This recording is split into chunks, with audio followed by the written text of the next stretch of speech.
Introduction. Getting ready to become supernatural. I realize that writing this book is a risk for me and my reputation. There are certain people in the world, including some in the scientific community, who might call my work pseudoscience, especially after Becoming Supernatural makes its debut. I used to be overly concerned about those critics' opinions. In the early days of my career, I always wrote with skeptics in mind, trying to make sure that they would approve of my work. On some level, I thought it was important to be accepted by that community. But one day, when I was standing in front of an audience in London, and a woman holding the microphone was telling her story about how she overcame her disease, how she healed herself through the practices I've written about in other books, I had an epiphany. It became very clear that those skeptics and rigid scientists who hold their own beliefs about what is possible aren't going to like me or my work no matter what I do. Once I had that realization, I knew that I'd been wasting a lot of my vital energy. I was no longer interested in convincing that particular culture, especially those studying the normal and natural, about human potential. I was totally passionate about anything but normal, and I wanted to study the supernatural. I got very clear that I should give up my futile efforts to convince that community of anything, and instead direct my energy to a whole other part of the population that does believe in possibility and does want to listen to what I have to share. What a relief it was to fully embrace that idea and to let go of any attempt to make a difference in that other world. As I listened to the sweet lady in London, who wasn't a monk or a nun or an academic or a scholar, I knew that in telling her story to the audience, she was helping others see some part of themselves in her. Those hearing her journey might then believe it would be possible for them to accomplish the same. I'm at that point in my life where I am okay with people saying anything about me, and I certainly do have my flaws, but I now know more than ever that I am making a difference in people's lives. I say that with utter humility. I have labored for years in taking complex scientific information and making it simple enough for people to apply it to their lives. In fact, in the last 4 years, my team of researchers, my staff, and I have gone through extensive strides to scientifically measure, record, and analyze these transformations in people's biology to prove to the world that common people can do the uncommon. This book is about more than just healing, although it includes stories of people who have made significant changes in their health and have actually reversed diseases, along with the tools you'll need to do the same. These accomplishments are becoming quite common in our community of students. The material you are about to read lives outside of convention and is not usually seen or understood by most of the world. The content of this book is based on an evolution of teachings and practices that have culminated in our students' ability to delve deeper into the more mystical of these. And of course, I'm hoping it will bridge the world of science with the world of mysticism. I wrote this book to take what I've always thought was possible to the next level of understanding. I wanted to demonstrate to the world that we can create better lives for ourselves, and that we are not linear beings living linear lives, but dimensional beings living dimensional lives. Hopefully, reading it will help you understand that you already have all the anatomy, chemistry, and physiology you need to become supernatural, sitting latent within you, waiting to be awakened and activated. In the past, I hesitated to talk about this realm of reality because I feared it might divide an audience based on their own personal beliefs. However, I have wanted to write this book for a long time now. Over the years, I have had profoundly rich mystical experiences that have changed me forever. Those inner events have influenced who I am today. I want to introduce you to that world of dimension and show you some of the measurements we took and the studies we did in our advanced workshops around the world. I started collecting data on our students in these workshops because we witnessed significant changes in their health, and I knew they were changing their biology during the meditations in real time. We have thousands and thousands of brain scans that prove those changes were not just imagined in the minds, but actually took place in their brains. Several of the students we measured accomplished those changes within 4 days, the length of our advanced workshops. The scientific teams I've assembled have taken brain scan recordings using quantitative electroencephalogram (EEG) measurements before and after workshops, as well as real-time measurements during the meditations and practices themselves. I was not only impressed with the changes, but shocked by them. They were that dramatic. The brains of our students function in a more synchronized and coherent fashion after participating in the advanced retreats around the world. This increased order in their nervous systems helps them get very clear about a future they can create, and they are able to hold that intention independent of the conditions in their external environment. And when their brains are working right, they are working right. I will present scientific data that shows how much their brains improved in just a few days, which means you can do the same for your brain. At the end of 2013, something mysterious started occurring. We started seeing brain scan recordings that puzzled the researchers and neuroscientists who came to our events to study my work. The high amount of energy in the brain that we were recording while a student was in certain meditations had never been recorded up until this point. and yet we were seeing these off-the-charts readings again and again. When we interviewed the participants, they reported that their subjective experience during the meditation was very real and mystical, and that this either profoundly changed their view of the world or dramatically improved their health. I knew in those moments that these participants were having transcendental experiences in their inner world of meditation that were more real than anything they had ever experienced in their outer world. And we were capturing those subjective experiences objectively. That has become a new normal for us now, and as a matter of fact, we can often predict when these high amplitudes of energy in the brain will occur based on certain indicators and signs that we have seen for years now. In these pages, I want to demystify what it is to have an interdimensional experience, as well as provide the science, biology, and chemistry of the organs, systems, and neurotransmitters that make this happen. It is my hope that this information will give you a roadmap for how to create such experiences for yourself. We have also recorded amazing changes in heart rate variability, HRV. That's when we know a student is opening their heart and maintaining elevated emotions like gratitude, inspiration, joy, kindness, appreciation, and compassion, which cause the heart to beat in a coherent fashion. That is, with rhythm, order, and balance. We know that it takes a clear intention, a coherent brain, and an elevated emotion, a coherent heart, to begin to change a person's biology from living in the past to living in the future. That combination of mind and body, of thoughts and feelings, also seems to influence matter, and that's how you create reality. So if you're going to truly believe in a future that you are imagining with all of your heart, let's make sure it's open and fully activated. Why not, through practice and quantitative feedback, get good at doing it and make it a skill? So we partnered with the HeartMath Institute, HMI, a sharp group of researchers based in Boulder Creek, California, who helped us measure the responses of thousands of our participants. It is our desire for our students to develop the ability to regulate an internal state independent of the conditions in their external environment, and to know when they are creating heart coherence and when they are not. In other words, when we measure those internal changes, we can tell a person that they created a more balanced pattern in the heart measurement, and that they are doing a great job and should keep doing exactly what they're doing. Or we can let them know that they are not making any biological changes, and then give them the proper instruction and provide several opportunities to practice getting better at the process. That's what feedback does. It helps us know when we are doing something correctly and when we aren't. When we can change some feeling or thought inside of us, we can see changes outside of us. And when we observe that we did it correctly, we will pay attention to what we did and do it again. That action creates a constructive habit. By demonstrating how others perform such feats, I want to show you how powerful you can be. Our students know how to influence the autonomic nervous system, ANS, the system that maintains health and balance by automatically taking care of all of our bodily functions while we have the free will to live our lives. It is this subconscious system that gives us our health and gives life to our bodies. Once we know how to gain access to this system, we can not only make our health better, but we can also transform unwanted self-limiting behaviors, beliefs, and habits into more productive ones. I'll present some of the data we have been collecting for years. We've also taught our students that when they can create heart coherence, their hearts create a measurable magnetic field that projects beyond their body. That magnetic field is an energy, and that energy is a frequency, and all frequency carries information. The information carried on that frequency can be an intention or thought that can influence the heart of another person at a different location by moving it into coherence and balance. I will show you evidence that a group of people sitting in a room together can influence others sitting at some distance in the same room to go into heart coherence at the exact same time. The evidence clearly shows that we are bound by an invisible field of light and information that influences us and others. Given that, imagine what can happen when we all do this at the same time to change the world.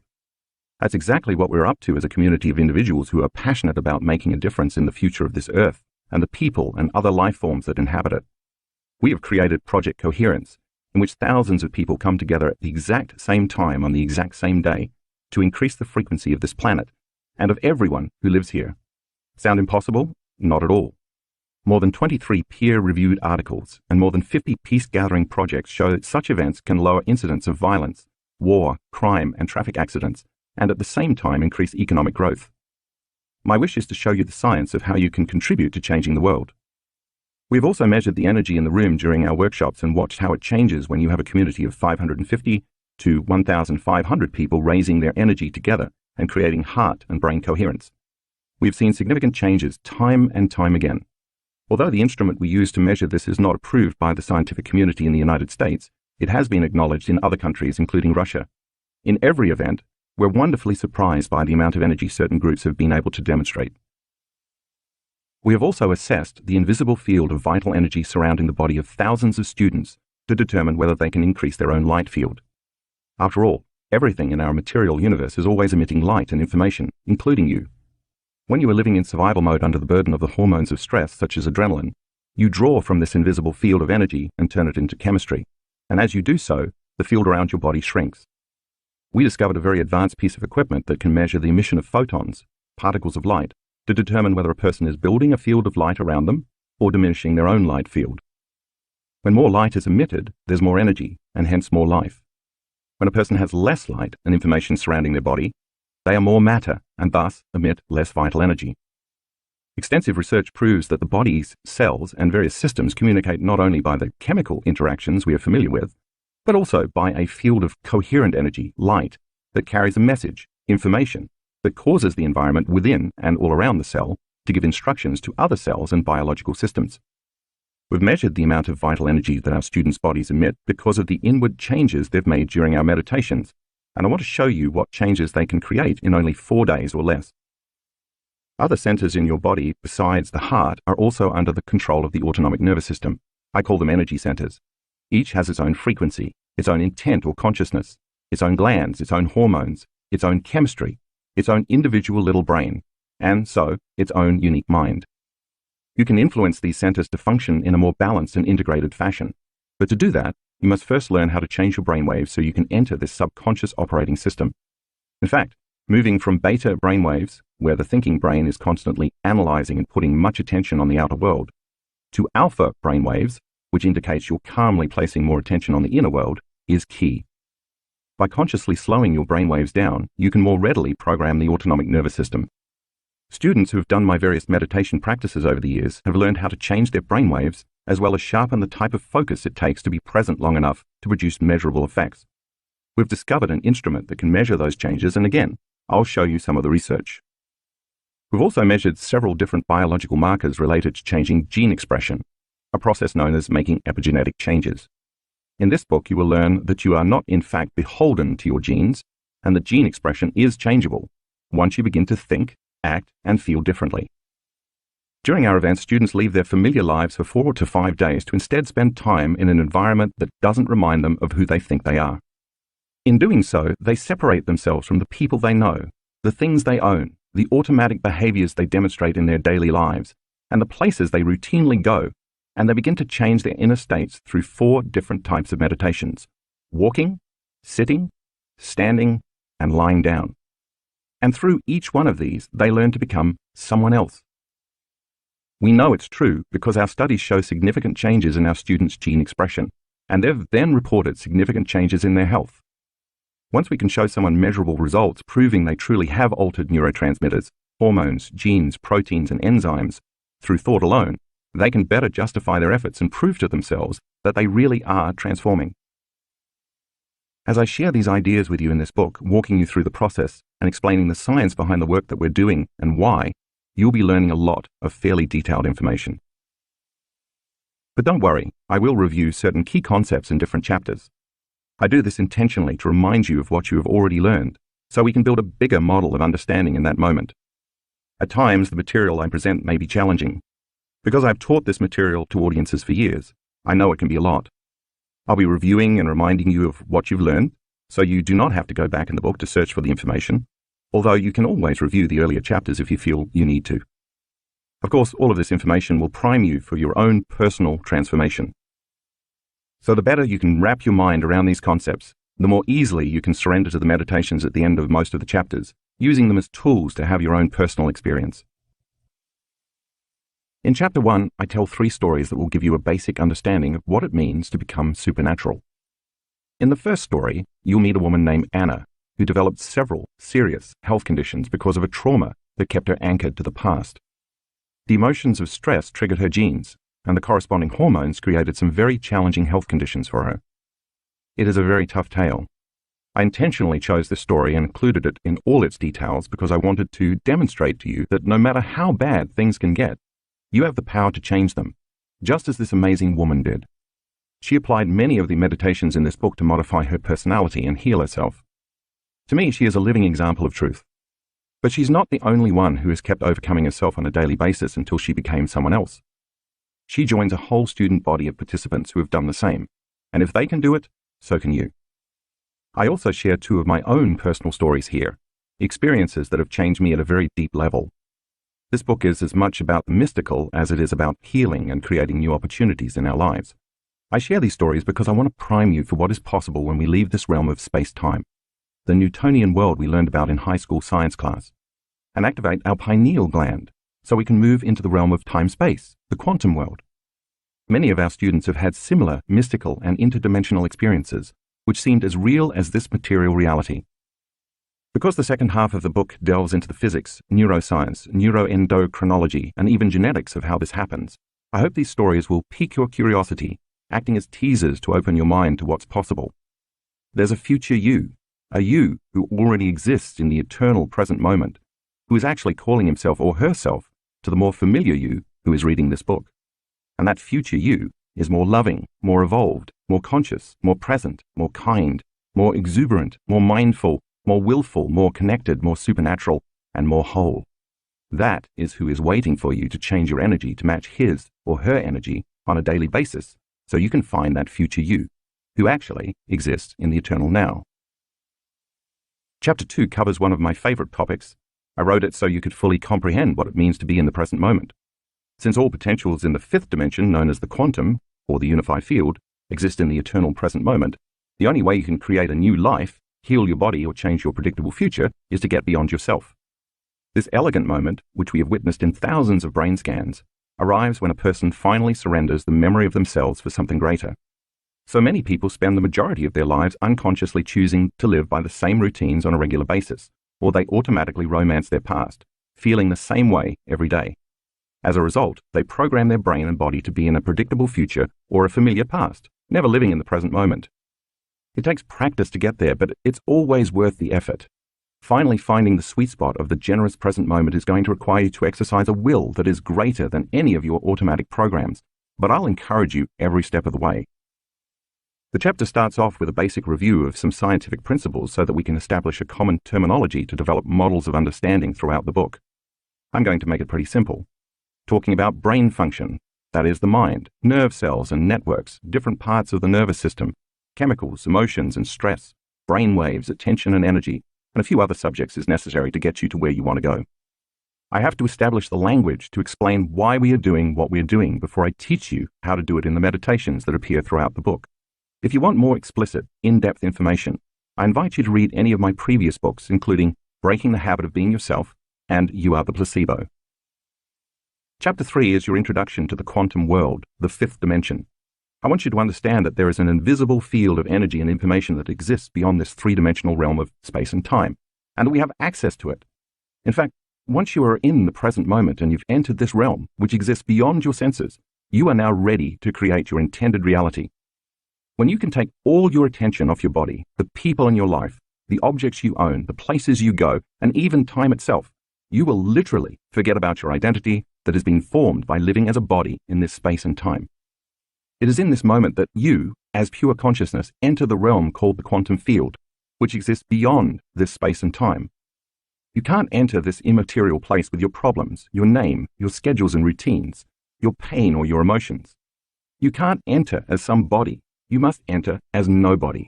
In fact, once you know how to move your awareness from the known, the material physical world, to the unknown, the immaterial world of possibility, and you become comfortable there, you can change your energy to match the frequency of any potential in the quantum field that already exists there. Spoiler alert. Actually, all potential futures exist there, so you can create whatever you want. When a vibrational match occurs between your energy and the energy of that potential you select in the unified field, you will draw that experience to you. I'll show you how it all works. Chapter 3 ends with a brief description of a meditation I have developed to help give you an actual experience of the quantum. Each of the teaching chapters from this point on will also end with a brief description of a different meditation. If you want to follow along as I guide you, you can purchase a CD or download an audio recording from any of these meditations from my website, drjoedispenza.com. Of course, you can also opt to try any of the meditations in this book on your own without listening to a recording. For this purpose, I have made free detailed descriptions available giving the steps of each of these meditations on my website at drjoedispenza.com/BSN meditations. If you are meditating on your own, I recommend you listen to music while you do so. The best type of music is without vocals, and I prefer slow and trancing. It's best to use music that stops you from thinking and that doesn't evoke past memories. You'll find a suggested music list on my website mentioned earlier. In Chapter 4, I introduce you to one of the most popular meditations in our community. It's called the Blessing of the Energy Centers. Each center is under the control of the autonomic nervous system. I will give you the science of how you can program these centers for health and the greatest good during a meditation. If you've been doing my introductory level meditations where you have been placing your attention on different parts of your body and the space around your body, I want you to know that all of your training was for this meditation. Practicing that has helped you sharpen your skill to focus your attention and change your brainwaves so you can enter the operating system of the autonomic nervous system. Once you are there, you can program the operating system with the right orders to heal you, balance your health, and improve your energy and your life. In Chapter 5, I introduce you to a breath that we use at the start of many of our meditations.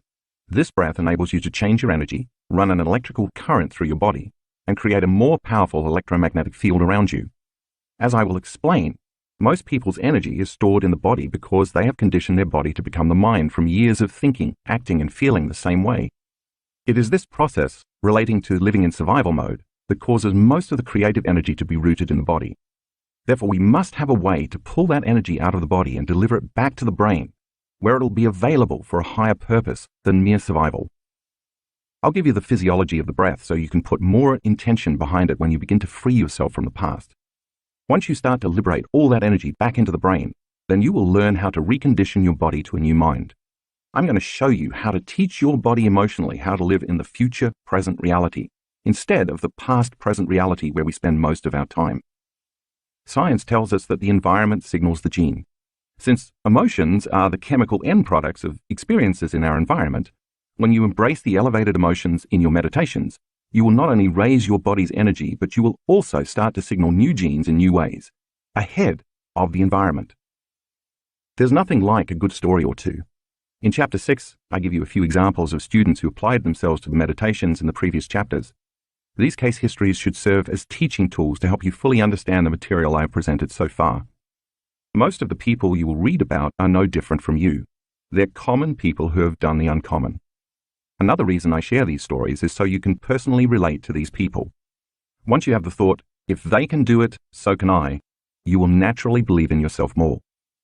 I always tell our community, when you choose to prove to yourself how powerful you really are, you have no idea who you will be helping in the future. These people are proof that it's possible for you. In Chapter 7, I introduce what it means to create heart coherence. Like brain coherence, the heart functions in the same organized way when we are truly present, when we can sustain elevated emotional states, and when we feel safe enough to fully open up to possibility. The brain thinks, but the heart knows. This is the center of oneness, wholeness, and unity consciousness. It is where opposites meet, representing the union of polarities. Think of this center as your connection to the unified field. When it is activated, you go from selfish states to selfless states.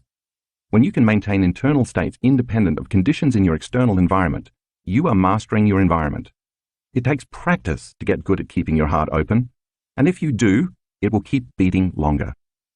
Chapter 8 shares one of the other favorite activities we do at our advanced workshops, combining a kaleidoscope with videos called mind movies that our students make of their future.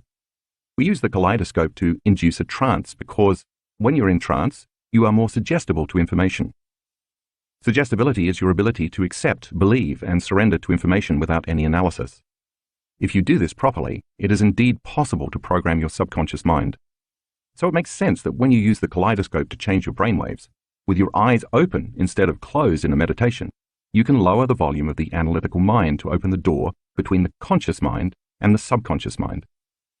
And when you follow that with a mind movie, with scenes of yourself or pictures of what the future you want looks like, you program yourself into that new future. So many of our students have created amazing new lives and opportunities when they took the time to make their mind movie and then watch it with the kaleidoscope. Some students are already on their third mind movie because everything in their first two has already happened. In Chapter 9, I introduce the walking meditation. This meditation incorporates both standing and walking. I find this practice such a valuable tool in helping us literally walk into our future. Many times we can have an amazing seated meditation and connect to something bigger than us, but when we open our eyes and come back to our senses, we go unconscious again and return to a series of unconscious programs, emotional reactions, and automatic attitudes. I developed this meditation because I want our community to be able to embody the energy of their future and do it with their eyes open as well as closed. In time, as you practice this, you might naturally begin to think like a wealthy person, act like an unlimited being, and feel an expansive joy for existence because you installed the circuits and conditioned your body to become that person. Chapter 10 shares another set of case studies to engage your level of understanding with allegory. These fascinating stories will help you connect the dots so you can hear the information from another angle and read about people who have experienced it firsthand. I hope they will inspire you to do your practice with more conviction, certainty, and trust so that you can experience the truth for yourself. Chapter 11 opens your mind to what's possible in the interdimensional world beyond the senses. In quiet moments, I often find my mind drifting to the mystical, one of my favorite topics. I love those transcendental experiences that are so lucid and real that I can never go back to business as usual because I know too much. During those inner events, the level of awareness and energy is so profound that when I come back to my senses and my personality, I often naturally think to myself, I got this all wrong. The this I'm referring to is the way reality really is, not how I've been conditioned to perceive it to be. In this chapter, I take you on a journey from this realm of space-time where space is eternal and we experience time as we move through space, to the realm of time-space, where time is eternal and we experience space, or spaces or various dimensions, as we move through time. It is going to challenge your very understanding of the nature of reality. All I can say is that if you hang in there, you will get it. It might take you a few readings to fully understand it, but as you study the material and contemplate it, your contemplation builds the circuits in your brain in preparation for the experience.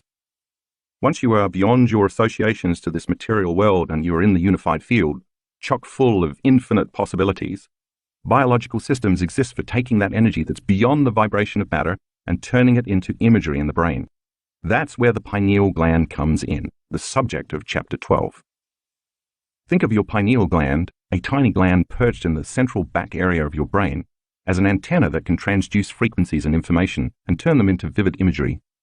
When you activate your pineal gland, you're going to have a full-on sensory experience without your senses. That eternal event will be more real to you in your mind while your eyes were closed than any past external experience you've ever had. In other words, in order to lose yourself fully in the inward experience, it has to be so real that you are there. When this happens, this little gland transmutes melatonin into some very powerful metabolites that cause you to have that type of experience. We will study the properties of this gland, and then you will learn how to activate it. Chapter 13 introduces you to one of our most recent endeavors, Project Coherence. When we witnessed the measurements of so many of our students going into heart coherence at the exact same time on the exact same day during the exact same meditation, we knew that they were affecting each other non-locally, energetically as opposed to physically. The energy they were emitting in the form of elevated emotions carried their intention that the greatest good happen to everyone gathered in the room. Imagine a large body of people all elevating their energy and then placing the intention on that energy that lives be enriched, bodies be healed, dreams come true, futures be realized, and the mystical become common in our lives. When we saw how our students were able to open the hearts of others, we knew it was time to start doing global meditations to help change the world. Thousands and thousands of people from all over the world have joined in and participated in changing and healing this planet and the people on it. After all, are we doing this work to make the world a better place? I'll give you the science of how this all works, and I do mean science. Enough peer-reviewed studies on the power of peace-gathering projects have been published to prove it works, so instead of just studying history, why not make history? The book finishes with chapter 14, which shares some pretty wild case studies of some of the mind-blowing mystical experiences people have had doing this work. Once again, I share them so you can see that even the most mystical adventures can be yours if you work at it. So are you ready to become supernatural? Chapter 1. Opening the door to the supernatural. As spring was ending and the first glimpse of summer was approaching, what first appeared to be a typical Sunday afternoon in June 2007 turned out to be anything but typical for Anna Willems. The French doors from the living room to the garden were open wide, and the thin white curtains danced lightly in the breeze as scents from the garden floated inside. Streams of sunlight shone brightly all around Anna as she lounged comfortably. A chorus of birds chirped and trilled outside, and Anna could hear the distant melody of children's laughter and playful splashing coming from a neighbor's swimming pool. Anna's 12-year-old son reclined on the sofa, reading a book, and she could hear her 11-year-old daughter in the room directly above her, singing to herself as she played. As psychotherapist, Anna worked as a manager and board member for a major psychiatric institution in Amsterdam, whose profits totaled more than 10 million euros annually. She often caught up on professional reading on the weekends, and on this day, she was sitting in her red leather chair reading a journal article. Little did Anna know that what looked like the perfect world to anyone peering into her living room that day would become a nightmare within minutes. Anna felt a bit distracted, noticing that her attention wasn't fully engaged in the material she was attempting to study. She set her papers down and paused, suddenly wondering again where her husband had gone. He had left the house early that morning while she was taking a shower. Without saying where he was headed, he had simply disappeared. The children had told her that their father had said goodbye, giving each of them a big hug before he left. She tried to reach him on his cell phone many times, but he hadn't returned her calls. She tried one more time. No answer. Something definitely felt odd. At 3:30 p.m., the doorbell rang, and when Anna opened the front door, she found 2 police officers standing outside. "Are you Mrs. Willems?" one of them asked. When she confirmed she was indeed Mrs. Willems, the officers asked if they could come in and talk to her. Concerned and a bit confused, she complied. Then they delivered the news. Earlier that morning, her husband had jumped off one of the tallest buildings in the center of the city. Not surprisingly, the fall was fatal. Anna and her 2 children sat in shock and disbelief. Anna's breath momentarily stopped, and as she then gasped for air, she started to shake uncontrollably. The moment seemed frozen in time. While her children sat paralyzed in shock, Anna tried to hide her pain and stress for their sakes. An intense pain suddenly shot through her head, and she simultaneously felt a deep, hollow ache in her gut. Her neck and shoulders instantly stiffened as her mind frenetically raced from thought to thought. The hormones of stress had overtaken her. Anna was now in survival mode. How stress hormones take over. From a scientific standpoint, living in stress is living in survival. When we perceive a stressful circumstance that threatens us in some way, one for which we cannot predict or control the outcome, a primitive nervous system called the sympathetic nervous system turns on, and the body mobilizes an enormous amount of energy in response to the stressor. Physiologically, the body is automatically tapping into the resources it will need to deal with the current danger. The pupils dilate so we can see better. The heart rate and respiratory rate increase so we can run, fight, or hide. More glucose is released into the bloodstream to make more energy available to our cells. And our blood flow is shunted to the extremities and away from our internal organs so we can move quickly if we need to. The immune system initially dials up and then dials down as adrenaline and cortisol flood the muscles, providing a rush of energy to either escape or fend off the stressor. Circulation moves out of our rational forebrain and is instead relayed to our hindbrain, so we have less capacity to think creatively and instead rely more on our instinct to instantly react. In Anna's case, the stressful news of her husband's suicide threw her brain and body into just such a state of survival.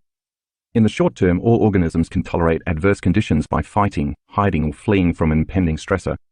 All of us are built for dealing with short-term bursts of stress. When the event is over, the body normally returns to balance within hours, increasing its energy levels and restoring its vital resources. But when the stress doesn't end within hours, the body never returns to balance. In truth, no organism in nature can endure living in emergency mode for extended periods of time. Because of our large brains, human beings are capable of thinking about their problems, reliving past events, or even forecasting future worst-case situations, and thus turning on the cascade of stress chemicals by thought alone. We can knock our brains and bodies out of normal physiology just by thinking about an all-too-familiar past, or trying to control an unpredictable future. Every day, Anna relived that event over and over in her mind. What she didn't realize was that her body did not know the difference between the original event that created the stress response and the memory of the event, which created the same emotions as the real-life experience all over again. Anna was producing the same chemistry in her brain and body as if the event were actually happening again and again. Subsequently, her brain was continuously wiring the event into her memory bank, and her body was emotionally experiencing the same chemicals from the past at least 100 times each day. By repeatedly recalling the experience, she was unintentionally anchoring her brain and body to the past. Emotions are the chemical consequences or feedback of past experiences. As our senses record incoming information from the environment, clusters of neurons organize into networks. When they freeze into a pattern, the brain makes a chemical that is then sent throughout the body. That chemical is called an emotion. We remember events better when we can remember how they feel. The stronger the emotional quotient from any event, either good or bad, the stronger the change in our internal chemistry. When we notice a significant change inside of us, the brain pays attention to whoever or whatever is causing the change outside of us, and it takes a snapshot of the outer experience. That's called a memory. Therefore, the memory of an event can become branded neurologically in the brain, and that scene becomes frozen in time in our grey matter, just as it did for Anna. The combination of various people or objects at a particular time and place from that stressful experience is etched into our neural architecture as a holographic image. That's how we create a long-term memory. Therefore, the experience becomes imprinted in the neural circuitry, and the emotion is stored in the body, and that's how our past becomes our biology. In other words, when we experience a traumatic event, we tend to think neurologically within the circuitry of that experience, and we tend to feel chemically within the boundaries of the emotions from that event. So our entire state of being, how we think and how we feel, becomes biologically stuck in the past. As you can imagine, Anna was feeling a rush of negative emotions, tremendous sadness, pain, victimization, grief, guilt, shame, despair, anger, hatred, frustration, resentment, shock, fear, anxiety, worry, overwhelm, anguish, hopelessness, powerlessness, isolation, loneliness, disbelief, and betrayal. And none of those emotions dissipated quickly. As Anna analyzed her life within the emotions of the past, she kept suffering more and more. Because she couldn't think greater than how she constantly felt, and since emotions are a record of the past, she was thinking in the past, and every day she felt worse. As a psychotherapist, she could rationally and intellectually understand what was happening to her, but all her insights couldn't get beyond her suffering. People in her life started treating her as the person who had lost her husband, and that became her new identity. She associated her memories and feelings with the reason she was in her present state. When anyone asked her why she felt so bad, she told the story of the suicide, each time reliving the pain, anguish, and suffering over again. All along, Anna kept firing the same circuits in her brain and reproducing the same emotions, conditioning her brain and body further into the past. Every day, she was thinking, acting, and feeling as if the past was still alive. And since how we think, how we act, and how we feel is our personality, Anna's personality was completely created by the past. From a biological standpoint, in repeatedly telling the narrative of her husband's suicide, Anna literally couldn't get beyond what had happened. A downward spiral begins. Anna could no longer work and had to take leave of absence. During that time, she found out that her husband, although a successful lawyer, had made a mess of their personal finances.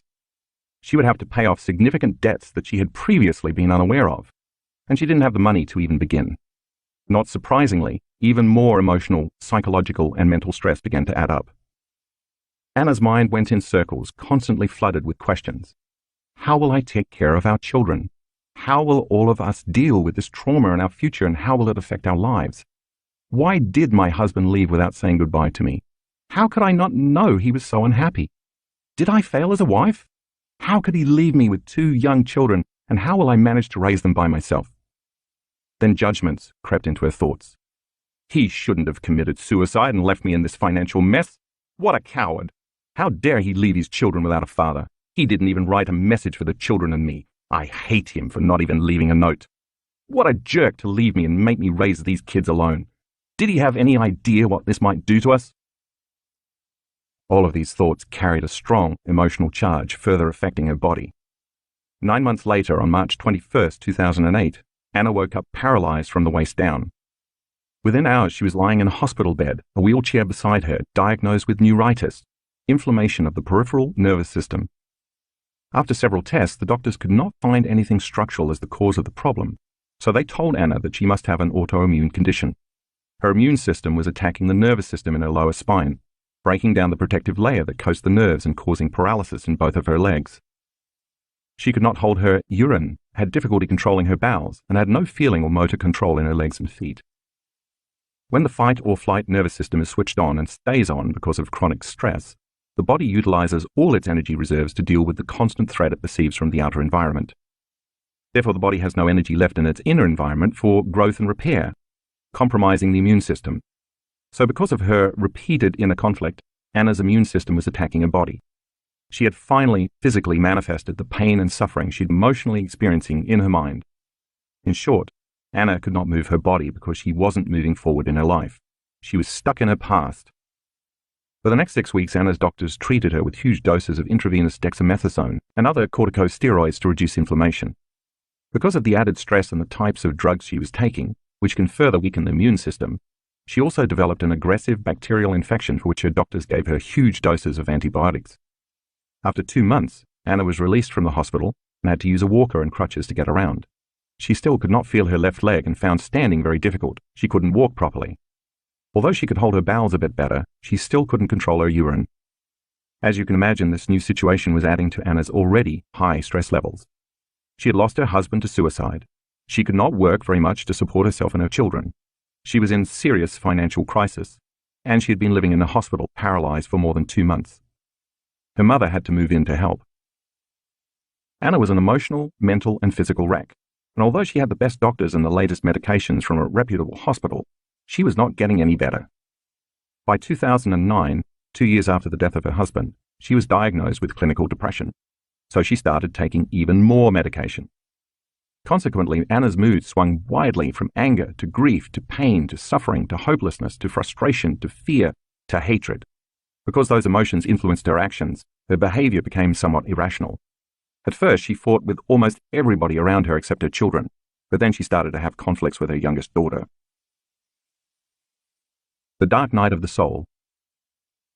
In the meantime, many more physical problems started showing up, and Anna's journey became even more painful. The mucous membranes in her mouth started to develop large ulcerations that spread into her upper esophagus as a result of another autoimmune disease called erosive lichen planus. To treat it, she had to use corticosteroid ointments in her mouth in addition to more pills. These new medications caused Anna's saliva production to stop. She couldn't eat solid foods, so she lost her appetite. Anna was living with all 3 types of stress, physical, chemical, and emotional, at the same time. In 2010, Anna found herself in a dysfunctional relationship with a man who traumatized her and her children with verbal abuse, power games, and constant threats. She lost all her money, her job, and her feeling of safety. When she lost her house, she had to move in with her abusive boyfriend. Stress levels continued climbing. Her ulcerations started to spread to other mucous membranes, including her vagina, her anus, and further down her esophagus. Her immune system had totally collapsed, and now she was experiencing several different skin conditions, food allergies, and weight problems. Then she started having problems swallowing and developing heartburn, for which the doctors prescribed still more medications. Anna started a small psychotherapy practice at home in October. She could only handle seeing clients for 2 sessions a day in the morning after her children went to school 3 days a week. In the afternoon, she was so tired and sick that she would lie in bed until her children returned from school. She tried to be there for them as much as possible, but she had no energy and didn't feel well enough to leave the house. Anna hardly saw anyone. She had no social life. All the circumstances in her body and in her life constantly reminded her how bad things were. She automatically reacted to everyone and everything. Her thinking was chaotic and she could not concentrate. She had no vitality or energy to live anymore. Often when she exerted herself, her heart rate exceeded 200 beats per minute. She found herself sweating and gasping for breath all the time, and she felt an enormous pain in her chest on a regular basis. Anna was passing through her darkest night of the soul. Suddenly, she understood why her husband had taken his life. She wasn't sure she could go on anymore and started thinking of committing suicide herself. She thought, it can't get any worse than this. And then it did. In January 2011, Anna's medical team found a tumor near the entrance of her stomach and diagnosed her with esophageal cancer. Of course, this news severely increased Anna's stress levels. The doctors suggested a rigorous course of chemotherapy. No one asked about her emotional and mental stress. They only treated the physical symptoms. But Anna's stress response was fully turned on, and it couldn't turn off. It's amazing how this can happen to so many people. Because of a shock or trauma in their lives, they never get beyond those corresponding emotions, and their health and their lives break down. If an addiction is something that you think you can't stop, then objectively, it looks as though people like Anna become addicted to the very emotions of stress that are making them sick. The rush of adrenaline and the rest of the stress hormones arouses their brain and body, providing a rush of energy. In time, they become addicted to the rush of that chemistry, and then they use the people and conditions in their lives to reaffirm their addiction to the emotion, just to keep feeling that heightened state. Anna was using her stressful conditions to recreate that rush of energy, and without realizing it, she became emotionally addicted to a life she hated. Science tells us that such chronic, long-term stress pushes the genetic buttons that cause disease.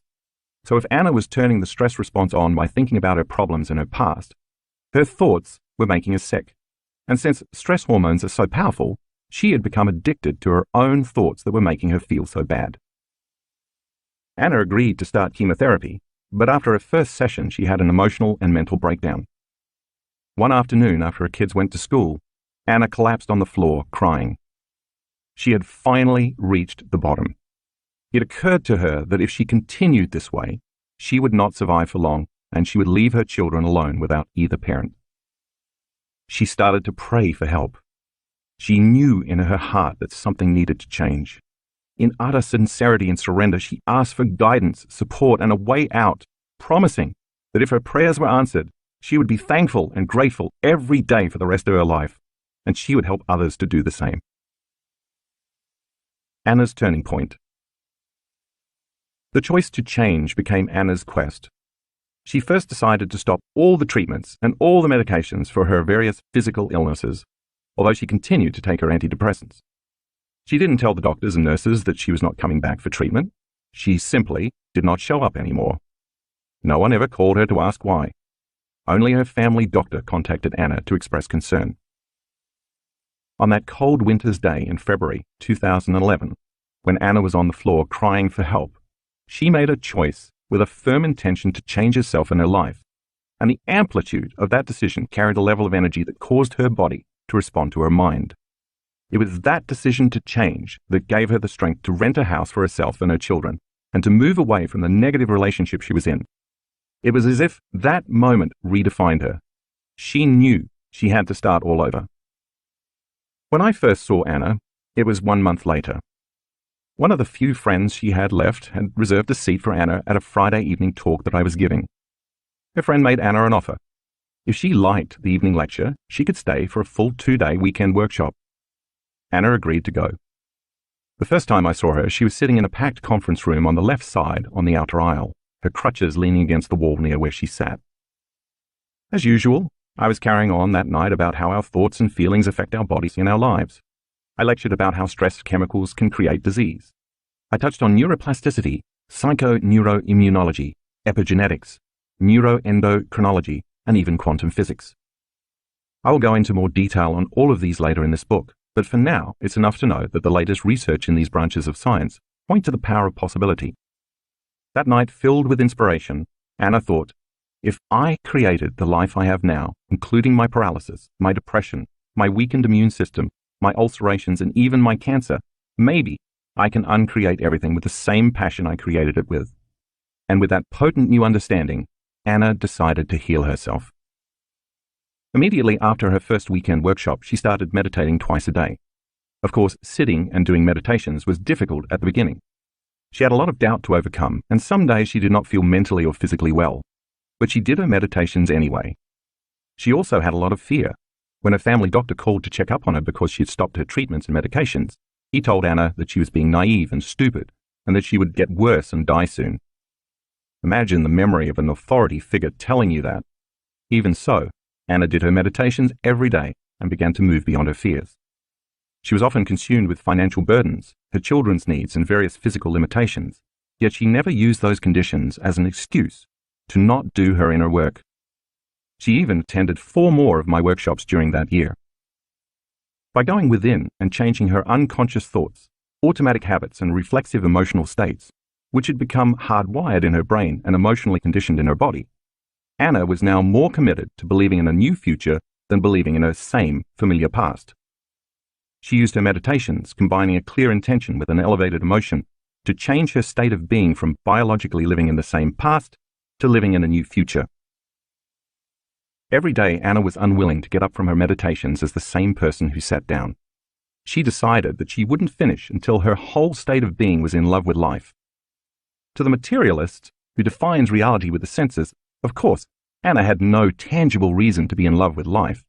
She was a depressed, widowed, single parent who was in financial debt and had no real job. She had cancer and suffered from paralysis and ulcerations in her mucous membranes. And she was in a poor living situation with no partner or significant other and no energy to tend to her children. But in the meditations, Anna learned that she could teach her body emotionally what her future would feel like ahead of the actual experience. Her body, as the unconscious mind, did not know the difference between the real event and the one she was imagining and emotionally embracing. She also knew, through her understanding of epigenetics, that the elevated emotions of love, joy, gratitude, inspiration, compassion, and freedom could signal new genes to make healthy proteins affecting her body's structure and function.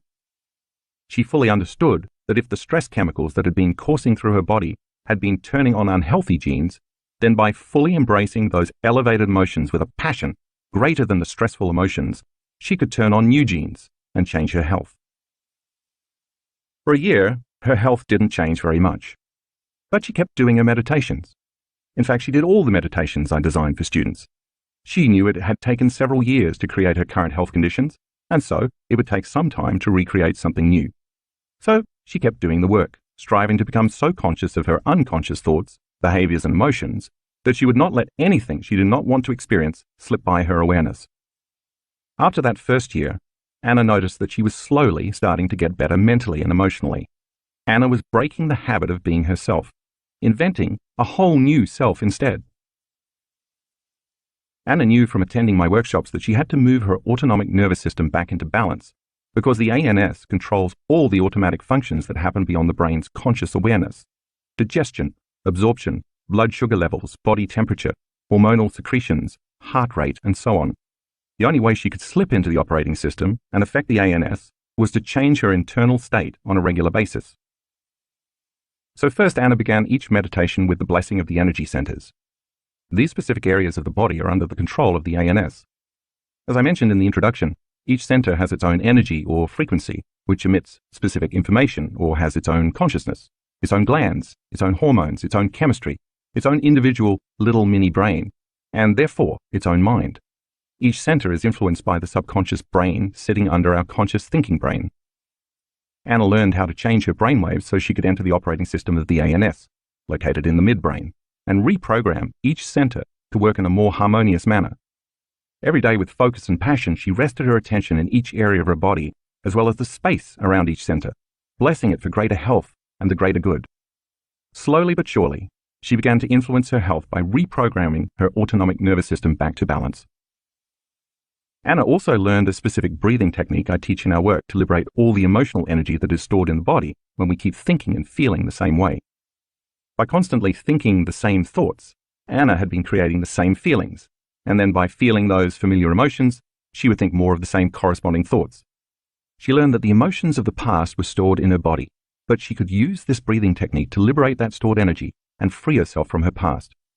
So every day, with a level of intensity that was greater than her addiction to past emotions, she practiced the breath and got better and better at doing it. After she learned to move that stored energy in her body, she learned how to recondition her body to a new mind by embracing the heart-centered emotions of her future before her future unfolded. Since Anna also studied the model of epigenetics I teach in our workshops and lectures, she learned that genes don't create disease. Instead, the environment signals the gene to create disease. Anna understood that if her emotions were the chemical consequences of experiences in her environment, and if she lived every day by the same emotions from her past, she was selecting and instructing the same genes that might be causing her poor health conditions. If she could instead embody the emotions of her future life by embracing those emotions before the experience actually happened, she could change her genetic expression and actually change her body to be biologically aligned with her new future.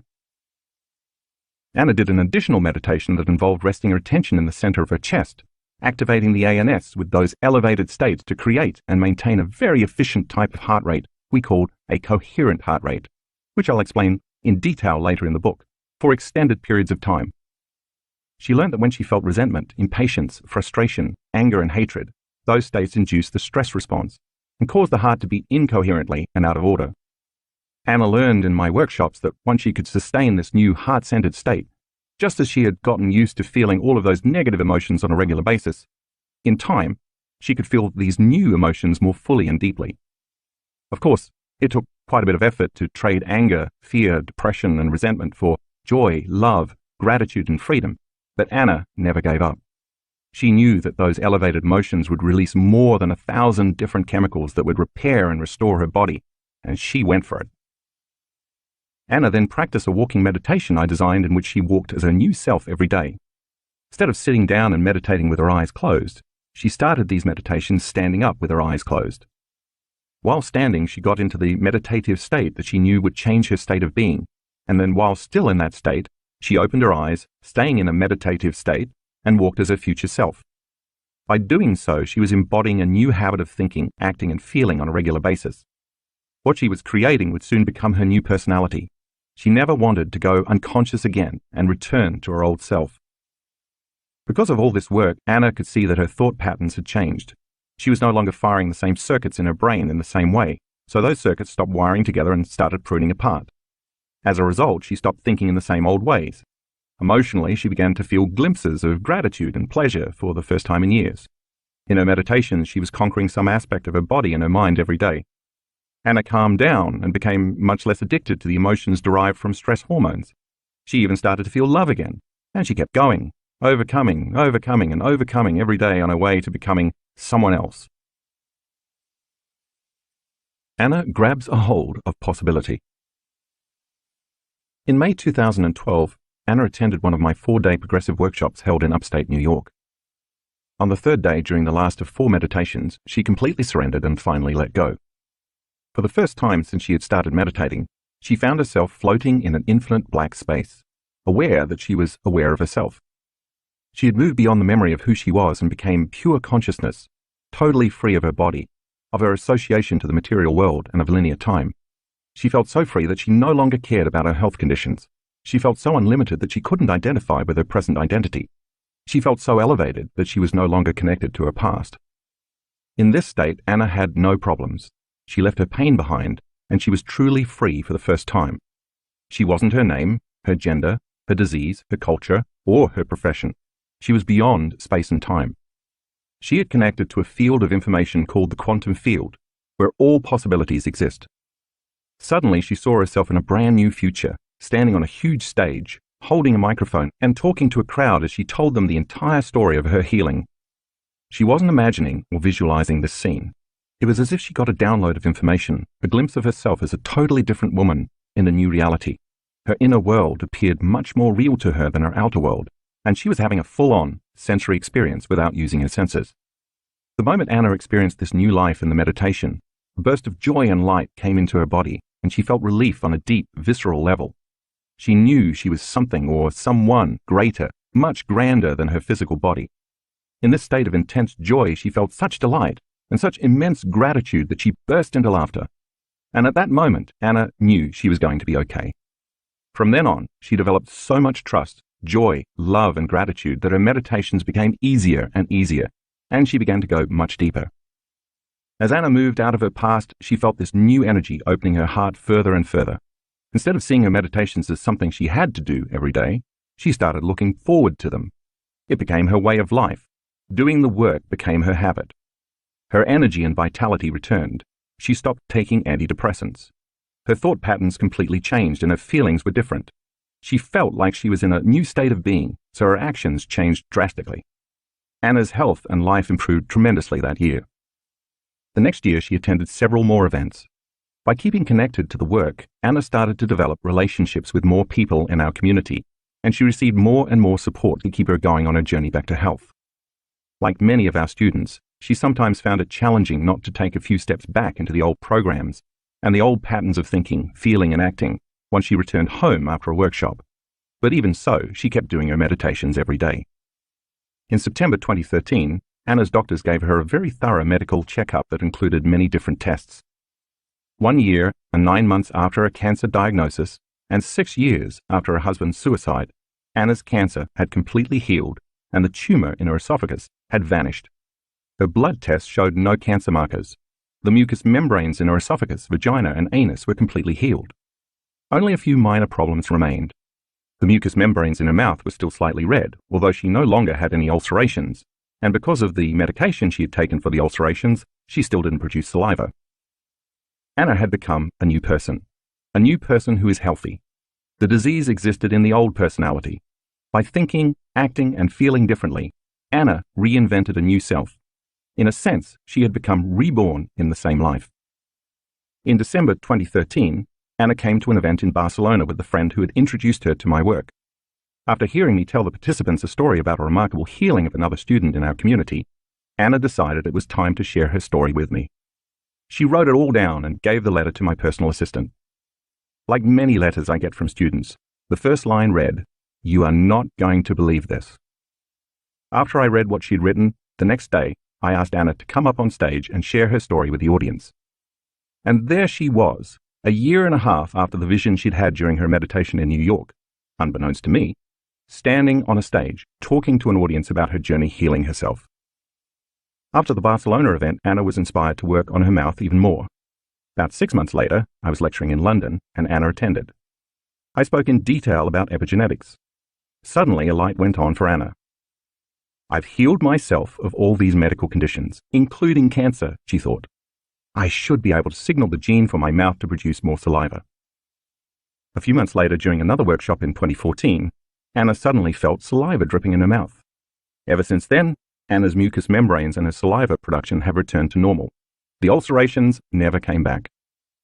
Today, Anna is a healthy, vital, happy, stable person with a very sharp and clear mind. Spiritually, she has grown so much that she goes very deep in her meditations and has had many mystical experiences. She is living a life full of creation, love, and joy. She has become one of my corporate trainers, regularly teaching this work to organizations and companies. In 2016, she founded a successful psychiatric institution employing more than 20 therapists and practitioners. She is financially independent and earns enough money to live a rich life. She travels around the world, visits beautiful places, and meets very inspiring people. She has a very loving and joyful partner, as well as new friends and new relationships that honor both her and her children. When you ask Anna about her past health problems, she will tell you that having those challenges was the best thing that ever happened to her. Think about it. What if the worst thing that ever happened to you turns out to be the best thing that has ever happened to you? She often tells me that she loves her present life, and I always respond, of course you do. You created your life every day by not getting up from your meditations until you were in love with that life. So now you get to love your life. It was through the course of her transformation that Anna had, in effect, become supernatural. She had overcome her identity, which was connected to her past, and she literally created a new, healthy future, and her biology responded to a new mind. Anna is now the living example of truth and possibility, and if Anna healed herself, so can you. Getting mystical. Healing all sorts of physical conditions may be a very impressive benefit of doing this work, but it's not the only one.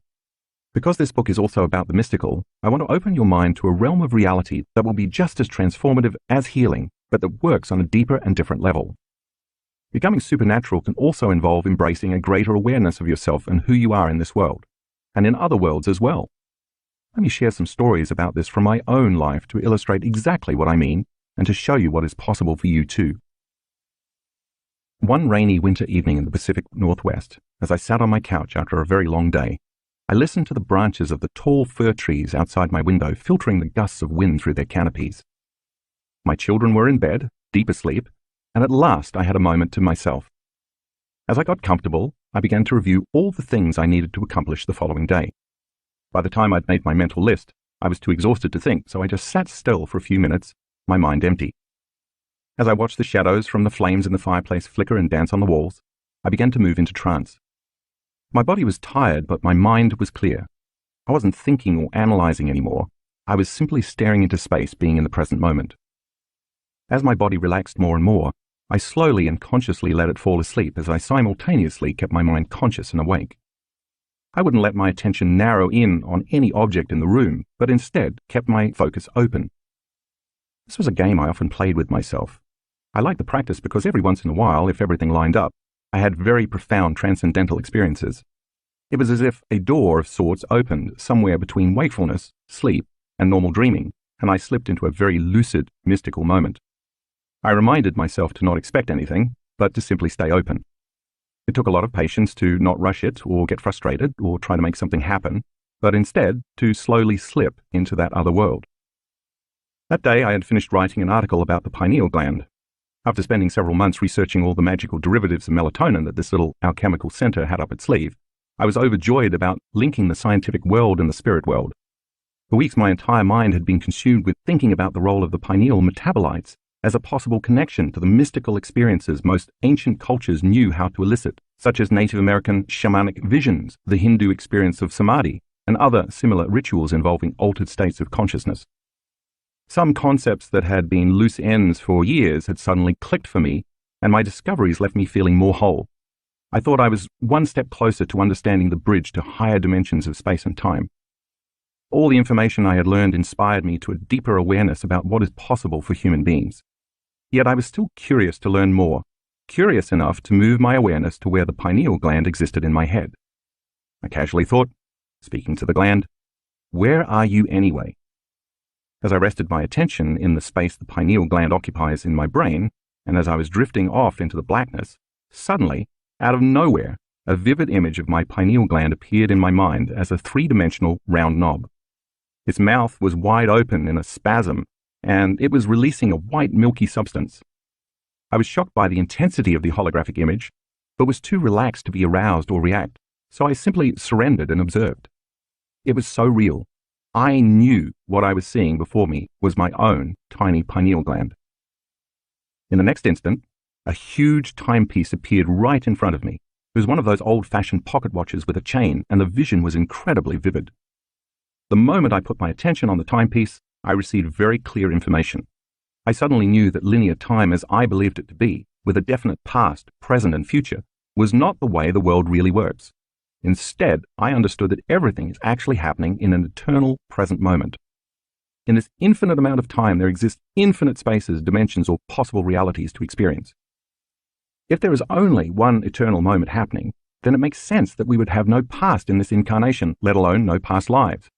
But I could see every past and future like I was looking at an old-fashioned piece of movie film with an endless number of frames, with the frames representing not single moments but windows of limitless possibilities that existed as scaffolding and went on in all directions forever. It was much like looking into two mirrors opposite one another and seeing infinite spaces or dimensions reflected in both directions. But to understand what I was seeing, imagine that those infinite dimensions are above and below you, in front and behind you, and to your left and to your right. And each one of those limitless possibilities already existed. I knew that by putting my attention on any one of those possibilities, I would actually experience that reality. I also realized I wasn't separate from anything. I sensed oneness with everything, everyone, every place, and every time. I can only describe it as the most familiar, unfamiliar feeling I've ever had in my life. The pineal gland, as soon as I understood I was being shown, serves as a dimensional timepiece that, when activated, can dial into any time.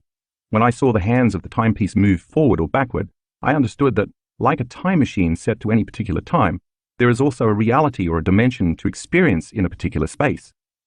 This amazing vision was showing me that the pineal gland, like a cosmic antenna, had the ability to tune into information beyond our physical senses and to hook us up to other realities that already exist in the eternal moment.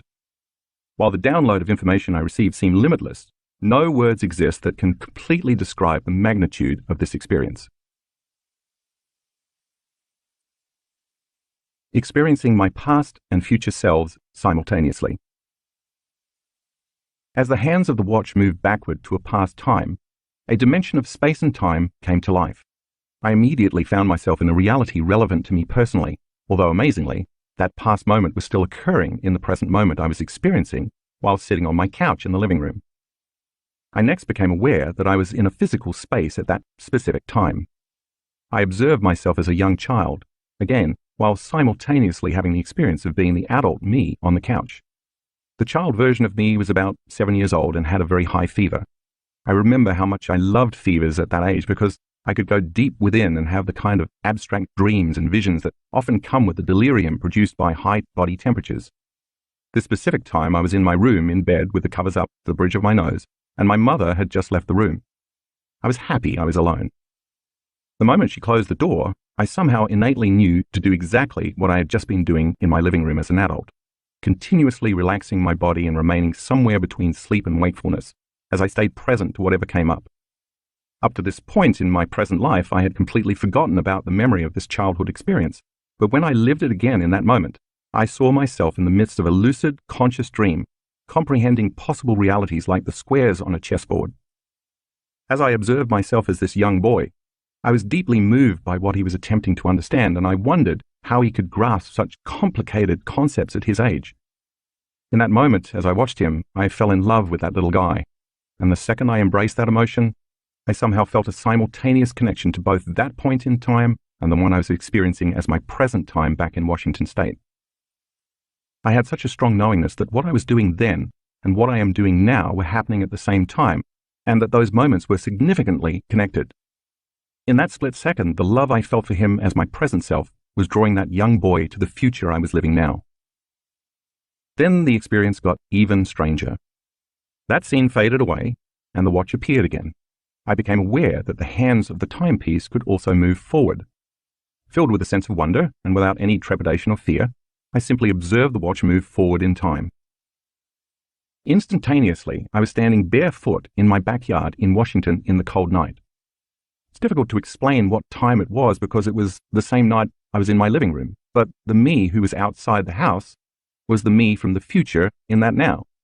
Again, words are limited here, but the only way I can explain this experience is that the future personality, called Joe Dispenza, had changed immensely. I was so much more evolved, and I felt amazing, euphoric in fact. I was so aware, or should I say as that person, I am so aware. By aware, I mean superconscious, as if all my senses were heightened 100%. Everything I saw, touched, felt, smelt, tasted, and heard was amplified. My senses were so elevated that I was acutely aware of and paying attention to everything around me, wanting to experience the moment completely. And because my awareness increased so drastically, so did my consciousness and therefore my energy. Feeling so full of this intense energy caused me to be more conscious of everything I sensed simultaneously. I can describe this feeling only as consistent, unwavering, highly organized energy. It was nothing like the chemical emotions we normally feel as human beings. In fact, in that moment I knew I couldn't even feel those normal human emotions. I'd evolved beyond them. I did, however, feel love, although it was an evolved form of love that was not chemical, but electric. I felt almost as though I was on fire, passionately in love with life. I was in an incredibly pure form of joy. I was also walking around my backyard in the middle of winter with no shoes and no jacket, yet I was so aware of the feeling of the cold that it was actually intensely enjoyable. I didn't have an opinion about how ice cold the ground under my feet was. I just loved having my feet touch the frozen grass on the earth, and I felt very connected to both the feeling and the grass. I understood that if I entertained the typical thoughts and judgments I normally would have about being cold, it would cause me to create a sense of polarity, dividing the energy I was experiencing. If I judged it, I would lose the feeling of wholeness. The amazing feeling of energy that I was experiencing inside my body was so much greater than the conditions in my surrounding environment, the cold. And as a result, I effortlessly embraced the cold with zeal. It was simply life. In fact, it was so pleasurable that I didn't want the moment to end. I wanted it to last forever. I walked as this upgraded version of myself with strength and knowingness. I felt very empowered and calm, yet overflowing with joy for existence and love for life. Passing through my garden, I intentionally walked on huge basalt columns that were laid on their sides, stacked like huge stairs to create levels to sit at the fire pit. I loved the experience of walking barefoot on those huge pieces of stone. I truly honored their magnificence. As I continued walking, I approached the fountain that I had built, and I smiled at the memory of my brother and me creating such a marvel. Suddenly, I saw a tiny woman in a glowing white garment. She was no more than 2 feet tall, and she was standing a little behind the fountain with another woman of normal size who was dressed similarly and was also radiant and full of light. The other woman stood in the background observing, seemingly acting as the tiny woman's protector. When I looked at the tiny woman, she turned to me and gazed into my eyes. I felt an even stronger energy of love as if she were sending it to me. Even as this evolved version of myself, I realized I had never felt anything like that before. The feelings of wholeness and love amplified exponentially. And I thought to myself, wow, is there even more love than the love I was just experiencing moments ago? It wasn't at all a romantic love. It was more of that exhilarating, electrifying energy, and it was being awakened from inside of me. I knew she was acknowledging that there was indeed even more love within me to experience. I also knew she was more evolved than I was. When I felt that electricity, it carried a message to look toward the kitchen window, and I instantly remembered why I was there. I turned and looked into the kitchen where my present self, a few hours before I went to the couch to relax, was busy washing dishes. From the backyard, I smiled. I was so in love with him.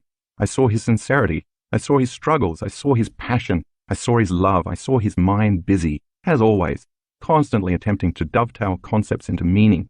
And among other things, I saw some of his future. Like a great parent, I was proud of him, and I had nothing but admiration for who he was in that moment. As I was feeling that intense energy increase inside of me while I observed him, I witnessed him suddenly stop washing the dishes and look out the window, staring out and panning the backyard. While I was still my future self, I was able to remember the moment as my present self, and I remembered that I had indeed stopped and looked outside in that instant because I felt a spontaneous feeling of love in my chest, and I sensed that I was being watched or that someone was outside. I further recalled that while I was washing a glass, I actually leaned forward to minimize the glaze in the window from the kitchen light above me and peered into the darkness for a few minutes before returning to the remaining items in the sink. My future self was doing to my present self what the beautiful luminous lady had done to me moments before. Now I understood why she was there. And like looking at the child in the previous scene, once again, the love that my future self was feeling for my present self somehow connected me to my future self. My future me was there to call my present self to that future, and I knew that it was love that made that bond possible. The evolved version of me had such a sense of knowing. The paradox is that it is all me living at the same time. In fact, there is an infinite number of me's, not just the one in the past, the one in the present, and the one in the future. There are so many more possible me's in the realm of infinity, and there is not just one infinity, but multiple infinities. And all of this is happening in the eternal now. When I came back to physical reality as we know it on the couch, which paled in comparison to the other dimensional world I was just in, my first thought was, wow, my view of reality is so limited. The rich inner experience provided such a sense of clarity and the understanding that my beliefs, that is what I thought I knew about life, God, myself, time, space, and what is even possible to experience in this infinite realm, was so very limited, and I hadn't even realized it until that moment. I knew I was like an infant with little comprehension of the magnitude of how big this thing we call reality is. I understood without fear or anxiety what the phrase, the unknown, meant for the first time in my life. And I knew I would never be the same person again. I'm sure you can imagine that when something like this happens, trying to explain it to your family or friends suggests some chemical imbalance in the brain. I was hesitant to talk about the event to anyone because I didn't even have the words to describe the experience, and I didn't want to jinx it from happening again. For months, I was very preoccupied with reviewing the entire process that I thought may have created the experience. I was also mystified about the concept of time, and I couldn't stop thinking about it. Aside from the paradigm shift about the eternal moment in time, I discovered something more. I realized after the transcendental event that night, when I came back to the world of 3 dimensions, that the whole experience had transpired in about 10 minutes. I had just lived 2 extensive events, and it should have taken much more time for the entire experience to unfold. This time dilation further piqued my interest in committing more of my energy to investigating what had happened to me. Once I understood more, I hoped I might be able to reproduce the experience.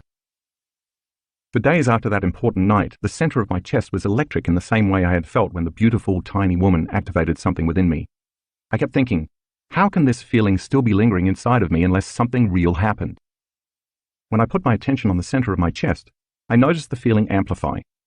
Understandably, I wasn't very interested in any social interaction during this period because the people and conditions in the outer world distracted from that feeling in my inner world, and the special feeling diminished. In time, it finally faded completely, but I never stopped thinking about the idea that there is always more love to experience, and that the energy I had embraced in that realm still lived within me. I wanted to activate it again, but I didn't know how. For a long time, even though I tried and tried to reproduce the experience, nothing happened. I now realize that the expectation of the same outcome, combined with the frustration of trying to force it to happen, is the worst combination for creating another mystical experience, or anything for that matter. I became lost in my own personal analysis, trying to figure out how it occurred and how I could make it happen again. I decided to add a few new approaches. Instead of trying to recreate the experience in the evening, I decided to wake up early in the morning and meditate. Since melatonin levels are the highest between 1 a.m. and 4 a.m., the mystical chemical metabolites of melatonin are the very substrates responsible for creating a lucid event. I decided I would practice my inner work at 4 every morning. Before I share what happened next, I want to ask you to keep in mind that this was an unusually difficult time in my life. I was deciding whether it was worth it for me to continue to teach. I'd experienced a fair amount of chaos in my life after appearing in the 2004 documentary What the Bleep Do We Know? I was considering stepping away from the public world and disappearing into a simpler life. It seemed so much easier just to walk away. Living a past incarnation in the present moment. One morning, about an hour and a half after I started my meditation in a seated position, I finally reclined. I put some pillows under my knees so I wouldn't fall asleep too quickly, allowing me to linger between wakefulness and sleep. As I lay down, I simply put my attention in the place the pineal gland occupies in my head. But this time, instead of trying to make something happen, I just let go and said to myself, whatever. Apparently, that was the magic word. I know what that means now. I surrendered, got out of the way, let go of any specific outcome, and simply opened up to possibility. The next thing I knew, I was experiencing myself as a stout man in a very hot region of the world that seemed to be what we now call Greece or Turkey. The terrain was rocky, the ground was parched, and stone buildings like those in Greco-Roman times were interspersed with many small tents made of brightly colored fabrics. I was wearing a one-piece skirted burlap garment that fell from my shoulders to my mid-thighs, and I had a thick rope tied around my waist like a belt. I wore sandals roped up to my calves. I had thick curly hair and my body felt strong. My shoulders were broad and my arms and legs were muscular.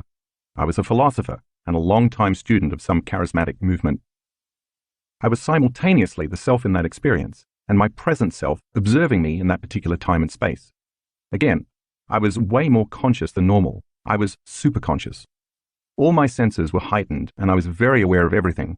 I could smell the familiar musk of my body and could taste the salt of my perspiration dripping from my face. I loved the taste. I felt grounded in the physicality and strength of my body. I was aware of deep pain in my right shoulder, but it did not consume my attention. I saw the brightness of the blue sky and the richness of the green trees and mountains, as if I were living in Technicolor. I heard seagulls in the distance, and I knew I was near a large body of water. I was on a pilgrimage and mission of sorts. I was traveling about the country teaching the philosophy that I had studied and lived by my whole life. I was under the tutelage of a Grand Master whom I loved very deeply because of the care, patience, and wisdom he had given me for so many years. It was my time now to be initiated and to deliver a message to change the minds and hearts of the culture. I knew that the message I was disseminating was counter to the current beliefs of that time, and that the government and religious orders of the day would challenge me. The main message of the philosophy I studied would free people from living in any type of obligation to something or someone outside of them. It would also inspire individuals to demonstrate a code of principles that would empower them to have more enriched and meaningful lives. I was passionate about this idealism, and I worked daily to live in alignment with the doctrines. Of course, the message would omit the need for religion and for any dependence on governments, and it would free people from personal pain and suffering. As the scene came to life, I had just finished addressing a crowd in a relatively populated village. The gathering was just breaking up when suddenly, several men quickly moved through the masses to arrest me. Before I could even try to escape, I was seized. I knew that they had planned their strategy well. If they had begun to move about while I had been talking to the crowd, I would have spotted them. They timed it perfectly. I surrendered without resistance, and they took me to a prison cell where I was left alone. Locked in a small stone cube with narrow slits for windows, I sat there knowing my destiny. Nothing I could do would prepare me for what was about to happen. Within 2 days, I was taken to the center of the city where hundreds of people gathered, many of them the same people who had listened to me speak just a few days earlier. But now, they eagerly anticipated the chance to watch my trial and impending torture. I was stripped to a small cloth undergarment and then strapped to a large horizontal stone slab with large grooves notched into the corners through which ropes led. The ropes had metal cuffs on the ends that were fastened to my wrists and ankles. Then it began. A man standing to my left started to crank a lever that moved the slab slowly from a horizontal position forward to a more vertical position. As the stone block moved upward, the ropes pulled my limbs tighter in all 4 directions. When I made it to about 45 degrees, the real pain began. Someone who seemed to be a magistrate yelled out, asking me if I would continue teaching my philosophy. I did not look up or answer. He then ordered the man to crank the lever further. At a certain point, I started to hear audible noises and pops, evidence of my spine dislocating in certain areas. As the observer of this scene, I watched the look on my face as the pain increased. It was like looking into a mirror and seeing myself. I became acutely aware that it was me on that slab. The metal cuffs around my wrists and ankles now tore into my skin, and the sharp metal burned. I was bleeding. One of my shoulders dislocated, and I heaved and grunted in pain. My body was convulsing and shaking as I tried to resist the tearing of my limbs by flexing and holding my muscles tight in resistance. Letting go would have been unbearable. Suddenly, the magistrate hollered out again, asking me if I would continue to teach. I had a thought. I will agree to stop teaching, and then when they let me down from this public display of torture, I will simply start again. I reasoned that this was the right answer.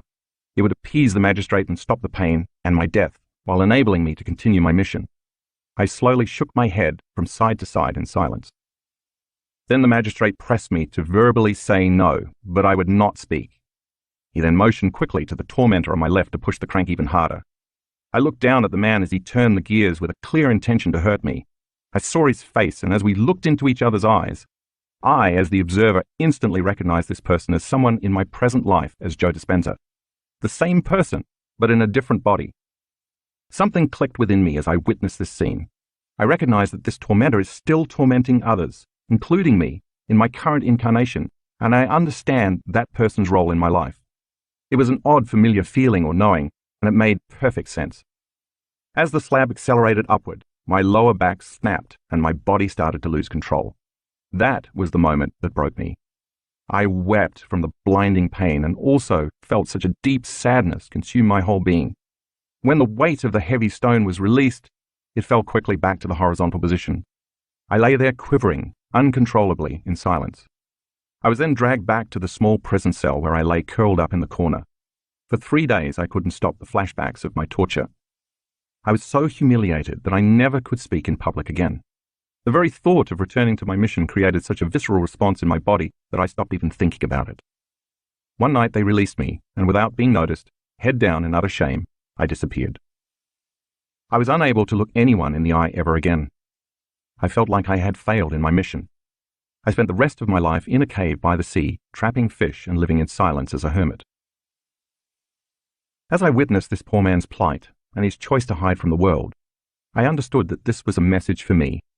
I knew that in my present life I could not disappear or hide from the world again, and that my soul wanted me to see that I had to continue my work. I had to make the effort to stand up for a message and never again retract from adversity. I also recognized that I hadn't failed at all. I had done my best. I knew that the young philosopher still lived in the eternal present moment as a myriad of possible me's, and that I could change my future and his by never again being afraid to live for the truth instead of dying for it. Each of us has myriad possible incarnations that exist in the eternal present moment, all waiting to be discovered. When the mystery of the self is unveiled, we can wake up to the understanding that we are not linear beings living a linear life, but instead dimensional beings living dimensional lives. The beauty behind the infinite probabilities that await us is that the only way we can change those futures is to change ourselves in the present infinite moment. Chapter 2. The Present Moment. If you want to experience the supernatural in your own life, by healing your body, creating new opportunities you could never have imagined before, and having transcendent, mystical experiences, you first need to master the concept of the present moment, the eternal now. There's a lot of talk about being present or being in the now these days. While most people understand the basics of what that means, not to think about the future or live in the past, I want to offer you a completely different understanding of the concept. It's going to require that you get beyond the physical world, including your body, your identity and your environment, and even beyond time itself. This is where you turn possibility into reality.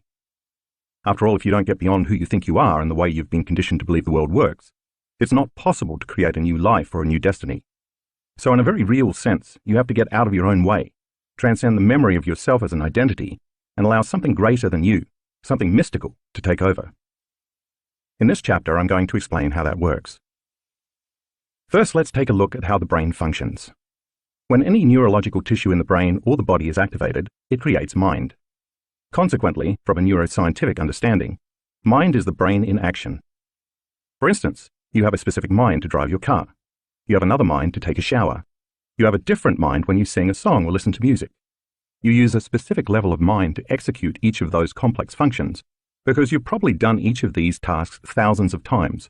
So your brain turns on in a very specific way whenever you do any of them. When your brain is in action as you drive your car, for example, you are in fact turning on a specific sequence, pattern, and combination of neurological networks. Those neural networks, or neural nets, are simply clusters of neurons that work together as a community, just like an automatic software program or a macro, because you've done that particular action so many times.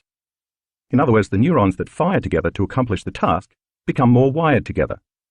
As you consciously choose to perform the task of driving your vehicle, we could say that you are automatically selecting and instructing those neurons in your brain to turn on to create a level of mind. For the most part, your brain is a product of the past. It has been shaped and molded to become a living record of everything you have learned and experienced up to this point in your life. Learning from a neuroscientific standpoint is when neurons in your brain assemble to form thousands of synaptic connections, and those connections then assemble into complex, three-dimensional neurological networks.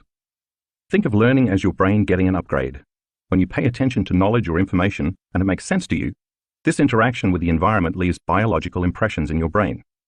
When you experience something new, your senses write the story neurologically in your brain, and even more neurons come together to make even more enriched connections, upgrading your brain even further. Experiences not only enhance the brain circuitry, but they also create emotions. Think of emotions as the chemical residue from past experiences, or chemical feedback. The stronger the emotional quotient from an event in your life, the more the experience leaves a lasting impression in your brain. That's how long-term memories are formed. So if learning means making new connections in your brain, memories are when you maintain those connections. The more you repeat a thought, choice, behavior, experience, or emotion, the more those neurons fire and wire together, and the more they will sustain a long-term relationship. In Anna's story in the previous chapter, you learned most of your experiences come from your interaction with your external environment. Since your senses plug you into the external environment and neurologically record the narrative in your brain, when you experience a highly charged emotional event, bad or good, that moment becomes embossed neurologically in your brain as a memory.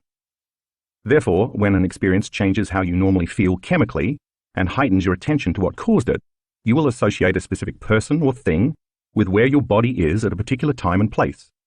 That's how you create memories, by interacting with the outer world. It's safe to say that the only place the past actually exists is in your brain and in your body.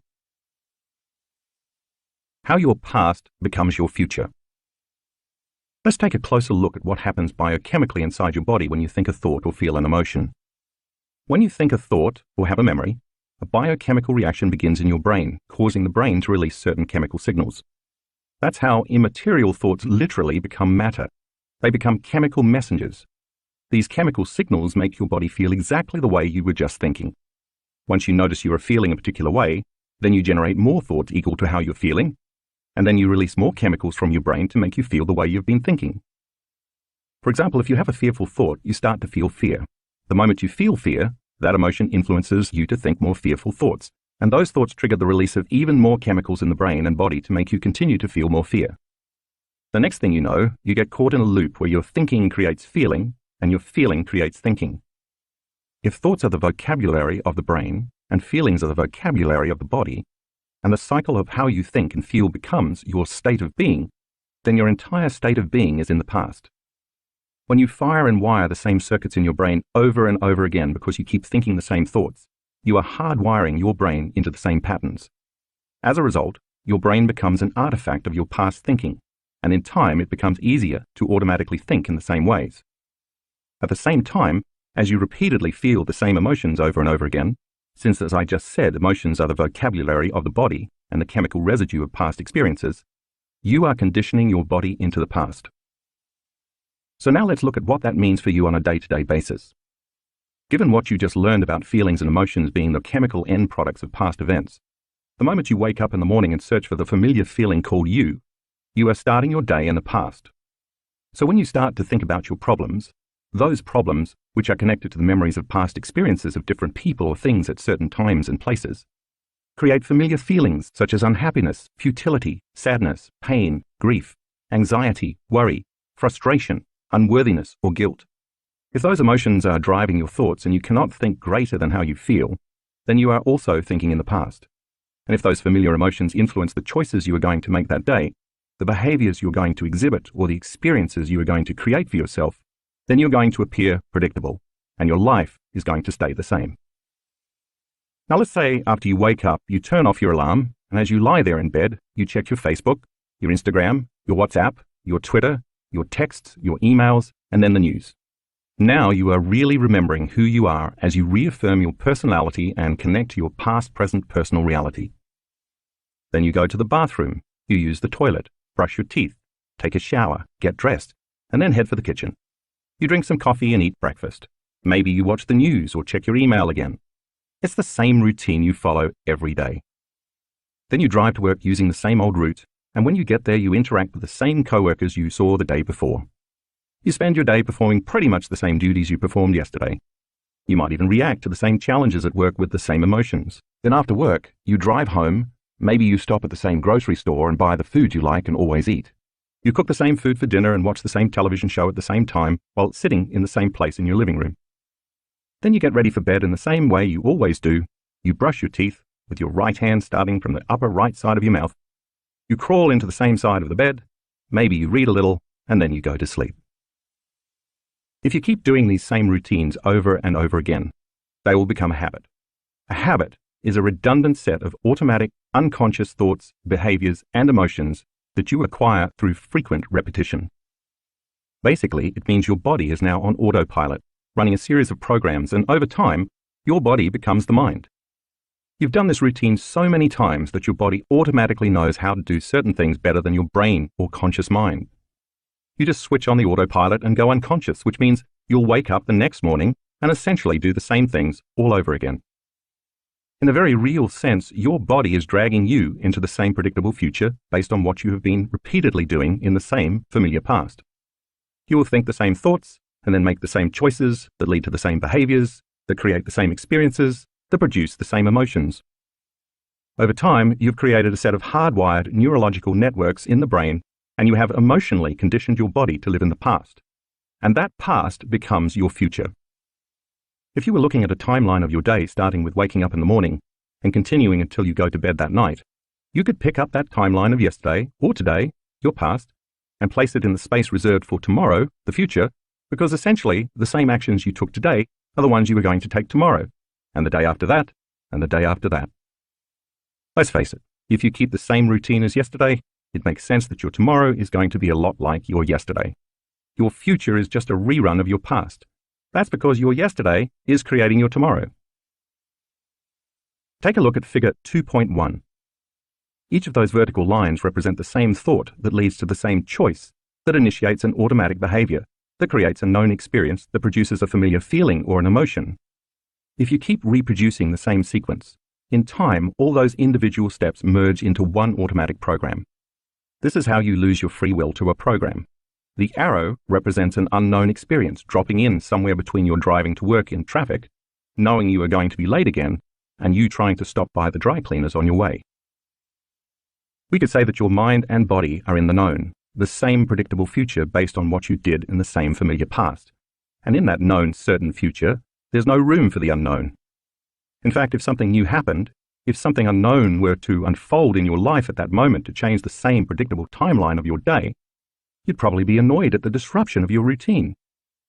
You'd likely consider it troublesome, problematic, and downright inconvenient. You might say, "Can you come back tomorrow? This is not the right time." The fact is, there's no room for the unknown in a predictable life. But being predictable is not how the unknown works. The unknown is unfamiliar, uncertain, but it's also exciting because it occurs in ways you cannot expect or anticipate.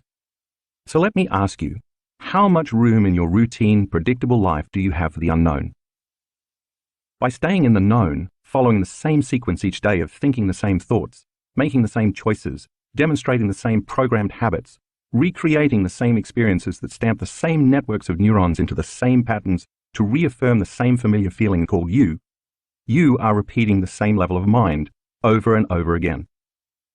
In time, your brain becomes automatically programmed to do any one of those particular sequences more easily and effortlessly the next time, and then the next time, and so on. As each of these individual steps merge into one complete step, thinking a familiar thought of an experience of somebody or something at some place in some time will automatically create the anticipation of the feeling of the experience. If you can predict the feeling of any experience, you are still in the know. For instance, the thought of having a meeting with the same team of people you have worked with for years can automatically cause you to call up the emotion of what the future event will feel like. When you can predict the feeling of that future event, because you've had enough past experiences to make it known to you, you are probably going to be creating more of the same. And of course, you are right. But that's because you are the same. By the same means, if you are in the automatic program and cannot predict the feeling of an experience in your life, you will probably be hesitant to engage it. We need to look at one more aspect of thinking and feeling to get the full picture of what's happening when we keep living in the same state of being. This thinking-feeling loop also produces a measurable electromagnetic field that surrounds our physical bodies. In fact, our bodies are always emitting light, energy, or frequencies that carry a specific message, information, or intention.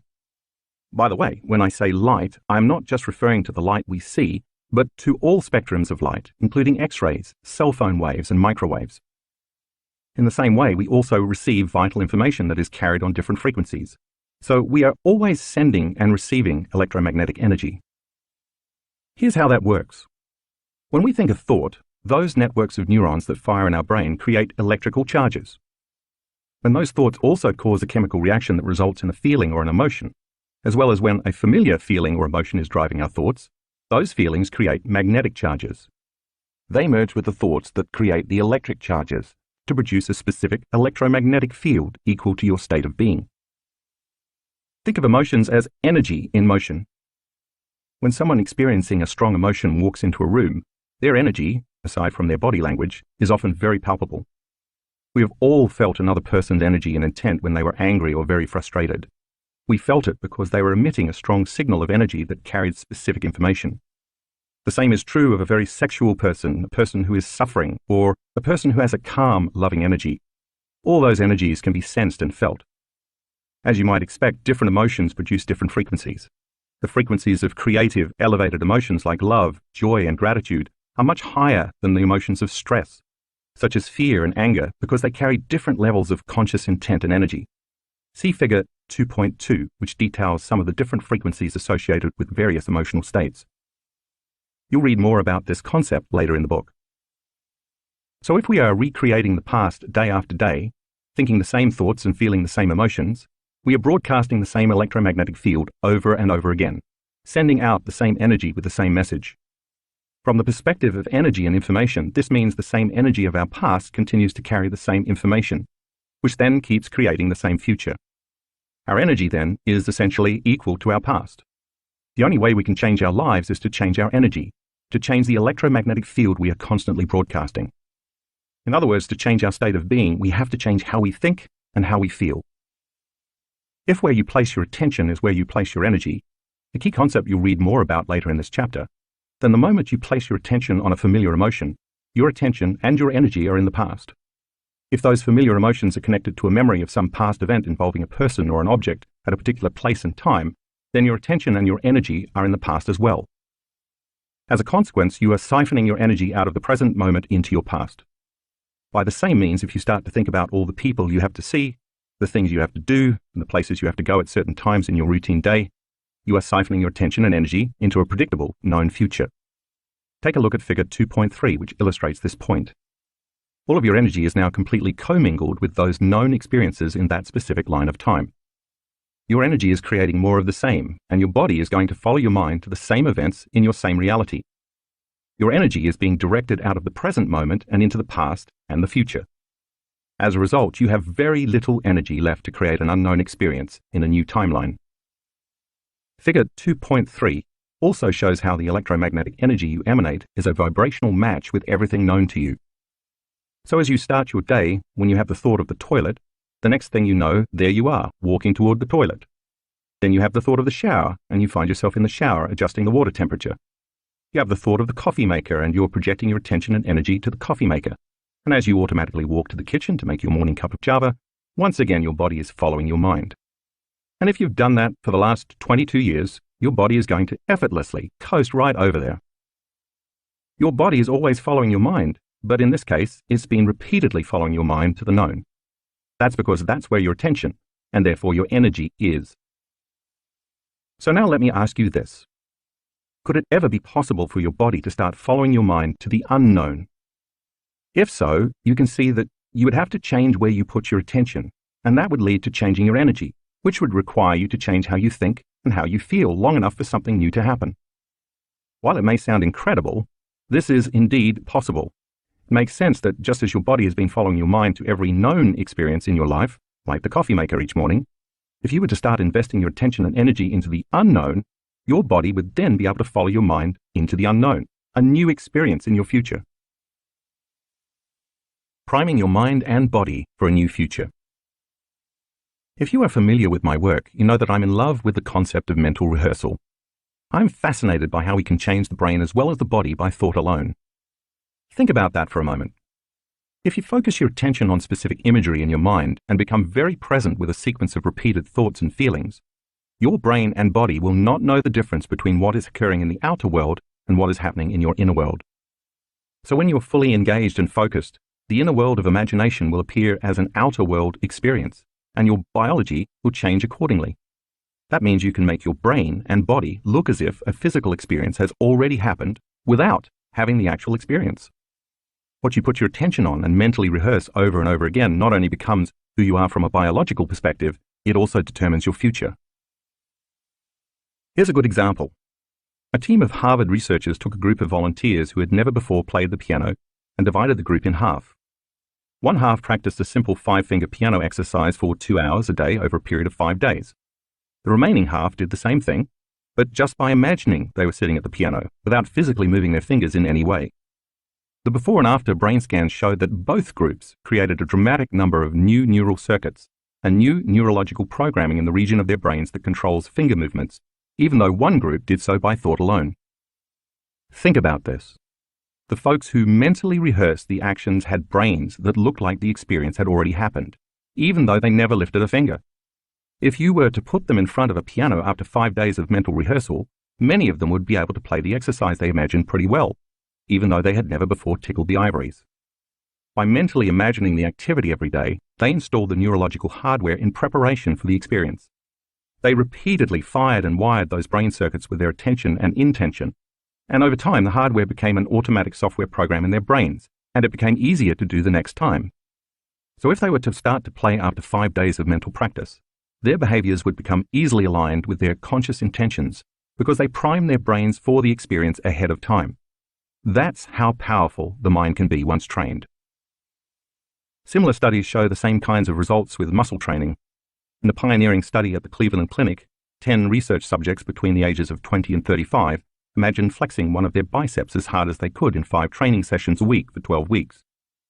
Every other week, the researchers recorded the subjects' electrical brain activity during their sessions and measured their muscle strength.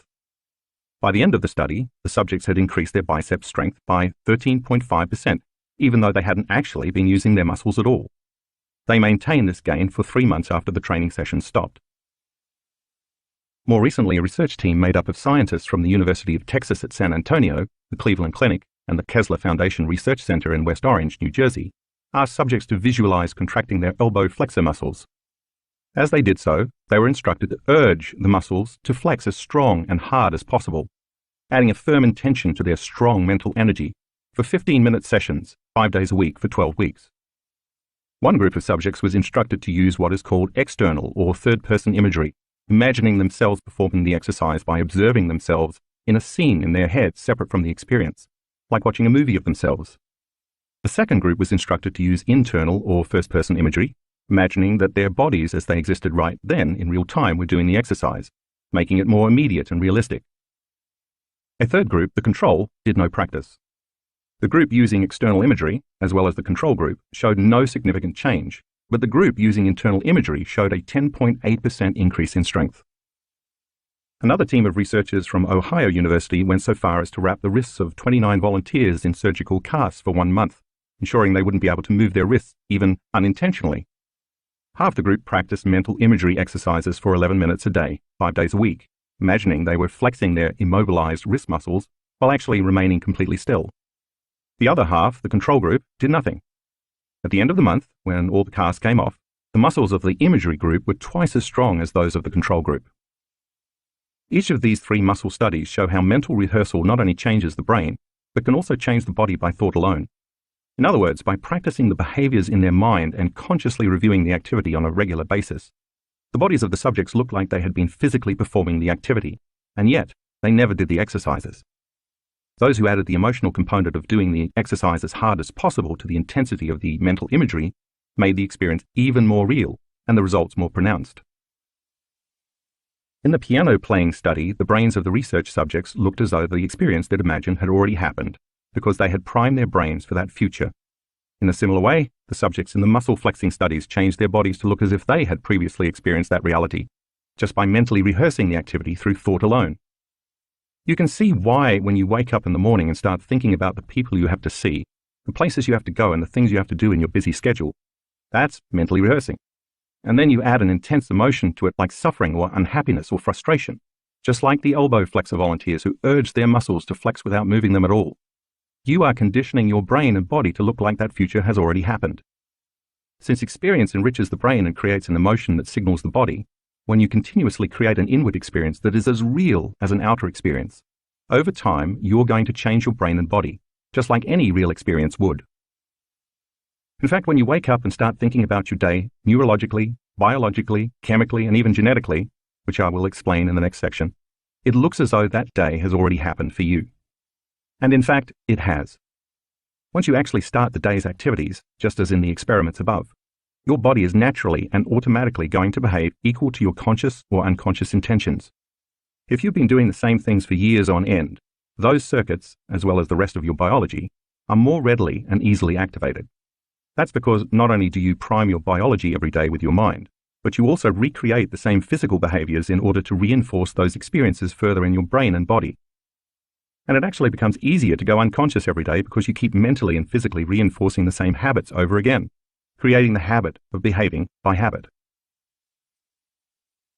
Making genetic changes. We used to think that genes created disease and that we were at the mercy of our DNA. So if many people in someone's family died of heart disease, we assumed that their chances of also developing heart disease would be pretty high. But we now know through the science of epigenetics that it's not the gene that creates disease, but the environment that programs our genes to create disease, and not just the external environment outside our body, cigarette smoke or pesticides, for example, but also the internal environment within our body, the environment outside our cells. What do I mean by the environment within our body? As I said previously, emotions are chemical feedback, the end products of experiences we have in our external environment. So as we react to a situation in our external environment that produces an emotion, the resulting internal chemistry can signal our genes to either turn on, upregulating or producing an increased expression of the gene, or to turn off, downregulating or producing a decreased expression of the gene. The gene itself doesn't physically change. The expression of the gene changes, and that expression is what matters most because that is what affects our health and our lives. Thus, even though someone may have a genetic predisposition for a particular disease, for example, if their genes continue to express health instead of expressing that disease, they won't develop the condition and will remain healthy. Think of the body as a finely tuned instrument that produces proteins. Every one of our cells, except red blood cells, makes proteins, which are responsible for the body's physical structure and physiological function.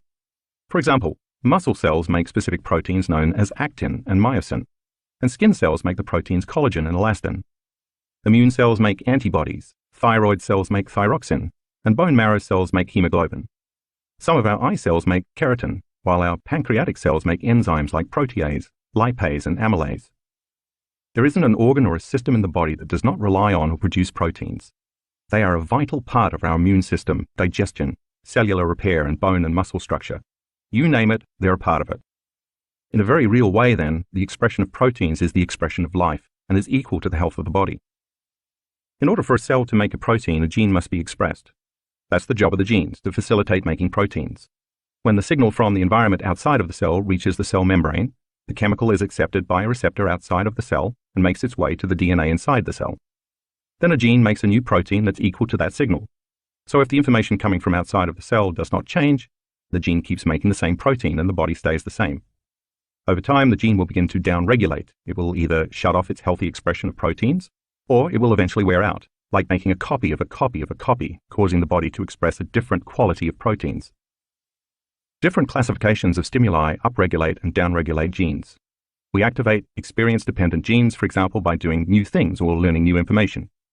These genes are responsible for stem cells getting the instructions to differentiate, transforming into whatever type of cell the body needs at that particular time to replace cells that are damaged. We activate behavioral state-dependent genes when we are in high levels of stress or arousal, or in alternate states of awareness like dreaming. You can think of these genes as the fulcrum of mind-body connection because they provide a link between our thoughts and our bodies, allowing us to influence our physical health through various behaviors, meditation, prayer, or social rituals, for example. When genes are altered in this way, sometimes within minutes, those altered genes can then be passed on to the next generation. So when you change your emotions, you can change the expression of your genes, turning some on and others off, because you are sending a new chemical signal to your DNA, which can then instruct your genes to make different proteins, upregulating or downregulating to make all kinds of new building blocks that can change the structure and function of your body. For example, if your immune system has been subject to living in the emotions of stress for too long and has certain genes activated for inflammation and disease, you can turn on new genes for growth and repair and switch off the old genes responsible for disease. And at the same time, these epigenetically altered genes will begin to follow new instructions, making new proteins and programming the body for growth, repair, and healing. This is how you can successfully recondition your body to a new mind. So as you read earlier in this chapter, this means that if you're living by the same emotions day in and day out, your body believes it's in the same environmental conditions. And those feelings influence you to make the same choices, causing you to demonstrate the same habits that then create the same experiences, that then produce the same emotions all over again. Thanks to these automatic, programmed habits, your cells are constantly being exposed to the same chemical environment, outside your body and your environment as well as outside the cells, but within your body. That chemistry keeps signaling the same genes in the same way, and so you're stuck because when you stay the same, your genetic expression stays the same. And now you are headed for a genetic destiny because you don't have any new information coming from the environment. But what if the circumstances in your life change for the better? Shouldn't that also change the chemical environment surrounding your cells? Yes, that happens, but not all the time. If you've spent years conditioning your body to this cycle of thinking and then feeling and thinking without realizing it, you've also conditioned your body to become addicted to these emotions.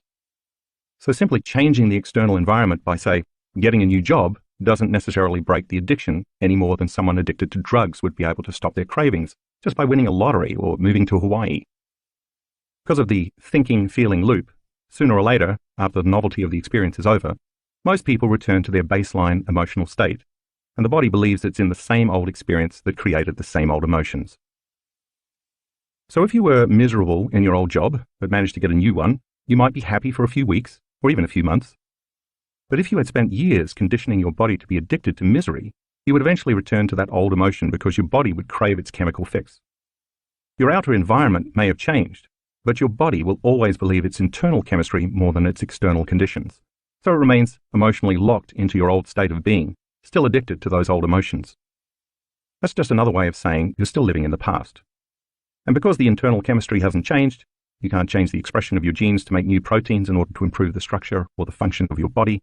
So there's no change in your health or your life. That's why I say you have to think greater than the way you feel to make any real, lasting changes.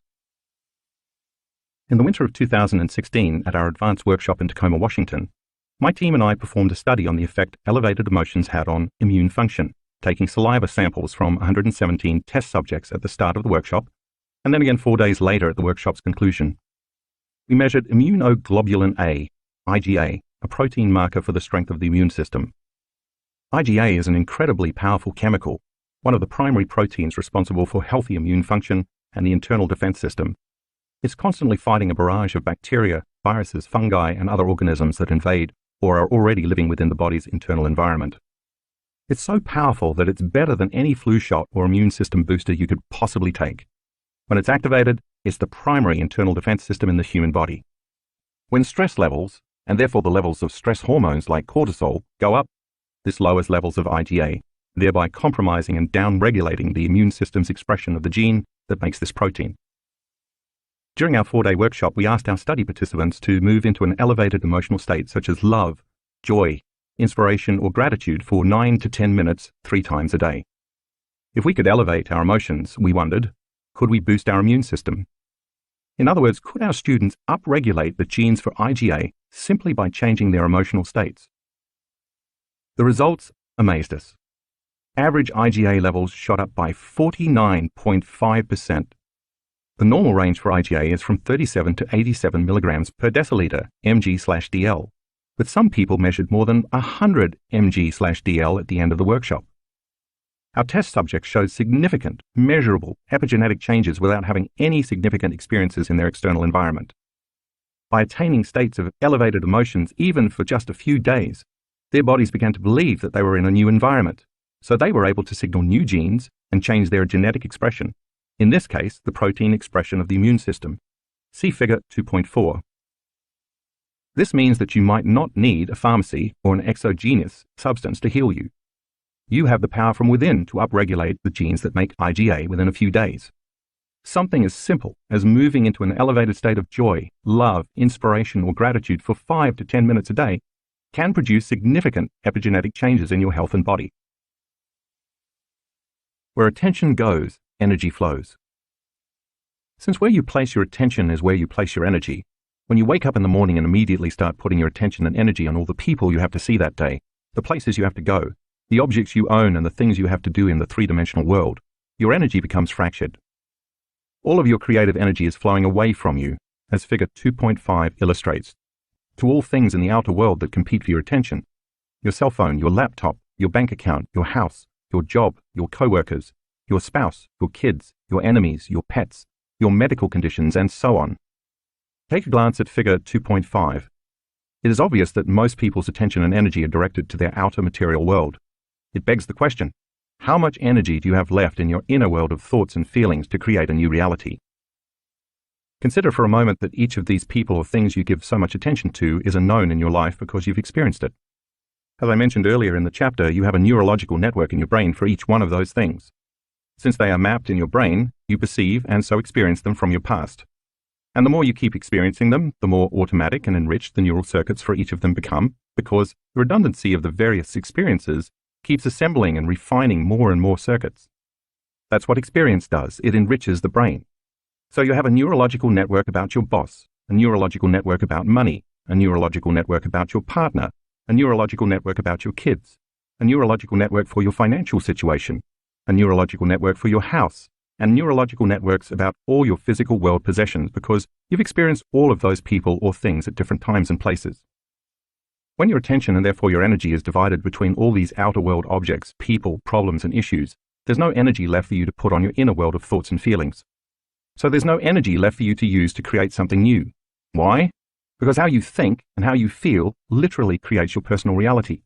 Therefore, if you are thinking and feeling equal to everything that you know, that's the known, you keep reaffirming the same life. In fact, we could say that your personality is no longer creating your personal reality. Now your personal reality is creating your personality. Your external environment is controlling your thoughts and feelings. There's a biological match between your inner world of thoughts and feelings and your outer world, past-present reality made of people and objects at certain times and places.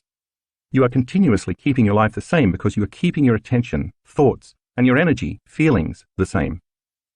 Finally, if how you think and how you feel broadcasts an electromagnetic signature that influences every area of your life, you are broadcasting the same electromagnetic energy and your life never changes. We could say that your energy is equal to everything in your past-present reality, and you are recreating the past. That's not the only limitation that occurs, though. When you place all your attention and energy on the outer world and you keep reacting to the same conditions in the same way, in a state of chronic stress which causes the brain to be in a constant state of arousal, your inner world becomes imbalanced and your brain begins to work inefficiently. And then you become less effective in creating anything at all. In other words, you become a victim of your life instead of the creator of your life. Living by the hormones of stress. Now let's take a closer look at how we end up getting addicted to our negative emotions, or more precisely, what we call the hormones of stress. The moment we react to any condition in our outer world that tends to be threatening, whether the threat is real or imagined, our body releases stress hormones in order to mobilize enormous amounts of energy in response to that threat. When this occurs, the body moves out of balance. That's exactly what stress is. This is a natural and healthy response because in antiquity, That chemical cocktail of adrenaline and cortisol and similar hormones were released when we were facing some danger in the outer world. Maybe a predator was chasing us, for example, and we had to make a decision to fight, run, or hide. When we are in survival mode, we automatically become materialists, defining reality with our senses, by what we can see, hear, smell, feel, and taste. We also narrow our focus and put all of our attention on matter, on our bodies existing in a particular space and time. The hormones of stress cause us to give all of our attention to our outer world because that's where the danger lurks. Back in the days of early humans, of course, this response was a good thing. It was adaptive. It kept us alive. And once we had focused our attention on the cause, and then the danger had passed, the levels of all those stress hormones went back into balance. But in modern times, that's no longer the case. After just one phone call or email from our boss or a family member that elicits a strong emotional reaction such as anger, frustration, fear, anxiety, sadness, guilt, suffering, or shame, we turn on the primitive fight or flight nervous system, causing us to react as if we were being chased by a predator. The same chemistry automatically stays switched on because the external threat never seems to go away. The truth is that many of us spend the majority of our time in this state of heightened arousal. It's become chronic. It's as though the predator is not out there in the wild making an occasional toothy appearance, but is instead living in the same cave as we are, a toxic coworker whose desk is right next to ours, for example. Such a chronic stress response is not adaptive. It's maladaptive. When we're living in survival mode and those hormones of stress like adrenaline and cortisol keep pumping through our body, we stay on high alert instead of returning to balance. As in Anna's experience in Chapter 1, when this imbalance is maintained long-term, chances are we are headed for disease, because long-term stress downregulates the healthy expression of genes. In fact, our bodies become so conditioned to this rush of chemicals that they become addicted to them. Our bodies actually crave them. In this mode, our brains become overly alert and aroused as we try to predict, control, and force outcomes in an effort to increase our chances of survival. And the more we do this, the stronger the addiction becomes, and the more we believe we are our bodies connected to our identities and our environment living in a linear time. That's because that's where all of our attention is. When your brain is aroused and you are living in survival mode, and you have to keep shifting your attention to your job, to the news, to your ex, to your friends, to your emails, to Facebook, and to Twitter, you're activating each of these different neurological networks very quickly. Review figure 2.5. If you keep doing this over time, the act of habitually narrowing your focus and shifting your attention compartmentalizes your brain, and it no longer works in a balanced fashion. And when that happens, you are training your brain to fire in a disordered, incoherent pattern which causes it to work very inefficiently. Like a lightning storm in the clouds, different neural networks fire out of order so your brain works out of sync. The effect is similar to a group of drummers all banging on their skins at the same time, but not together or with any rhythm. We will talk much more about the concepts of coherence and incoherence in a later chapter, but for now, it's enough to know that when your brain gets incoherent, you get incoherent. When your brain isn't working optimally, you're not working optimally. For each outer world person or thing or place you've experienced in your life that is a known, you have an emotion connected to it because emotions, which are energy in motion, are the chemical residue of experience. And if most of the time you're living by those addictive stress hormones, you might use your boss to reaffirm your addiction to judgment. You might use your coworkers to reaffirm your addiction to competition. You might use your friends to reaffirm your addiction to suffering. You might use your enemies to reaffirm your addiction to hatred, your parents to reaffirm your addiction to guilt, your Facebook feed to reaffirm your addiction to insecurity, the news to reaffirm your addiction to anger, your ex to reaffirm your addiction to resentment, and your relationship with money to reaffirm your addiction to lack. This means your emotions, your energy, are commingled, even bonded with every person, place, or thing you experience in your known familiar reality. And that means there's no energy available for you to create a new job, a new relationship, a new financial situation, a new life, or even a newly healed body. Let me say it another way. If how you think and how you feel determines the frequency and information you are emitting in your energy field, which has a significant effect on your life, and if all of your attention, and so all of your energy, is tied up with your outer world of people, objects, things, places, and time, there's no energy left in your inner world of thoughts and feelings.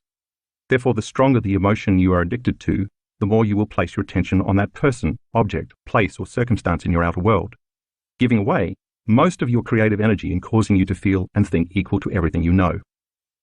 It becomes difficult to think or feel in any new ways when you are addicted to your outer world.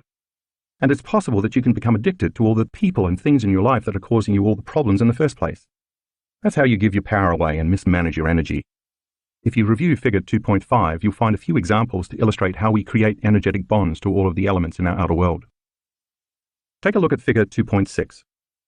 On the left side of the diagram, you see two atoms bound by an invisible field of energy. They're sharing information. It's energy that is bonding them together. On the right side of the diagram, you see two people who are sharing an experience of resentment and who are also bonded by an invisible field of energy that keeps them connected energetically. In truth, they are sharing the same energy, and so the same information. To separate the two atoms, it takes energy. By the same means, if your attention and energy are bound to the same people, places, and things in the outside physical world, you can understand that it's going to take energy and effort to break those bonds when you're in meditation.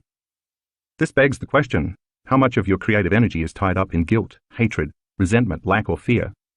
The truth is, you could be using all that energy to recreate a new destiny.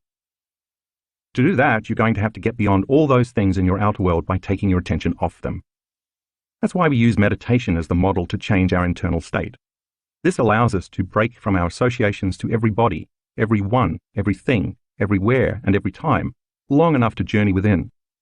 Once you overcome your emotional body and you take your attention off everything known to you in your outer world, you call your energy back to you, breaking the bonds with your past-present reality, which has been staying the same. You're going to have to make the transition from being somebody to being nobody, which means you have to take your attention off your body, your pain, and your hunger. You're going to have to go from being someone to being no one, taking your attention off your identity as a partner, parent, and employee. You'll have to go from keeping your attention on something to placing your attention on no thing, forgetting all about your cell phone, your emails, and getting a cup of coffee. And from being somewhere to being nowhere, getting beyond any thoughts about the chair you're meditating in or where you'll be going later today. And from being in linear time to being in no time, with no distracting memories or thoughts about the future. I'm not saying that your cell phone or your laptop or your car or your bank account is bad, but when you're overly attached to those things and they've captured your attention to such a degree that you can't get beyond thinking about them because of the strong emotions you associate with them, those possessions own you, and then you can't create something new. The only way to do that is to learn to call all of that fractured energy back so you can overcome the emotions of survival that you've become addicted to and that keep all of your energy bound to your past-present reality. Once you take your attention off all those exterior elements, you start to weaken your energetic and emotional bonds with those things, and you finally begin to free up enough available energy to create a new future. That's going to require you to become aware of where you've been unconsciously placing your attention, and, like separating the two atoms, it's also going to take some energy to consciously break those bonds. People come up to me all the time in workshops and tell me their computer hard drive crashed, or someone stole their car, or they lost their job and they don't have any more money. When they tell me they have lost people or things in their life, you know what I always say to them? Great.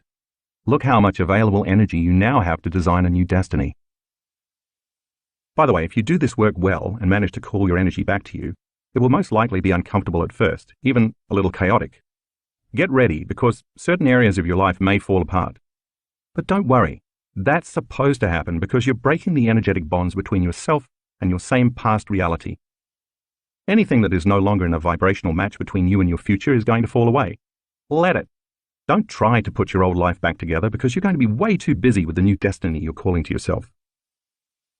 Here's a great example. A friend of mine who was vice president of a university showed up for a board meeting about 3 weeks after he started doing this meditation work. He was the backbone of that university. The students and faculty loved him. He walked into the board meeting and sat down, and they fired him. So he called me and he said, "Hey, I don't know if this meditation process is working. The board just fired me. Aren't great things supposed to happen to me when I'm doing the work?" "Listen," I told him, "don't you hold on to those emotions of survival, because then you'll be in your past. Instead, keep finding the present moment and creating from that place." Within 2 weeks, he fell in love with a woman he later married. He also soon received an offer for an even better job as vice president of a much larger and better university, which he gratefully accepted. A year later, he called me again to tell me that the college that fired him was now asking him to return as president. So, you never know what the universe has in store for you as your old reality falls away and your new one begins to unfold. The only thing I can assure you of is this: the unknown has never let me down. Calling your energy back. If you're going to disconnect from the outer world, you have to learn how to change your brainwaves. So let's talk about brainwave frequencies for a moment. Most of the time that you're awake and conscious, you are in the beta range of brainwave frequencies. Beta is measured in low range, medium range, and high range frequencies. Low range beta is a relaxed state when you don't perceive any threats from the outer world, but you are still aware of your body in space and time. This is the state you are in when you are reading, paying attention to your daughter during a friendly conversation, or listening to a lecture. Mid-range beta is slightly more aroused state, such as when you are in a group of people, introducing yourself to everyone for the first time and you have to remember everyone's name. You're more vigilant, but you're not overly stressed or completely out of balance. Think of mid-range beta as good stress. High-range beta is the state you're in when you're jacked up on the hormones of stress. There are the brain waves you display when you exhibit any of the survival emotions, including anger, alarm, agitation, suffering, grief, anxiety, frustration, or even depression. High-range beta can be more than 3 times higher than low-range beta and twice as high as mid-range beta. While you may spend most of your waking time in beta frequency brainwaves, you also dip into alpha frequency brainwaves throughout your day. You display alpha brainwaves when you are relaxed, calm, creative, and even intuitive, when you're no longer thinking or analyzing and instead you're daydreaming or imagining, like a trance state. If beta brainwaves indicate where you are placing the majority of your attention on your outer world, alpha brainwaves indicate when you are placing more of your attention on your inner world. Theta frequency brainwaves take over in the twilight stage when your mind is still awake, but your body is drifting off to sleep. This frequency is also associated with deep states of meditation. Delta frequency brainwaves usually come during deep restorative sleep. However, over the last 4 years, my research team and I have recorded several students who can move into very deep delta brainwaves during meditation. Their bodies are deeply asleep, and they're not dreaming, but their brain scans show that their brains are processing very high amplitudes of energy. As a result, they report having profound mystical experiences of oneness, feeling connected to everyone and everything in the universe. See figure 2.7 to compare the different brainwave states. Gamma frequency brainwaves indicate what I call a superconscious state. This high-frequency energy occurs when the brain gets aroused from an internal event. One of the most common examples is during meditation when your eyes are closed and you are going within, instead of an event that happens outside the body. We'll talk more about gamma brainwaves in later chapters. One of the biggest challenges people have when they meditate is switching out of high-range and even mid-range beta and slipping into alpha and then theta brainwave frequencies. It's absolutely vital to do so, though, because when they slow down their brainwaves to these other frequencies, they are no longer paying attention to the outer world and all the distractions they're so used to thinking about when they're under stress. And since they're not analyzing and strategizing, trying to prepare for the worst-case scenario in their future based on their fearful memories of the past, they have the opportunity to become present, to exist only in the now. Wouldn't it be wonderful during a meditation to disconnect your association to all the elements in your outer environment, to get beyond your body, your fears, and your schedule, and forget about your familiar past and your predictable future? If you do it right, you will even lose track of time. As you overcome your automatic thinking, your emotions, and your habits in meditation, that is exactly what happens. You get beyond your body, your environment, and time. You weaken the energetic bonds with your past-present reality and find yourself in the present moment. Only in the present moment can you call your energy back to you. This does take some effort, although it will get easier with practice, because you're living by the hormones of stress most of the time. So let's look at what happens when you aren't in the present moment during meditation, so you'll know how to handle that when it arises. Understanding this skill is important because if you can't get beyond your stresses, your problems, and your pain, you can't create a new future where those things don't exist. So let's say you're sitting in your meditation and you start to have some stray thoughts. You're in the habit of thinking that way because you've been thinking the same way and putting your attention on the same people and things at the same time and place for years now. And you have been automatically embracing the same familiar feelings on a daily basis just to reaffirm the same personality that's connected to your same personal reality, repeatedly conditioning your body into the past. The only difference now is that because you're trying to meditate, your eyes are shut. As you are sitting there with your eyes closed, you are not physically seeing your boss. But your body wants to feel that anger because every time you see her in your waking day, 50 times a day, 5 days a week, you are in the habit of feeling bitterness or aggression. Similarly, when you get emails from her, which happen at least 10 times a day, you unconsciously have the same emotional reaction to her. So your body has grown accustomed to needing her to reaffirm your addiction to anger. It wants to feel the emotions it has become addicted to, and like an addict craving a drug, the body is craving the familiar chemicals. It wants to feel that familiar anger at your boss because you didn't get the promotion, or it wants to feel judgment about your coworker who always wants you to cover for him. Then you start thinking about other colleagues who annoy you and other reasons to be upset with your boss. You're sitting there trying to meditate, but your body is throwing the kitchen sink at you. That's because it wants its chemical fix or familiar emotions that you normally feel throughout the waking day with your eyes open. The instant you notice what's happening, that you are putting all of your attention on that emotion, you become aware that you're investing your energy into the past, because emotions are records of the past. So you stop and return to the present moment, and you begin to disinvest your attention and energy out of the past. And then, in a little while, you start to feel frustrated and angry and resentful again, and you realize what you were doing. You remember that your body is trying to feel those emotions in order to reaffirm its addiction to those chemicals. And you remember that those emotions drive your brain into high-range beta brainwaves. And you stop. Every time you pause, settle your body down, and return to the present moment, you are telling your body that it is no longer the mind. You are the mind. But then thoughts start drifting into your mind about the people you have to see and the places you have to go and the things you have to do later that day. You wonder if your boss has answered that email yet, and you remember that you haven't returned your sister's phone call either. And today is trash day, so you remind yourself you need to put out the trash. And all of a sudden you become aware that by anticipating those future scenarios, you are investing your attention and your energy into the same known reality. So you stop, return to the present moment, and once more disinvest your energy out of that predictable, known future and make room for the unknown in your life. Take a look at figure 2.8. It shows that once you find yourself in that sweet spot of the generous present moment, your energy, represented by the arrows, no longer goes away from you to the past and future the way it did back in figure 2.3. Now you are divesting your energy from that familiar past and predictable future. You are no longer firing and wiring the same circuits in the same way, and you are no longer regulating and signaling the same genes in the same way by feeling the same emotions. If you keep doing this process, you are continuously calling all that energy back to you by breaking the energetic bonds that keep you connected to your past-present reality. This happens because you are taking your attention and your energy off your outer world and placing it instead on your inner world, and you're building your own electromagnetic field surrounding your body. Now you have available energy that you can use to create something new. Not surprisingly, your attention eventually begins to wander again. As you continue to sit in meditation, your body becomes more annoyed and impatient because it wants to do something.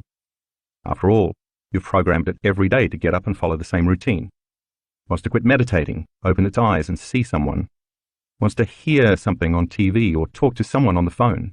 It prefers to taste breakfast instead of sitting there doing nothing. It would like to smell coffee brewing, like it does every morning, and it would love to feel something like a hot shower before it starts the day. The body wants to experience physical reality with its senses in order to embrace an emotion. But your goal is to create a reality from a world beyond your senses that's defined not by your body as the mind, but by you as the mind. So as you become aware of the program, you keep settling your body down into the present moment. The body tries again to return to the familiar past because it wants to engage in a predictable future, but you keep settling it back down. Each time you overcome those automatic habits, your will becomes greater than your program.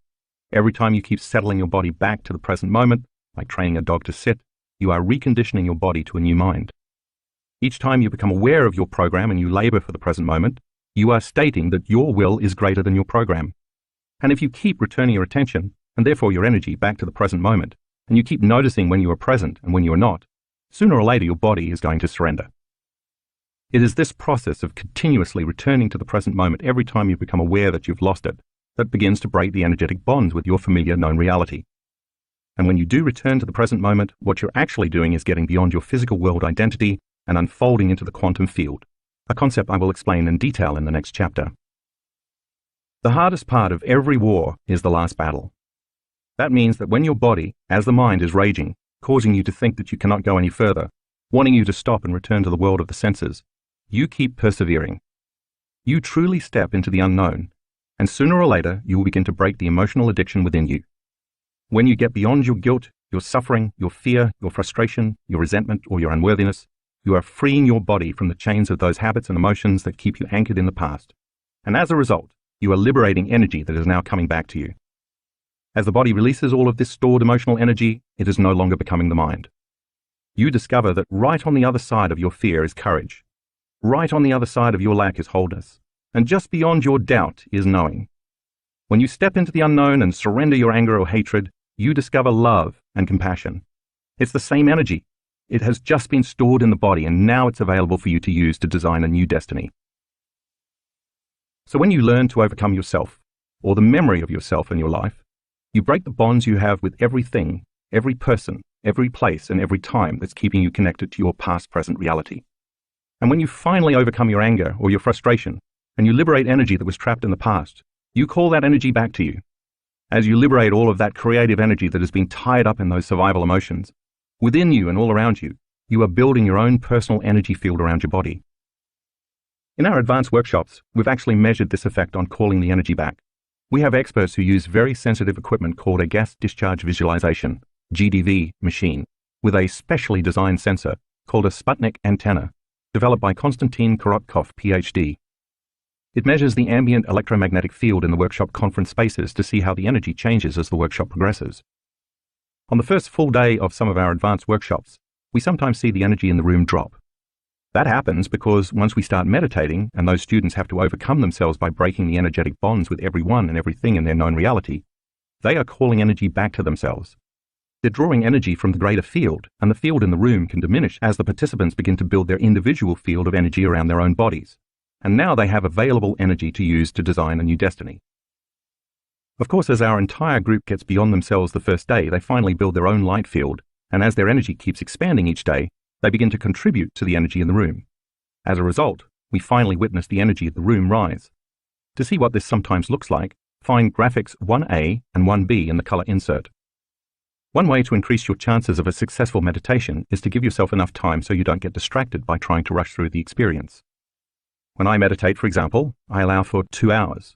I don't have to take 2 hours every time, but I know myself well enough by now to realize that if I have only 1 hour, I'm going to tell myself there's not enough time. If I have 2 hours, on the other hand, I can relax knowing I have plenty of time to find the present moment. Some days I find the sweet spot of the present moment pretty quickly, while on other days I have to work for an hour at bringing my brain and body back into the present. I'm a very busy person. Some days when I have just arrived home for 3 days between workshops or events, I wake up in the morning and immediately think of the 3 meetings I have planned that day with different staff members, mentally rehearsing what I have to talk about. Then I think about the emails I have to get done before I go to those meetings. Then I think about the flight I have to catch that afternoon. Then I make a mental note about the phone calls I have to make on the drive to the airport. You get the idea. As that happens and I'm thinking about the same people I have to see, the same places I have to go, the same things I have to do, all at the same time in my known familiar reality, I realize that I am priming my brain and body to look like that future has already happened. I become conscious that my attention is in the known future, and I stop anticipating the known and turn back to the present moment.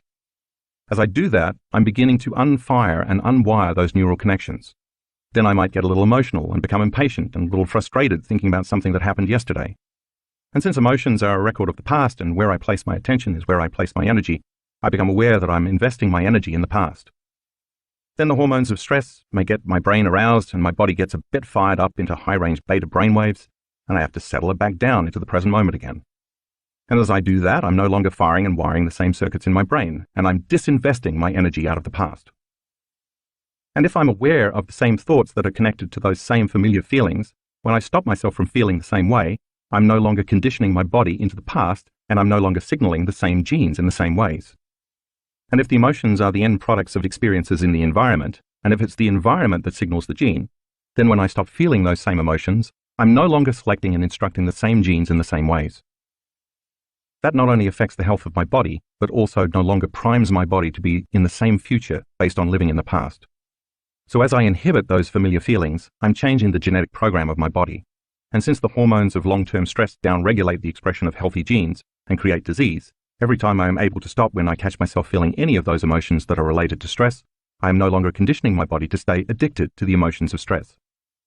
If I do it properly, overcoming my familiar thoughts and emotions of my known past and future, then energetically, neurologically, biologically, chemically, hormonally, and genetically, that predictable future, as well as the familiar past I used to affirm it, no longer exists. If I am no longer firing and no longer wiring those same old neural networks, by no longer thinking about those memories of the people or things at certain times and places, and I keep returning to the present moment, I am calling energy back to me. Take a look at figure 2.9 and you can see how the familiar past and the predictable future no longer exist. Now I'm in the sweet spot of the generous present moment, and I have available energy to create. I've built my own energy field surrounding my body. Every time I've labored, sometimes for hours, to get beyond myself and find that place called the eternal now, and I truly break through, I've always thought the same thing. That was so worth it. Chapter 3. Tuning into new potentials in the quantum. Getting beyond our body, our environment, and time isn't easy. But it's worth it because once we disconnect from three-dimensional reality, we enter a whole other reality called the quantum, the realm of infinite possibility. Describing this reality is a bit challenging because it's unlike anything we are familiar with in the physical universe. The rules of Newtonian physics, the way we are used to thinking the world works, simply don't apply. The quantum or unified field is an invisible field of energy and information, or you could say a field of intelligence or consciousness that exists beyond space and time. Nothing physical or material exists there. It's beyond anything you can perceive with your senses. This unified field of energy and information is what governs all the laws of nature. Scientists have been working to quantify this process so we can more fully understand it, and they are discovering more and more all the time. Based on my knowledge and experience, I believe there's a self-organizing intelligence that is energy, and it is observing all of the universes and galaxies into order. Sometimes people will say to me that this idea seems a bit unscientific. I always answer them with the same question. What happens after an explosion? Order or disorder? Their answer is always that disorder results. Then I ask, so why, after the Big Bang, which was the biggest explosion ever, has so much order been created? Some intelligence must be organizing its energy and matter into form and unifying all the forces of nature to create such a masterpiece. That intelligence, that energy, is the quantum or unified field. To give you some idea of what this field is like, imagine taking away all the people and bodies on Earth, all the animals and plants and physical objects, both natural and man-made, all the continents, the oceans, and even the Earth itself. Imagine you could then take away all the planets and moons and stars in our solar system, including our sun. And then imagine taking away all the other solar systems in our galaxy, and then all the galaxies in the universe. There's no air, and there isn't even any light that you can see with your eyes. There's just absolute blackness, the void, the 0-point field. It's important to remember this because when you as a consciousness in the present moment unfold into the unified field, you will be in an infinite black space, void of anything physical. Now imagine that not only do you not see anything here, but because you enter into this realm without a physical body, you also have no sight with which to see, nor do you have the capacity to hear, feel, smell, or taste. You have no senses here at all. The only way you can exist in this quantum is as an awareness. Or better said, the only way you can experience this realm is with your awareness, not your senses. And since consciousness is awareness, and awareness is paying attention and noticing, once you are beyond the world of the senses, when you pay attention to the energy of the quantum field, your consciousness is connecting to greater levels of frequency and information. Yet as strange as this may sound, the quantum field is not empty. It's an infinite field filled with frequency or energy. And all frequency carries information.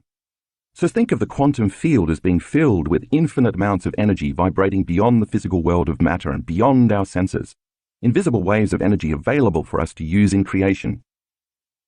What exactly can we create with all this energy swimming in an infinite sea of potentials? That's up to us because, in short, the quantum field is the state in which all possibilities exist. And as I just said, when we find ourselves in the quantum universe, we exist simply as an awareness, or as a consciousness, specifically an awareness that is paying attention to or observing a field of infinite possibilities existing within an even greater consciousness and a greater level of energy. As you enter this endless, vast space as an awareness, there are no bodies, no people, no objects, no places, and no time. Instead, infinite unknown possibilities exist as energy. So if you find yourself thinking about knowns in your life, you are back in the three-dimensional reality of space and time. But if you can stay in the blackness of the unknown for long enough, it will prepare you to create unknowns in your life. In the previous chapter, when I was instructing you to return to the present moment, I was referring to you stopping yourself from thinking about the predictable future or from remembering the familiar past and simply unfolding into this eternal, vast space as an awareness, to no longer place your attention on anything or any one material in this three-dimensional reality, like your body, the people in your life, the things you own, the places you go, and time itself. If you do that properly, you are nothing but awareness. That's how you get there. Now let's back up a bit and look at how scientists came to discover the quantum universe, which happened when they began studying the subatomic world.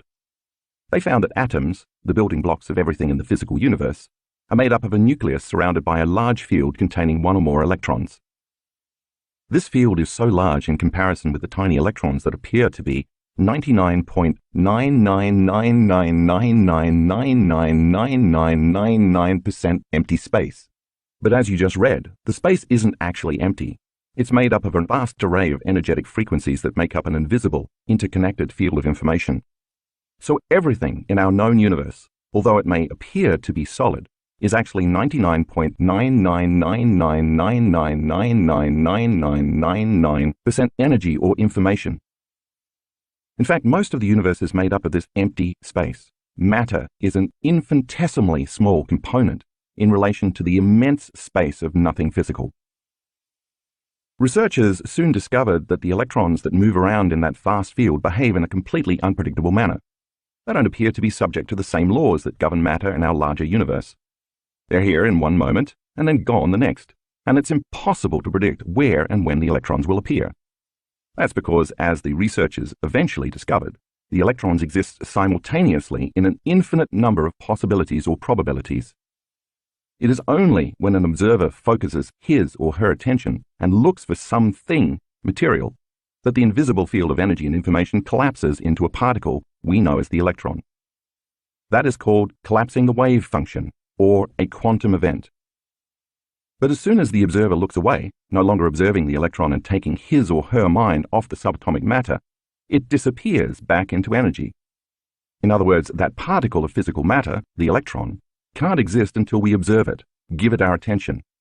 And the moment we're no longer putting our attention on it, it turns back into energy, specifically an energetic frequency which scientists call a wave, and into possibility. In this way, mind and matter are related in the quantum. By the way, just as we as subjective consciousness are observing the electron into form, there's an objective universal consciousness that is constantly observing all of us and our three-dimensional reality into order and form as well. So what that means for you is this. If you're viewing your life from the same level of mind every single day, anticipating a future based on your past, you are collapsing infinite fields of energy into the same patterns of information called your life. For example, if you wake up and you think, "Where's my pain?" Your familiar pain soon appears because you expected it to be there. Imagine what would happen instead if you were able to take your attention off the physical world and the environment. As you learned in the last chapter, when you take your attention off your body, you become nobody, and you no longer have access to, or any use for, the senses. When you take your attention off the people in your life, you become no one, and so you no longer have an identity as a parent, a partner, a sibling, a friend, or even as a member of a profession, a religious group, a political party, or a nationality. You have no race, no gender, no sexual orientation, and no age. When you take your attention off objects and places in the physical environment, you are in no thing and nowhere. Finally, if you take your attention off linear time, which has a past and a future, you are in no time.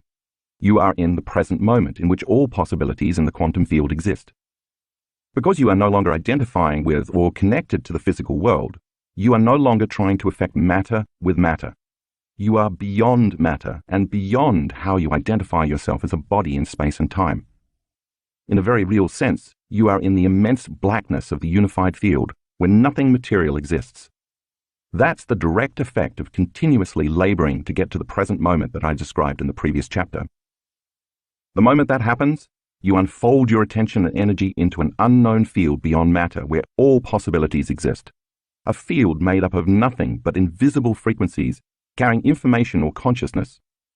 And just like the quantum scientists who took their attention off the electron only to find that it reverted to energy and possibility, if you were to take your attention off your life or get beyond the memory of your life should turn into possibility.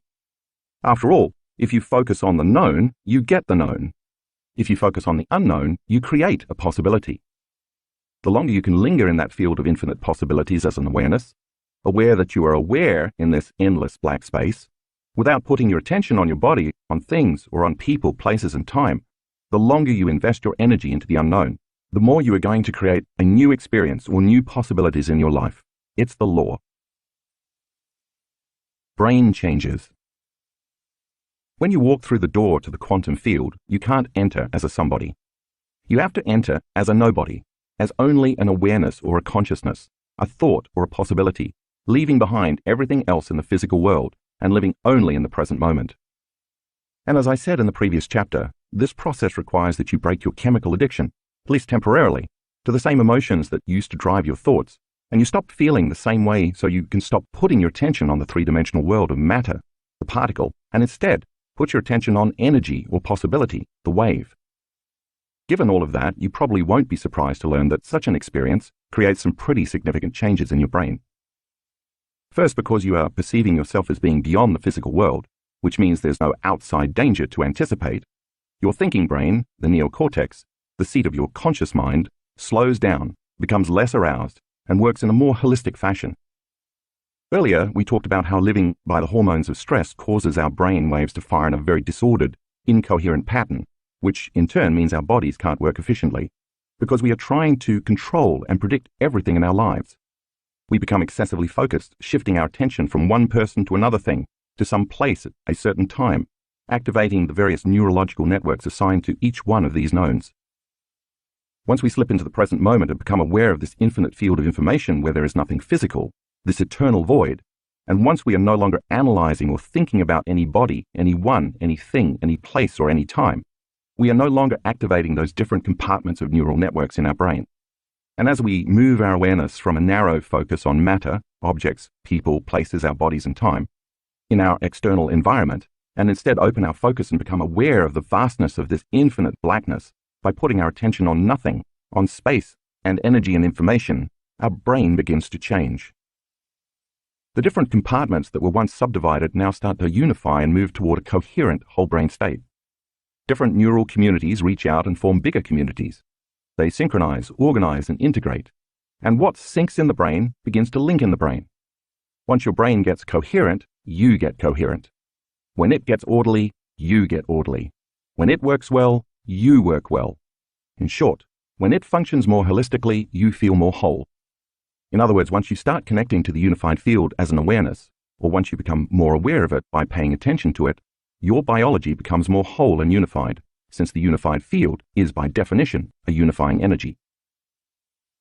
To more clearly see the difference between coherence and incoherence, take a look at graphic 2 in the color insert, as well as figure 3.1. As you can see, when brain waves are coherent, they are in phase with one another. Both their crests, their high points, and their troughs, their low points, match. Because coherent brain waves are more orderly, they are also more powerful. You could say they speak the same language, follow the same rhythm, dance to the same beat, and share the same frequency, so they find it easier to communicate. They're literally on the same wavelength. When brain waves are incoherent, on the other hand, the electrochemical messages or signals they are sending to different parts of the brain and body are mixed and erratic, so the body cannot then operate in a balanced, optimal state. The second change our brains experience when we enter the quantum is that our brainwaves move into a slower frequency, from beta brainwaves to coherent alpha and theta brainwaves. That's important because as we slow down our brainwaves, our consciousness moves out of the thinking neocortex and into the midbrain, the limbic brain, and there it connects with the autonomic nervous system, the body's subconscious operating system. See figure 3.2. This is the part of the nervous system that is in charge of digesting food, secreting hormones, regulating body temperature, controlling blood sugar, keeping our heart beating, making antibodies that fight infections, repairing damaged cells, and myriad other functions of our bodies over which most scientists believe we have no conscious control. Basically, the autonomic nervous system keeps you alive. Its main job is to create order and homeostasis, which balances the brain and ultimately the body. The more we can linger in the present moment as no body, no one, no thing, no where, and no time, the more integrated and coherent our brain becomes. This is when the autonomic nervous system steps in and begins to heal the body, because our consciousness merges with its consciousness. In other words, when you are in the present moment, you get out of your own way. As you become pure consciousness, pure awareness, and change your brainwaves from beta to alpha and even to theta, the autonomic nervous system, which knows how to heal your body much better than your conscious mind does, steps in and finally has an opportunity to clean house. That's what creates brain coherence. If you look at graphics 3A-3C in the color insert, you'll see 3 different brain scans. Graphic 3A is a normal scan of someone in normal thinking beta brainwaves. Graphic 3B was recorded while a student was performing an open focus, showing coherent, synchronized alpha brainwaves. Graphic 3C represents a deeper brainwave state of coherent, synchronized theta. If in this state you are no longer reaffirming the known, your same life, and instead you keep investing your energy into the unknown, as you would invest money in a bank account, then you are able to create new, unknown possibilities in your life. Just as the material electron expands back to immaterial energy in the quantum field once scientists stop observing it, when you no longer observe your pain, your routine life, and your problems, they will turn back into energy, into an infinite number of possibilities, into pure potential. Only once you are truly present in this potent place beyond this space and time, the place from where all things materially come, can you begin to create real change. At a 4-day advanced workshop in 2016 in Tacoma, Washington, we conducted a study to show how this actually works. We measured the brainwaves of 117 workshop participants using electroencephalograms. EEG measurements were taken before and after the workshop. We were looking to see if we could detect changes in 2 different measures of brain function. The first measure was how long it took the subjects to achieve a meditative state, defined by the ability to maintain an alpha brainwave state for at least 15 seconds. We found that the participants were able to achieve meditative states 18% quicker by the end of the 4-day workshop. The second measure we looked at was the ratio between delta brainwaves, associated with moving into deeper levels of the subconscious mind, and high-range beta brainwaves, usually associated with high levels of stress. Anxious people usually have lots of high-range beta and a lower level of delta brainwave frequencies. We were looking to see if meditation, specifically the successful practice of slipping into the quantum realm and becoming no body, no one, no thing, no where, in no time, might improve those values, and in fact, it did. Participants lowered their high-range beta brainwaves, indicating they were feeling less stress, by an average of 124%, and increased their delta brainwaves, indicating a greater feeling of oneness during meditation, by an average of 149%. The amount of high-range beta brainwaves diminished relative to the amount of delta waves by 62%, and this all happened in only 4 days. Look at figure 3.3 to see these results. You'll notice that some of the changes we measured were greater than 100%, indicating these participants were able to make unusually significant improvements relatively quickly. That's pretty supernatural. Changing your energy. Combining a clear intention with elevated emotions. Once you're in the sweet spot of the generous present moment, where all possibilities exist in the quantum field, how do you turn one or more of those potentials, those immaterial possibilities, into reality in the 3-dimensional world of matter? This requires 2 things: a clear intention and elevated emotion.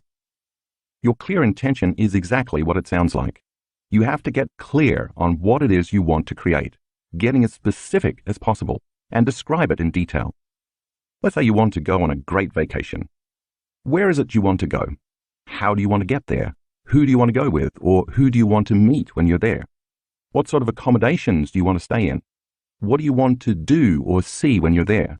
What food do you want to eat? What do you want to drink? What kind of wardrobe will you pack? What will you buy to bring home? You get the point.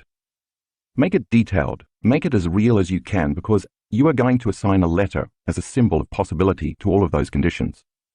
As you read in the previous chapter, those thoughts, which make up your intention, are the electrical charge you are sending out into the unified field.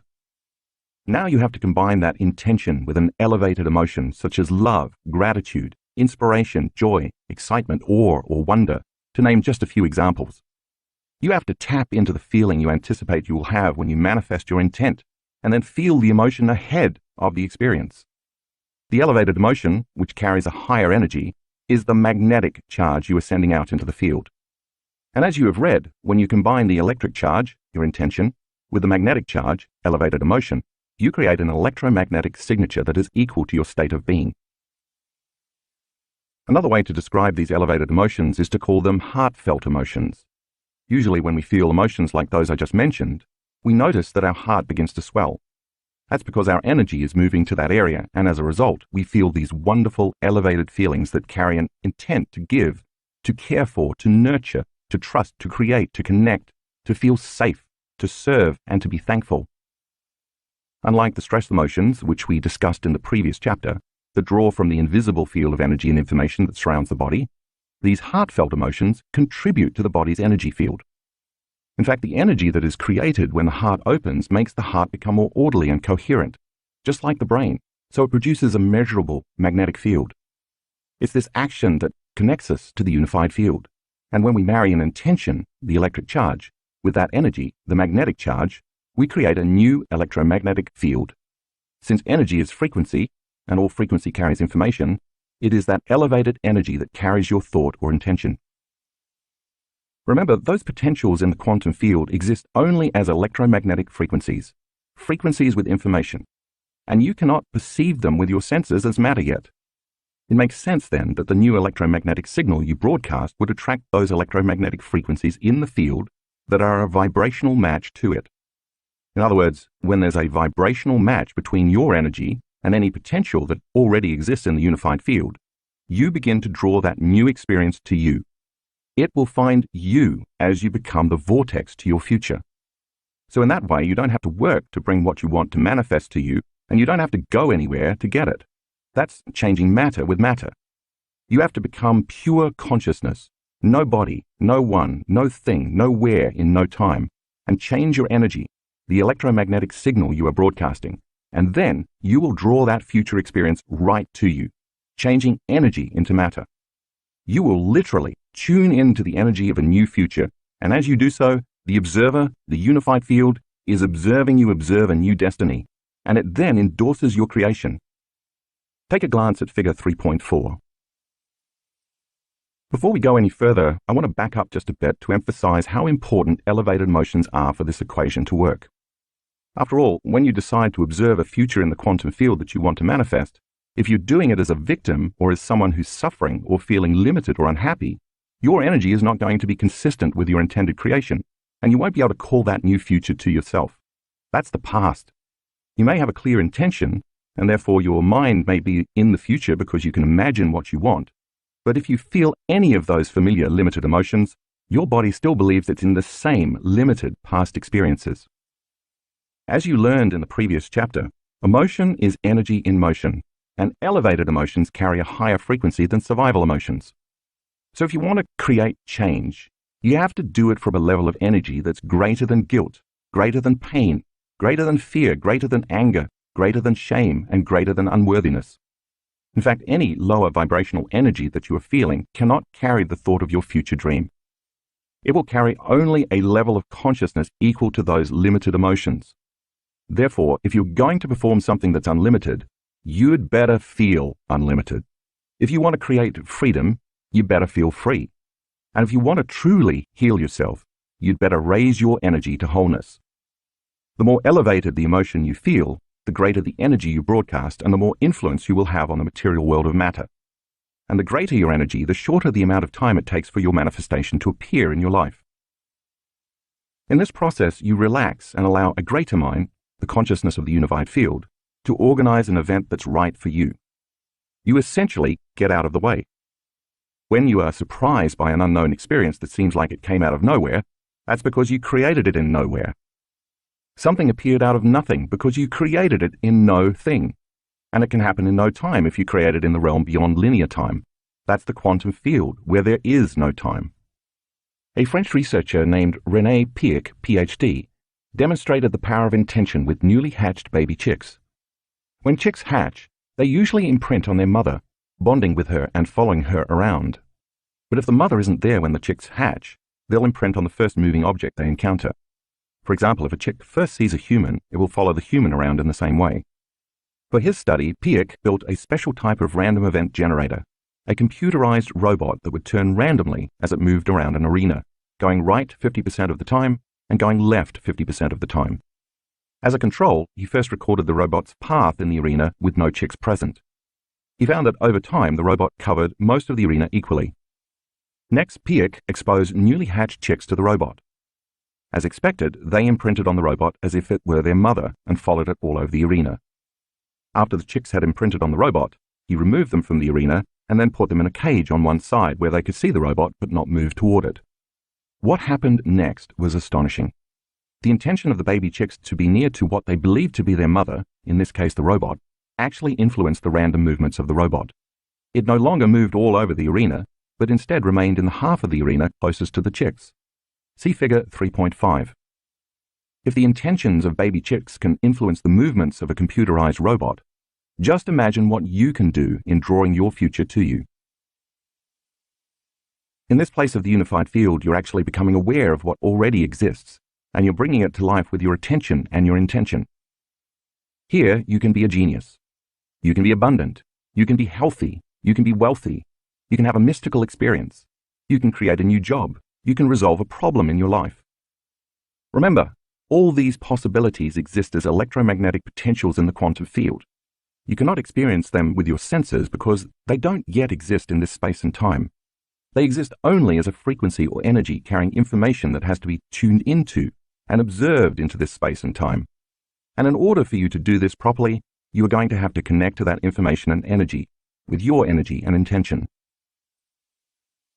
Here's another way to look at it. If you're unified with the consciousness and the energy of every body, every one, everything, every place, and every time within a vast unified field of potentials, then observing a potential in the quantum is just like becoming aware of your hand in the physical world. You're already connected to it. It already exists. Tuning into the energy of your future and intentionally observing that potential in the quantum then causes infinite fields of energy to collapse into particles called a quantum event, and that becomes an experience that can then manifest in your physical three-dimensional world. Then when you get up from your meditation, even though you're back in the three-dimensional world of matter, because you already experienced the elevated emotion you anticipated ahead of the experience, you have no choice but to get up feeling as if your intent has already manifested, or as if your prayer is already answered. You feel intimately connected to your new future, knowing it will show up in a way you can't predict, because if you can predict it, then it's a known. In effect, you get up as a new self, one who feels more like energy than matter. But you must remain aware, because the moment you forget and start stressing about when it's going to happen or how it's going to happen, you'll return back to your old self, trying to predict the future based on the past. And then you'll start feeling the same old familiar emotions, with the same lower energy that influence your same old thoughts, and you've just made the choice to stay trapped in the known. We could say that you'll disconnect from the energy of your future the moment you feel the familiar energy of the emotions of your past. If you instead become successful at tuning into this potential you have chosen over and over again, and you get familiar with it, you will be able to tune into it not only in meditation, but also when you're in line at the bank. You'll be able to tune into it when you're sitting in traffic. You can do it when you're shaving, when you're cooking, and when you're taking a walk. You can do it over and over again with your eyes open, just as you do when your eyes are closed in meditation. Just remember, every time you tune into the energy of your future in the present moment, you are drawing your future to you. And if you do it often enough, and you do it correctly, you'll change your biology from a past-present reality to a future-present reality. That is, you will change your brain neurologically from being a record of the past to becoming a map to the future. At the same time as you teach your body emotionally what that future will feel like in the present moment, you'll recondition your body with this new elevated emotion. You'll be able to signal new genes in new ways, and you'll change your body to look like the future you chose with your clear intention has already happened. That means you begin to biologically wear your future. Jace goes quantum. When my oldest son Jace finished graduate school, he went to work for a large company in Santa Barbara that made sophisticated cameras for the military. When he completed his contract, he moved to San Diego to work with a startup. After a while, though, he became disillusioned with the management and decided to leave the company and travel. He's a big wave surfer, so he came up with an elaborate plan to go all over Indonesia, Australia, and New Zealand for 7 months. He packed up his suitcase with the surfboards and off he went, and he had the time of his life. After 6 months, he called me from New Zealand and said, "Dad, listen, I have to start thinking about what I'm going to do when I get back to the real world. I want to create a new and better job than my previous ones, but I want to do it differently. I've learned a lot from taking time off." "Okay," I responded. "There must be a potential in the quantum field that you can tune into that's related to a new job for you. Take out a piece of paper and write the letter J on it, and draw 2 squiggly lines around it to represent the electromagnetic field. Hang on, because you're going to be doing something similar in the meditation at the end of this chapter." Once he'd done that, I said, "That J is a symbol that represents a possibility, your clear intention of the job you want. But now we have to get very clear on exactly what kind of job you want, so let's list what's important to you in this job. I want you to think about the conditions of what that letter J for new job means to you. Under that J, I want you to write the word intention and list the specifics of what you want in your new job. You can write down anything you want except when or how it's going to happen. I want to be able to work from anywhere in the world, he told me, and I want to make the same amount of money I was making at my old job, or more. I want to have independent contracts for 6 months to a year, and I have to love what I do. Good. Anything else? I asked. Yeah, I want to be my own boss and lead my own team, he said. Okay, now you have your clear intention, I told him. Every time you think of this letter J, can you associate the letter with the meaning you just gave it? All of the specifics of what you want that you just listed. He said he could do that. Then I asked him to think about how he was going to feel when it happened. Next to or below your sub-intentions that you listed to get clear on your new job, I told him, I want you to write elevated emotions, the energy of my future. Now, let's list them one by one. What are they?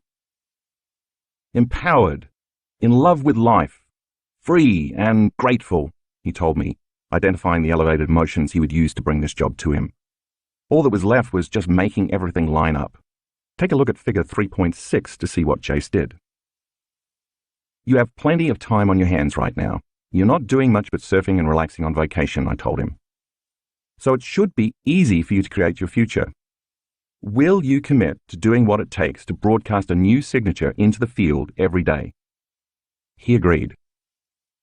Then I reviewed with him the concept of finding the present moment and getting centered and raising his energy so that his energy could carry his intention for his future. Just hold that symbol in your mind's eye while you radiate that energy into the space beyond your body and space, I instructed. Like tuning in to a radio station and picking up a frequency that carries information. The longer your awareness lingers in this energy, or the longer you are conscious of the energy of your future, the more likely you will be to call the experience to you.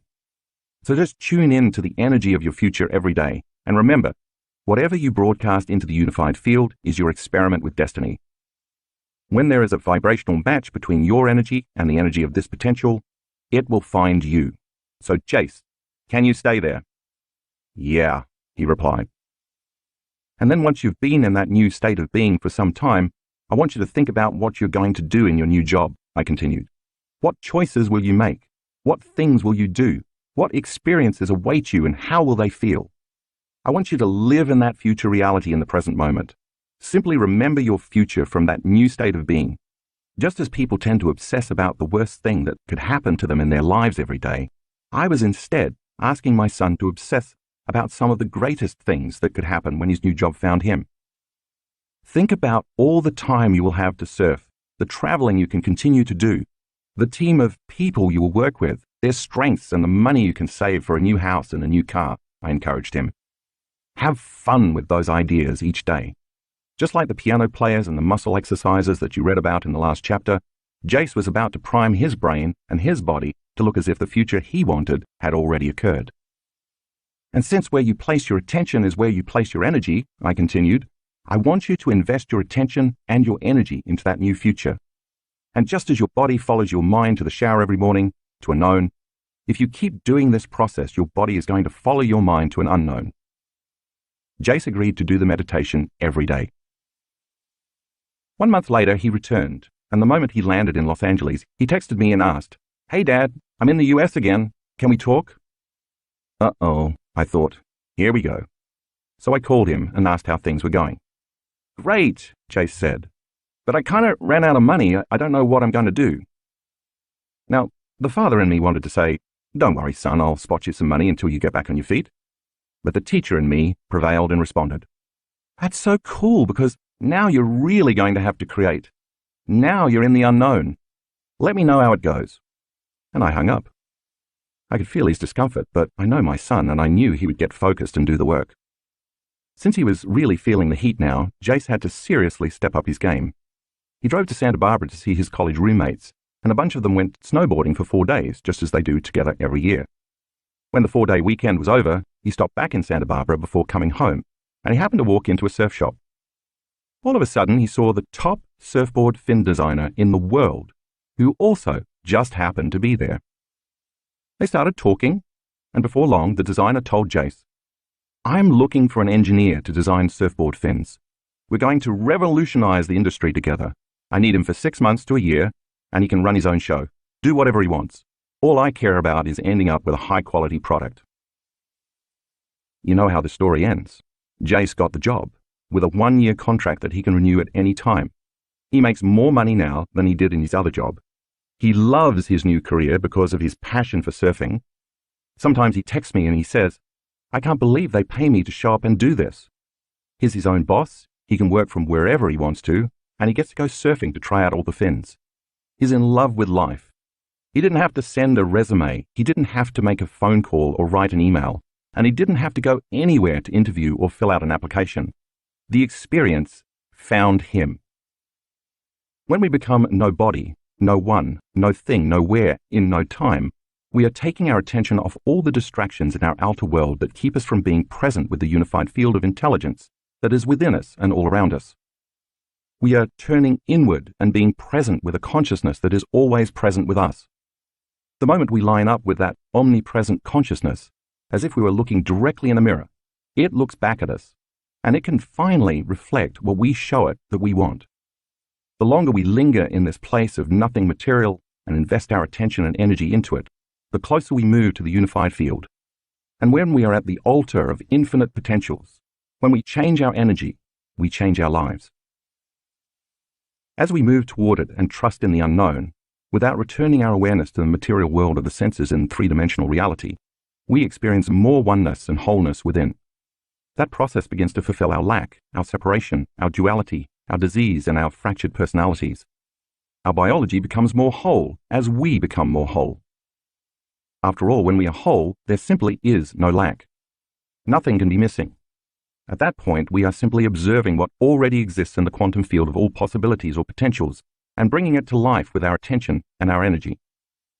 So now I have to ask you, what experience is out there in the quantum field waiting to find you? Preparing to tune in. This meditation requires a little advanced preparation. First, I want you to think about a potential experience you want to have. Remember that just like the electron before it collapses into matter, the experience already exists as an energy or a frequency in the quantum field. This is the energy that you're about to tune into. Some of our students have lowered their cholesterol levels just by tuning into a potential. They lowered their cancer markers. They've made tumors disappear. They've also created great new jobs, all expense-paid vacations, new healthy relationships, more money, profoundly mystical experiences, and even winning lottery tickets. Believe me, my team and I have seen it all. So go ahead, step into the unknown. Once you have the new experience you want to create, assign a capital letter to it, and then write that letter down on a piece of paper. Think of the letter as a symbol that represents that specific possibility in your life. Actually, putting it on paper instead of only thinking about it is important, because the act of writing it down solidifies that you want it.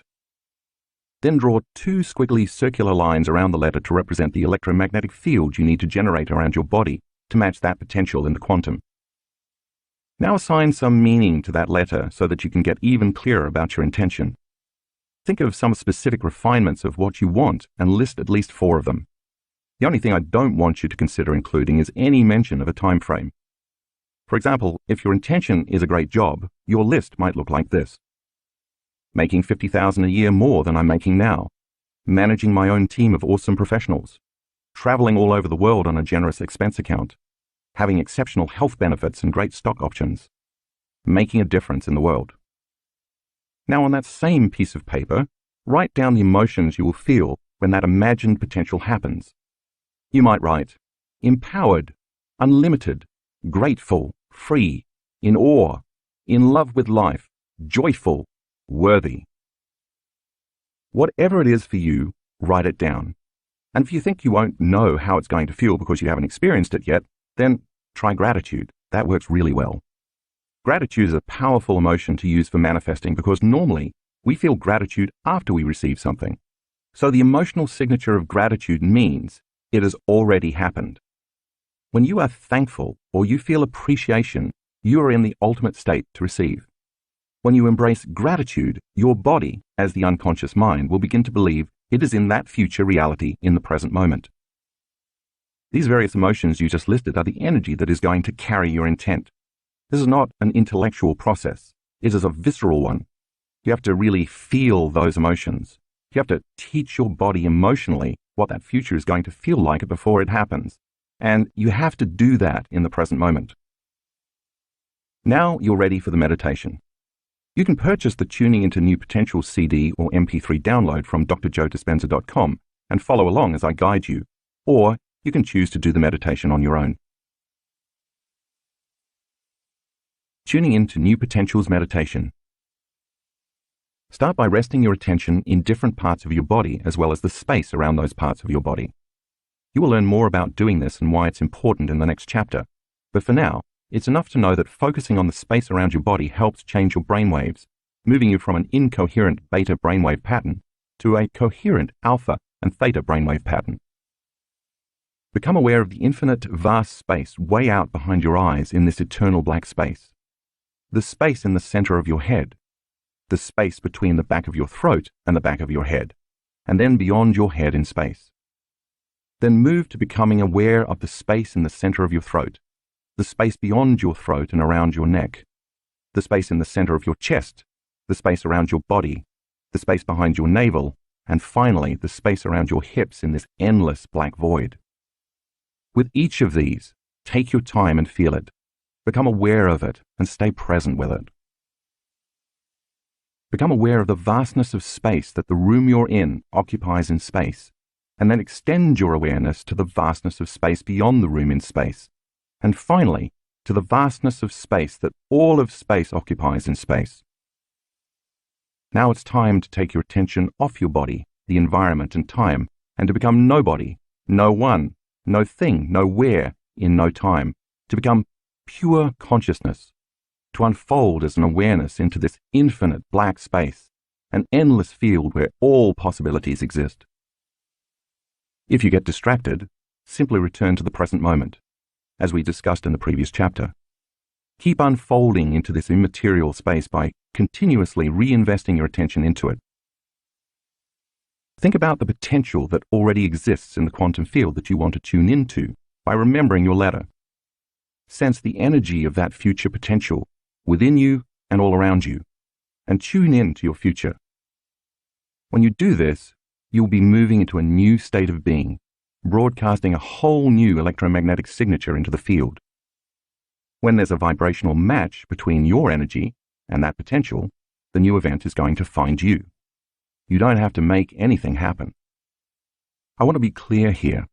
It might take more than a few meditations for your future opportunity to unfold. It could happen in a week, a month, or even longer. The key is to keep doing it until it occurs. Once you're in a new state of being, broadcasting a new electromagnetic signature, now remember your future before it happens and begin to mentally rehearse what that future will be like by living in that future. Make it as real as possible, calling up those elevated emotions you listed so you can teach your body emotionally what that future feels like. Surrender your creation to a greater mind, planting a seed in the infinite field of possibilities, and just let it go. Finally, bless your body with a new mind.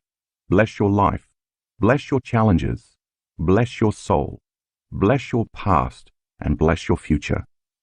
Bless the divine in you and open your heart and give thanks for a new life before it's made manifest.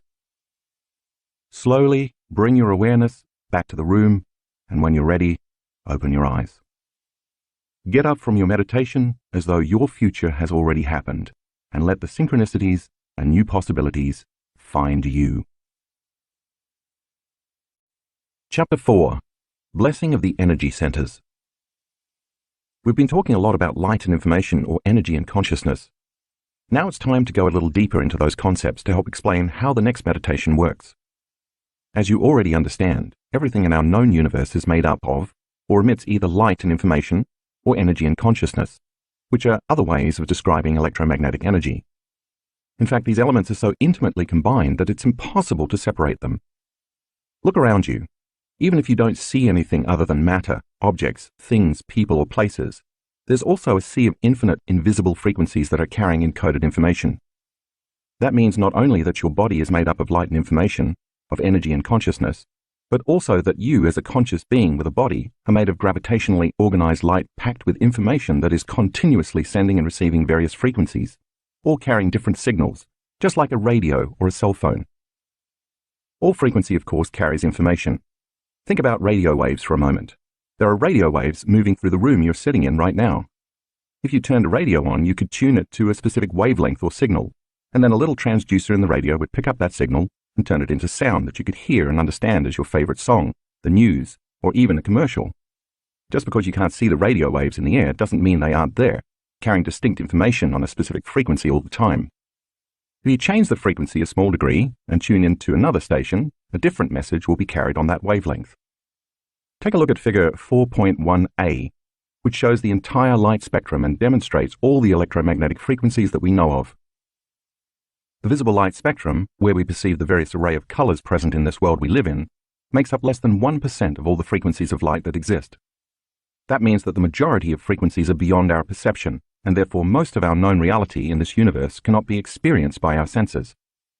So aside from our ability to perceive light being absorbed or reflected off objects and things, the truth is that we are able to perceive only a very small spectrum of reality. There's a lot of other information available to us besides what we can see with our physical eyes. Remember that when I refer to light, I am talking about all light, which includes the entire spectrum of electromagnetic frequencies, seen and unseen, and not just visible light. For example, even though we don't see X-rays, they still exist. We know this because we as human beings have the ability to create X-rays, and we can also measure them. In fact, an infinite number of frequencies exist within the spectrum of X-ray light. X-rays are a faster frequency than the visible light we see, and therefore have more energy, because again, the faster a frequency is, the higher its energy.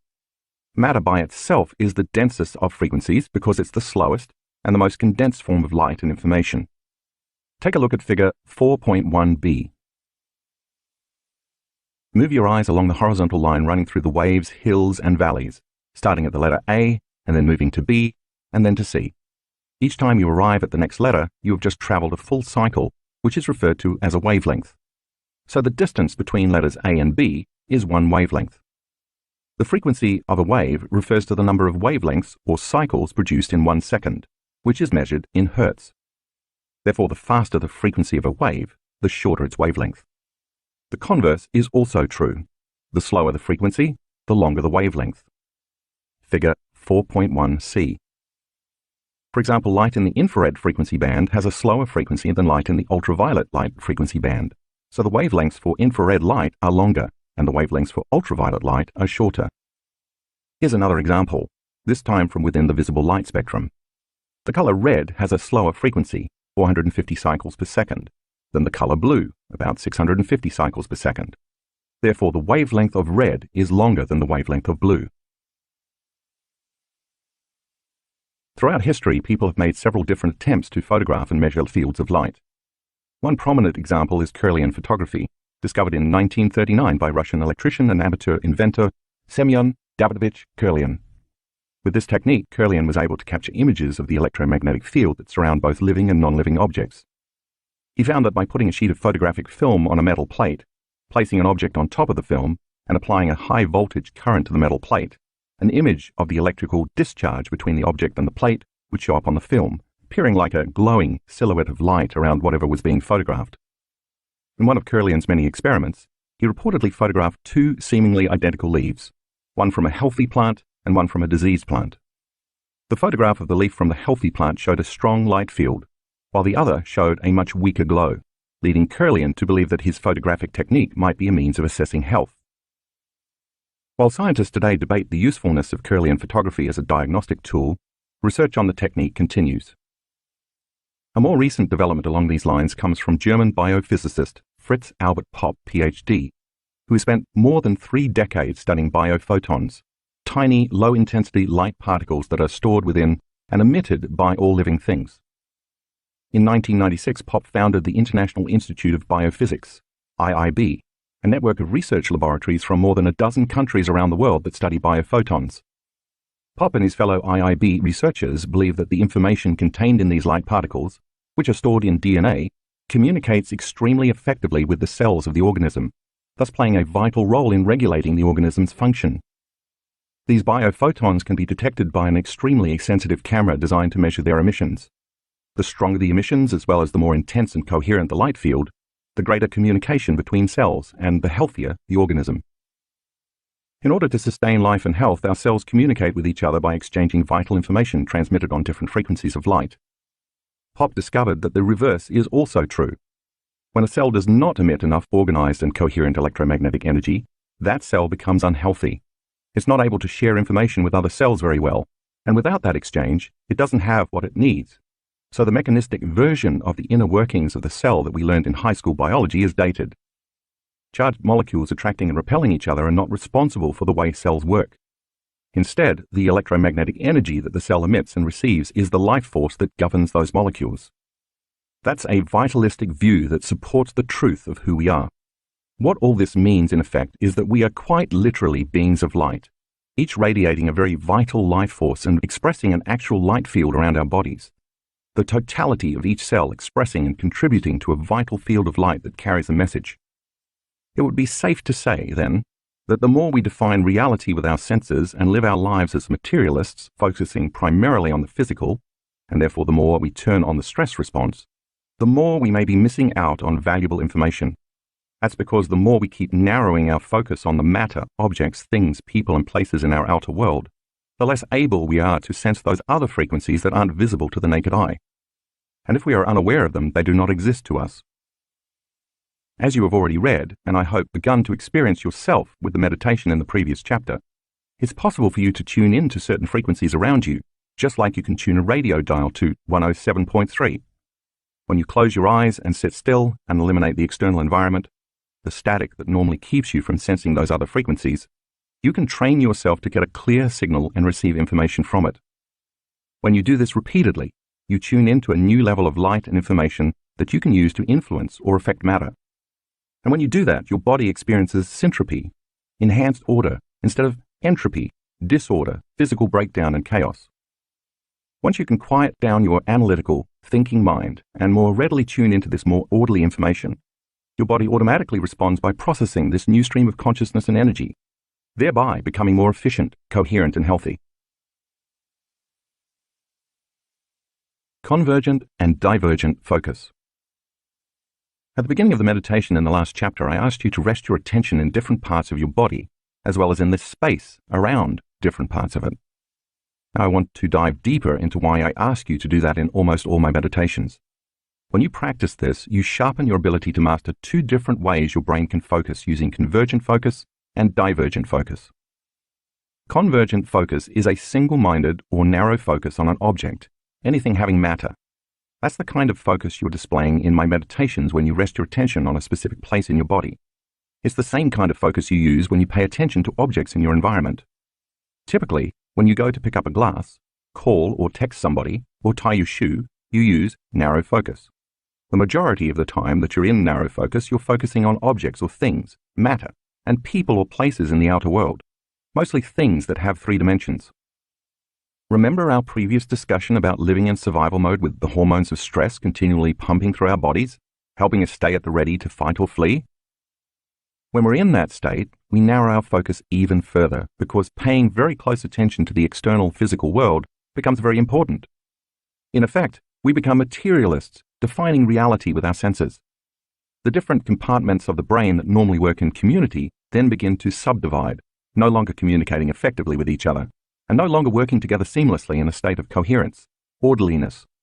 Now they're in an incoherent state, sending incoherent messages down the spinal cord to various parts of the body. We've seen this over and over again when we do the brain scans to measure brain waves. As I've said before, when your brain is incoherent, you are incoherent. And when your brain is not working right, you are not working right.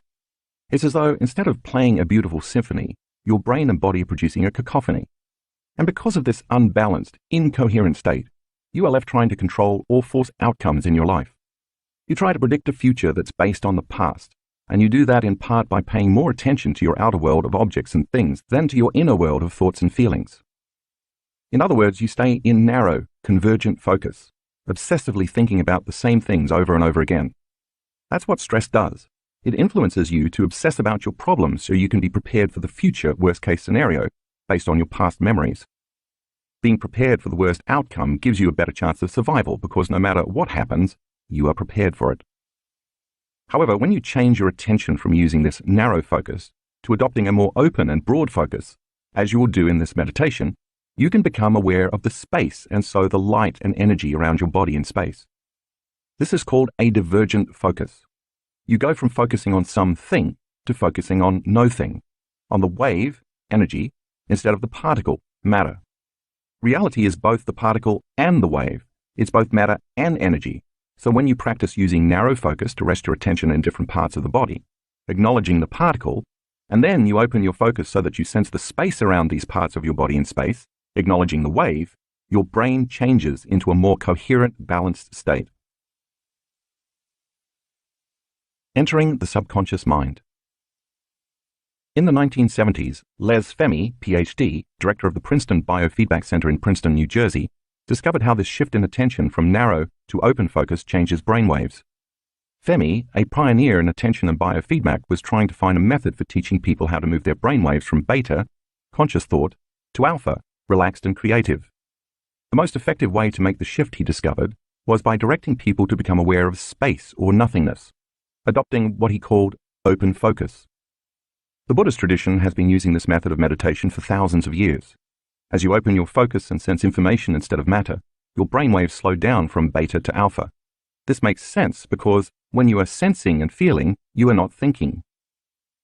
As your thinking brain, the neocortex, slows down, you are able to get beyond the analytical mind, also called the critical mind, which separates the conscious mind from the subconscious mind.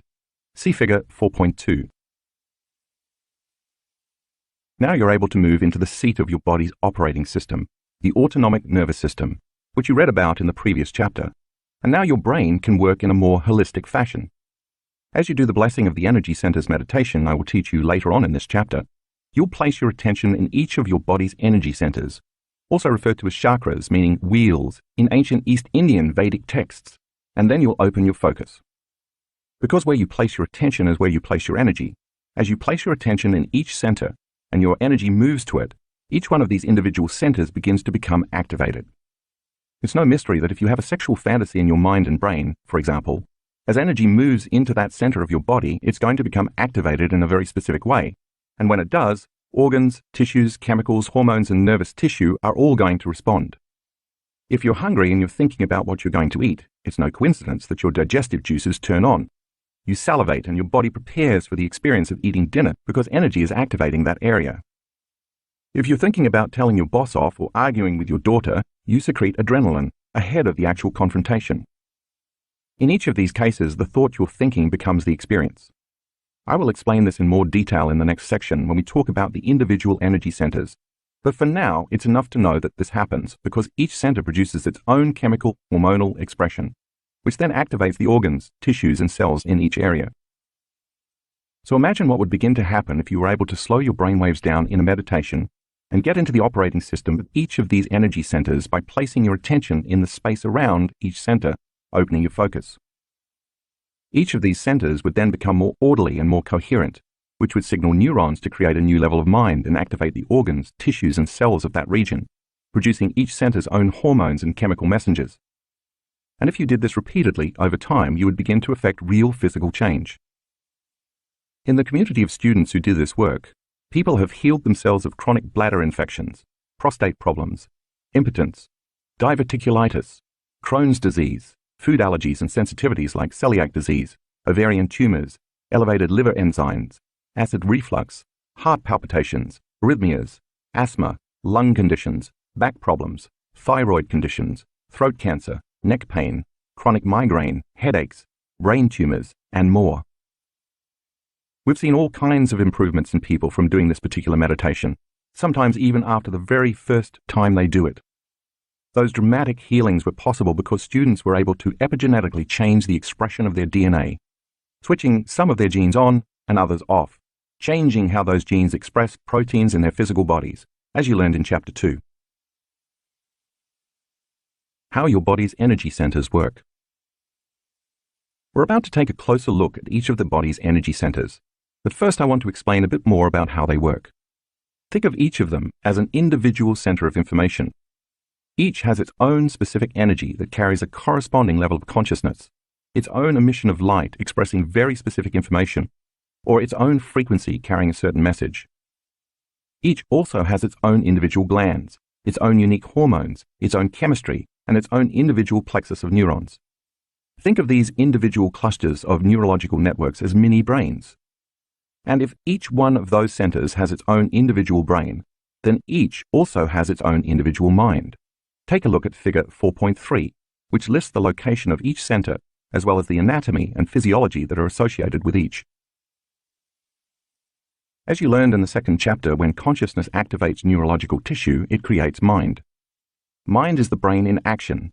So if each one of these energy centers has a plexus of neurons, then each has its own individual mind. Or better said, each center has a mind of its own. What activates the mind is energy with a directive and intention, a conscious intent. When each of these centers becomes activated, it in turn activates hormones, tissues, chemicals, and cellular functions, and it emits energy. For example, when your first center, the seat of your reproductive glands, is activated with energy, its mind has a very specific agenda and intention. When you as a conscious being have a thought or a fantasy, that's consciousness, by the way, acting on neurological tissue. The next thing you know, your body is physiologically changing, and therefore so is your energy. Your body secretes chemicals and hormones from those corresponding glands to emotionally prepare you for intercourse. You have more energy in that center now, and it's releasing its own specific frequency carrying an intentional message. That energy carrying the conscious intention is activating that reproductive center, and the mind in the brain is influencing the mind in the body at the level of its individual nerve plexus. This mind located in that specific area of the body, through this mini-brain, operates on the subconscious level through the autonomic nervous system. It's beyond your conscious control. We could say that the body is now following the mind as the mini-brain in that energy center activates the related glands, which in turn activate corresponding hormones that signal the appropriate chemicals to change the body's emotional state and physiology. And then you are emitting a very clear energy carrying a specific directive out of that center. We have all felt that kind of energy from a very sexual person. Once the energy is moving through that neurological tissue or plexus of neurons, it creates mind at that level. So when it's activated, that center has a mind of its own. The second center also has its own mind. And when we activate its mini-brain, and thus its mind, we trust our gut. And the same sequence of events happens in this center as we just saw in the first energy center, but with different corresponding neurocircuitry, hormones, chemicals, emotions, energy, and information. In fact, this area has been called the second brain because of the hundreds of millions of neurons and neural connections here, more than exist in either the spinal cord or in the peripheral nervous system. In fact, 95% of the feel-good hormone serotonin in your body is found not in your brain, but in your bowels. So trusting our gut literally means trusting our instincts. It's almost as if our body and this center's brain can override our analytical, rational thinking brain and mind. How about your heart center? What happens when you lead with your heart? Like the first two centers, this fourth center, located in the middle of the chest, has its own frequency, its own hormones, its own chemicals, its own emotions, and its own mini-brain that draws from a field of energy and information that surrounds it. And when you lead with your heart, you tend to be more caring, kind, inspired, selfless, compassionate, giving, grateful, trusting, and patient. When this mini-brain gets that information, it sends instructions and messages to the organs and tissues that are located in that part of the body, and you emit loving energy from this specific center of information. Now let's look at each of these energy centers in more detail. Some of the centers will overlap a bit in function, but for the most part, if you know even just a little about the body, they are pretty self-explanatory. You can review figure 4.3 again if you need to. Getting better acquainted with the energy centers. The first energy center governs the region of your sex organs, including your perineum, your pelvic floor, the glands that are connected to your vagina or penis, your prostate if you're a man, your bladder, your lower bowel, and your anus. This energy center has to do with reproduction and procreation, elimination, sexuality, and sexual identity. The hormones estrogen and progesterone in women and testosterone in men are correlated with this center. This energy center is also associated with the inferior mesenteric nerve plexus.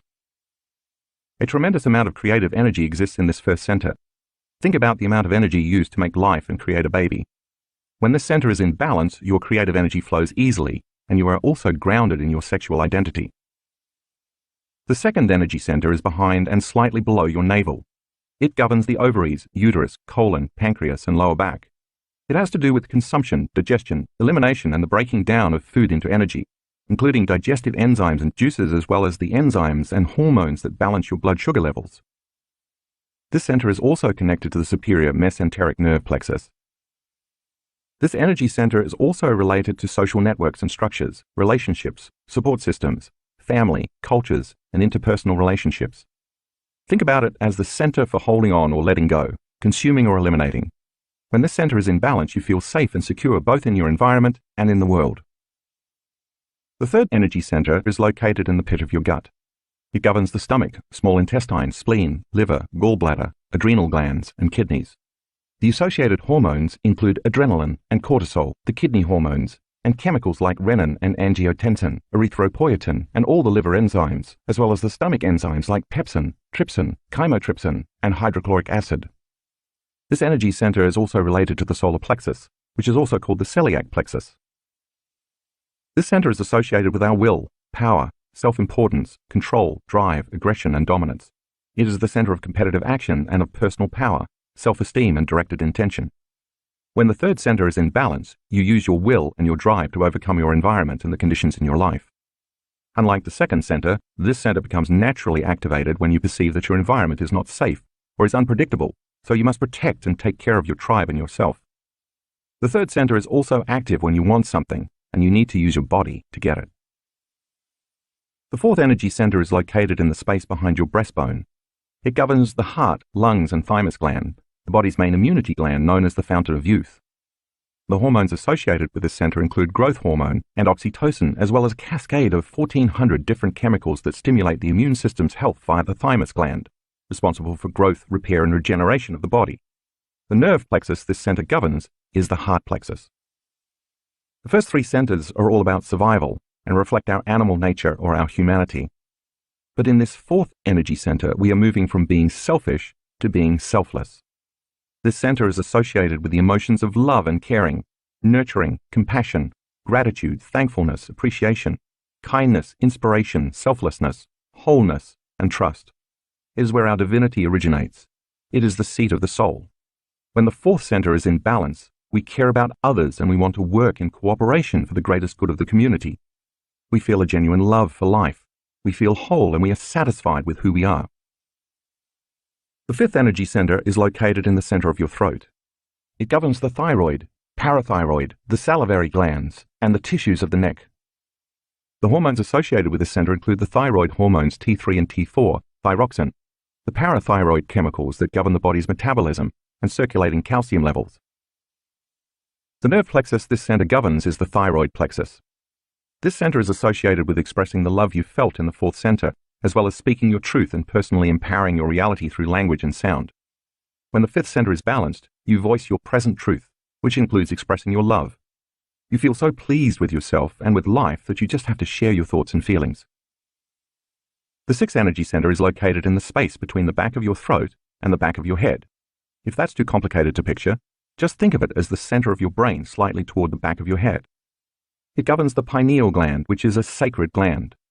Some people call the pineal the third eye, but I call it the first eye. It's associated with the door to higher dimensions and shifting your perception so you can see beyond the veil or see reality in a non-linear way. When this center is opened, it's like a radio antenna you can use to tune into higher frequencies beyond the five senses. This is where the alchemist in you awakens. I devote a whole chapter to the pineal gland later in the book, but for now, know that the pineal gland secretes hormones like serotonin and melatonin, as well as some other wonderful metabolites, which are responsible for your circadian rhythms of feeling awake in response to visible light during the day and sleepy in response to being in darkness at night. In fact, the pineal gland is sensitive to all electromagnetic frequencies beside visible light and can produce corresponding chemical derivatives of melatonin that change your view of reality. When this gland is in balance, your brain works in a clear manner. You are lucid, more conscious of both your inner world and your outer world, seeing and perceiving more each day. The seventh energy center is located in the center of your head and includes the pituitary gland. This gland has been called the master gland because it governs and creates harmony in a downward cascade from the center of your brain to your pineal gland, your thyroid gland, your thymus gland, your adrenal glands, your pancreatic gland, and all the way to your sexual glands. This is the center of the body where you experience your greatest expression of divinity. This is where your divinity, your highest level of consciousness, originates. When this gland is in balance, you are in harmony with all things. The eighth energy center is located about 16 inches, 40 centimeters above the head, so it is the only energy center that is not associated with an area of the physical body. The Egyptians called it the Ka. It represents your connection to the cosmos, to the universe, to the whole. When this center becomes activated, you feel worthy to receive, and that opens you up to insights, epiphanies, deep understandings, and creative downloads of frequency and information that come into your physical body and brain not from memories stored in your nervous system, but from the cosmos, the universe, the unified field, or whatever you want to call that power that is greater than our individual selves. We access the data and memory of the quantum field through this center. Evolving our energy. Now that I have described each of these energy centers in detail, let's take a more dynamic look at how they can work. Certainly, our bodies are designed to use energy in each of the centers as I have outlined. But what happens when we do more with our energy than just survive? What happens when instead of releasing all our energy outward to procreate, to digest food, to run from danger and so on, we begin to consistently evolve some of that energy upward from one center to the next, increasing its frequency as it ascends. Here's what that would look like. We start out by channeling our creative energy from the first center. When we feel safe and secure enough to create, that creative energy evolves, ascending and flowing into the second center. When we have to master some limitation or overcome some condition in our environment, we're able to put the creative energy to good use, and then it will flow to the third center, the seat of our will and power. When we successfully transcend the adversity in our life, which has challenged us to grow and overcome, we have the opportunity to feel more whole, more free, and more satisfied, and we're then able to feel genuine love for self and others, as the energy flows through and activates the fourth center. When that happens, we then want to express our present truth, what we've learned or the love or wholeness we feel, and that allows the energy to then move through and turn on our fifth center. After this, when the evolution of energy activates the sixth center, dormant areas of the brain open so that the veil of illusion is lifted, and we perceive a broader spectrum of reality than we ever saw before. We then begin to feel enlightened. The body moves more into harmony and balance, and our external environment, including the natural world surrounding us, also moves into more harmony and balance as the energy ascends in activating the seventh center. Once we feel that enlightened energy, we begin to truly feel worthy, and the energy can finally rise to activate the eighth center, where we receive the fruits of our efforts, visions, dreams, insights, manifestations, and knowingness that come not from anywhere within our minds and bodies as memories, but from a greater power in and around us. This continuous flow of evolving energy from our first center to our eighth center is illustrated in figure 4.4a. That's the kind of personal evolution that happens when the energy flows consistently, the ideal.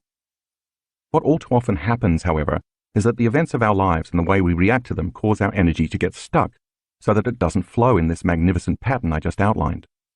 The places in your body where the energy gets stuck are the energy centers associated with the issues you're dealing with. Figure 4.4b depicts what happens when the energy gets stuck and can't flow to the higher centers. If, for example, a person has been sexually abused or has been conditioned since childhood to think that sex is bad, their energy can stay stuck in the first center, the center associated with sexuality, and they may have problems accessing creativity. If, on the other hand, a person can access their creative energy, but doesn't necessarily feel safe enough to use their creativity in the world, instead feeling victimized by their social and interpersonal relationships, or if they have been traumatized or betrayed by another person, they might hold on to that energy in their second center. Such a person would be likely to feel excessive amounts of guilt, shame, suffering, low self-esteem, or fear. Now, if a person can get their energy flowing up to the third center, but they have ego issues and they feel self-important, self-absorbed, controlling, domineering, angry, overly competitive, and bitter, then their energy gets stuck in the third center, and they may have control issues or motivation issues. If a person cannot open their heart and feel love and trust, or if they are afraid to express love or how they truthfully feel, energy can also become frozen in the fourth and fifth centers respectively. While energy can get stuck in any of the energy centers, these first three centers are where it tends to get stuck most often. And when it's stuck, it can't evolve and flow in the seamless current described earlier, which switches on the higher energy centers where we're in love with life and want to give back. Getting that circuit flowing the way it was designed to do is the whole point of doing the blessing of the energy centers meditation. We bless each of these centers so we can get stuck energy flowing again. Drawing from our energy field. As we discussed earlier, our bodies are surrounded by invisible fields of electromagnetic energy that are always carrying a conscious intention or directive. When we activate each of the body's 7 energy centers, we could say that we are expressing energy out of these centers. Simply put, when we as conscious beings activate a specific energy in each individual center, we stimulate the associated neurological plexuses to produce a level of mind that then activates the proper glands, tissues, hormones, and chemicals in each center. Once each unique center is turned on, the body emits energy carrying specific information or intention from it. However, if we keep living in survival and we are overly sexual, over-consuming, or overstressed by living our lives from the first 3 centers, we keep drawing from this invisible field of energy carrying information that surrounds the body, and we are consistently turning it into chemistry. The repetition of this process over time causes the field around the body to shrink. See figure 4.5. As a result, we diminish our light, and there is no energy that carries a conscious intention moving through these centers to create the correlated mind in each. Essentially, we've tapped our own energy field as a resource. That limited level of mind with its limited amount of energy in each center will send a limited signal to the surrounding cells, tissues, organs, and systems of the body. The result can produce a weakened signal and a lower frequency of energy carrying vital information to the body. Therefore, the lowering frequency of the signals creates disease. We could say that from an energetic level, all disease is a lowering of frequency and an incoherent message. Remember how I said that the lower 3 energy centers of the body are concerned with survival, so they represent our selfish nature? They're about using power, aggression, force, or competition so we can survive the conditions in our environment long enough to consume food, to nourish ourselves, and then procreate and keep the species going, as opposed to the upper 5 centers, which represent our selfless nature and are concerned with more altruistic thoughts and emotions. Nature has made these lower 3 centers very pleasurable so that we keep engaging the actions related to them and what they represent. Having sex, first center, and eating, second center, are quite enjoyable, as is connecting and communicating with others, also the second center. Personal power, third center, can be intoxicating, including the success of overcoming obstacles, getting what we want, competing against others and winning, surviving in a particular environment, and pushing ourselves to move our bodies around. You can see then why some people may tend to overutilize one or more of their first 3 centers, and in so doing, consume more of the field of vital energy and information surrounding the body. For example, an overly sexual person draws extra energy from the field of energy surrounding their first center. A person trapped in shame or guilt who feels victimized, holds on to the emotions of the past and constantly suffers, is consuming excess energy from the energy field surrounding their second center, and so holds on to energy in that center. An overly controlling or stressed person pulls additional energy from the field surrounding their third center. When our consciousness is not evolving, neither is our energy. The subatomic level. All of this starts at the subatomic or quantum level, so let's discuss how that happens. Take a look at figure 4.6. If you take 2 atoms, each with its own nucleus, and you put them together to form a molecule, the overlapping of the 2 circles where they bond is where they're sharing light and information. And because they're sharing information, they're sharing a similar energy that has a particular frequency. What's holding those 2 atoms together as a molecule is an invisible field of energy. Once these atoms join to form a molecule and exchange information, they will have different physical properties and characteristics, such as a different density, a different boiling point, and a different atomic weight, to name a few, than when they were sitting side by side separated. It's important to note that what is giving the molecule its specific properties, as well as holding it into form and structure, into matter, is the invisible field of energy that is surrounding matter. Molecules could not bond without sharing information and energy. If you add another atom, you form yet another different molecule that again has different physical properties and characteristics and a different atomic structure. And if you keep adding more and more atoms, you form a chemical, and there's an invisible field of energy around that chemical that's holding it together in physical form, giving life to that chemical. Those atomic forces are real and measurable. If you take enough chemicals and you put them together, you're going to ultimately form a cell, and the cell also has an invisible field of energy surrounding it and giving life to the cell. The cell is actually feeding off different frequencies of light. It's not molecules and positive or negative charges that are instructing the cell to do what it does. According to the new field of biology called quantum information biology, it's the biophotons we discussed earlier and their patterns of light and frequency that the cell emits and receives that gives the instructions. The healthier the cell, the more coherent the biophotons it emits. If you remember from what you learned so far, coherence is an orderly expression of frequency. The exchange of information via electromagnetic frequencies of light between the cell and this field of energy surrounding it happens faster than the speed of light, which means it happens on the quantum level. To continue, if you put a group of cells together, you form a tissue, and that tissue has an invisible field of unifying coherent frequency and energy that causes all those individual cells to work together in harmony, functioning as a community.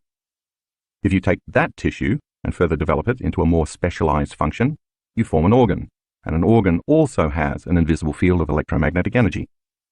That organ literally receives information from this invisible energy field. In fact, the memory of the organ actually exists in the field. The way this can affect transplant patients is fascinating. Probably the most famous example is the story of Claire Sylvia, who wrote a book called A Change of Heart about her experiences after receiving a heart and lung transplant in 1988.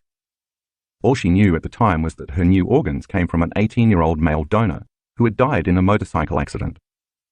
After the transplant, the 47-year-old professional dancer and choreographer developed cravings for chicken nuggets, French fries, beer, green peppers, and Snickers bars, none of which were foods she had enjoyed before. Her personality also changed. She became more assertive, more confident. Her teenaged daughter even teased her about developing a man's gait. When Sylvia eventually tracked down the family of her donor, she discovered the foods she had craved after the transplant were indeed the young man's favorites. That vital information was stored in the light field of the organ. The most dramatic story illustrating this involves an 8-year-old girl who, after receiving a heart transplant from a 10-year-old girl, began having vivid nightmares about being murdered.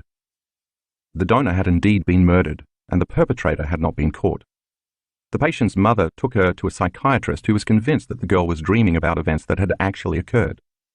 They contacted the police, who opened an investigation using the girl's detailed account of the murder, including information on the time and place of the crime, the weapon, the physical characteristics of the criminal, and the clothing the murderer was wearing.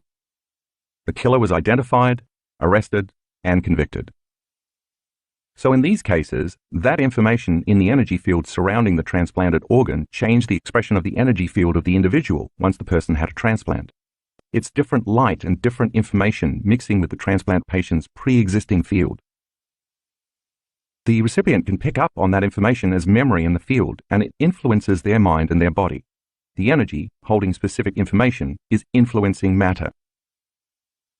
Then when you group organs together, you form a system, such as the musculoskeletal, cardiovascular, digestive, reproductive, endocrine, lymphatic, nervous, and immune systems, to name a few. These systems function by drawing information from the invisible field of energy and consciousness that surrounds them. And when you put all the systems together, you form a body that also has an invisible field of electromagnetic energy surrounding it, and that vital electromagnetic field of light is who we really are. Now back to the hormones of stress. As I mentioned earlier, when you're in survival mode and you're drawing too much from this invisible field of energy to turn it into chemistry in your physical body, whether you're oversexed, overeating, overstressed, or all at once, this energetic field around your body diminishes. That means there's not enough energy or light surrounding the body to give the proper instructions to matter for homeostasis, growth, and repair. When that occurs, these individual centers no longer receive, process, or express energy, and they no longer produce a healthy neurological mind to send the necessary signals to the associated parts of the body where these centers innervate. Since that energy with a conscious intent moving through or activating neurological tissue creates mind, the energy centers diminish in the expression of the minds to regulate the cells, tissues, organs, and systems of the body because there's no energy moving through them. The body begins to function more like a piece of matter without the proper coherent energy of light and information. Those mini-brains become incoherent, just as our brain becomes incoherent. In addition, when the brain is incoherent and compartmentalized because of the hormones of stress, that incoherent brain then sends a very incoherent message, like static on a radio, down the central nervous system to each of the plexuses of neurons that have to do with communicating with the body.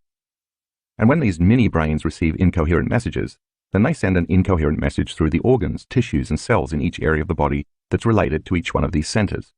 This in turn affects the hormonal expression and nerve conductivity going to different organs and tissues and cells in the body, and this incoherence begins to create disease or imbalance.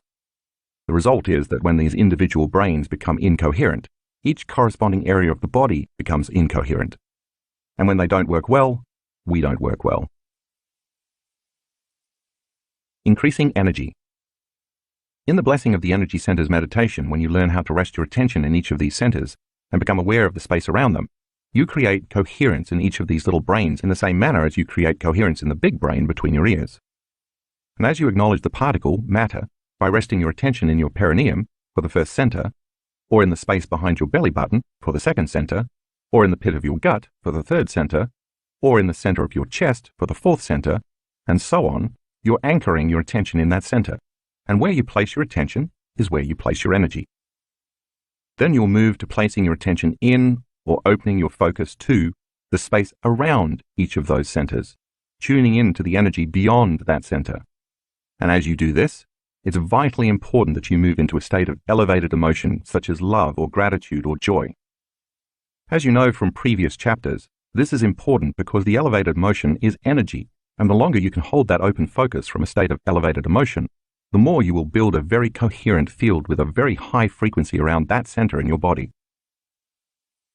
Once you build that coherent field around a center, that center has a coherent energy with the right instructions to draw from. The atoms, molecules, and chemicals that form the cells that create the tissues that make up the organs and the systems of the body will be drawing from a new field of light and information and a more coherent energy carrying a more intentional message, giving new instructions to each center of the body. The body will then begin to respond to a new mind. As you surrender and move into the present moment, and you understand that where you place your attention is where you are placing your energy, you can build a new field of light and information and raise the frequency of the signal. And that intentional thought directs energy through each center to produce a new mind in that individual brain. As each center draws from a new field of frequency and information, the body moves back toward balance or homeostasis. And in this new state, you become more energy and less matter, more wave and less particle. The more elevated the emotion, the more energy you create, and the more dramatic a shift can result. If, on the other hand, you stay stuck in the survival emotions of worry, fear, anxiety, frustration, anger, distrust, and so on, you don't have this energy, this information, and this light around your body. As the frequency, light, and energy slow down and become more incoherent in each center, you become more matter and less energy until your body begins to become diseased. That's the point of doing this meditation, to speed up the frequency so it entrains the lower, disorganized frequency back into coherence and orderliness, raising the frequency of matter or entraining matter to a new, more coherent mind. But remember, you can't muscle this. You can't just will it or force it to happen. You can't do it by trying. You can't do it by hoping, and you can't do it by wishing, because you can't do it with your conscious mind. You have to get into your subconscious mind because that's where the operating system is, the autonomic nervous system that functions and controls all these centers. You have to get out of your beta brainwave pattern because beta keeps you in your conscious mind, separated from your subconscious or your autonomic nervous system that actually runs the show. The deeper you go in meditation, from beta brainwaves to alpha brainwaves, and then even to theta brainwaves, the half-awake, half-asleep state of deeper meditation, the slower your frequency and the more access you have to the operating system. So in the Blessing of the Energy Centers meditation, your job is to slow your brainwaves down and combine an elevated emotion with an intent to bless each energy center for the greatest good, loving them into life, and then surrender and allow your autonomic nervous system to take over, because it already knows how to do that without any help from your conscious mind. You're not thinking, you're not visualizing, and you're not analyzing. You're doing something that may at first seem much more difficult. You're planting a seed of information and letting go, allowing it to take the instructions and energy and use them to create more balance and order in your body. We've actually measured how effectively our students can use this meditation to both increase the energy in each of their energy centers and achieve balance among the centers. To do this, we use the gas discharge visualization device that you read about in a previous chapter to take measurements of participants' energy fields both before and after they do the Blessing of the Energy Centers meditation. The GDV technology uses a specialized camera to take images of a subject's finger, while a weak and totally painless electrical current is applied to the fingertip for less than a millisecond. The body responds to the current by discharging an electron cloud made up of photons. While the discharge is not visible to the naked eye, the GDV device's camera can capture it and translate it into a digital computer file. Then a software program called BioWell uses the data to create an image like the one you see in graphic 4 in the color insert. Graphics 4A to 4D show how balanced, or imbalanced the subject's energy centers are, both before and after meditation. The BioWell software uses the same GDV data to estimate the frequency of each energy center and compare it to the norm. Balanced energy centers would appear in perfect alignment, while imbalanced centers would make an off-center pattern. The size of the circle, representing each energy center, shows whether its energy center is less than, equal to, or greater than average, and by how much. The left side of each example in graphic 4 shows the measurements of the subject's energy centers taken before we started our workshop, while the right side shows the measurements taken a few days later. Now look at graphics 5A to 5D. The left side of this figure shows the measurements of the energy field around each student's entire body before we started the event, while the right side shows the measurement of the field around the whole body afterward. We have also used the GDV device to measure how this meditation, as well as any of the other meditations in this book, enhances the energy field surrounding the entire body.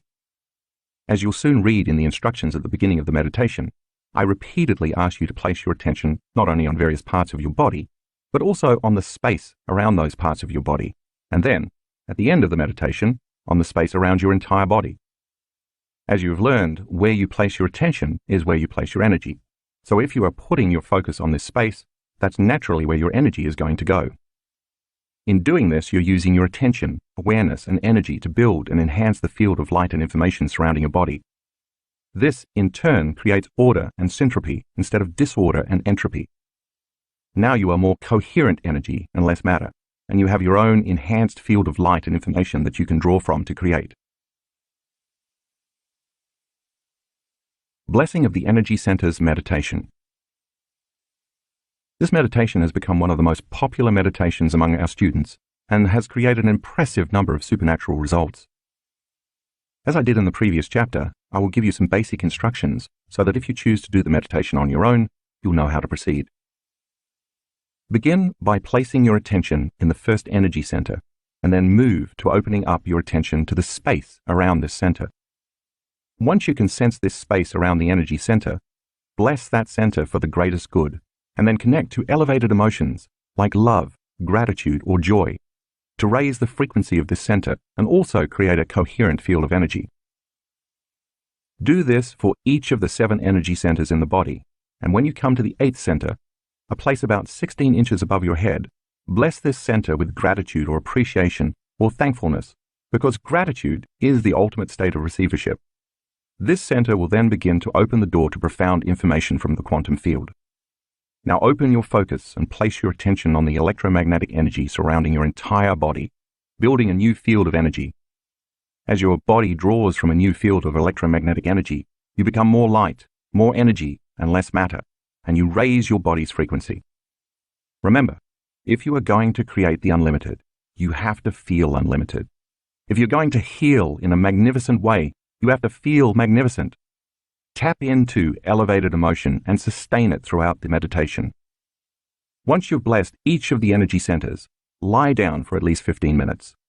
Relax, surrender, and let your autonomic nervous system take the orders and integrate all this information into your body. Chapter 5. Reconditioning the body to a new mind. In this chapter, we're going to discuss how to do a breathing technique we use before we start many of our meditations. I'm going to explain it in detail here because understanding how this works is vital to your ability to truly change your energy and free your body from the past. As you'll see, the proper use of the breath is one of the keys to becoming supernatural. To get all the benefits of this technique, your knowledge of what you will be doing and why you will be doing it will serve as the foundation for the experience, and so will make the how easier for you, not to mention making the technique more effective. Once you understand the physiology of how this particular breath works, you will be able to assign meaning to the activity, put more intention behind it, do it properly, and experience all the benefits of using breath to pull the mind out of the body, and then recondition your body to a new mind. Before we start, I want to review the thinking-feeling loop we discussed in Chapter 2, because the concepts are central to the meditation in this chapter. As you will recall, thoughts cause biochemical reactions in your brain that release chemical signals, and those chemical signals make the body feel exactly the way you were just thinking. Those feelings then cause you to generate more thoughts that make you feel the same way you were just thinking. So your thoughts drive your feelings, and your feelings drive your thoughts. And eventually, this loop hardwires your brain into the same patterns, which conditions your body into the past. And because emotions are a record of past experiences, if you can't think greater than how you feel, this thinking-feeling loop keeps you anchored to your past and creates a constant state of being. This is how the body becomes the mind, or, in time, how your thoughts run you and your feelings own you. So once your body becomes the mind of that emotion, your body is literally in the past. And since your body is your unconscious mind, it is so objective that it does not know the difference between the experience in your life that creates the emotion and the emotion you are creating by thought alone. Once you are caught in this thinking-feeling loop, the body believes it is living in the same past experience, 24 hours a day, 7 days a week, 365 days a year. The body believes it's in the same past experience because to the body, the emotion is literally the experience. Let's say you've had a few difficult experiences in your life that have branded you emotionally, and you've never got over the fear, bitterness, frustration, and resentment those experiences engendered. So every time you have an experience in your external environment that is similar in some way to what happened previously, the experience triggers you, and you feel the same emotions that you did at the time of the first event. Once you feel the same emotion you felt 30 years ago when the event initially occurred, it's quite possible that you will behave in the same way you did at that time, because those emotions are driving your conscious or unconscious thoughts and behaviors. Now those emotions have become so familiar to you that you believe that's who you are. By the time you're in your mid-30s, if you keep thinking, acting, and feeling the same way without changing anything about yourself, the majority of who you are becomes a memorized set of automatic thoughts, reflexive emotional reactions, unconscious habits and behaviors, subconscious beliefs and perceptions, and routine familiar attitudes. In fact, 95% of who we are as adults is so habituated through repetition that the body has been programmed to be the mind, and the body, not the conscious mind, is running the show. That means that only about 5% of who we are is conscious, and the remaining 95% is a subconscious body-mind program. So in order to create something significantly different in our lives, we must find a way to pull the mind out of the body and change our state of being, which is exactly what the meditation I will teach you at the end of this chapter is designed to do. How energy gets stored in the body. Now let's look at how the thinking-feeling loop works in relation to the body's energy centers, especially the first three, the survival centers where it causes the most problems. That's because most people's thoughts and feelings activate those energy centers. As you'll remember from the previous chapter, each of the body's energy centers has its own individual energy, information, glands, hormones, chemistry, and neurocircuitry, and its own individual mini-brain or mind. Or really, each has a mind of its own. These mini-brains become programmed in the body to operate subconsciously through the autonomic nervous system. In this way, each center has its own energy and corresponding level of consciousness, and each is associated with specific emotions corresponding to that center. So let's say you think a thought such as, "My boss is unfair." Figure 5.1 depicts how thinking that thought turns on a neurological network in your brain. Then you have another thought, "I'm underpaid," and you turn on a second neurological network. Then you think, "I'm overworked," and now you're off to the races. Because mind is the brain in action, if you keep thinking more thoughts along the same lines, and you activate enough networks of neurons firing in tandem, in a specific sequence, pattern, and combination, you produce a level of mind which then creates an internal representation or an image of yourself in your brain's frontal lobe. That's where you can make your internal thoughts more real than your outer environment.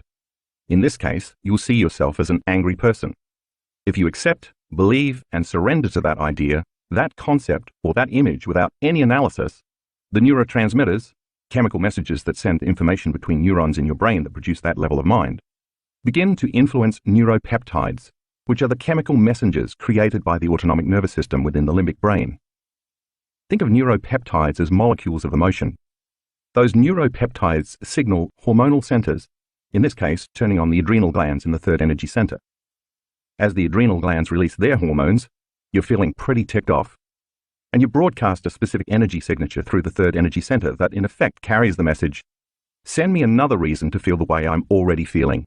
Send me another reason to feel angry."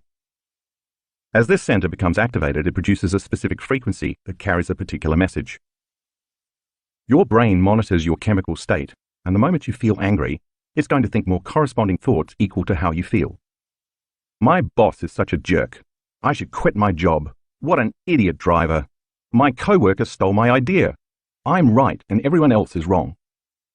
It fires and wires similar circuits in the same way over and over again, And if you turn on enough of those circuits, you keep producing that same level of mind. This reaffirms your identity with the same image in your forebrain. And then the limbic brain creates more of the same neuropeptides, which then signal the same hormones from your third energy center, and you start to feel even more angry and frustrated, which then influences you to think more of the same corresponding thoughts. The cycle can go on for decades, whether what you're thinking is justified or not, and then the redundancy of that cycle hardwires the brain into a certain pattern, in this case, the pattern of anger, and repeatedly conditions the body emotionally into the past.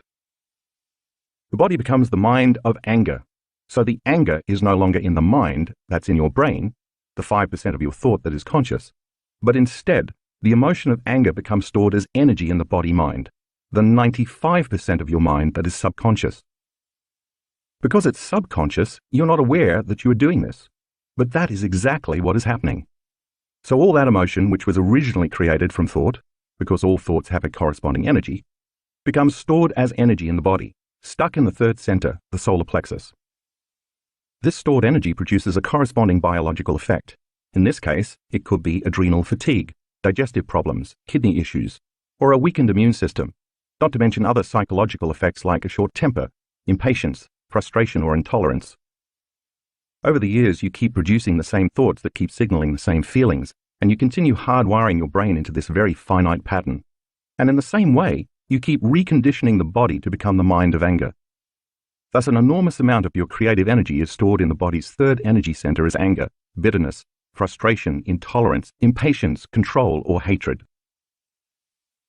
What if, instead of feeling angry, you start having thoughts that make you feel victimized or guilty? Life is too hard. I'm a bad parent. I shouldn't have been so rude. Did I do something wrong? If you take a look at figure 5.2, you'll see that the same thing happens. Thinking those thoughts turns on a different network of neurons in your brain. If you fire and wire enough of those networks, you produce a different level of mind, and the brain creates the internal image of yourself that reaffirms your identity, in this case, as a guilty person. You start thinking, God's going to punish me. Nobody loves me. I'm worthless. Once you accept, believe, and surrender to these guilty thoughts without any analysis, the neurotransmitters activating neural networks in your brain influence a different blend of neuropeptides, this time neuropeptides that are equal to those thoughts about feeling guilty. And then those neuropeptides signal a different hormonal center, in this case, the second center. And over time, as you recreate the same loop of thinking and feeling and thinking, you're going to begin to store your energy in the body in the second center. This begins to produce a biological effect. Since you feel guilt in your gut, you may start to feel nauseated or sick, or you may experience pain in this area of your body, along with emotions like suffering, unhappiness, or even sadness. If over time you keep feeling guilty, you think more guilty thoughts that fire and wire more neurons that signal more neuropeptides that cause the release of more hormones in the second center. As this happens, you continue to condition the body to become the mind of guilt and suffering, so you're storing more and more energy as emotion in the second center. You also continue to broadcast a specific energetic signature carrying specific information through the second energy center into your body's energy field. So now let's say that you start having a totally different set of thoughts. What happens if you have sexual fantasies about someone? Now you're turning on a different network of neurons in your brain, and you're producing a different level of mind. And just as before, if you get enough of those networks firing and wiring, you're going to get a different internal representation in the frontal lobe of your brain. And once the thought or image you are paying attention to becomes more real than your outer world, in that moment the thought literally becomes the experience, and the end product of that experience is the corresponding feeling. As a result, your body gets turned on. That center now is activated with a specific energy carrying a specific message or intent, which then turns on the individual plexus of neurons in that center to produce a specific mind, which then signals genes in the corresponding glands to make chemicals and hormones equal to those thoughts. Now you're convinced you're the stud or vixen of the universe. And if you accept, believe, and surrender to that thought or image of yourself without any analysis, then those neurotransmitters in the brain will begin to influence a different blend of neuropeptides in the limbic brain. They'll signal hormones in the first energy center, programming the autonomic nervous system to prepare that center to become activated. I think you're very familiar with the biological effects that happen next. Those biological reactions will cause you to keep feeling a certain way, and you're going to think more corresponding thoughts equal to that feeling. And now you're storing energy in the first center, and you are broadcasting a vibrational signature carrying a specific message from that center into the energy field in your body. Your brain is monitoring how you are feeling, and you're going to generate even more corresponding thoughts. And the cycle continues. This is how the body responds to the mind, and ultimately becomes the mind. So now you understand how your thoughts condition your body to become the mind of whatever emotion you're experiencing, and how, when that happens, you're storing more energy in the corresponding energy center for that emotion. The center where the majority of that energy gets stored is the one associated with the emotions you have been repeatedly experiencing. If you are overly lustful, overly sexed, or overly preoccupied with wanting to be seen by others as sexually desirable, your energy is stuck in your first center. If you experience an overabundance of guilt, sadness, fear, depression, shame, unworthiness, low self-esteem, suffering, and pain, your energy will become stuck in your second center. And if you have problems with anger, aggression, frustration, control issues, judgment, or self-importance, your energy is stuck in your third center. Hopefully, by now, you have done the Blessing of the Energy Centers meditation and have begun to experience how the energy in each of your centers is able to evolve from one center to the next, increasing its frequency as it moves up. In time, the body becomes the mind of that emotion, and once that energy as an emotion is stored, or more accurately, once it becomes trapped, in one or more of the lower energy centers, then the body is literally in the past. This means you no longer have energy available to create a new destiny. When that happens, your body becomes more matter and less energy because, as you have read, the first three centers, which are based on survival emotions, shrink the vital field of energy surrounding your body. To be clear, I'm not saying that you shouldn't ever have sex, enjoy food, or even feel stressed. What I am saying is that when you are out of balance, it's because these first three centers are out of balance. And imagine if all three of these survival centers become overstimulated all at once. You can easily see how your body's energy would diminish over time. When that happens, there's not much available energy for growth, repair, healing, creation, or even just returning to balance. By the same means, many people who feel out of balance may retreat from their lives and limit the amount of food they eat. By digesting less food, their body has more energy to balance itself. They may also abstain from sexual intercourse for a period of time to allow the body to restore itself.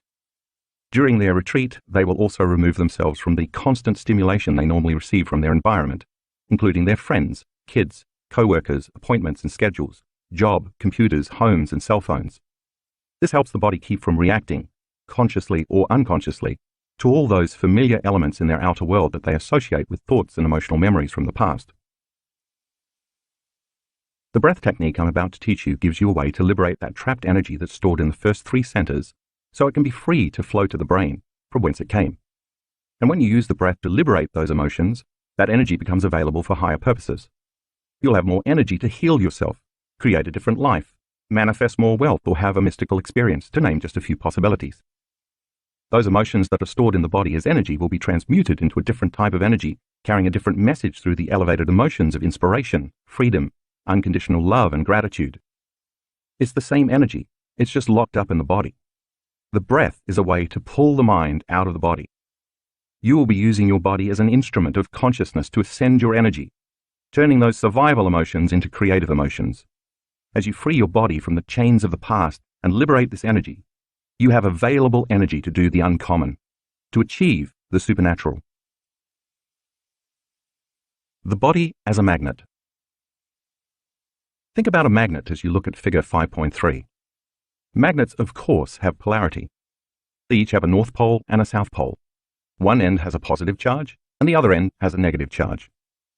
The polarity between the ends of a magnet is what causes the magnet to produce an electromagnetic field. The stronger the polarity between the two poles, the larger the electromagnetic field the magnet produces. You can't see that electromagnetic field, but it exists, and it can be measured.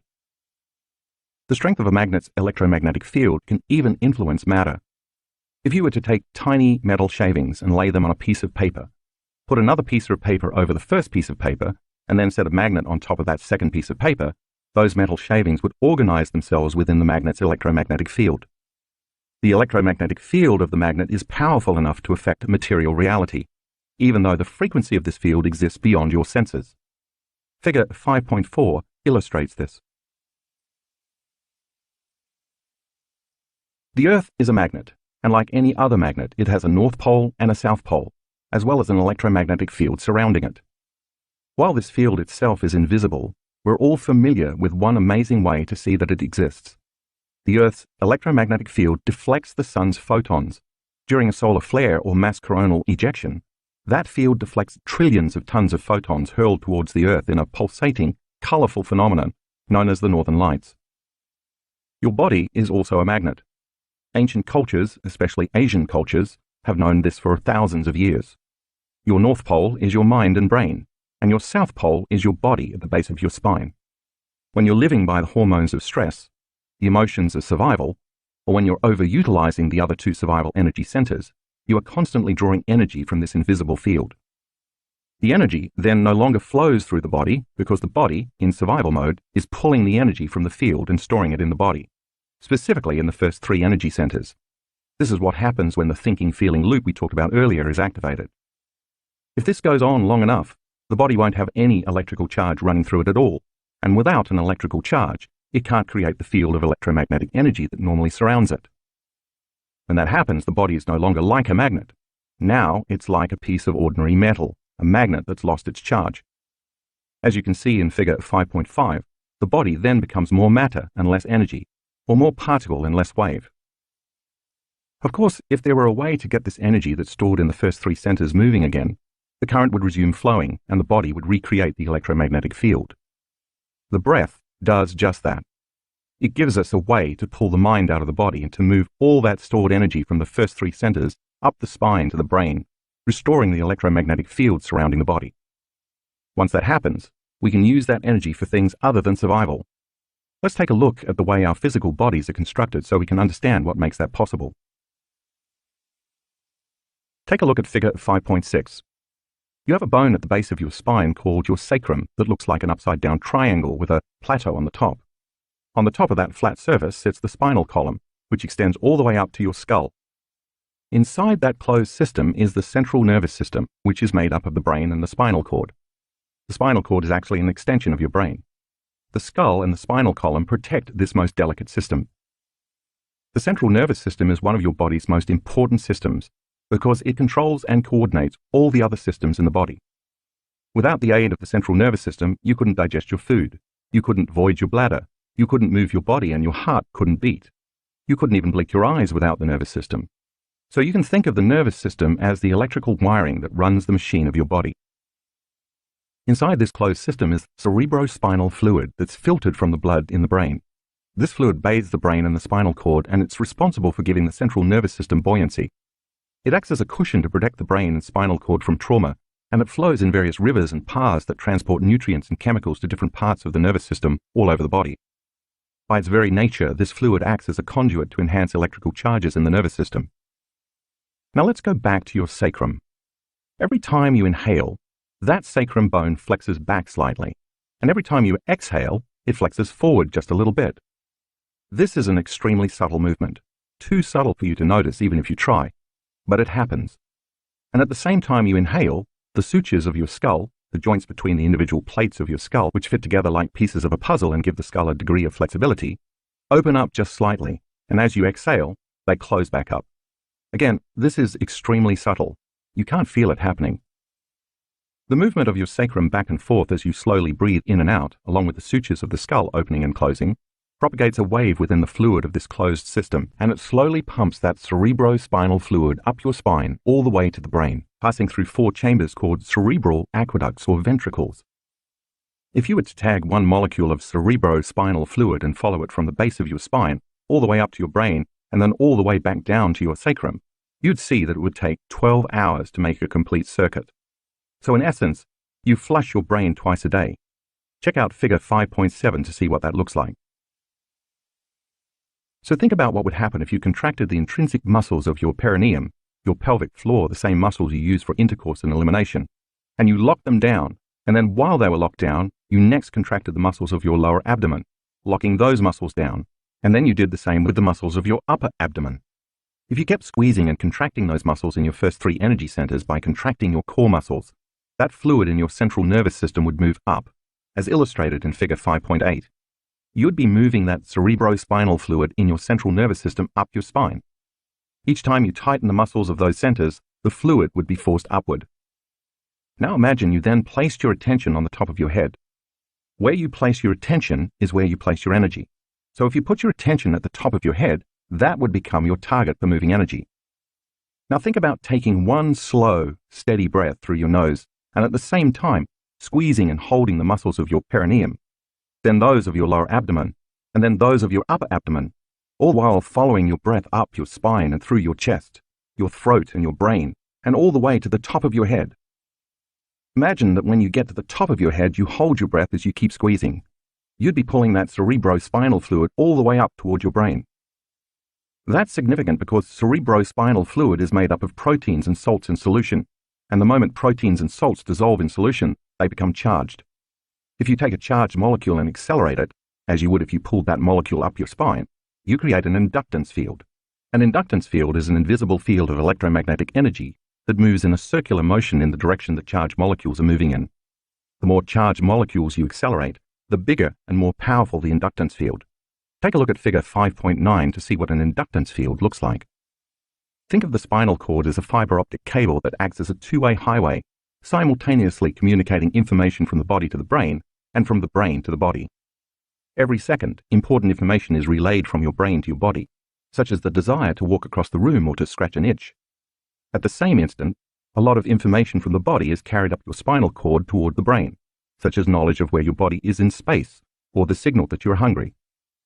Once you accelerate these charged molecules in one direction up the spine, the resulting inductance field will reverse the current of information flowing from the brain down through the body, and it will then draw energy from the lower three centers up the spine to the brain.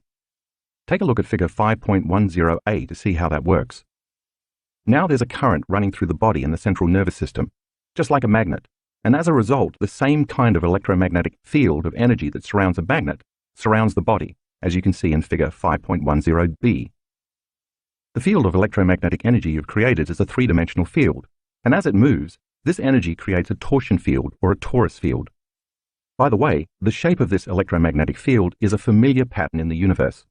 This pattern shows up in the shape of an apple, as well as in the shape of a black hole in a distant galaxy. See figure 5.11. So now you understand that by doing this breathing technique, you're starting to stir up all this stored energy in a very big way. And if you do this technique correctly, and you do it enough times, you are going to wake up a sleeping dragon. Evolving the energy to the brain. Once this energy becomes activated, the sympathetic nervous system, a subsystem of your autonomic nervous system that arouses the brain and body in response to a threat in your outer environment, turns on, and energy begins to move up from the body's lower three energy centers to the brain. But instead of the body being aroused because of some external condition, you are turning on the sympathetic nervous system by passionately engaging the breath from within. As the sympathetic nervous system starts to merge with the parasympathetic nervous system, another subset of your autonomic nervous system that relaxes your brain and body, such as after a big meal, it is as if traveling energy from the lower centers is ejaculated into the brain. When this energy reaches the brainstem, a gate called the thalamic gate opens up and all that energy is permitted to enter the brain. Once this energy that was initially stored in the body enters the brain produces gamma brainwave patterns. We've recorded many students producing gamma brainwaves during this breathing technique. Gamma brainwaves, which I call superconsciousness, are notable not only because they produce the highest amount of energy of all the brainwaves, but also because that energy comes from within the body instead of being released in reaction to a stimulus in the environment, the outer world. In contrast, the brain produces high-range beta brainwaves when the body releases stress hormones, allowing you to be super alert to danger in your environment. In beta, the outer world seems more real than your inner world, while gamma waves create a similar type of arousal in the brain, which then causes a heightened sense of awareness, consciousness, attention, and energy related to more creative, transcendental, or mystical experiences.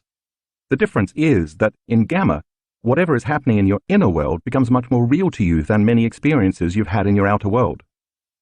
Take a look at figure 5.12 and review how similar beta and gamma brainwaves are.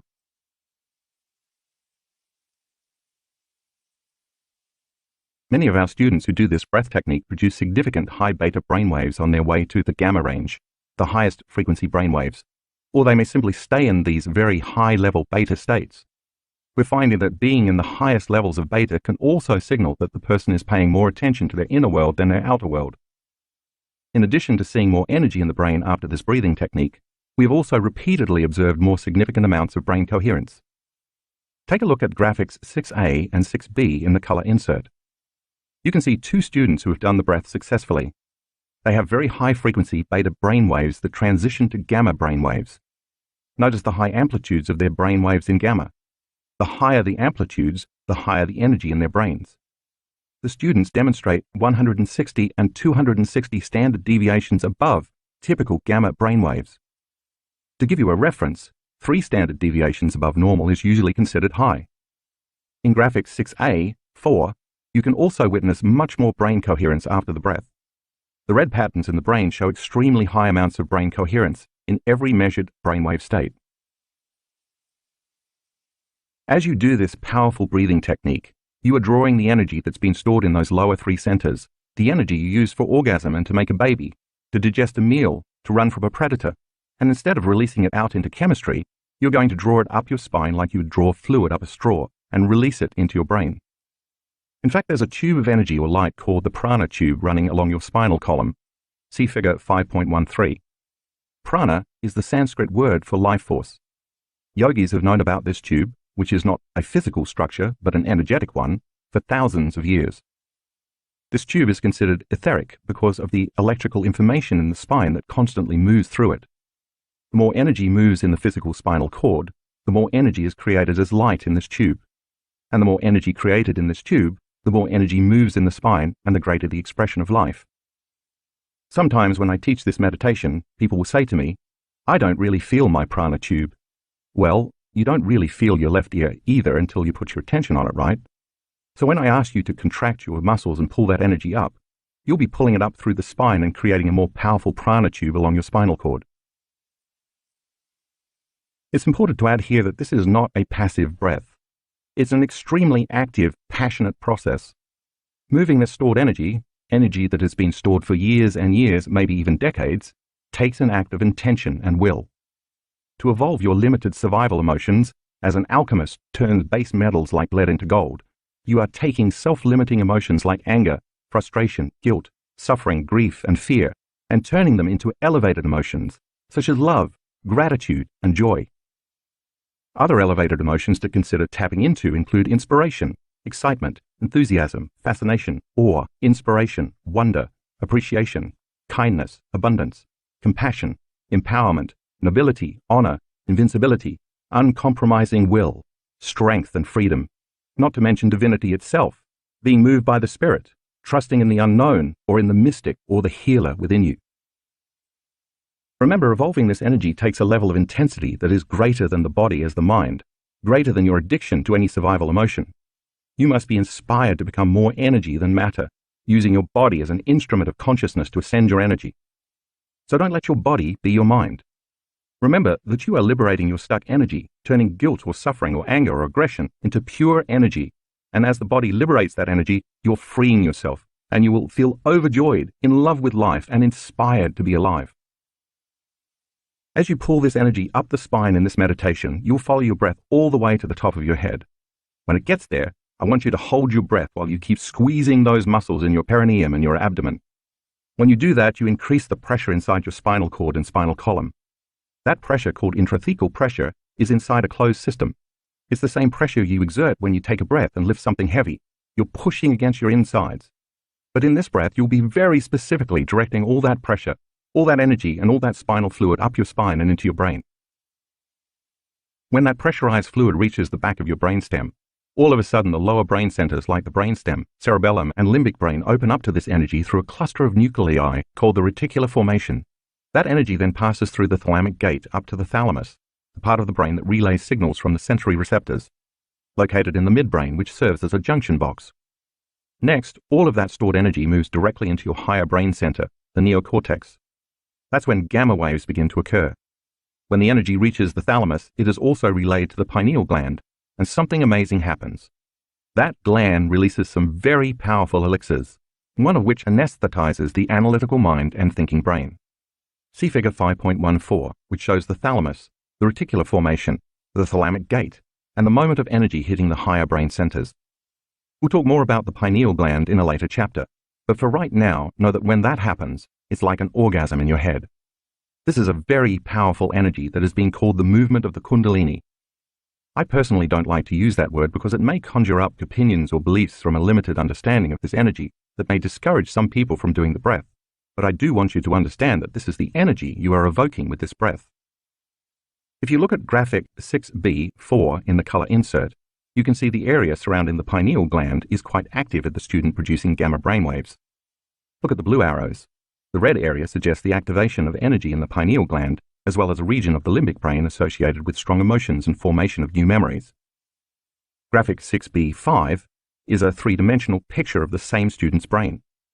Once again, the pineal area shows a significant amount of energy coming from inside the brain. Embracing elevated emotions. You've just read how the breathing exercise in this chapter pulls the mind out of the body as it liberates stored energy from the first three energy centers, the centers of survival. Once you do that, it's time to recondition the body to a new mind, the second part of the meditation, which involves attaining elevated emotional states. I want to clarify here why embracing elevated emotions is so powerful. As you've learned from our discussion about genes in the second chapter, we now know that it's the environment that signals the gene, not the other way around. If an emotion is the end product of an experience in the environment, it is the emotion that turns gene expression on or off. When you embrace these elevated emotions in this meditation, what you are actually doing is signaling your genes ahead of the environment. The body doesn't know the difference between an emotion created by an experience you are having in the outside environment and an experience you are creating internally by embracing this new elevated emotion. So when you embrace that elevated emotion and think thoughts that are greater than the self-limiting ones that kept you stuck in the past, your body begins to prepare chemically for the future because it thinks that future is happening now. In other words, if you do the meditation correctly enough times, the body responds as though the healing or any condition you are manifesting in your environment has already taken place. These elevated emotions have a higher and faster frequency than more base emotions like guilt, fear, jealousy, and anger. And since all frequency carries information, when we change the frequency, we change our energy. That new energy can then carry new information, a new consciousness or set of intentions or thoughts. The more elevated the emotion, the faster the frequency, and the more you feel like energy instead of matter, and the more energy becomes available to create a more coherent energy field, shifting further away from disease and more towards health, or for that matter, towards signaling any gene. When your emotions are self-limiting, on the other hand, they have a lower frequency, and you feel more like matter instead of energy, and then it takes more time to create change in your life. Here's an example. If at some point in the past you were shocked, betrayed, or traumatized by an event with a high emotional charge that has left you feeling pain or sadness or fear, chances are that experience has been branded into your biology in numerous ways. It's also possible that the genes that were activated by this experience might keep your body from healing. So in order for you to change your body into a new genetic expression, the inner emotion you create has to be greater than the emotion from the past outer experience. The energy of your empowerment or the amplitude of your inspiration must be greater than your pain or sadness. Now you are changing the inner environment of the body, which is the outer environment of the cell. The genes for health can be upregulated, while the genes for disease can be downregulated. The more profound the emotion, the louder you're knocking on your genetic door, and the more you're going to signal those genes to change the structure and function of your body. That's how it works. We can actually prove this because in one of our 2017 advanced workshops in Tampa, we measured gene expression in a randomized selection of 30 workshop participants. The results showed that our students were able to significantly change the expression of 8 genes over the course of the 4-day workshop by changing their internal states. There is only one possibility in 20 that the results were due to chance. That's the threshold of significance that statisticians usually use. The functions of these genes are far-ranging. They're involved in neurogenesis, the growth of new neurons in response to novel experiences and learning, protecting the body against various influences that tend to age cells, regulating cell repair, including the ability to move stem cells to those sites in the body where they are needed to repair damaged or aging tissue, building cellular structures, especially the cytoskeleton, the framework of rigid molecules that give our cells shape and form, eliminating free radicals and so decreasing oxidative stress associated with aging and many major health conditions, and helping our bodies identify and eliminate cancerous cells, thereby suppressing the growth of cancer tumors. Activating the genes for neurogenesis was particularly significant because most of the time our students were in meditation. They were so present in their inner world of imagination that their brains believed they were in the actual event. See figure 5.15 below to learn what each of these genes does and why it is important for our health. If our students have changed their gene expression by creating elevated emotions in just a few days, imagine what you can do if you practice this meditation for a few weeks. By using this breath technique to release the familiar emotions stored in the body from years of thinking and feeling the same way, and then by emotionally rehearsing new states every day, with practice, these unlimited emotions will become the new normal for you. Your brain will think different thoughts equal to those elevated emotions. Finally, by embracing these unlimited emotions instead of the same limited ones, when you understand that you are signaling new genes and making new proteins that are responsible for the change in structure and function of your body, you can assign more meaning to what you are doing. That leads to a greater intention, which creates an even greater outcome. It is a scientific fact that we use about 1.5% of our DNA. The rest is called junk DNA. There is a principle in biology called endowment that holds that nature never wastes anything that it is not going to use. In other words, if the junk DNA is there, there must be a reason. Otherwise, nature, in its infinite wisdom, would have evolved it away. Because the universal law is, if you don't use it, you lose it. So think of your genes as a library of potentials. There are infinite combinations of gene variations that can be expressed in those latent genes. They are waiting for you to activate them. There are genes for an unlimited genius mind, for longevity, for immortality, for an uncompromising will, for the capacity to heal, for having mystical experiences, for regenerating tissues and organs, for activating the hormones of youth so you have greater energy and vitality, for photographic memory, and for doing the uncommon, just to name a few. It's all equal to your imagination and creativity. As you signal any of those genes ahead of the environment, your body will express a greater potential by expressing new genes to make new proteins for a greater expression of life. So when I ask you to feel certain elevated emotions, when you recondition the body to a new mind, know that as you embrace each emotion, you are knocking on your own genetic door. So I invite you to surrender to the process and fully engage in the experience. Reconditioning the body to a new mind meditation. Before we start the formal meditation, we're going to do some practice sessions. They build on several individual instructions so you can learn this step by step. Once you've mastered each individual step, we can put it all together. So let's start by sitting up straight in a chair and putting both feet flat on the floor, or sitting on the floor in the lotus cross-leg position with a pillow under your buttocks. Place your hands uncrossed in your lap. If you like, you can close your eyes. When you're ready to begin, lift up your perineum, your pelvic floor, the same muscles that you use for intercourse and elimination. Do not hold your breath as you do this. Breathe normally. Squeeze those muscles as tightly as you can and hold for 5 seconds. Then let go and relax. Do it again and hold it for the same amount of time. Do it a third time, holding it for about 5 seconds and then relax again. I want you to gain conscious control over these muscles because you are going to be using them in a different way. Now, contract the same muscles in the perineum and at the same time, contract the muscles in your lower abdomen. Pull your lower abdomen up and in, locking down these first 2 centers. Hold for 5 seconds and then relax. Pull those same muscles up and in again and squeeze. Hold for 5 seconds again and then relax. Repeat this once more. Remember to keep breathing as you do this. Don't hold your breath. Now this next time, squeeze the muscles of your perineum and at the same time squeeze the muscles of your lower abdomen while also contracting the muscles of your upper abdomen. You're tightening your entire core now, the first 3 centers. Hold all of those muscles for 5 seconds and relax. Do this again, pulling the muscles in a little more this time. Hold for 5 seconds and then relax. Now do it one more time. And as you squeeze and hold those muscles, see if you can squeeze them a little tighter and lift them a little higher. Hold for a while and then relax. Since experience creates neurological networks in your brain, as you perform each step and build on the previous one, you are installing the neurological hardware in your brain in preparation for the experience. I am asking you to use the same muscles that you might have used for years, but now in a different way. This action will begin to milk these centers and liberate energy that's been stored in your body for a very long time. Now we're going to change it up. Take your finger and place it on the top of your head. And work your fingernail right into the center of your scalp so you will remember where that point is once you take your finger away. Remember that where you place your attention is where you place your energy. So that point is your target. Put your hands back in your lap, and without contracting any muscles yet, take one slow, steady breath through your nose.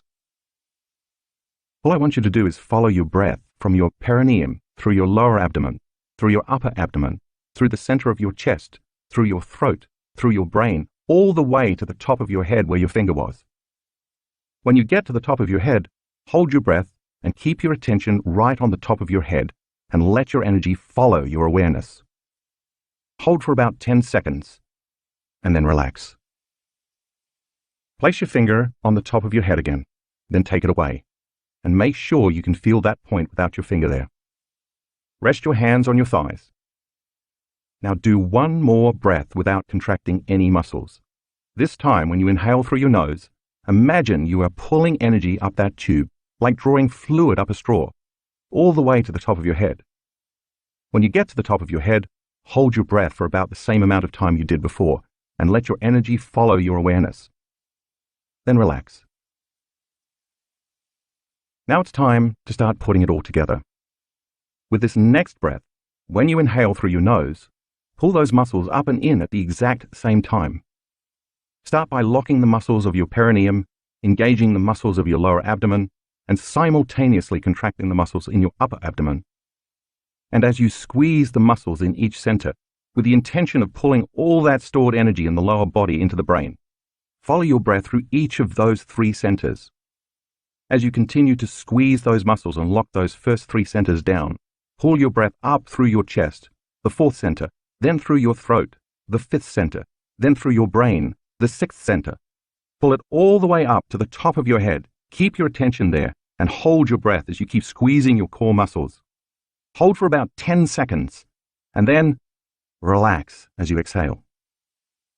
Repeat that breath at least 2 more times, tightening the muscles of your first 3 centers as you pull your breath up your spine through each energy center, all the way to the top of your head. Then hold your breath for a time and finally relax as you exhale.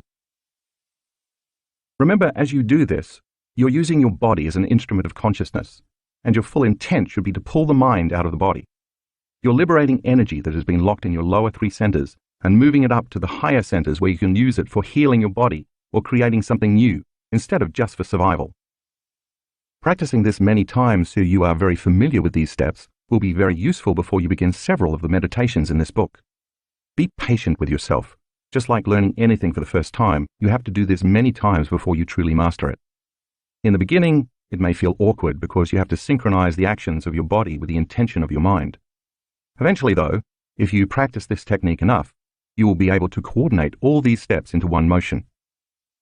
I'm aware there are many different breathing techniques, and you may well have had success with one or more of them in the past.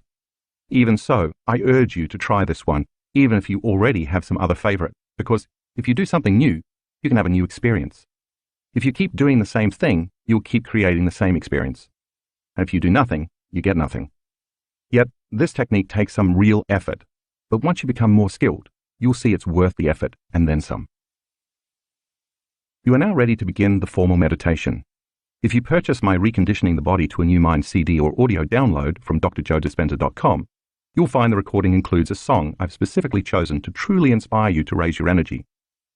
As you listen, I want you to interpret the music as the movement of energy. If you do the meditation on your own, practice the breath while you listen to one inspiring song that's between 4 and 7 minutes long. Then open your focus, putting your attention on different parts of your body, as well as the space around those parts of the body.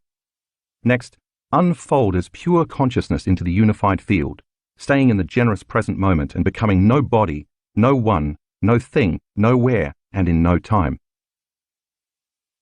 Now it's time to cultivate several elevated emotions one by one, emotionally rehearsing each. Remember, the more powerful your feelings, the more you are up-regulating your own genes.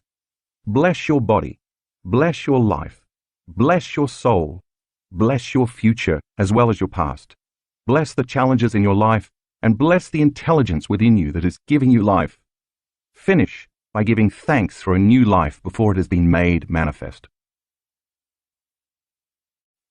Chapter 6. Case Studies. Living Examples of Truth.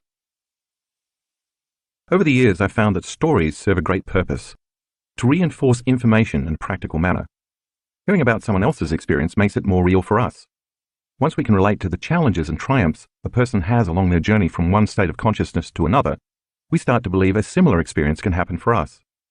Stories also make the ideas from the teachings become less philosophical and more personal.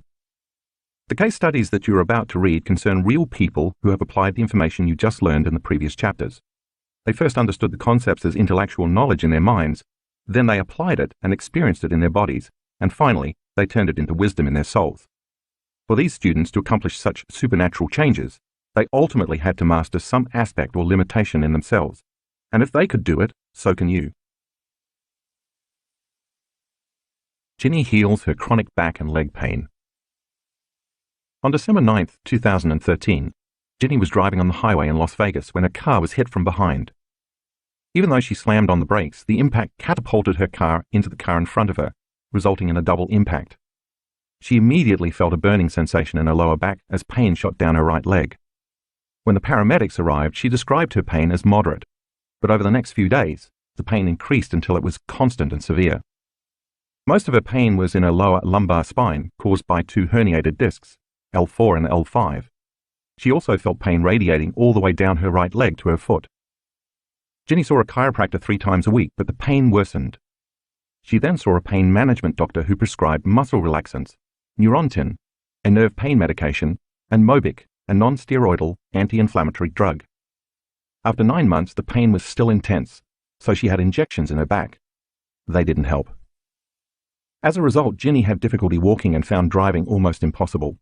She also had trouble sleeping, managing to get only 4 or 5 hours a night. The constant pain in her lower back became worse when she was sitting, lifting something, or standing for long periods of time. Sometimes she could sit for only 20 minutes at a time. Because of all of this, she spent most of her days in bed, where she was able to find a little relief when lying on her right side with her knees bent. Ginny was unable to care for her 2 children, ages 3 and 5, and she was also unable to work as much as she had before. She depended on her husband to drive her places since she could no longer drive herself. All of these factors created serious financial problems and emotional stress for the whole family. Ginny became depressed and angry at life. Although she had attended her first workshop with me before the accident and had been doing her meditations, after the accident she stopped meditating regularly because the pain got too severe, and she said she couldn't sit or concentrate. After 2 years, her doctor suggested lumbar surgery to repair the herniated discs. If that didn't work, he said, Ginny could consider additional surgery, including spinal fusion. She decided to go ahead with the initial surgery.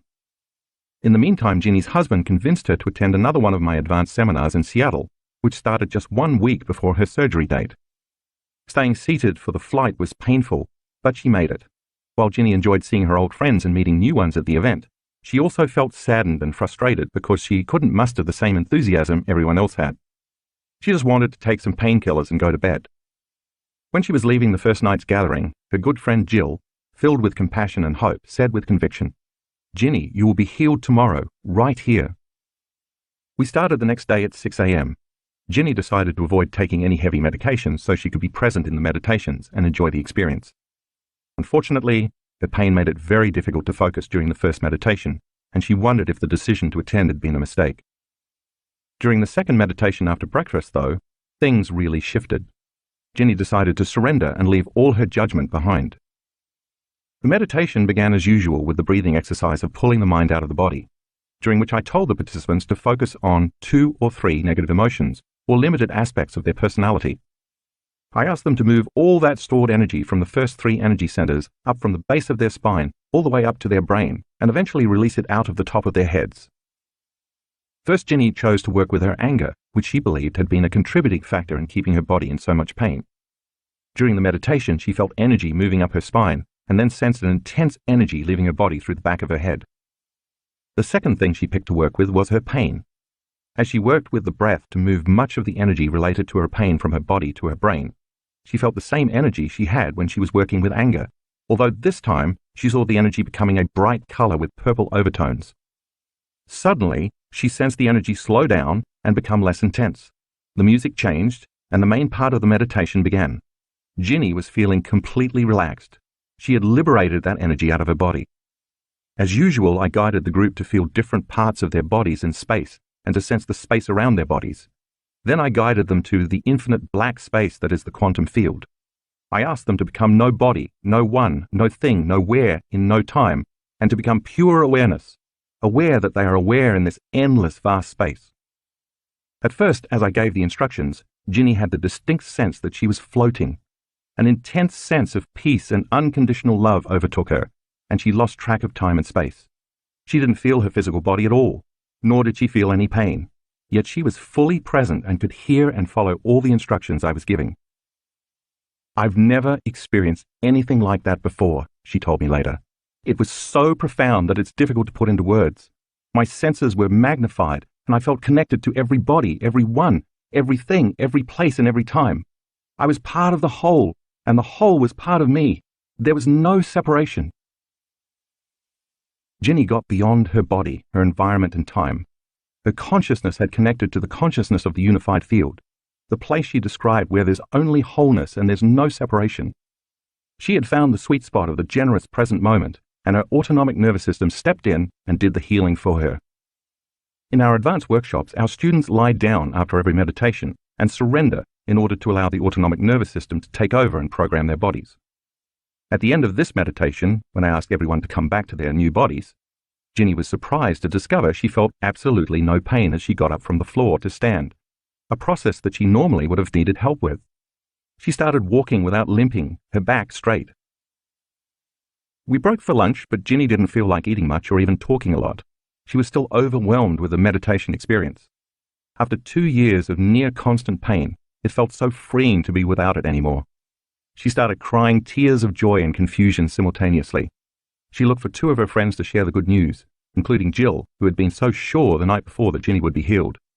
They encouraged Ginny to try movements that she hadn't been able to do when she was in pain, and she performed all of them without any pain at all. As the day continued, Ginny's pain stayed away, and she continued to feel connected to the unified field. That evening, Ginny called her husband, who told her that somehow he just knew she'd be able to heal her pain at the workshop. She had a great dinner with her friends, and when she went to bed, she didn't take any of her pain medication or muscle relaxers. She slept through the night for the very first time in years, waking up filled with energy. The next day, I guided the group in a walking meditation, which you will read about and have a chance to try later. Ginny was able to walk straight and tall with no pain or difficulty. Needless to say, she cancelled the surgery, and she has remained pain-free. Daniel deals with electromagnetic hypersensitivity. About 5 years ago, Daniel was, as he put it, a crazy, stressed-out Israeli entrepreneur in his mid-20s who pushed himself daily to work at full power all the way to build a successful business. Working 60-hour weeks was typical for him. One day, while he was raging and yelling at the top of his lungs at a client over the phone, he felt something pop in the right side of his head, and he lost consciousness. When he woke, he wasn't sure what had happened or how long he'd been out, but he had the worst headache of his life. He hoped resting would help it go away, but it didn't. Mysteriously, his pain increased exponentially whenever he was near anything that emitted electromagnetic frequencies, including cell phones, laptops, video displays, microphones, cameras, Wi-Fi networks, and cell towers. If someone near him answered a cell phone, Daniel felt it. He'd never before experienced anything like this. In fact, he had previously worked in the computer field and never felt any ill effects from being around electronic equipment of any kind. Daniel saw several different doctors and specialists, but none of them could find anything wrong with him. He went through an extensive battery of blood tests, brain scans, and physical examinations, but every one of the studies came back negative. Some of the doctors didn't believe him and even became condescending, rolling their eyes as if Daniel were making up his symptoms. Some wanted to give him antidepressants, but he wouldn't take them. They told him his pain was all in his head, which, of course, it was, but not in the way the doctors meant. Then Daniel started seeing holistic doctors who suspected he had developed a rare condition called electromagnetic hypersensitivity, EHS. While the existence of EHS is still controversial in the medical community, the World Health Organization recognizes the condition. The mechanism of EHS remains unknown, but when you consider that the brain is 78% water, and that water containing minerals, such as those commonly found in the body including calcium and magnesium, conducts electricity, you can see that for EHS-sensitive people, that natural electromagnetic charge might somehow become amplified around things that signal and emit electromagnetic radiation. Like many others with EHS, Daniel also experienced chronic pain and fatigue in addition to his headaches. He'd sleep for 12 hours and still wake up exhausted. One of the holistic doctors suggested he take 40 nutritional supplements a day to combat the ill effects, but the supplements didn't help. He was still in near constant agony.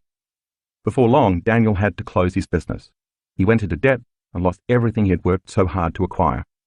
Finally, he declared bankruptcy and had to move in with his mother. I basically retreated from life, he told me.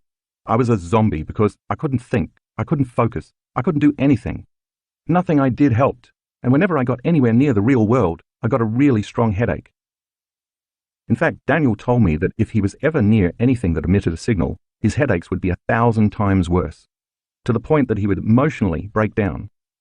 Daniel spent most of his time curled up in a ball in his bed in his tiny room in his mother's house, crying from the pain. I was wasting my life, he said, watching all my friends get married, have children, get promoted, buy houses, everything. When he began to feel suicidal, his friends and family pushed him to try to find something that would help. Because of the chronic fatigue, depression, and severe pain, Daniel had only about a half hour of energy each day, so he started to use that time to find something that might help his condition. 3 years after his symptoms began, he read my book, You Are the Placebo. Something clicked, he told me when I met him in a workshop I gave recently. I knew this was the solution. So he started doing the changing beliefs and perceptions meditation I talk about in that book. Very gradually, over time, Daniel felt a little less pain, so he kept doing the meditation. After a while, he discovered my Blessing of the Energy Centers meditation, and he started doing that. The very first time I did it, Daniel told me, something happened that I didn't know how to explain. When he got to the 6th Energy Center, he said it was like a light show was going on in his head. He saw different areas of his brain that had been shut down suddenly start lighting up and communicating with each other.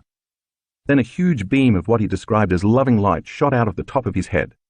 His inward experience in that moment was more real than the memory of the past experience, which had created the pain in the first place. From that point on, Daniel noticed a significant change. After meditating, he would have 10 minutes without any pain at all. The pain-free periods kept getting longer and longer until a few months later, he was pain-free. Then he got the idea that he should use the meditations to change his internal state while he was exposed to the electromagnetic fields that had been making him sick.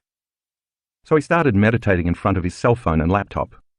It was painful at first, but just as before, he'd eventually feel free of pain after meditating, and then those pain-free periods kept getting longer as time wore on.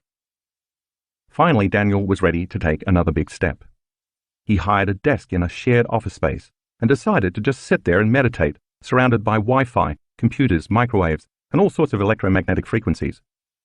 Although the first few weeks were difficult, he found that it became easier as time wore on. After a while, he was meditating in that environment without pain for 5 hours a day. Eventually, his headaches just disappeared, and so did all of his chronic pain and fatigue. Today, Daniel considers himself 100% healed. He went back to work and got out of debt. Here's the kicker. Daniel works only about an hour to an hour and a half a day, and he's making way more money than he was when he was stressed out and trying to force his life into working the way he wanted it to. He is also truly enjoying life. Jennifer, in sickness and in health. 5 years ago, Jennifer's doctor diagnosed her with several new illnesses, in addition to the numerous other health issues she already suffered from. In total, her diagnoses included a few autoimmune disorders, lupus erythematosus and Sjogren's syndrome with Sika complex, some gastrointestinal disorders, celiac disease, salicylate intolerance and lactose intolerance, chronic asthma, kidney disease, arthritis, and vertigo so acute it often resulted in vomiting. Every day was a struggle. Even just brushing her teeth was difficult because she lacked enough strength to hold her arm up for very long. Her partner Jim often had to brush her hair for her. When Jim was away on business, which was often, Jennifer had to take a nap after work so she could have enough strength to cook dinner. The hardest thing was I felt like a terrible mother because I couldn't do anything with my boys, and that broke my heart, she told me. I would have to sleep most of the weekend just to be able to get up to go to work Monday morning. All the happy pictures I posted on Facebook during the weekend were captured in about 1 hour. By this point, Jennifer weighed only 108 pounds and struggled to walk due to arthritis and severe swelling in her ankles and knees. She could no longer use her right hand to open containers or cut vegetables because of the pain and arthritis. At times, she would lie in bed and hit her arms against the night table to stop the pain. Her body was in a constant state of acute inflammation, and even the specialists she saw said they couldn't do anything more for her, and that she had to learn to live with all her conditions as best she could. Although she never admitted it to anyone, she feared she might only have a few years left to live. She may have been ready to give up, but Jim wasn't. Every night, Jim devoured books looking for alternative solutions, repeatedly encouraging Jennifer to keep going. Then Jim found You Are the Placebo and read about a woman with a similar condition who was able to heal herself. Jennifer and Jim agreed that she had to go to a workshop. 2 months later, in June 2014, Jennifer attended a weekend workshop in Sydney, Australia. She started to feel a bit better and registered for an advanced workshop in Mexico. Unfortunately, around the time she was scheduled to leave for the workshop, she developed an 8.5mm kidney stone, and her doctor refused to let her fly. So she missed it, but she kept doing her meditations, getting up at 4:50 a.m. every day. And when I held the next advanced workshop in Australia the following year, both she and Jim attended. I remember the first night I could hardly make it up the stairs to our room, which was normal for me, she reported. But by the end of the workshop, I was walking around like a healthy person and didn't have to use my asthma medication. The day before we left, Jim said that I was looking so well, I should try some normal food. Apprehensive, I gave it a go, and no adverse effects. No pain, no asthma, no cramps, no headache, nothing. I think it was the best pizza I've ever had. When she did her meditations, Jennifer really gave it her all. She repeatedly tuned in to the potential of health and felt an abundance of energy throughout her body that could carry her all day long. In the meditation, when I asked the students to live from that new state of being, she imagined her feet hitting the ground and heard her breath as she joyfully ran. By the end of her meditation, she was crying tears of joy. Eventually, Jennifer conditioned her body to forget what illness feels like, look like, sound like, and tastes like by raising her energy, changing her frequency, reconditioning her body to a new mind, and signaling new genes to repair her body. Now I eat normal foods, she reports, and I haven't used my asthma medication since June 2015. I can walk up to 10 miles a day and lift 45 pounds. I'm training, and my goal is to complete a half marathon, which I will soon do. Felicia overcomes severe eczema. Felicia had intermittently suffered from eczema and skin infections since she was 3 months old. The short-term relief provided by a strict diet and a regime of medications, creams, steroids, antihistamines, antifungals, antibiotics, and so on, never seemed to keep the condition at bay for long. In 2016, as a 34-year-old medical doctor in the United Kingdom, Felicia found herself becoming increasingly frustrated by the limitations of her profession. After a decade of clinical practice where she'd seen more than 70,000 patients, she began to recognize a similar sense of frustration and disconnect emerging from her patients as well. While seeking more satisfying science-based solutions, she came across my work. Intrigued by possibility and hungry for alternative evidence-based ideas and solutions, Felicia signed up for a weekend workshop. The event was life-changing, she says. It gave me the tools to reevaluate and update my previous limited beliefs about myself, as well as what our bodies are truly capable of. The breathing technique was particularly intriguing to her. I must confess, she says, that I remained a little skeptical and held back, not allowing myself to truly surrender to the process. During the months that followed, Felicia continued to meditate daily. Her skin improved, and she successfully manifested a new relationship in her life. Feeling inspired, she sought new ways to pivot within her medical practice to adopt a more holistic approach. But to her great disappointment, all the United Kingdom medical indemnity bodies refused to insure any non-conventional approaches. Felicia felt trapped, and in December 2016, her eczema and skin infections returned. Even so, she continued meditating and even signed up for an advanced workshop, creating her mind movie in preparation, a powerful tool for manifesting various things you want, which you'll read about in a later chapter. She had very clear intentions for her future and included images of healthy skin, as well as a picture of a microphone on a stage with the affirmation, I inspire others by sharing truth fearlessly. On the first day of the advanced workshop, we did the breathing technique to activate the pineal gland, and this time, Felicia decided not to hold back and to completely surrender to the process. I noticed my breathing begin to hasten, she remembers. An overwhelming energy started building in my throat. This intensified until my throat felt as if it was going to close up. Fearful, I pulled my body out of this position and returned back to my old state of being for the remainder of the meditation. The following day, for the last meditation, Felicia was being fitted with the brain mapping equipment. She considered what an amazing opportunity it was to experience this new level of information. Feeling trapped in a profession that preaches limitation, she had thought, what if I could demonstrate to the skeptic, as well as to believers, how unlimited we all really are? With this thought, she wanted to use this breath to connect to the unified field, with an elevated emotion of pure freedom and liberation, no matter what happened. When the meditation began, she opened up to possibility and to the unknown. She quickly noticed that her breathing started to change and the overwhelming energy began to build in her throat. Each time the sensations intensified. Instead of allowing them to overcome her, as she had done the previous day, she stayed with the process. She returned her body to the present moment, ignoring the distraction, and placed all her energy and awareness on connecting to the field, to truth and to love. Her body was persistently defiant, but after repeatedly overcoming her internal struggles, her body eventually surrendered. What I experienced on the other side was an exhilarating explosion of energy in my brain and an instantaneous connection with a loving consciousness within and all around me, she says. It was an absolute knowing, a recognition of pure love, and with it came the most overwhelming emotion of joy that I've ever experienced in my entire life. It was like coming home. I just experienced this deep oneness. All the while, I remained completely aware of all my external senses. I could hear the scientists behind me saying, "Seizure." We had some new members on our team of neuroscientists, and they had never seen that kind of energy in the brain before. As a medical doctor, Felicia might normally have been concerned at that somewhat alarming statement, but she understood that in that moment, she was experiencing absolute truth and freedom for the very first time. For a few hours following her meditation, she felt somewhat dazed, but physically lighter than before.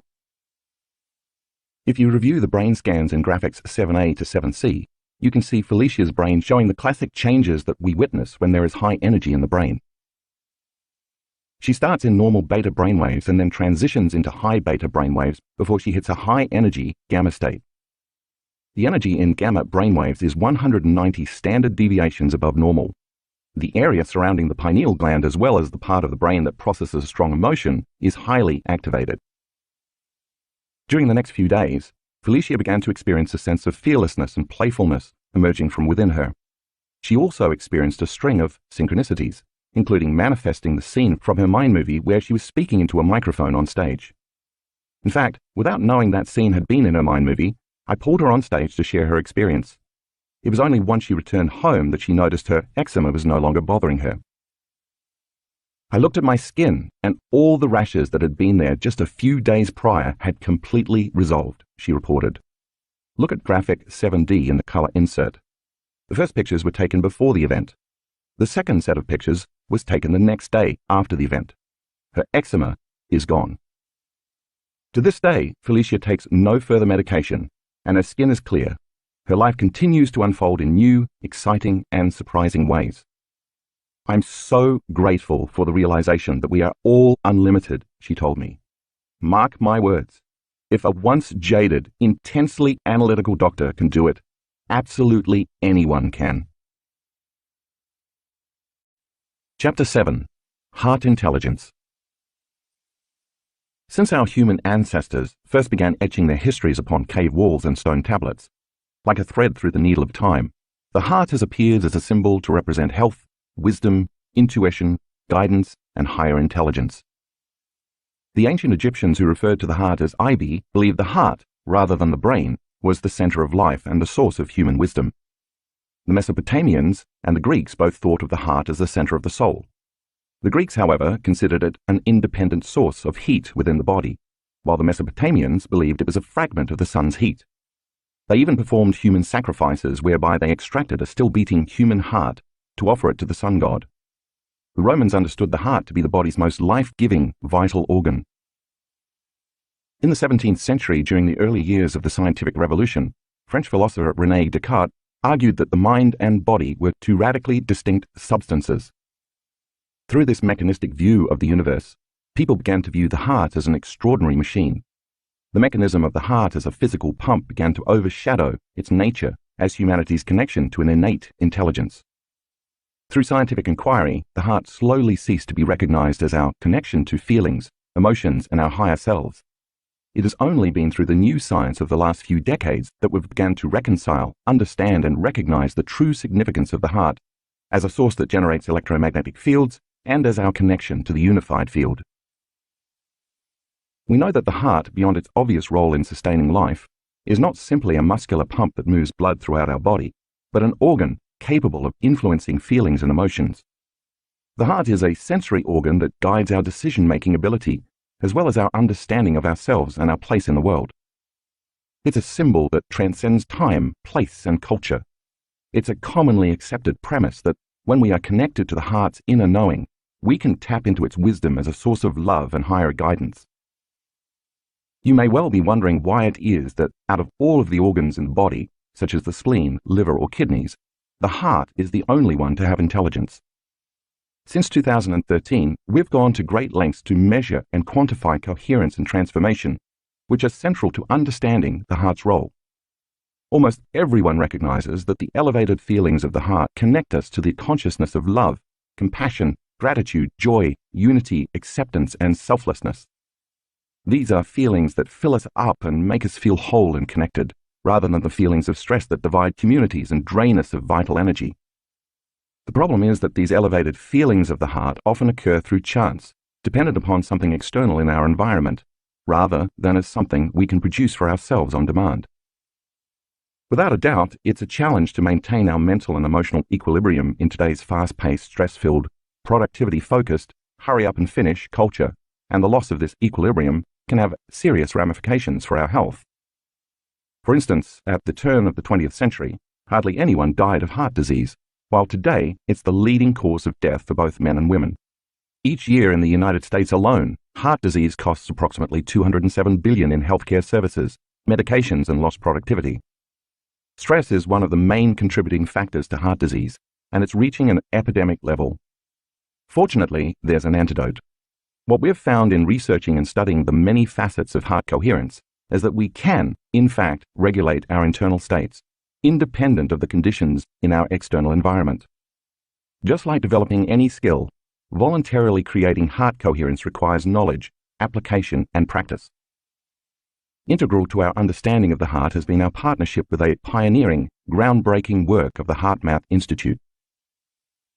HMI is a non-profit research and education organization that works to better understand heart-brain coherence. Since 1991, HMI has researched and developed reliable, scientifically based tools to help people bridge the connection between their hearts and minds, as well as deepen their connection with the hearts of others. Their mission is to help people bring their physical, mental, and emotional systems into balanced alignment through the intuitive guidance of the heart. The foundation of our partnership is built upon the shared belief that in order to create a new future, a person needs to marry a clear intention, coherent brain, with an elevated emotion, coherent heart. HMI's research has proven that by combining an intention or thought, which as you have read acts as the electrical charge, with a feeling or emotion, which you already understand acts as a magnetic charge, we can change our biological energy. And when we change our energy, we change our lives. It's the union of these two elements that produces measurable effects on matter, moving our biology away from living in the familiar past to living in the new future. At our workshops across the world, we teach our students to maintain and sustain these elevated states of being so they can cease living as victims of circumstance, swinging from one emotion to the next, and begin living as the creators of their reality.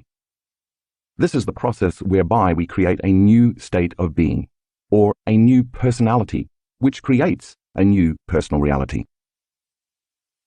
For the past several years, one of the goals of our partnership with HMI has been to teach our students to intentionally regulate and sustain something called heart coherence. Like the regular beating of a drum, heart coherence refers to the physiological function of the heart that causes it to beat in a consistent, rhythmic, orderly manner, The opposite, when it is not operating in an orderly manner, is heart incoherence. When we are in heart coherence, we can access the heart's intelligence, which HMI defines as the flow of awareness and insight that we experience once the mind and emotions are brought into balance and coherence through a self-initiated process. This form of intelligence is experienced as direct, intuitive knowing that manifests in thought and emotions that are beneficial for ourselves and others. As you'll discover in this chapter, the benefits of heart coherence are numerous, including lowering blood pressure, improving the nervous system and hormonal balance, and improving brain function. When you maintain and sustain elevated emotional states, independent of the conditions of your external environment, you can gain access to the kind of high-level intuition that fosters a better understanding of yourself and others, helps prevent stressful patterns in your life, increases mental clarity, and promotes better decision-making. In addition to HMI's research findings, our data strongly suggests that sustained, heart-centered emotions promote healthier gene expression. Heart coherence begins with the steady, coherent drumbeat of the heart through cultivating, practicing, and sustaining elevated emotions. Such emotions include gratitude, appreciation, thankfulness, inspiration, freedom, kindness, selflessness, compassion, love, and joy. The benefits of that coherent beat are felt throughout all systems of the body. Consciously or unconsciously, many of us practice feeling unhappy, angry, or fearful each day. So why not practice creating and maintaining joyful, loving, altruistic states instead? Wouldn't that eventually create a new internal order, resulting in overall health and happiness? The Heart Bridge. As you read in the chapter on blessing the energy centers, the heart, located right behind the breastbone, is the body's fourth energy center. It is our bridge to greater levels of awareness and energy, as well as the center where our divinity begins. The heart is the intersection of our lower three energy centers, associated with our earthly body, and our upper three energy centers, associated with our higher self. It serves as our connection to the unified field and represents the union of duality or polarity.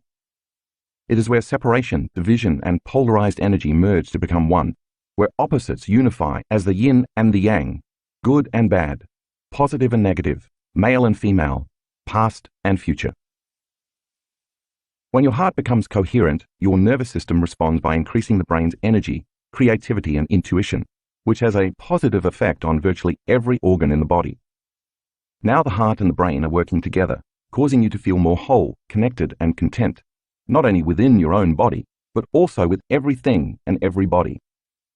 When you are in a heart-centered state, the wholeness you feel consumes any feelings you may have of want and lack. From this creative state of wholeness and oneness, magic begins to happen in your life because you're no longer creating from duality or separation. You're no longer waiting for something outside of you to provide relief from the internal feelings of lack, emptiness, or separation. Instead, you are becoming more familiar with your new, ideal self and creating new experiences of yourself. If you keep activating your heart center properly enough times during the creative process each day, in time you will feel more like your future has already happened. How can you ever want or feel lack if you feel whole? If the first three centers reflect our animal nature and are based on polarity, opposites, competition, need, and lack, the fourth center begins our journey to our divine nature. It is from within this heart center that we change our mind and energy from living in selfish states to living in selfless states, and then we feel less affected by separation or duality and are more prone to make choices for the greatest good of everyone. All of us have felt the consciousness of the heart center at one time or another in our lives. This energy is related to being fulfilled and at peace with yourself and your surroundings.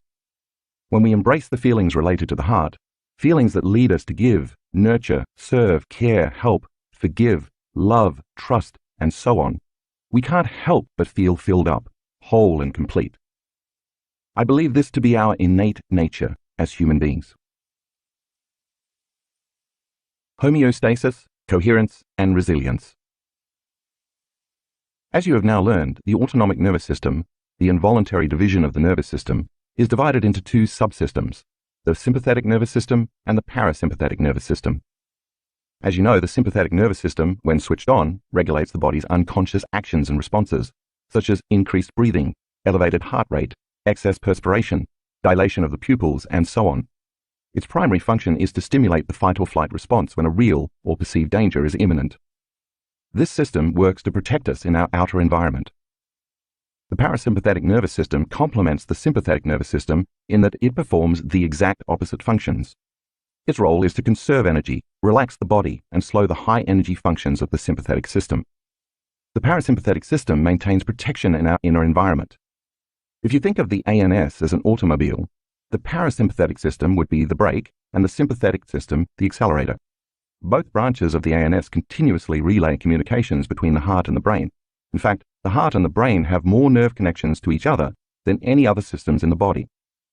These two systems, the sympathetic and parasympathetic, are always working to maintain a state of homeostasis, relative equilibrium between all systems within the body. When the body is in a state of homeostasis, we generally feel relaxed and safe within our current environment. From this state of homeostasis, where all the body's systems are working in harmony and minimal amounts of energy are wasted, we can intentionally affect the nervous system to create coherence. In order to feel these emotions of coherence, the neural connections between the heart and brain must be functioning optimally in a balanced and coordinated manner. When the heart is beating in such an orderly, coherent fashion, it brings the ANS into coherence, which in turn improves our brain functions by causing us to feel more creative, focused, rational, aware, and open to learning. As you know, the opposite of coherence is incoherence. When the heart is beating incoherently, we feel out of balance, on edge, anxious, and unfocused. Because the body is operating in survival, we function more from an animalistic, primitive perspective than from the higher, heart-centered emotions of our greater humanity and divinity. Incoherence is brought on by stress, which is the body and mind's response to disruptions and upsets in our external environment. If the parasympathetic nervous system functions best when we feel safe, then the sympathetic nervous system is activated mostly when we feel unsafe. The stress we experience when we feel unsafe is not necessarily about the event itself, but the result of unmanaged emotional reactions to the event. In a state of homeostasis, you can think of the body as a sophisticated, finely tuned machine. But when emotions such as resentment, anger, jealousy, impatience, and frustration persist, our internal equilibrium is thrown out of balance. If you think about a time recently when you felt stress, it probably felt somewhat like a fragmented rhythm. As it turns out, this is exactly what the heart is doing, beating in a fragmented rhythm. In a state of chronic stress, the body struggles to maintain homeostasis, and we may begin to suffer from myriad stress-related symptoms. This constant stress draws from the invisible energy field around our body and depletes our vital life force, leaving little time or energy for repair and restoration. As a result of the body's reliance on the stress hormones, now we're caught in an addictive loop where incoherence and chaos start to feel normal. But at what cost? The long-term effects of stress can be catastrophic. According to one Mayo Clinic study of people with heart disease, psychological stress was the strongest predictor of future cardiac events, including cardiac death, cardiac arrest, and heart attack. Many people, because they live in states of chronic stress, don't even realize they are living under stress until an event such as a heart attack occurs. It makes sense, then, that if the heart is beating incoherently for extended periods of time, not working in balance and order, sooner or later it is going to fail. Key to our ability to manage stress is what's known as resilience, which HMI defines as the capacity to prepare for, recover from, and adapt in the face of stress, adversity, trauma, or challenge.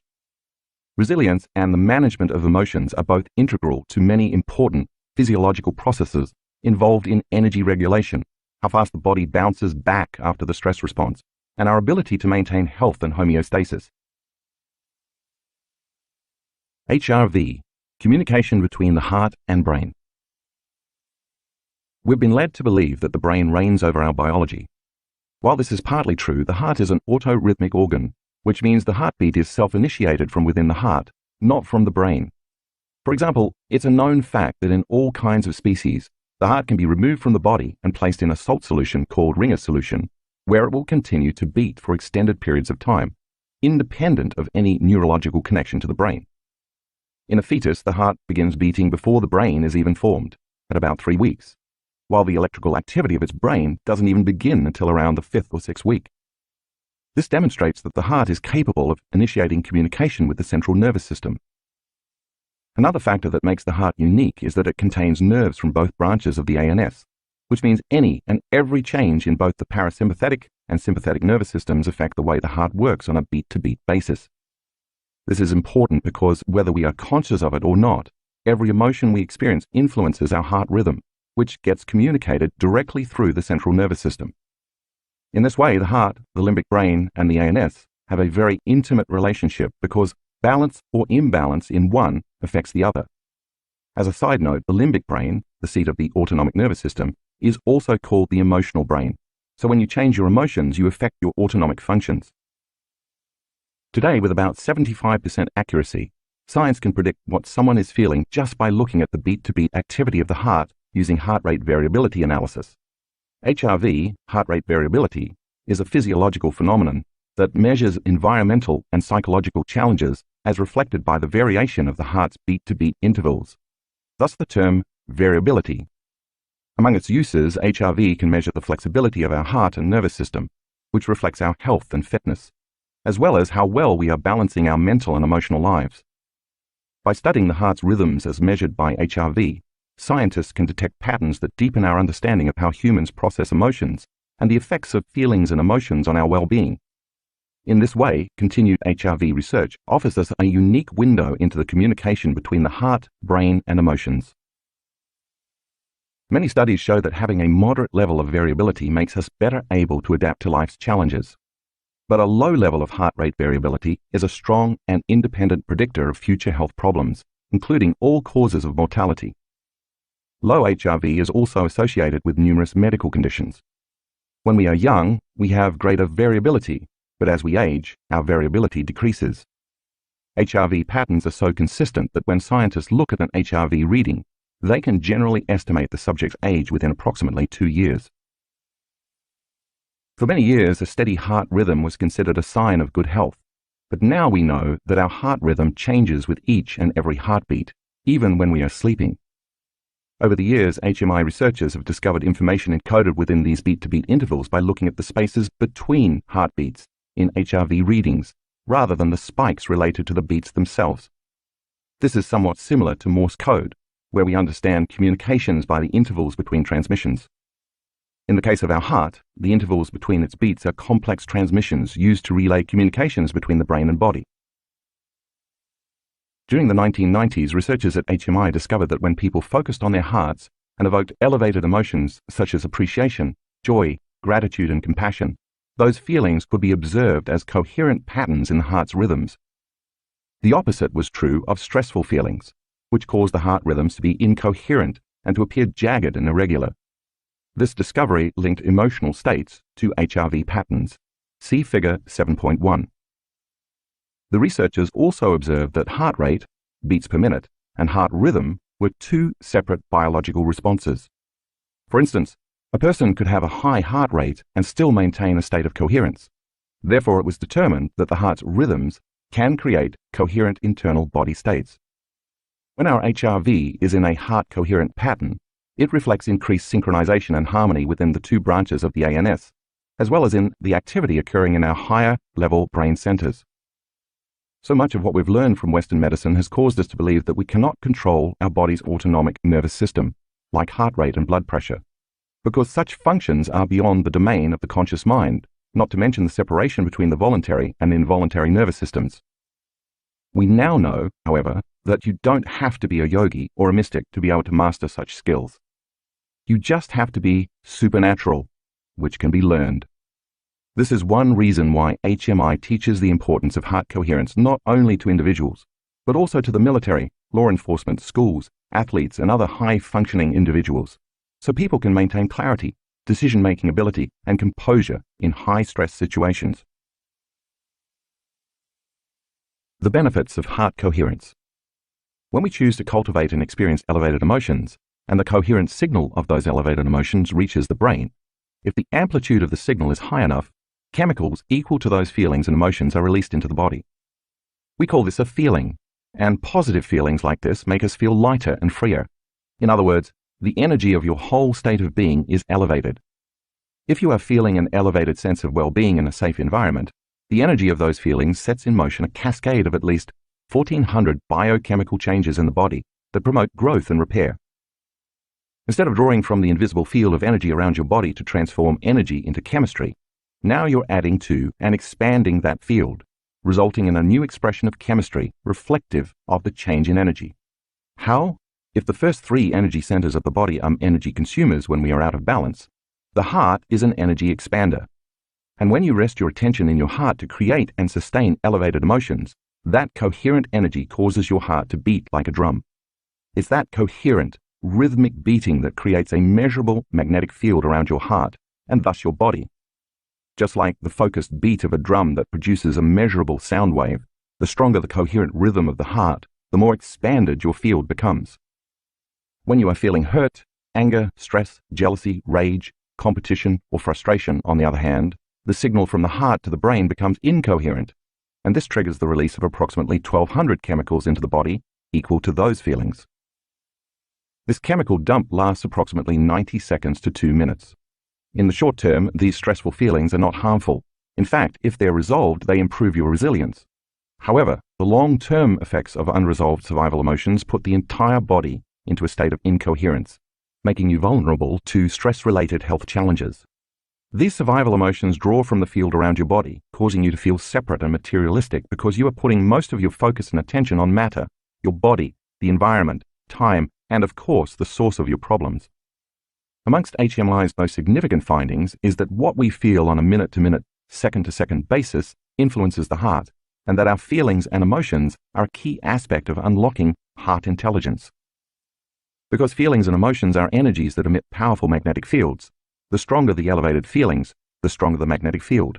In fact, the heart produces the strongest magnetic field in the body, 5,000 times greater in strength than the field produced by the brain. Place your finger on your wrist and feel your pulse. That pulse is a wave of energy called the blood pressure wave, and it travels through your entire body, influencing everything, including brain function. Not only does the heart's magnetic pulse reverberate through every cell of the body, but it also produces a field around your body that can be measured up to 8 to 10 feet away using a sensitive detector called a magnetometer. When you activate the heart by calling up elevated emotions, you are not only broadcasting that energy to every cell, you are also radiating those feelings out into space. This is where the heart moves beyond biology and into physics. Using electroencephalograms, scientists at the HMI laboratory discovered that when the heart goes into coherence, the brain waves entrain with the heart's rhythm at a frequency of 0.10 hertz, and also that the synchronization between heart and brain is increased when the subject is in a heart coherent state. The coherent frequency of 0.10 hertz has been shown to be a state of optimum performance associated with increased access to our deeper intuition and internal guidance. Once the analytical mind is out of the way, the individual can move down the ladder of consciousness from alpha to theta to delta brainwaves, the state in which restorative functions in the body take place. Coincidentally, we often see our students reporting profound or mystical experiences in deep delta around 0.09 to 0.10 hertz. 0.09 hertz is just 1/100th of a cycle of a second of reported optimal coherence. While their hearts are in a very coherent state, however, the amplitude of energy produced by the heart increases the level of energy in the brain, in some cases more than 50 to 300 times the normal level or more. Supporting evidence of heart-brain coherence was further demonstrated by a series of experiments performed by Gary Schwartz, PhD, and his colleagues at the University of Arizona. In their experiments, they found inexplicable communications between the heart and the brain that made no sense via neurological or other established communication pathways. This discovery established the fact that energetic interactions between the heart and the brain exist through electromagnetic fields. Both examples point to the fact that when we focus our attention on our heart and emotions, the heart's beating acts as an amplifier. This increases the synchronization between our heart and brain and creates coherence, not only in the physical organs, but also in the electromagnetic field surrounding our body. Also noteworthy is that right behind the breastbone sits a small gland called the thymus, which has an intimate connection with the heart center. As one of the main organs of the immune system, the thymus serves a vital role in the promotion of T cells, which defend the body from pathogens such as bacteria and viruses. The thymus gland functions optimally up to the onset of puberty, but it begins to shrink as we get older because of natural decreases in the production of human growth hormone. As with many vital organs, the thymus is also prone to the negative effects of long-term stress. When we're living in emergency mode for extended periods of time and diminish our vital energy field, all of our energy is directed outward to protect us from external threats, leaving little energy to protect us from internal threats. Eventually, this leads to dysfunction of the immune system. It makes sense then that as the heart center becomes activated with energy, by mobilizing the parasympathetic nervous system for growth and repair, the thymus gland should become more active as well, because now we're adding energy in that gland. Therefore, the thymus gland should also benefit from the practice of sustaining coherence within the body, aiding in the support of the overall vitality of our immune system and long-term health. You learned earlier in this book that in my own independent studies, when our students were able to feel and sustain gratitude and other elevated emotions for a total of 15 to 20 minutes per day for 4 days, the energy of the emotion signaled the immune cell genes to make a protein called immunoglobulin A. The significant increase in IgA is a perfect example of one of the many positive cascading effects of heart coherence. What all this boils down to is that the quality of our heart's rhythm has consequences for our overall health. If the heart beats in harmonious rhythms, its efficiency reduces stress on other systems of the body, maximizes our energy, and creates states whereby we thrive mentally, emotionally, and physically. If there is disharmony in our heart rhythms, the opposite is true. This incoherence leaves us with less energy available for healing and for maintaining health and long-term building projects, creating unrest within our internal states, and putting increased stress on the heart and other organs. Heart attacks and heart disease, for example, occur when the body has been under stress for extended periods of time. When we intentionally choose elevated emotions, however, focusing less on disharmony and more on gratitude, our bodies respond positively and we enjoy improved health. The next time you use an elevated emotion to tune into your future and embrace those feelings before the event unfolds, and feel gratitude that the event has already occurred, just know that the worst thing that probably can happen to you is that you begin to heal. The effects of chronic stress. When we live in a constant state of stress, our heart center becomes incoherent, and this stifles our ability to create. In response to chaotic heart rhythms, the brain becomes very disintegrated and incoherent, and that incoherence is reflected in the 2 branches of the ANS. If the parasympathetic system is the brake and the sympathetic system is the accelerator, when they are working in opposition, your body is receiving a message akin to stepping on the gas while your foot is on the brake. It doesn't take a significant amount of automotive knowledge to understand the ramifications of these opposing forces. We wear out the brakes and we put stress on the drivetrain, while the resistance wastes energy and reduces fuel efficiency. Eventually, this habituation of stress wears down the body so much that it eliminates our ability to repair and maintain health, depleting our vitality and resilience. If resilience is based on efficient energy management, you may feel completely drained, out of sorts, and perhaps sick while under the influence of chronic stress. The more addicted we become to these states of stress, the less likely we are to open our hearts, go within, and consciously create heart coherence. An experience I had at my home in a rural area of Washington State serves as a good example. One November evening, I came home from work, parked my car as I always did, and began walking down the 40-yard path to my house. It was pitch black. About 30 yards from my front door, off to my right, I heard an ominous growl coming from behind some very large rocks. Immediately, I narrowed my focus on matter, something, and found myself thinking, what could be lurking in the darkness? I began searching in my mind and then my environment for knowns from my past memory bank in order to predict my future. Could it be one of my dogs? I wondered. I started calling out their names, but there was no response. As I took a few more steps, the growling became louder. Without my having to think about mobilizing the energy in my body, the hair on the back of my neck stood up, my heart rate and respiratory rate increased, and my senses became heightened in preparation for fight or flight. I took out my cell phone and turned on the flashlight to narrow my focus on the possible threat, but I still couldn't see what was making the noise. From the darkness, the growling continued. I slowly backed up and finally fled to my barn, where my ranch hands were putting away the horses for the night. We grabbed our guns and flashlights and returned to the scene just in time to see a cougar and her cub scurrying away through the bushes.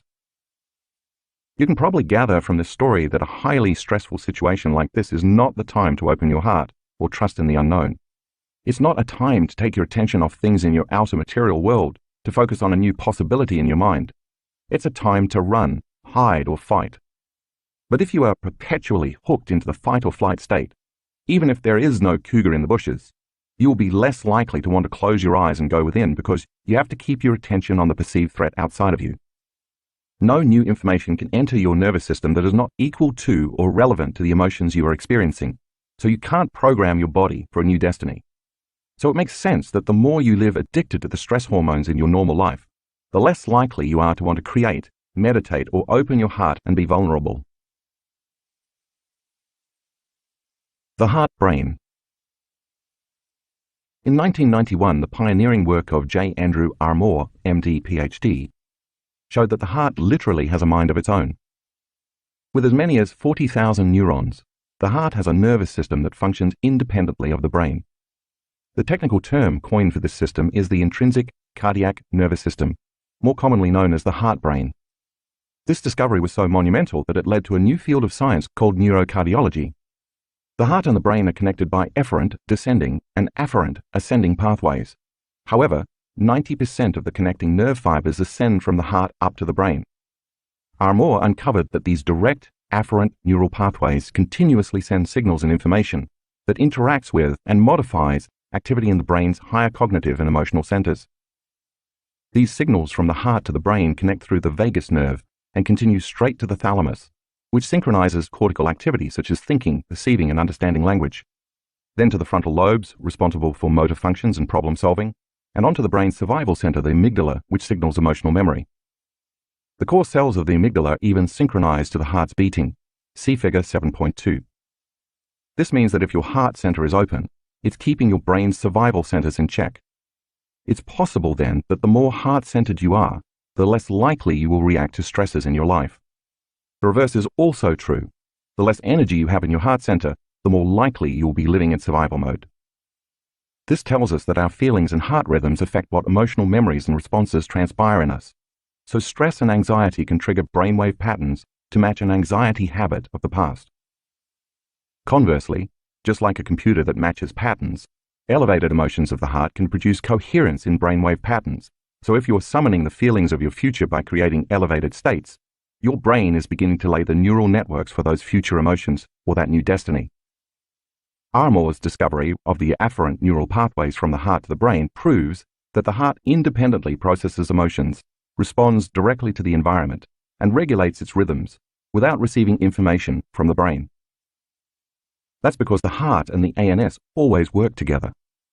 Also noteworthy is that the nerves facilitating this communication enable the heart to sense, remember, self-regulate, and make decisions about cardiac control, independent of the nervous system.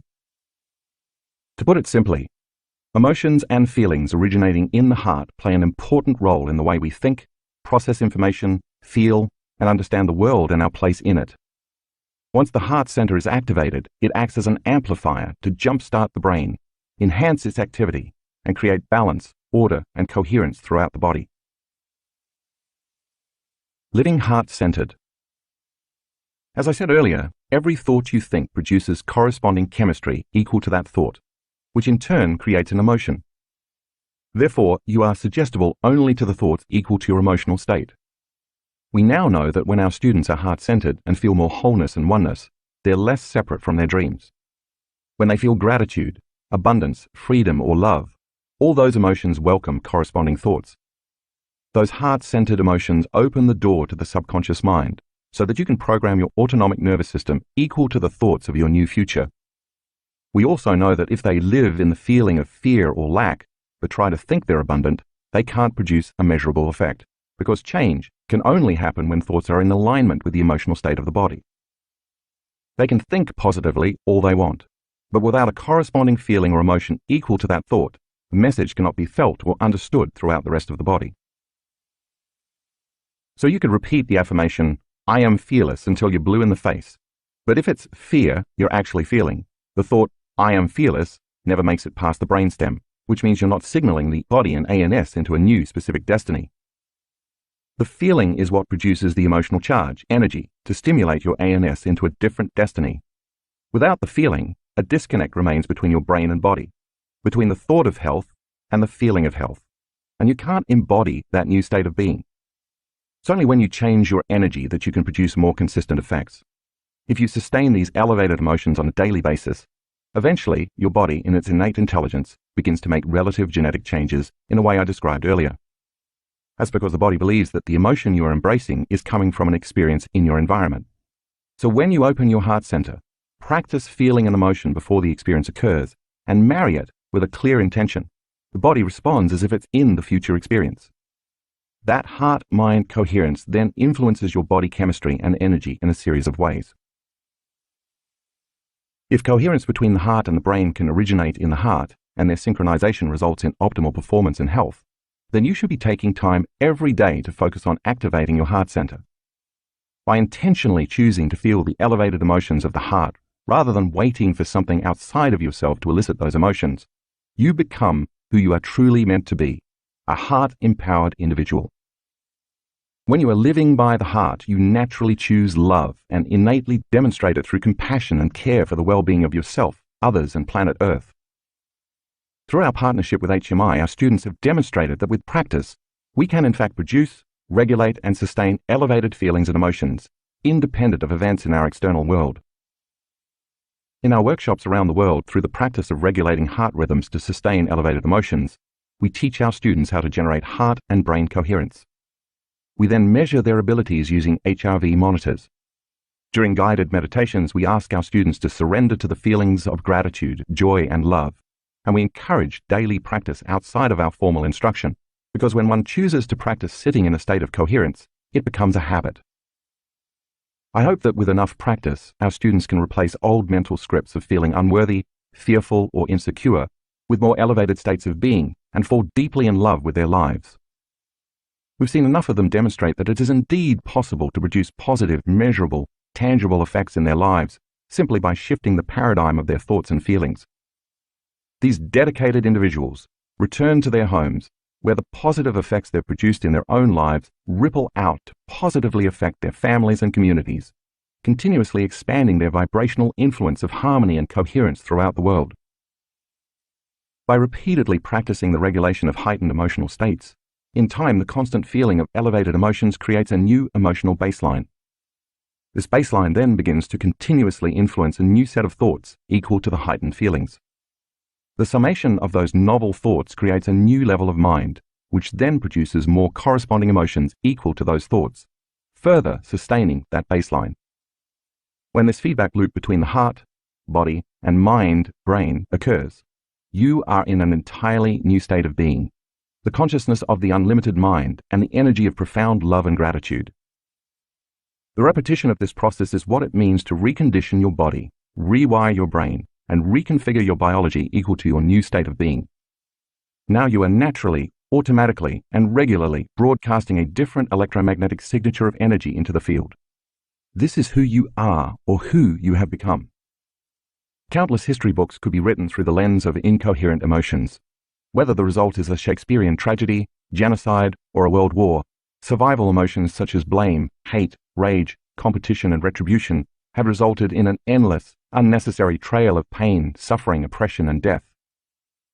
The results have caused humans to live in opposition and conflict rather than in peace and harmony. This is a time in history when we can break that cycle. This is a pivotal moment in the story of humanity where ancient wisdom and modern science are intersecting to provide us with the technology and scientific understanding to learn not only how to more efficiently and effectively manage our emotions, but also what that means for our health, relationships, energy levels, and personal and collective evolution.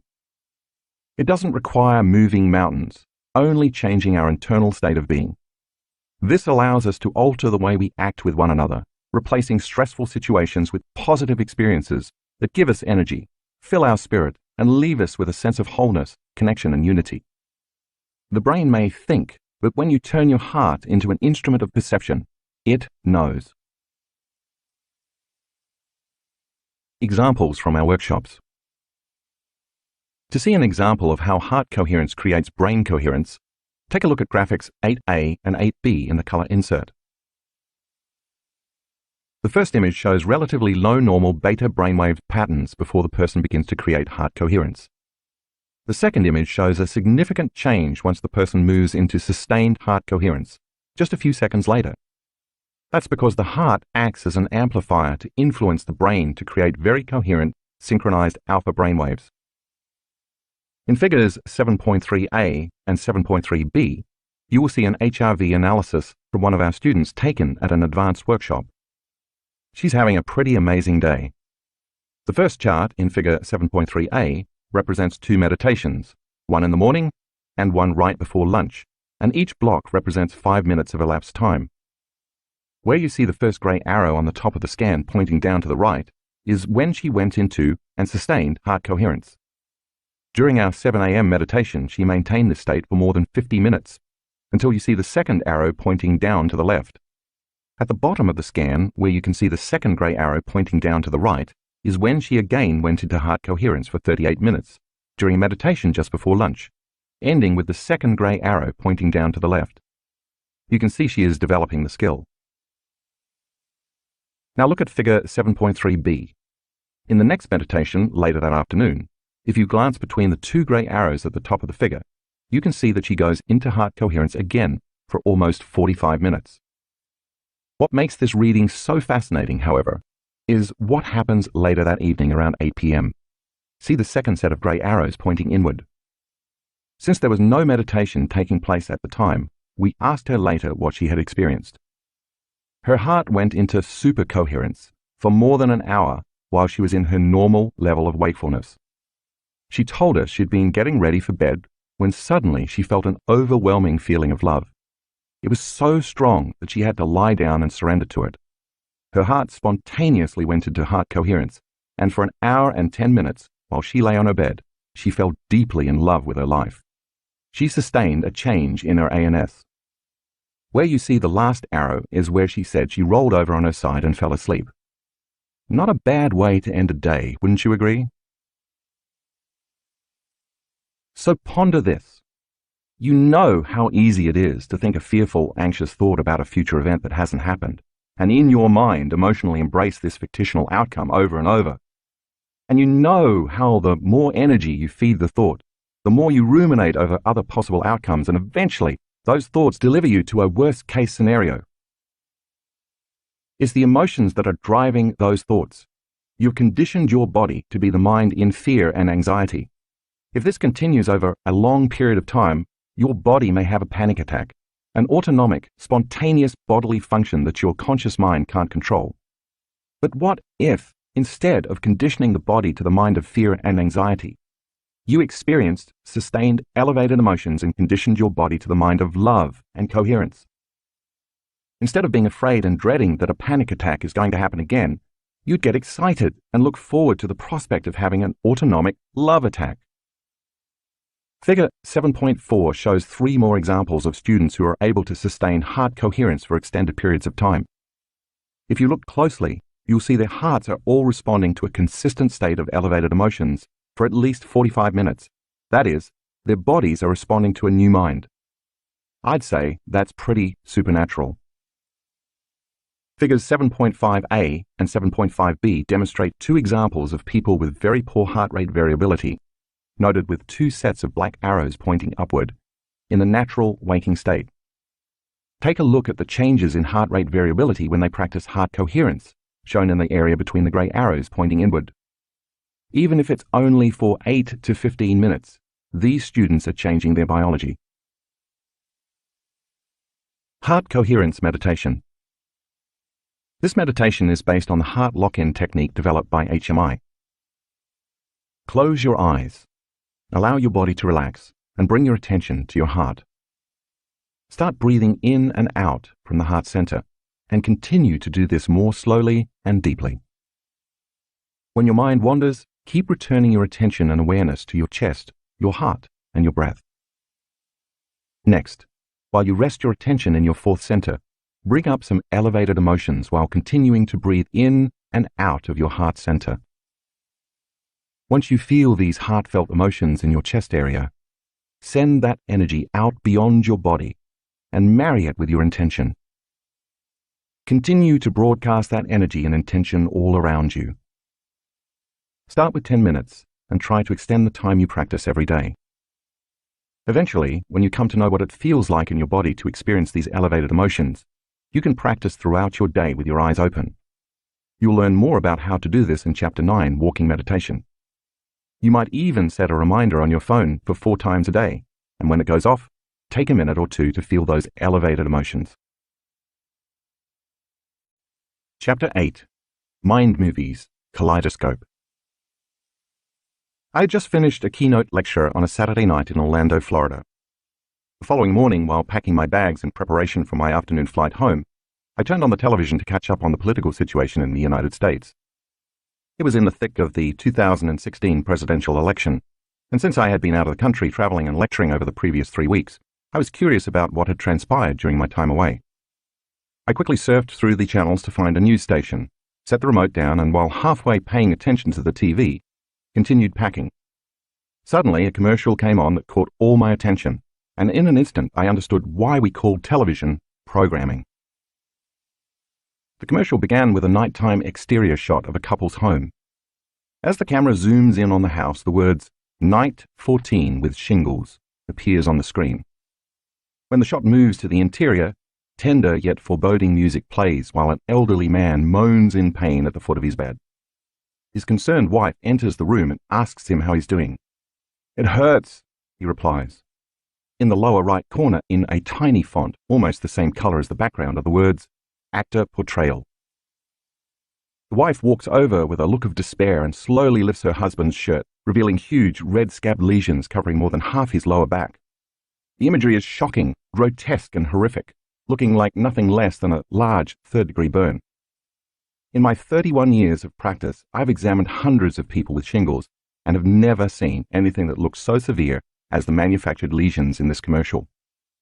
I immediately knew it was designed to evoke a strong emotional response with the viewing audience, because it certainly did in me. Once you see the rash on the man's back, the commercial achieves its goal of commanding your attention. Because the portrayal of the rash is so arresting, it changes the way you are feeling from only a few moments before your present state of watching it. The moment the commercial significantly changes your internal emotional state, it causes you to put more of your attention and awareness on the source of the disruption in your external environment.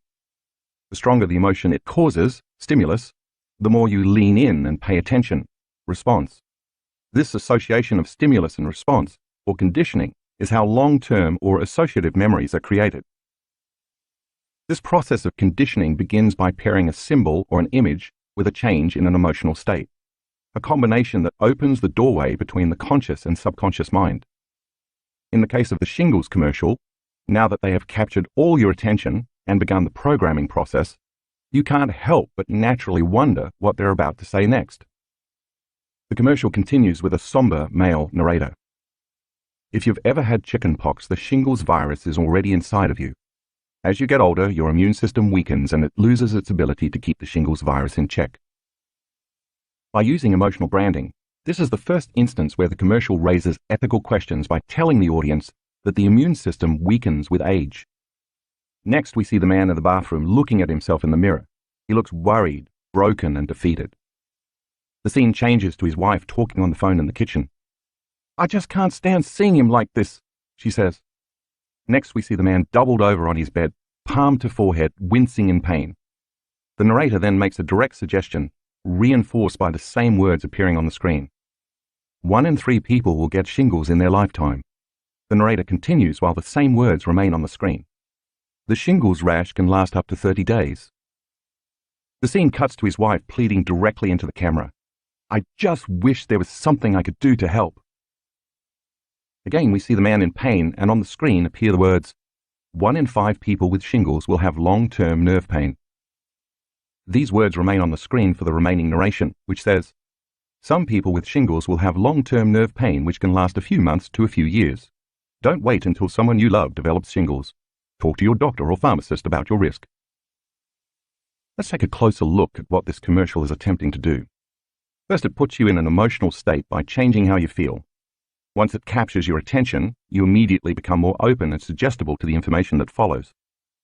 Now that you're more prone to accept, believe, and surrender to this information without analyzing it, if you're feeling fearful, victimized, vulnerable, worried, shocked, weak, tired, or in pain, you're more susceptible to the information equal to those emotions.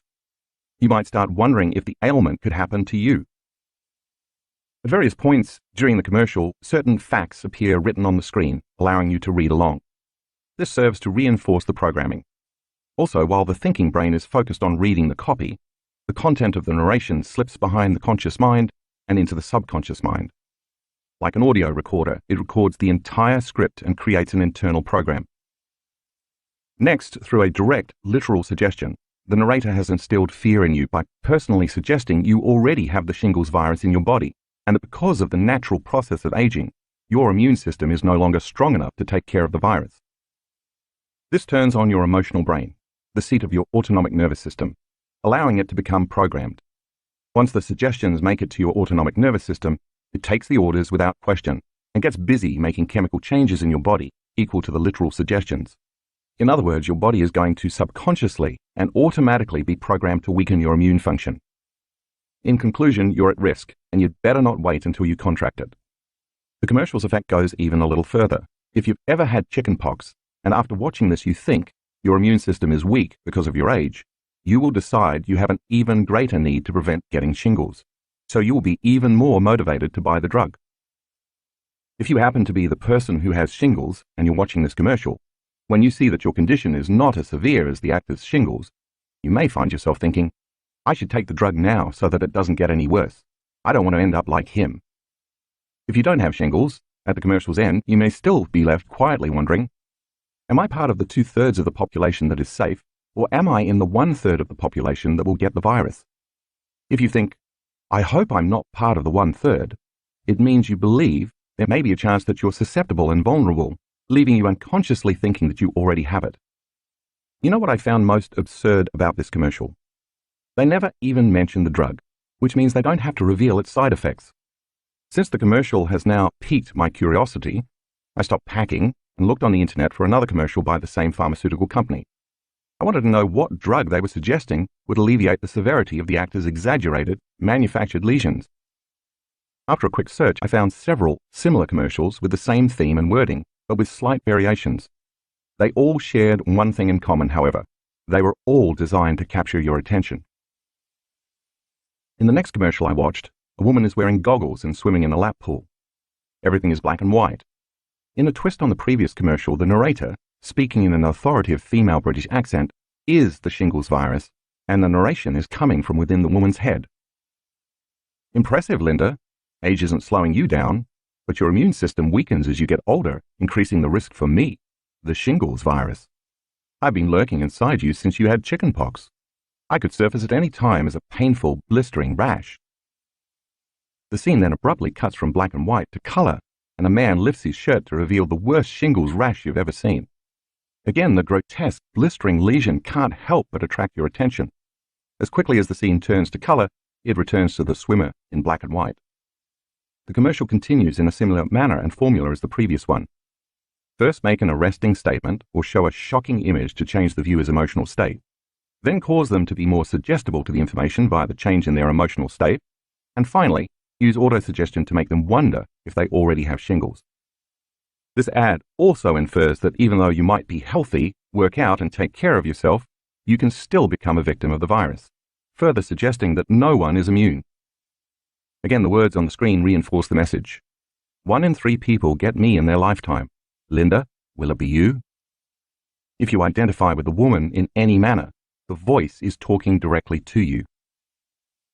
The tone of the commercial then changes as a new male narrator begins speaking in a confident, light-hearted tone, devoid of worry or concern. In a similar British accent, the voice says, "And that's why Linda got me drug X." The scene remains in black and white except for the woman's bathing suit, her swim cap, and the name of the drug, which appears on the screen in large, sophisticated font.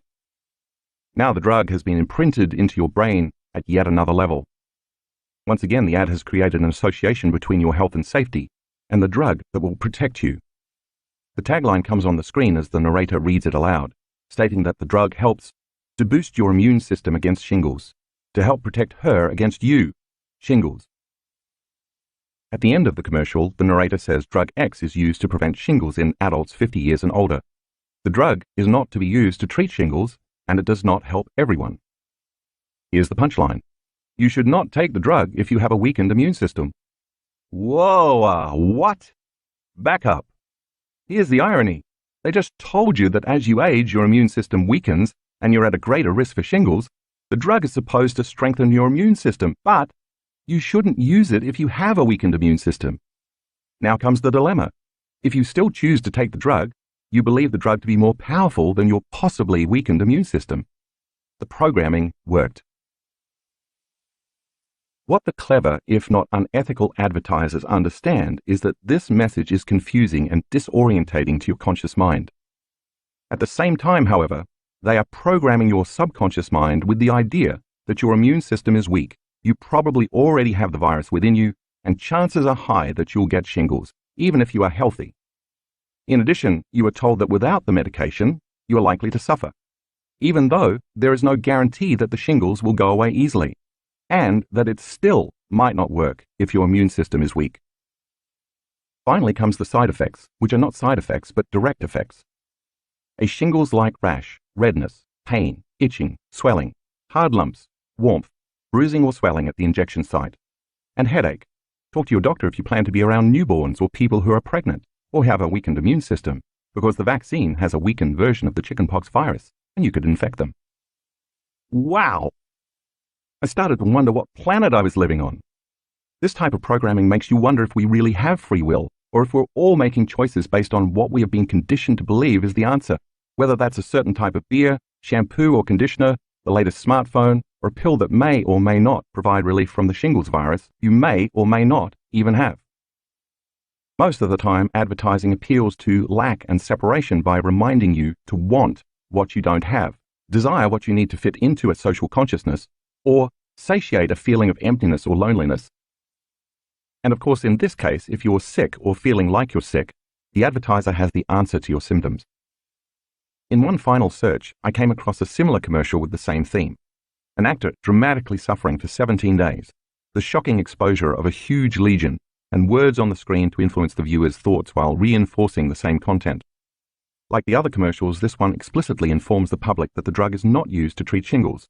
But at the end of the commercial, the handsome man smiles and declares, "I think I'm going to give it a try." Meanwhile, I'm left wondering why he would give it a try if he already has had shingles for 17 days, especially if the drug doesn't treat the condition. Now I'm really confused. Years ago, I learned in my training that by definition, hypnosis is a disorientation of the inhibitory processes of the conscious mind, bypassing the analytical mind, so that one becomes highly responsive to suggestions and information in the subconscious mind. As the conscious mind is busy and preoccupied trying to figure things out, the subconscious mind takes it all in without discretion. If you can disorient people with information, or in today's world, disinformation, shock, or confusion, you just open the door to programming their subconscious mind. In this chapter, we're going to learn how to do the opposite and positively reprogram the negative programming we've been conditioned to for most of our lives. 3 minds in one brain: the conscious, subconscious, and analytical mind. By now you know that when you change your brainwaves from beta to alpha, you slow down your neocortex, the analytical thinking brain. As your brainwaves slow down, you leave the domain of conscious mind and enter the realm of the subconscious mind. We could say then that if you are somewhat conscious and aware but not actively engaged in thought, your consciousness is moving out of the thinking neocortex and entering the midbrain, otherwise known as the subconscious, the home to the autonomic nervous system and the cerebellum. If you've ever witnessed someone completely captivated by a television show, so much so that when you tried to speak to them that they didn't hear you, it's possible that they were experiencing alpha brainwave states, a state highly suggestible to information. Suggestibility is the ability to accept, believe, and surrender to information without analyzing it. In this state, the viewer is so engrossed, so focused on what they're watching, that they appear entranced and motionless. Nothing else exists to them except the object of their attention. If the person doesn't analyze the information they are being exposed to, they are likely to accept, believe, and/or surrender to it because there is no analytical filter.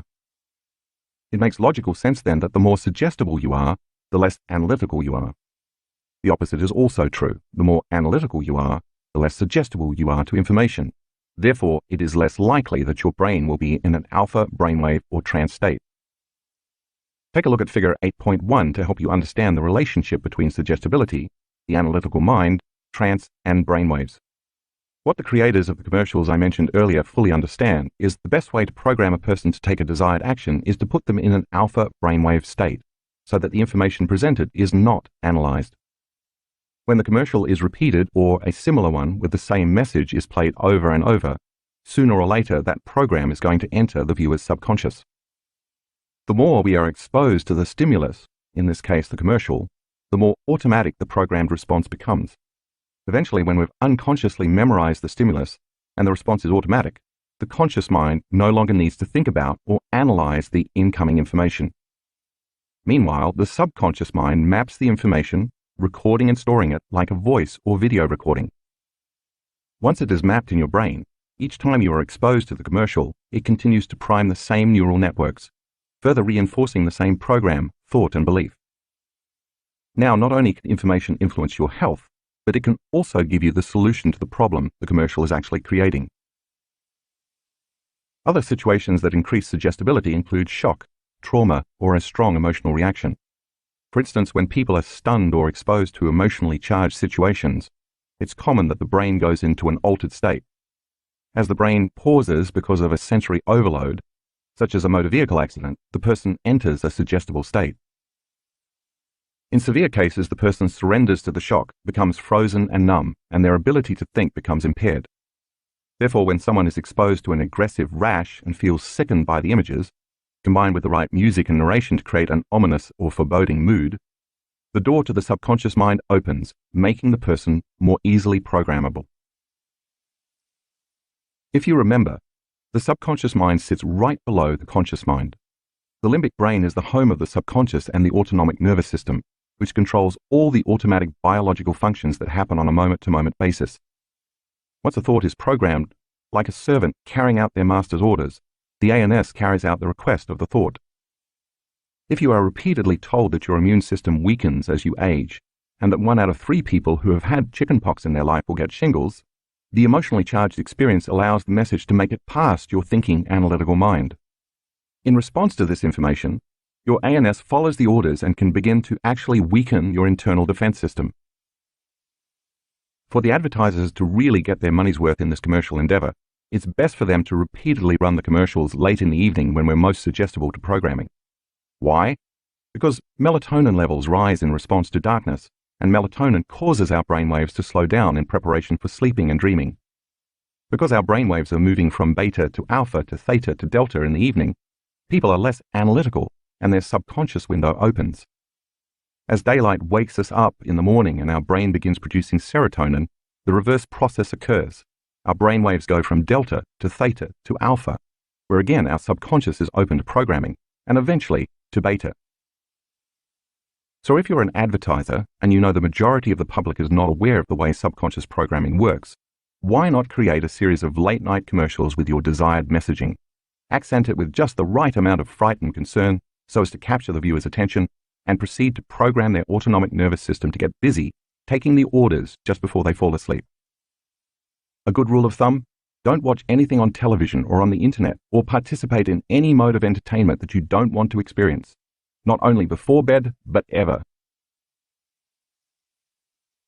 Kaleidoscope eyes. Entranced in trance.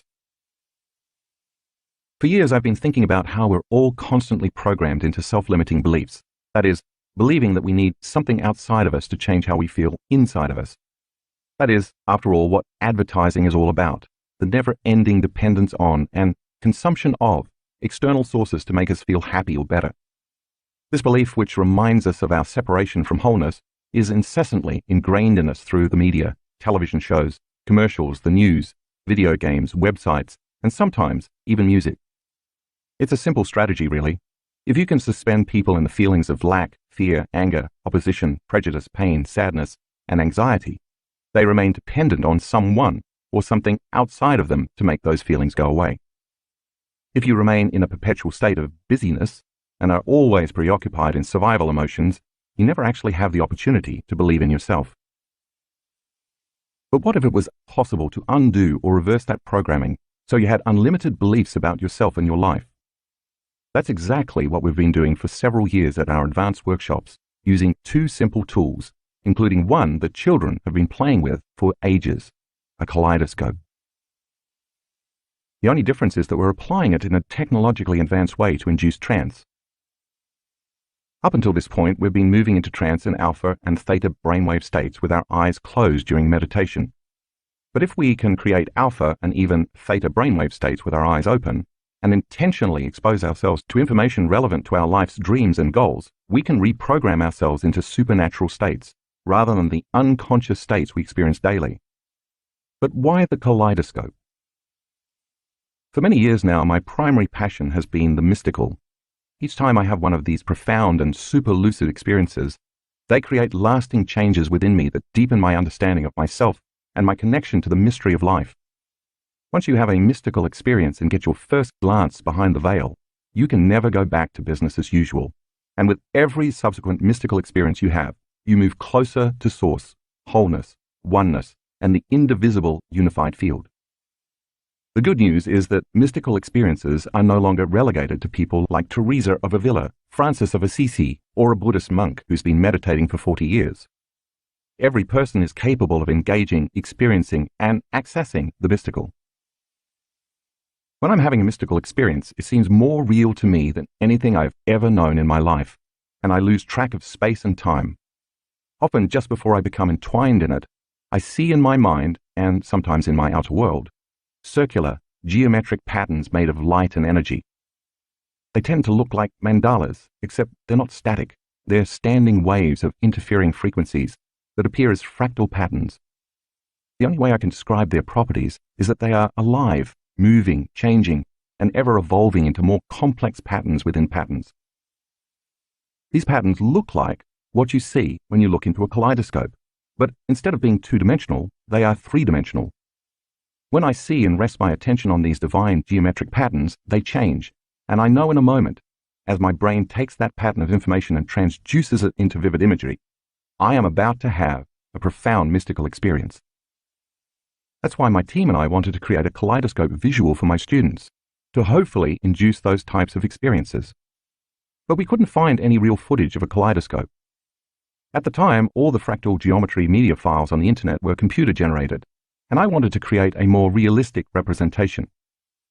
After much searching, my team and I found a family that has been making kaleidoscopes for 3 generations, so we bought one of their best pieces. Next, we rented a camera by Red, the leading manufacturer of the professional digital cinema cameras most often used in Hollywood films. We fitted the camera with a lens that attaches to the end of a fiber optic filament, which we inserted inside the kaleidoscope. Once we placed the camera inside the kaleidoscope, we affixed the motor to the end that rotates, so its internal crystals and oils would move in smooth, consistent transitions. For hours in a Seattle, Washington studio, we captured beautiful images and colors while filming against a black backdrop. The black represents the absence of anything physical, the place where we become no body, no one, no thing, nowhere, in no time. This is the infinite black space or void that you learned about in Chapter 3. As we recorded all the footage over the course of several days, gravity caused the crystals and oil to fall and accelerate with every rotation, so a technician had to tediously account for every second, frame by frame, to ensure the transitions were smooth. If the transition was not fluid, it risked breaking the viewer's focus or trance state. It took months to refine our footage into the 1-hour video that we used during our advanced workshops. Finally, we had talented composer Frank Piscotti create the accompanying soundtrack. We wanted our students to be continuously mesmerized by the beautiful symmetry and changing geometric forms.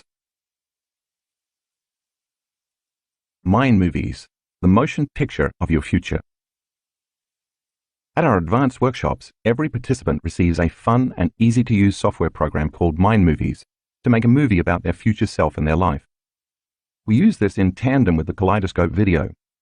Depending on what the student wants to create in their life, the movie they make about their future exposes them to images and specific written suggestions and information designed to assist them in creating it, just like the Shingles commercial helps you to read along. This could range from healing from a disease to strengthening their immune system, creating a new job, manifesting new opportunities, traveling the world, attracting abundance, finding a new life partner, having mystical experiences, and more. Its purpose is to remind them that they can accomplish their dreams, create the uncommon, and become supernatural. The goals of this personalized media presentation include 1. Helping students get clear on the intention they want to create in their future. 2. Programming their conscious mind as well as their unconscious mind into that new future.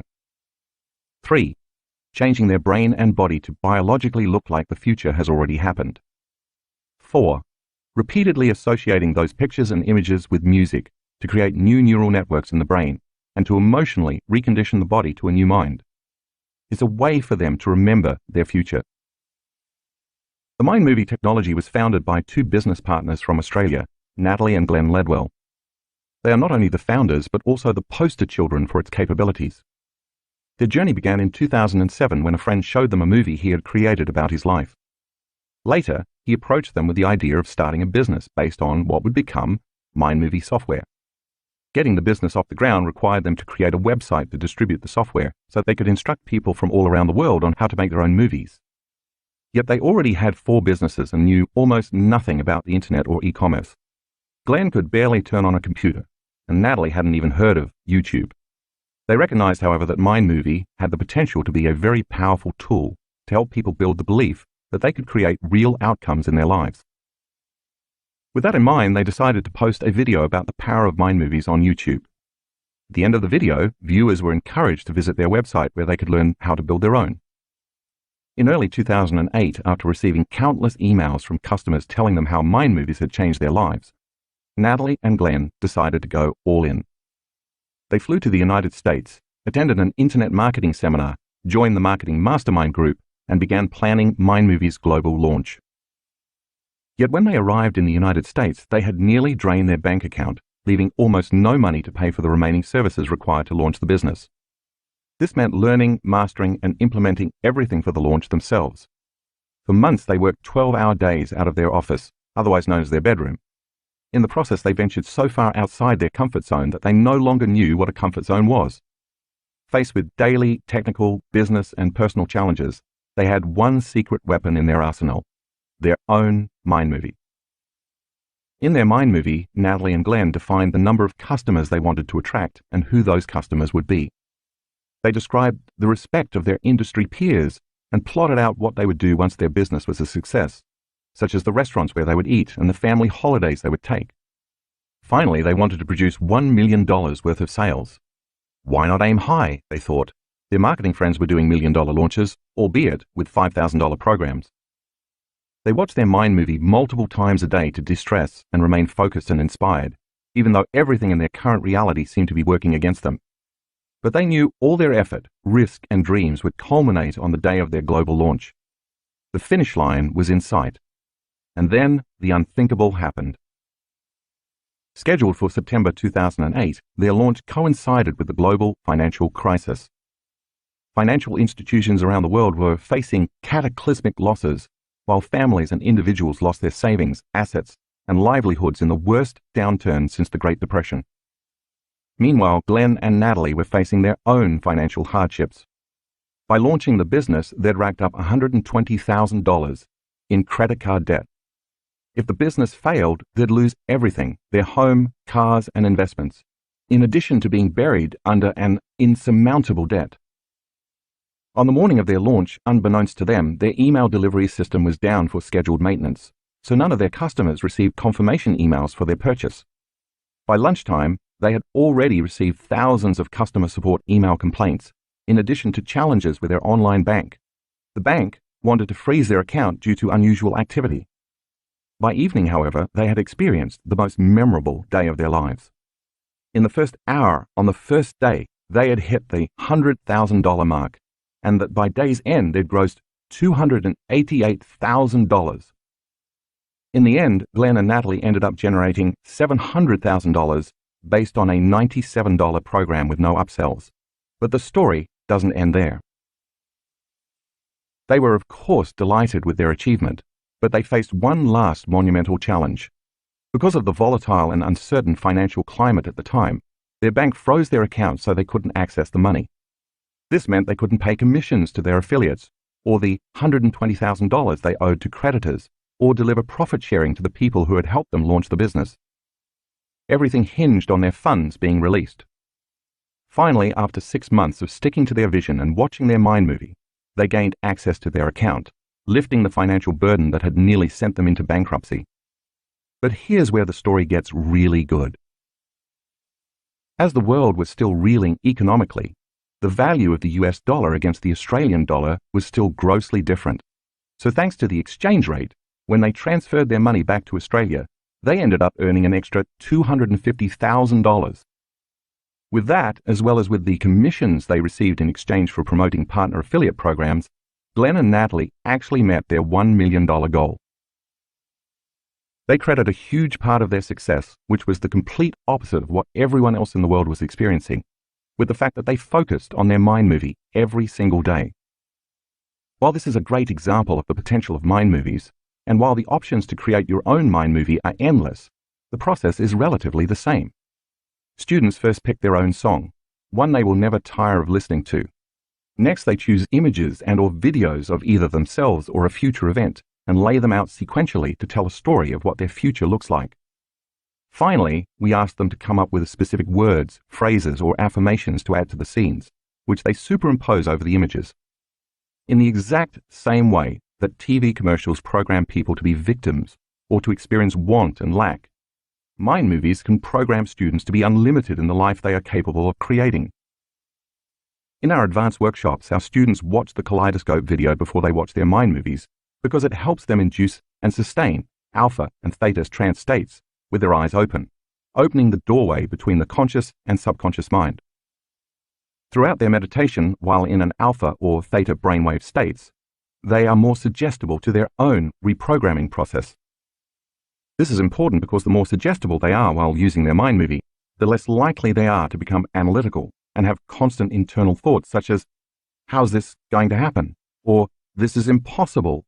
Or, how am I going to afford that? Or, it didn't happen last time, so why should it happen now? While the Kaleidoscope induces students into trance to open the subconscious to programming, the mind movie is the new program. Mind movies program our students' subconscious minds the same way that television commercials program us, but in a more positive, unlimited, and constructive ways. When our brain's thoughts are silenced, the conscious mind is no longer analyzing incoming information. As a result, whatever information we are exposed to in this state encodes directly into the subconscious. Just like recording or videotaping something to be automatically played back later, we're recording a new program in the subconscious mind. A great amount of research over the years has documented how the right and left hemispheres of the neocortex relate to one another. We now know that the right hemisphere processes spatial, nonlinear, abstract, and creative thinking, while the left hemisphere processes logical, rational, linear, methodical, and mathematical thinking. The latest research, however, also suggests the right hemisphere processes cognitive novelty, and the left hemisphere processes cognitive routine. This means that when we learn new things, the right hemisphere is more active, and when new learnings become routine, then they're stored in the left hemisphere. The majority of people operate from the left hemisphere of their brain because they're hardwired into automatic habits and programs they've memorized. This is why language is stored in the left hemisphere. It's routine. You can think about the right hemisphere as the territory of the unknown, and the left hemisphere as the territory of the known. It makes sense, then, that the right hemisphere would be romantic, creative, and nonlinear, while the left hemisphere would be methodical, logical, and structured. We've actually seen this dual processing occurring while watching our students' brain scans in real time. Because the Kaleidoscope's flow of geometric fractal patterns within patterns does not look like any one, anything, anywhere in any time, its patterns are designed to bypass the perceptual networks and associative centers in the brain that relate to known people, things, objects, places, and times. Its ancient geometrical patterns reflect repeating fractal patterns found all throughout nature. Thus, they activate lower brain centers. It's for this reason you can't look into the Kaleidoscope and see your Aunt Mary, a bicycle you owned in 6th grade, or the house where you grew up, because you're not activating or triggering the associative centers related to the memories primarily located in the left hemisphere of your brain. As you stop thinking and analyzing and start moving into alpha or the theta brainwave patterns, more activity occurs in the right hemisphere. If the left hemisphere operates in the known and the right hemisphere operates in the unknown, as activity increases in your right hemisphere, you are more open to creating something unknown and new. Graphics 9A1 and 9A2 in the color insert show brain scans of 2 students who are in coherent alpha and theta states. In graphic 9A3, you'll see another student's entire brain in theta while viewing the Kaleidoscope. Graphic 9A4 shows the brain scan of a student watching the Kaleidoscope. The right side of their brain is more activated, while they engage in the novelty of the experience during a trance state. When we play the Kaleidoscope in our advanced workshops, we play it in a dark room so melatonin levels increase, thereby enhancing brainwave changes. I ask students to relax and consciously slow down their breathing. As their respiration slows down, so do their brainwaves, moving from beta to alpha. I then ask them to continuously relax into their body and to get ever more in touch with it. I want to get them into the state somewhere between half awake and half asleep, when they're most suggestible, further priming their brain to accept the programming of their mind movie. Just as late-night infomercials influence people because the production of melatonin, in preparation for restorative sleep, causes their guard to drop, I want our students' melatonin levels to be elevated and their brainwaves to be in alpha and theta, so they are wide open to the information and possibilities in their mind movie. The soundtrack of your future life. Music has a way of calling up the memory of a specific time and place in our life. It's for this reason the entertainer Dick Clark said, "Music is the soundtrack of your life." The moment a magically nostalgic song starts playing, your brain begins recalling images of certain times and places, and those images connect you to the experience of different people and events. Neurologically speaking, the song acts as an external cue, causing a specific set of neural networks in your brain to fire. By association, you see images in your mind that have been frozen in time. We call this an associative memory. If you take the memory of that song further and really feel it, get into it, and maybe even sing and dance along, you might notice that the corresponding emotions connected to your memories begin to move throughout your body. Whether the memory of that song relates to your first love, spring break, your senior year of college, or what you felt before walking onto the field before the biggest game of your life, every one of those memories is strongly embedded with feelings and emotions. When you feel the emotion deeply enough, it connects you to the energy of your past, and the stronger the emotional response, the greater the memory.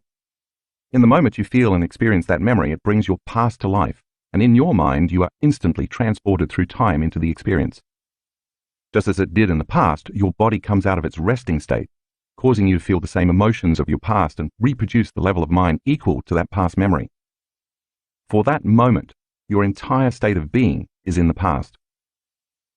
Long-term memories are stronger when the amplitude of the emotions associated with the event is high.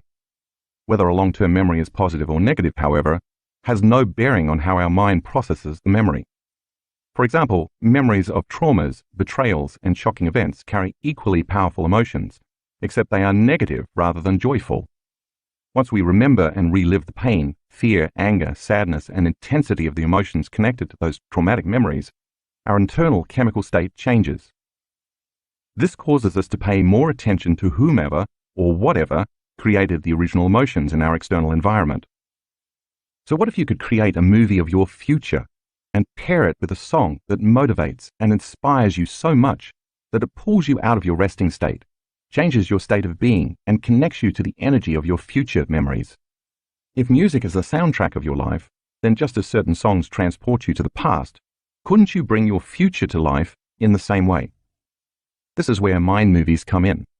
By purposely pairing very powerful and moving images of your future, adding words and phrases to reinforce the content, and combining them with elevated emotions and inspiring music, you create long-term memories that move your biology out of the past and into the future. In other words, the images elicit feelings that correlate to the experiences you want to have in your future. This could include images of homes you want to live in, vacations you want to take, a new career, the freedom of expression, a healed relationship or body, interdimensional experiences, and so on. These are just some of the infinite possibilities that exist in your future timeline. When you watch your mind movie, as you connect to the feelings and emotions of your future, the higher the emotions you feel, the more you pay attention to the images that created those emotions. Now you're creating long-term memories of your future, and you're bringing your future to life. The magical, interdimensional component of the future is your song, because it's the feelings associated with your song that change your energy equal to how you will feel when that future unfolds. This is why it's best to choose music that's inspirational, motivational, or aspirational. Next, you add words of affirmation or knowing to the mind movie that remind you of who you are and what you believe about your future. You could even add a timeline if you want to. Some examples could include: the doors of dimension open to me so I may experience the mystical. My body is healing every day. My words are law. I feel loved deeply and daily. Wealth flows to me. All my needs are always met. My body becomes younger every day. The divine appears in my life every day. My life partner is equal and teaches me by example. Synchronicities happen to me all the time. I feel more whole every day. My immune system gets stronger each day. I lead with courage in my life. I am an unlimited genius. I am always aware of the power within me and all around me. I believe in myself. I embrace the unknown. When I call on spirit, it responds.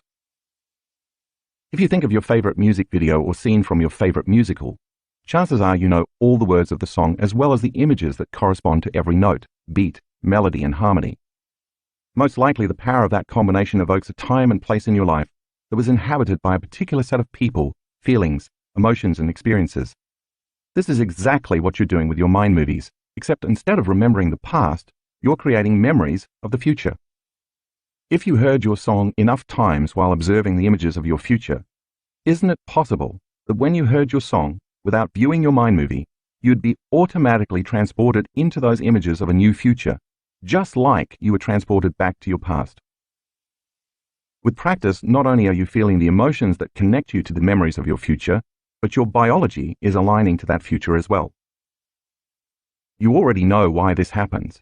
If your body is the unconscious mind, and it doesn't know the difference between the experience that creates the emotion and the emotion you create by thought alone, in the present moment your body begins to believe it is living in that future reality.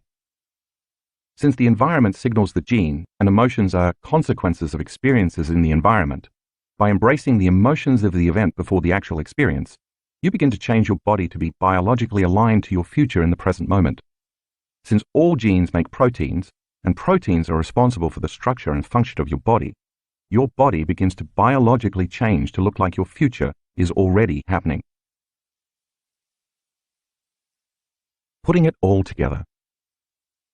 What if you invited a group of people to retreat from their lives for 4 or 5 days, and in the process removed the constant stimulation in their external environment that reminded them of who they thought they were as a personality?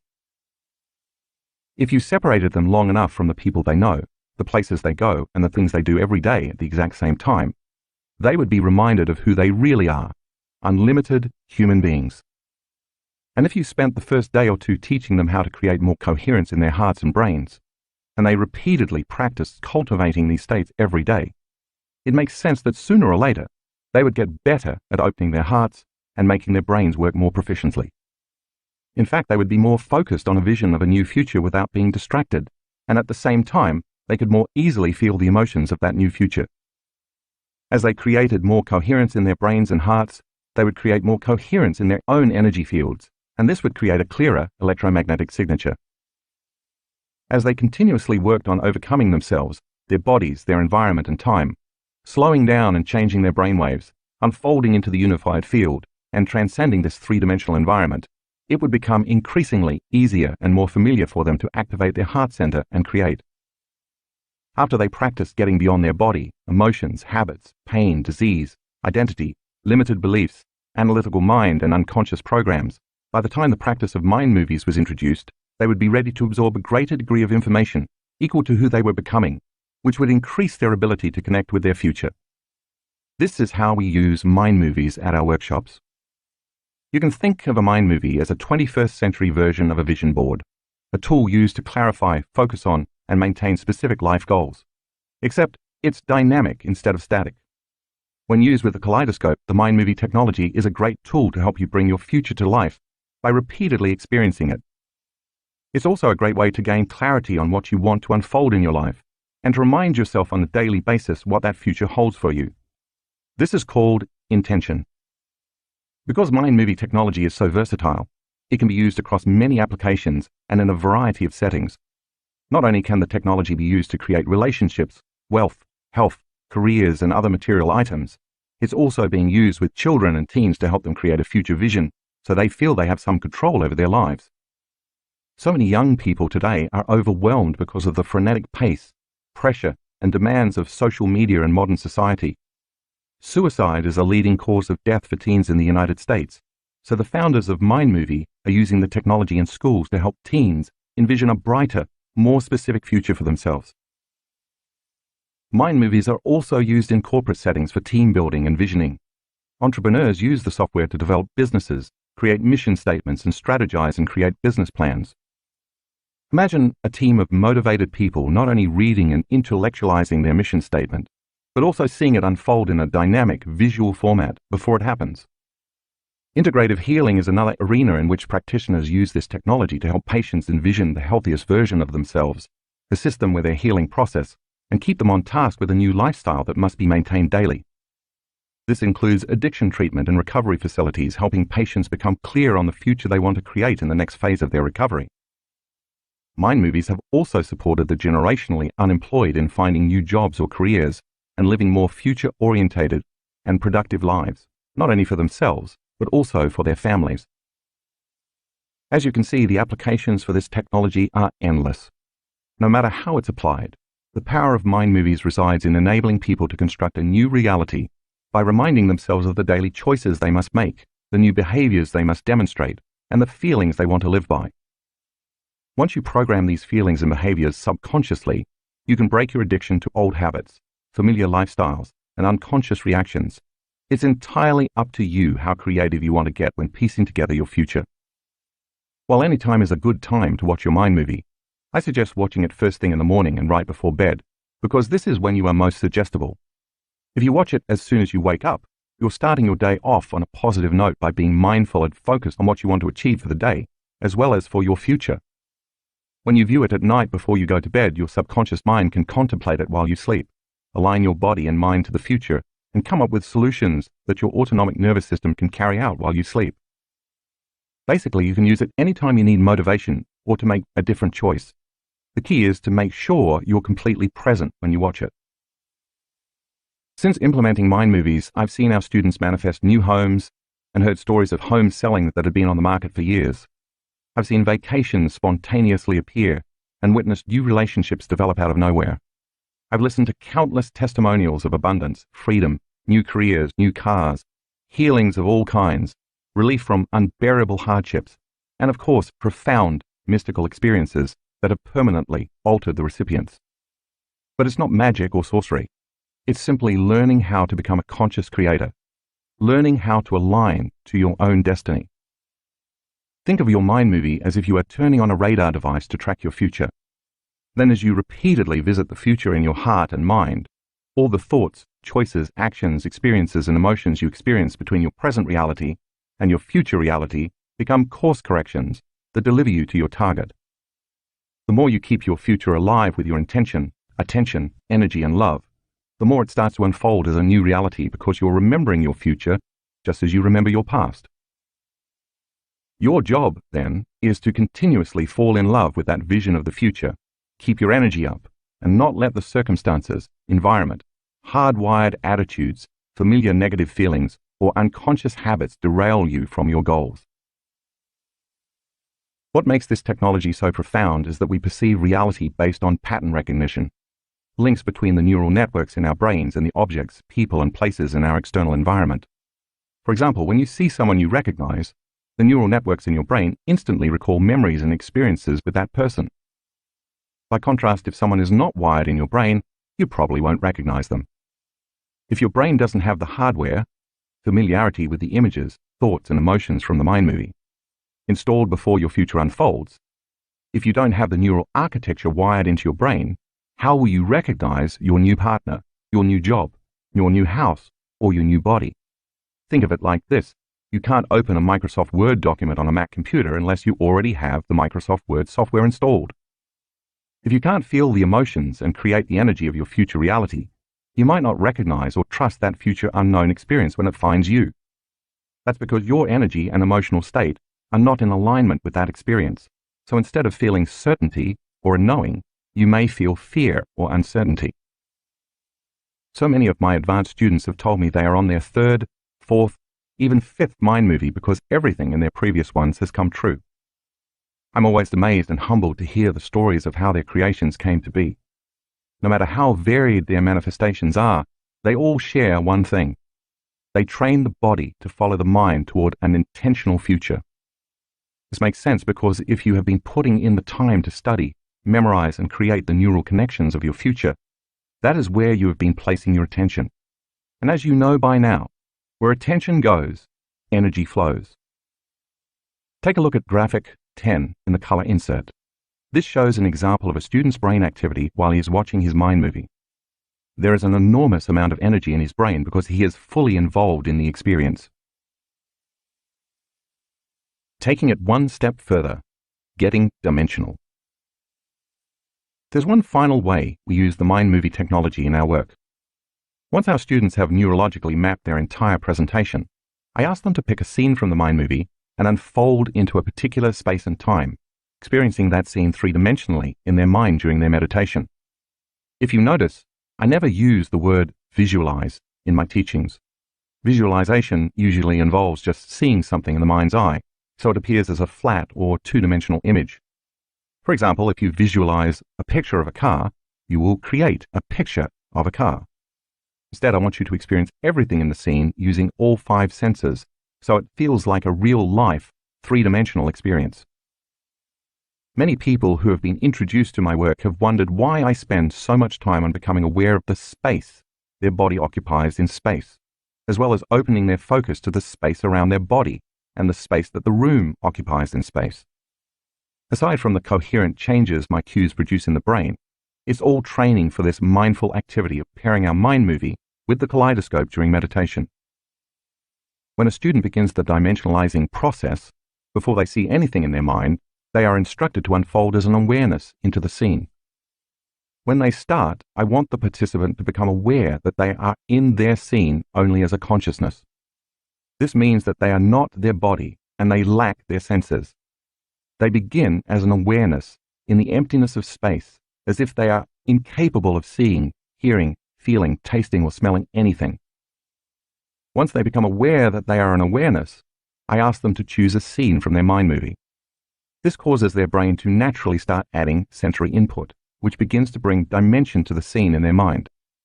Next, they are instructed to start sensing what's to their right, their left, above them, and below them. The act of sensing fills in this scene with three-dimensional structures, forms, and space. As they expand their awareness to what else is in the scene, their senses begin recruiting other senses, further filling in the scene with more forms, structures, curves, textures, sense, images, feelings, and space. Finally, when the scene comes to life in their mind, in the future space and time of that scene, they start inhabiting their body. Not the body that is sitting there in the chair meditating, but the physical body of their future. They are asked to feel their arms, legs, torso, muscles, and so on, until they can feel their entire body in that scene. Then they are ready to move about in that scene and experience that reality. My theory is that when they simultaneously activate enough of the neural networks assigned to the objects, things, and people in a specific space and time, their possibility of having a full-on, holographic, IMAX-type experience increases. This is because as the student becomes present and unfolds into a fully dimensional scene, a large majority of the brain turns on, including the neural architecture that is allocated to both the sensory, feeling, and motor, moving aspects of their body, as well as the proprioception, awareness of body position, of where they are in space. The next thing they know, they are having a real-life sensory experience of their future with their eyes closed in the present moment. Take a look at graphic 11 in the color insert. It is the brain scan of a student who is experiencing a seemingly real mind movie scene in meditation. She has quite a bit of energy in her brain while she is dimensionalizing the scene. She described this moment as a full-on virtual sensory experience. Her subjective experience was quantified objectively in this scan. Many of our students have reported that the experiences in their meditation were more real than any past external experience. Their senses were enhanced without external stimuli to excite their senses, yet all they were doing was sitting in their chair with their eyes closed. Many have reported that in their lucid experience they smelled certain fragrances like colognes, the aroma of specific flowers like jasmine and gardenias, or the familiar scent of leather in their new car they were sitting in. I've also heard students report specific memories like the stubble on their face from not shaving, the wind blowing through their hair, or the feeling that their body was filled with a powerful energy. Students have also given testimony to specific sounds they could clearly hear, such as distant church bells coming from a European church near where they were vacationing, or the bark of their dog when they were in their new home. Several students have also said that the colors they saw were incredibly clear and vivid, or they experienced amplified tastes like coconut, chocolate, and cinnamon. The combination of all the different senses literally created a new experience for them. It's our 5 senses that plug us into our external reality. Typically, when we have a new experience, everything we see, hear, smell, taste, and feel is sent to the brain through those 5 sensory pathways. Once all that sensory information makes it to the brain, clusters of neurons begin to organize into networks. The moment the neurons string into place, the limbic brain makes a chemical called an emotion. Because experience enriches the brain and creates an emotion that signals new genes in the body, in the rich sensory moment of a student's internal experience, without ever using their external senses, they're changing their brain and body to look like their future has already happened. Isn't that what experience does? I love to hear a person who has just come out of one of those experiences tell me, "You don't understand. I was there. I know it is going to happen because it already has, and I already experienced it." That's because the experience has already happened. When we fully experience a reality in this field of consciousness and energy without a body, the energy of the new experience serves as the template for physical reality. The more energy you invest in your future, and the more you keep experiencing and emotionally embracing it before it happens, the more you leave an energetic imprint in that future reality. And your body should follow your mind to that unknown future, because that's where your energy is. As you continue to place your attention and energy on it, you fall more deeply in love with it, and because love bonds all things, you are bonding with that future, and it is being drawn to you. For more information about the Mind Movie or the Kaleidoscope, please visit my website at drjoedispenza.com/mindmovies or drjoedispenza.com/kaleidoscope, respectively. Kaleidoscope and Mind Movie Meditation. In our advanced workshops, we instruct our students to create a mind movie before they arrive at our event, so they can integrate their mind movies with the Kaleidoscope video during meditation. We begin by getting heart-centered, which you learned in Chapter 7, locking into those elevated emotions for several minutes and radiating that energy beyond their bodies into space. Then we guide them in the following meditation. Unfold into the present moment, and when you attain that state, open your eyes and stare into the kaleidoscope. Once in trance, switch to your mind movie. Spend maybe 8 minutes with the kaleidoscope, then 8 minutes watching your mind movie, and then repeat the cycle. When you've watched your mind movie enough that you can predict the next scene, you've mapped it neurologically. Over time, you'll associate different parts of the song you have chosen with the different images of your mind movie. Finally, spend 7 minutes watching the kaleidoscope or just listening to the music from your mind movie. As you gaze into the kaleidoscope in trance and hear your song, by association, your brain automatically recalls different images from your mind movie. This causes you to further remember your future biologically, automatically, and repeatedly firing and wiring neural networks. Now your brain is being programmed to look like the new future has already happened, while the emotions are signaling new genes to biologically change your body in preparation for your new future. Watch the kaleidoscope in tandem with your mind movie every day for a month, or at least try to watch your mind movie twice daily, as soon as you wake up and right before you go to sleep. You might even want to keep a journal to record all the wonderfully unexpected adventures and serendipitous happenings that, as you look back, you will see as points on the map that led you to manifesting this future. Consider creating several mind movies, one for health and wellness, for example, and another for romance, relationships, and wealth. Chapter 9. Walking Meditation. Most spiritual traditions embrace 4 meditation postures, and at our advanced workshops we practice each of them. There's sitting, which hopefully you're in the process of mastering. There's standing and walking, which are combined in the meditations you'll learn in this chapter, and then there's lying down. While each type of meditation posture serves its own purpose, place and time, each builds upon the other to help us maintain and regulate our internal states, no matter what is happening in our external environment. But what could be the relevance of bridging the sitting meditation with the standing and walking meditation? Although practicing your meditation when you wake up is an ideal way to start your morning, if you can't maintain that energy and awareness throughout the course of your day, you're likely to fall right back into the unconscious programs that have been running your life for years. For example, let's say you just finished your sitting meditation. When you open your eyes, you probably feel more alive, awake, clear, empowered, and ready to start your day. Perhaps your heart feels open, expanded, and connected, or perhaps you just overcame an aspect of yourself, shifted your energy, and emotionally embraced a new future. But more often than not, you may fall right back into your unconscious programs, and all the work you just did to create an elevated internal state dissolves into a never-ending to-do list, making lunches and sending your kids off to school, rushing to work, getting irate at the person who cut you off on the freeway, answering calls and returning emails, hustling to appointments, and so on. In other words, you're no longer in a creative state because you've just returned to the habitual programs and survival emotions of your past. When this occurs, you disconnect from the energy of your future and essentially leave the energy you created right where you were sitting in your meditation, as opposed to carrying it with you throughout the day.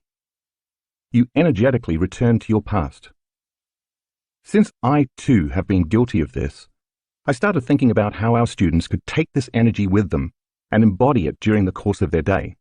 That's why I created a meditation that includes standing and walking, so that when you become adept at raising your energy or frequency and marrying it with a clear vision, you now have a practice that enables you to maintain that elevated energy all day long, so that over time, this becomes your natural state of being. The purpose of this chapter is to help you do just that. Walking into your future. You've already learned that throughout much of your day you are behaving unconsciously, unaware of what you're doing and why. For instance, you may not remember driving to work because you were lost in an argument you had a few days prior, or you may be focused on how you're going to respond to your significant other's angry text. Maybe you're simultaneously running 3 programs at once, texting, talking, and checking emails. You may not be aware of your nervous tics or their causes, your posture and how it's perceived as shy, or how your speech, facial expressions, and the energy you bring into a room affect your coworkers. These unconscious programs and behaviors occur because the body has become the mind. And it's the combination of these unconscious programs that makes up who you are. You know by now that when the body becomes the mind, you're no longer living in the present moment, and so you're no longer in a creative state, which means you're keeping your goals, dreams, and visions at arm's length.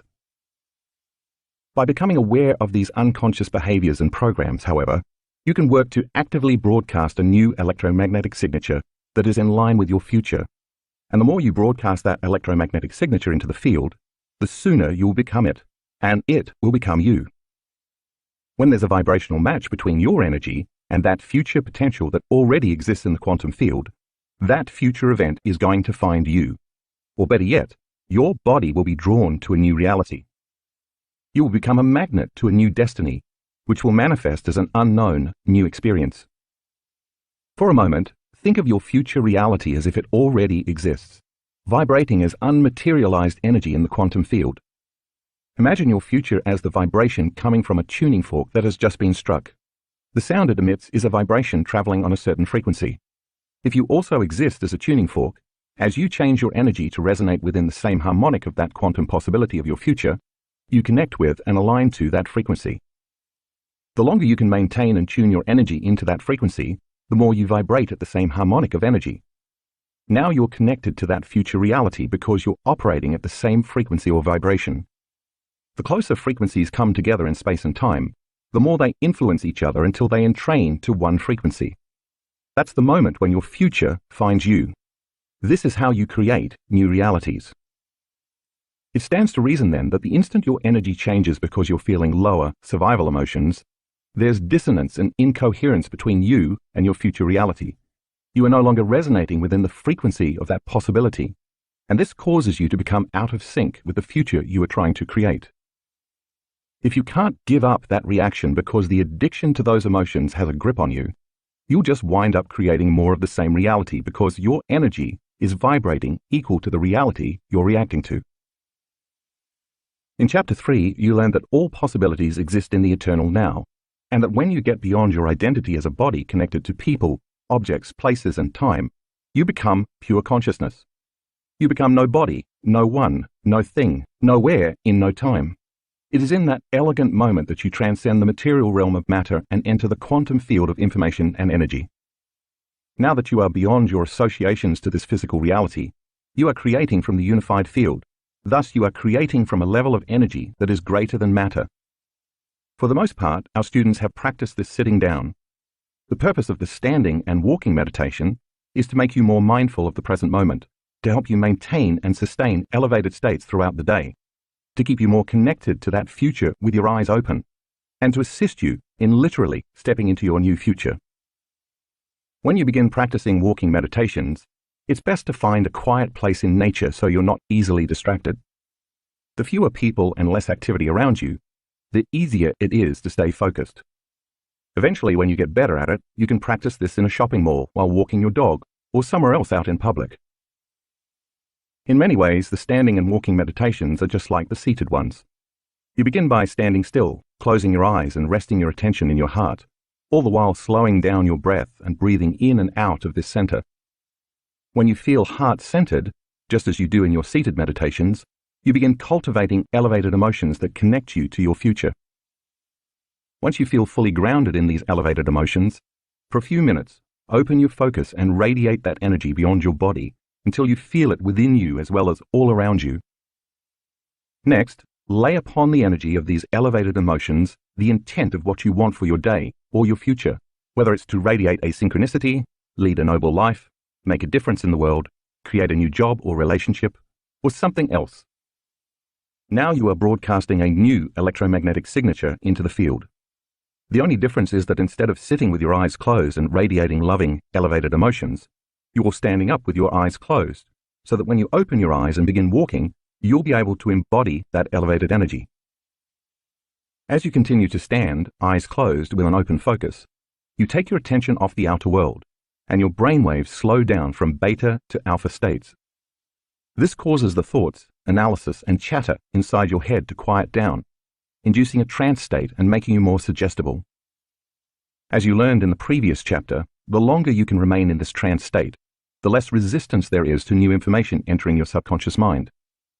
When you're in an elevated emotional state that aligns you with your future, you will be more prone to accept, believe, and surrender to the intentional thoughts equal to those emotions. This means the thoughts, visions, pictures, and images your mind is creating can make it past the analytical mind, and you can program the autonomic nervous system to create the biology of your new future. Since you have created the energy of your new future while standing with your eyes closed, now it's time to open your eyes and begin walking. Don't look at anyone, and don't pay attention to objects or things or anything else around you. Simply keep your focus open, transfix your gaze on the horizon, and remain in trance. The more you're in trance, the less likely you'll be to think in old, familiar ways. In the meantime, your mind will be connecting to the images of your new future rather than replaying programs of the past. Now you're ready to walk into your future as someone else. Because you are walking as your future self, you now have to become aware of the way your current self has always unconsciously walked. It's time to alter your stride, your pace, your posture, your breathing, and your movements. You might smile instead of staring blankly. You may have to imagine what walking as a wealthy person feels like by modeling a wealthy person. A courageous person you admire. Walk within the elevated energy of your future healthy body, or walk as an open-hearted, loving, accepting person. Basically, you're consciously embodying the person you've always dreamed you could be, but walking as if your future self is imperative. For example, you might imagine that it's 1 or 2 years later and you already have all the things you want. The most important ingredient is for you to embody that future person now. If you already are that identity, you no longer need to wish you will become that person, because it's already happened. You already embody the qualities of your future. You are simply thinking, acting, and feeling your future self. As you begin to practice walking differently, and continue to practice day in and day out, you're going to get into the habit of walking like a wealthy person, thinking like a healthy person, standing like a confident person, and feeling like a free, unlimited, grateful person. Gratitude means it already happened, instead of perhaps a beat-up, worn-down, stressed-out person. The more you practice, the more this new way of being will become a new habit, and these habits will become your new automatic patterns of thought, behaviors, and emotions. Once you start naturally feeling and embodying these elevated emotions, they will inhabit you, and you will actually become the person you want to be. Graphic 12 in the color insert shows a student who changes his brain in about an hour after doing a walking meditation. priming the brain for future memories. The walking meditation is also about creating memories of things that haven't happened yet in linear time. In effect, remembering your future. When you produce elevated feelings with your eyes closed, radiate that energy beyond the field of your body, and then open your eyes and begin walking and leading with your heart, feeling those elevated emotions with your eyes open. The more you feel that emotion, the more you are going to pay attention to the pictures, images, and thoughts that are creating your feelings. This process naturally upgrades your neural circuitry by creating a new inward experience. Experience enriches the brain and creates memories. Now your brain is no longer living in the past, it's living in the future. The more you embody your elevated emotions correctly, the more your brain and body will look like the future experience has already happened. That means you're technically remembering your future. Remaining in trance is important because as you align your body with your future and change your inner world, you're creating long-term memories. Since where you place your attention is where you place your energy, you may even want to flash scenes of your mind movie in your head while you're envisioning, embodying, and feeling your future. As you do this, those mind movie scenes will become the energetic and biological maps to your future. The act of feeling the emotions of your future in the present moment and combining these emotions with your intention does two things. It installs new circuits to make your brain an intentional map to the future, and it also produces the emotional chemicals for that future event, which signals new genes in new ways, thus conditioning your body to prepare it for a new destiny. Remember that this meditation is not about what you get in life. It's about who you become, or who you are in the process of becoming. If you are trying to get wealth, success, health, or a new relationship, you are still conditioned to thinking you are separate from something, and you have to go get it. But the truth is that the more you become that person, the more reality will shape and mold equal to your new state of being. It's that process of consciously becoming that helps you maintain alignment to a different destiny. The more you practice the walking meditation and walk as your future self, the more you should be able to change your state of being with your eyes open, just as you did with your eyes closed. When you practice this enough times, you will not only carry that energy with you throughout the day, but you'll embody it. This type of repetition will make you feel more mindful in your waking hours, and before you know it, you'll start automatically behaving, thinking, and feeling differently. This is programming a new personality to a new personal reality. Over time, who knows? You might find yourself naturally walking like a happy person, behaving like a courageous and compassionate leader, thinking like a noble, empowered genius, feeling like a worthy, abundant entrepreneur. In the middle of your day, you might become aware of the fact that the pain in your body is gone because you're feeling so whole, unlimited, and in love with life. What you've done has made a habit out of being the person you want to be. This is because you installed the circuitry and signaled the latent gene to think, act, and feel in a new way. Biologically, you have become that person. Becoming mindful and embodying your future self can occur many times throughout your day. Imagine that you're waiting for a friend who is running late, and instead of feeling frustrated and bothered, you're generating energy of your future. When you're sitting in traffic, instead of getting impatient and angry, practice tuning into the energy of your future with your eyes open. Imagine that when you're in line at the grocery store and judging a person for what they're buying, you'd redirect your thoughts to feeling incredibly grateful for your new life, walking as your future self. Imagine when you walk to your car in the parking lot or to your mailbox, you're naturally empowered by the thought of your new life. You'll then begin to accept, believe, and surrender to the thoughts equal to that emotional state. And as you surrender to those thoughts, your body will make the chemistry equal to that emotional state. This is how you begin to program your autonomic nervous system into a different destiny. And the more you practice it, the less likely you are to return to autopilot and miss the present moment. The walking meditation. Begin by finding a quiet space in nature. Disconnect from your external environment and anchor yourself in the present moment by closing your eyes. Acknowledge your heart center, where the soul and heart intersect with the unified field, and bring elevated emotions such as gratitude, joy, inspiration, compassion, love, and so on to this center. If you are going to believe in your new future with all of your heart, it had better be open and activated.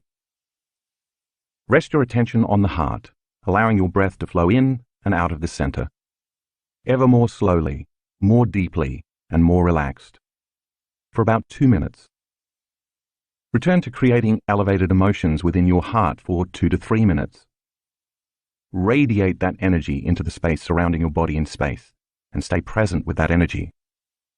Tune in to the energy of your future. After a few minutes, hold a clear intention in your mind's eye. You might pick a representative symbol that connects you to the energy of your future, the way you learned in Chapter 3. Change your state of being with the feelings of these elevated emotions and focus on broadcasting that new electromagnetic signature into the field. Remain in this state for 2 to 3 minutes. Next, open your eyes. And without looking at anything or anyone, open your focus and keep your awareness on the space around your body in space while maintaining a trance state. Begin walking with your eyes open while you stay entranced. With each step you take, embody that new energy, that new frequency of whatever you're creating in your future. As you take this energy with you during your waking daily life, walking as your new self, you are activating the same neurological networks and producing the same level of mind as when you meditate with your eyes closed. Next, remember your future. Let the images come, feeling them and embodying them. Own them, become them. Continue to walk for about 10 minutes and then stop to recalibrate.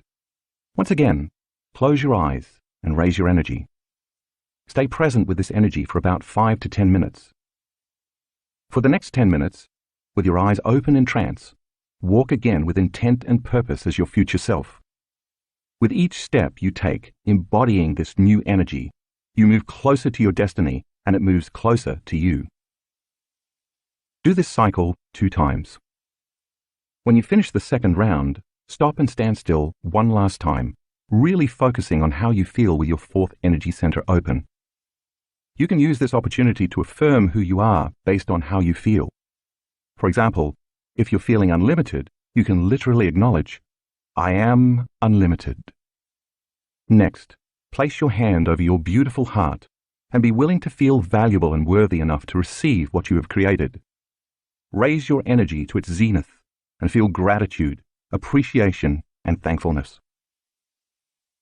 Now acknowledge the divine within you, the energy that powers you and gives rise to all of life. Give thanks for a new life before it's made manifest. Acknowledging the power within you, ask that your life be filled with unexpected wonder, synchronicities and coincidences that create a joy for existence. Radiate your love while loving your new life into existence. Chapter 10. Case Studies. Making it real. In the case studies that follow, you'll be introduced to people just like you who took time out of their busy lives to create a new future. Every day they define themselves by a vision of this future instead of by the memories of their past. You could say they were more in love with their future than they were with their past. The act of doing the work daily and turning the practices in the last 3 chapters into a skill led them to become more supernatural. Pay attention to how simple they made it. Tim gets the key to his future. At an advanced workshop in Seattle, which typically coincides with Halloween, we ask our students to dress up as their future selves on the first night. Tim dressed up as a supernatural Swami. He'd always wanted to be a Swami, subscribed to the lifestyle, and at a young age had left his hometown in Connecticut to study in an ashram. At the start of the event, participants also received a gift from our company, a key to symbolize unlocking the potential of each participant's future self. Tim had attended several advanced level workshops in the past. The first time he made a mind movie, he inserted a picture of gold and silver coins in one of his scenes. For years, he had been trying to surrender the emotion of fear, but at a certain point he realized that behind the fear was unworthiness. So for Tim, the coins were a symbol of worthiness. Everybody wants wealth, he told me, but because I was on the spiritual path into yoga and everything else that goes with it, I had the mentality that I had to be poor and embrace poverty to truly walk the talk. So instead of the gold and silver coins merely representing wealth, they represented being worthy to receive. For Tim's Seattle mind movie, he added more images to evolve his vision. As another symbol for worthiness, Tim used a Chinese character that meant wealth. But because he never desired money, below the symbol he placed the word affluence. He preferred affluence because when he looked up the word's definition, he found that its Latin root meant to flow toward. Wouldn't it be great he thought, if everything I wanted flowed toward me. Although Tim is very analytical, after continuously watching his mind movie in tandem with the Kaleidoscope, he found he could quickly bypass the analytical mind and get into the subconscious mind, the operating system to program his future. During the workshop, when it came time to dimensionalize a scene in his mind movie, he had a profound experience. He started to feel joy and then a wildly enthusiastic love for life, almost like a burning sensation in his heart. He said he felt as if he could set the world on fire. Then during the meditation, I told the students it was time to open up and receive, and that's when Tim says energy began to enter his body. I don't know where it came from, he told me, but it was like someone had turned on a spigot. I shot straight up. The energy came in through the top of my head and then moved out through my hands. My palms were face down, yet without conscious control, the energy caused them to lift and turn over. I lost track of time and space and had no idea where I was. But for the rest of the meditation, I was in an ecstatic, exalted state. I knew somehow that everything was going to be different and that I was no longer the same person. When the energy downloaded into Tim, he believed it was carrying a message of worthiness because he was never the same afterward. I'm convinced that the new information that came into my body rewrote my DNA, erasing the old self, because that part of my personality is now gone, he says. When Tim got home to Phoenix, where he owned and operated a futon shop, he returned to business as usual on Monday morning. On Thursday, a woman who had purchased a futon from him several years earlier came into his shop. Since the day she purchased the futon, they had formed a friendship, and every few weeks she would stop by to chat. She was now retired and came into the shop to tell Tim she had just finished making out her will. She wanted Tim to be her executor. Tim felt honored, and he thanked her. "Here it is," she said, placing it on the counter along with a key. "Read it." Tim began scanning the document to discover that not only was he the executor, she was also bequeathing him $110,000 worth of gold and silver coins. The key she placed on the counter was the key to her safe deposit box, where she kept the coins, which of course matched the picture in Tim's mind movie. In an instant, Tim remembered the similar key to his future he had received at the advanced workshop in Seattle. Now that's being worth it. Sarah can't touch the ground. On Labor Day 2016, Sarah severely injured her back attempting to prevent a 5-ton boat from crashing into a dock. For 7 weeks, she was in agony and she endured physical therapy, took a cocktail of medications, and made countless visits to the chiropractor. After nothing else helped, her doctors scheduled Sarah for surgery, but first she decided to attend an advanced workshop in Cancun. Because of how much pain Sarah was in, her son suggested she bring a wheelchair. She decided not to, and when she arrived at the hotel, she collapsed on the floor in pain. Later, when she got into the pool on a float, she had severe spasms when she attempted to get out. Sarah was not new to my work, so she came to Cancun with her meditation cushion and her mind movie. In her mind movie, she was healthy, strong, and able to run again. She could play basketball with her son and lacrosse with her daughter. Every time Sarah saw herself in the scene performing aerial yoga, she embraced the joy she knew she would feel if she could actually do it, and when she heard the song from her mind movie, her energy rose. During the first few days, when she was tightening her core muscles and drawing energy up her spine with the breathing technique, she felt her sciatic nerve pulsating. It was as if a warm electric current was traveling up the nerve. At the same time, she had the intention that the energy was a healing light ascending her spinal column. On the third day, she started her morning by searching the internet until she found an image of a woman doing aerial yoga. She carried that image in her mind all day. That afternoon, our students were working with the Kaleidoscope in their mind movies. After they unfolded into the quantum field, I then asked them to dimensionalize a scene from their mind movie. When the meditation was finished, I instructed them to lie down on the floor. But as Sarah told me later, she couldn't find the floor. She kept reaching lower and lower, searching for it, but it was no longer there. The next thing she knew, she was in another dimension, having a full-on, IMAX-like sensory experience, but without her senses. She was living a future scene of her mind movie. Enough circuits in her brain had turned on to make her internal experience as real as any external experience she had ever had. She was not visualizing this scene, she was in it, living it. I realized I was in another reality, a different time and space. I was in my future, she explained, and I was actually performing aerial yoga. I was hanging upside down, and the floor wasn't there. I kept reaching for it, but I was just swinging upside down from this beautiful red silk scarf. I felt freedom from my pain. I was swinging freely in space. Eventually she did lie down, with tears of joy flowing down her cheeks. When she came out of that meditation, all of her pain was gone. I knew I was healed, she said. I was in awe of the power of my mind, and I felt tremendous gratitude. I continue to manifest things from my mind movie. In fact, my mind movie can't even keep up with my life. Terry walks into a new future. In September 2016, while practicing her walking meditation along Australia's beautiful Sunshine Coast, Terry had a profound experience. Toward the end of her meditation, when she stopped for the final part, she was feeling connected, uplifted, and expansive. As she followed my instructions, she opened herself up to the field with the intention of being worthy of her future life. With no warning, she felt an electric charge enter her body through the crown of her head, where it continued to flow down into her heart.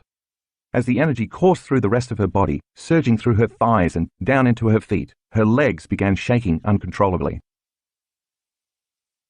The only way I can describe it is that there was an intense shaking from the inside, she told me. But it was a voltage of energy that my body had never experienced. I thought I was going to fall over. It was at that point I lost all conscious control over my lower body. She burst into uncontrollable tears, and with that release, her mind and body also began to let go.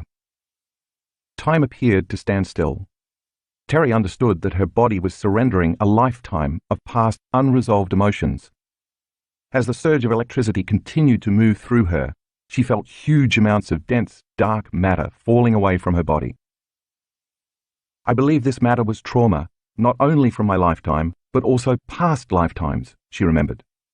It included the trauma of my father nearly dying from a suicide attempt when I was 8, which has cast a shadow over my life by preventing me from allowing myself to receive unconditional love. She felt all her limiting beliefs, many of which she had acquired through deep emotional conditioning and the unconscious beliefs of others, simply dissolve. Everything that was not in alignment with who I really am just fell away, Terry said. I experienced true liberation, something my soul has been yearning for a very long time. I knew in that moment that my soul had guided me to that very beach, at that very moment, with all these people to do this important work. She fell to her knees, an overwhelming amount of love flowing through her. Kneeling in the sand, humbled by this power, she saw that every choice she had made up to that point was necessary for her to arrive at this poignant moment.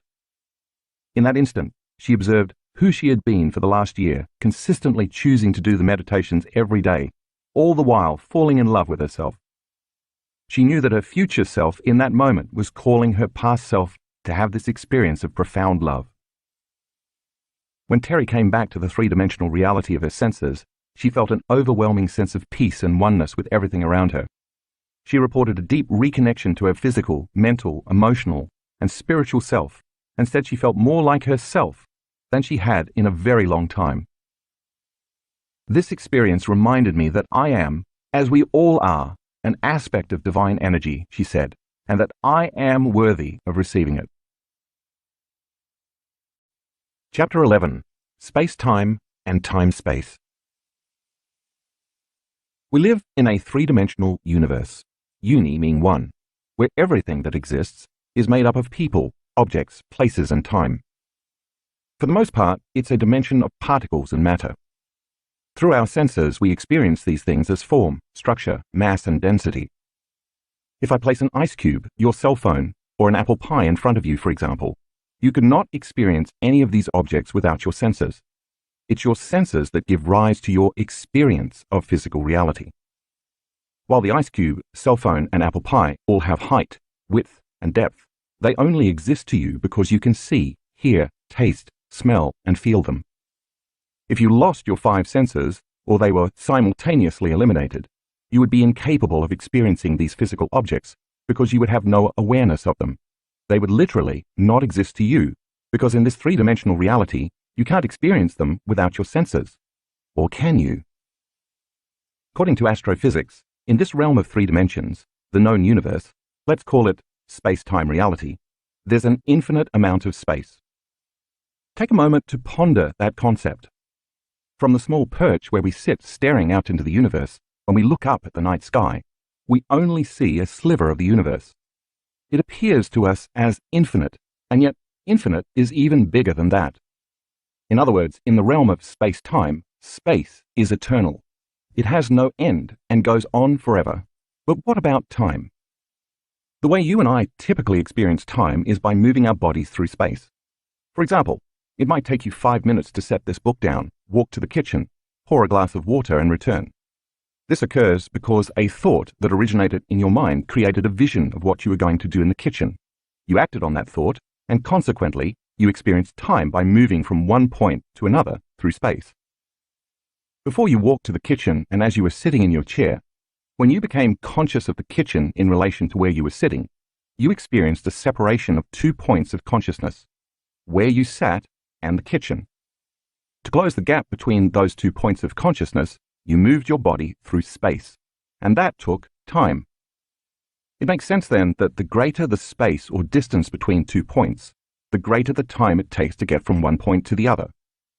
Conversely, the faster the speed at which you travel between these 2 points, the shorter the amount of time it takes. This measurement of the time it takes an object to move through space is the foundation for Newtonian physics, or classical mechanics. In the Newtonian world, if we know certain properties about an object, such as its force, acceleration, direction, speed, and the distance it will travel, we can make time-based predictions. Therefore, Newtonian physics is based on knowns and predictable outcomes.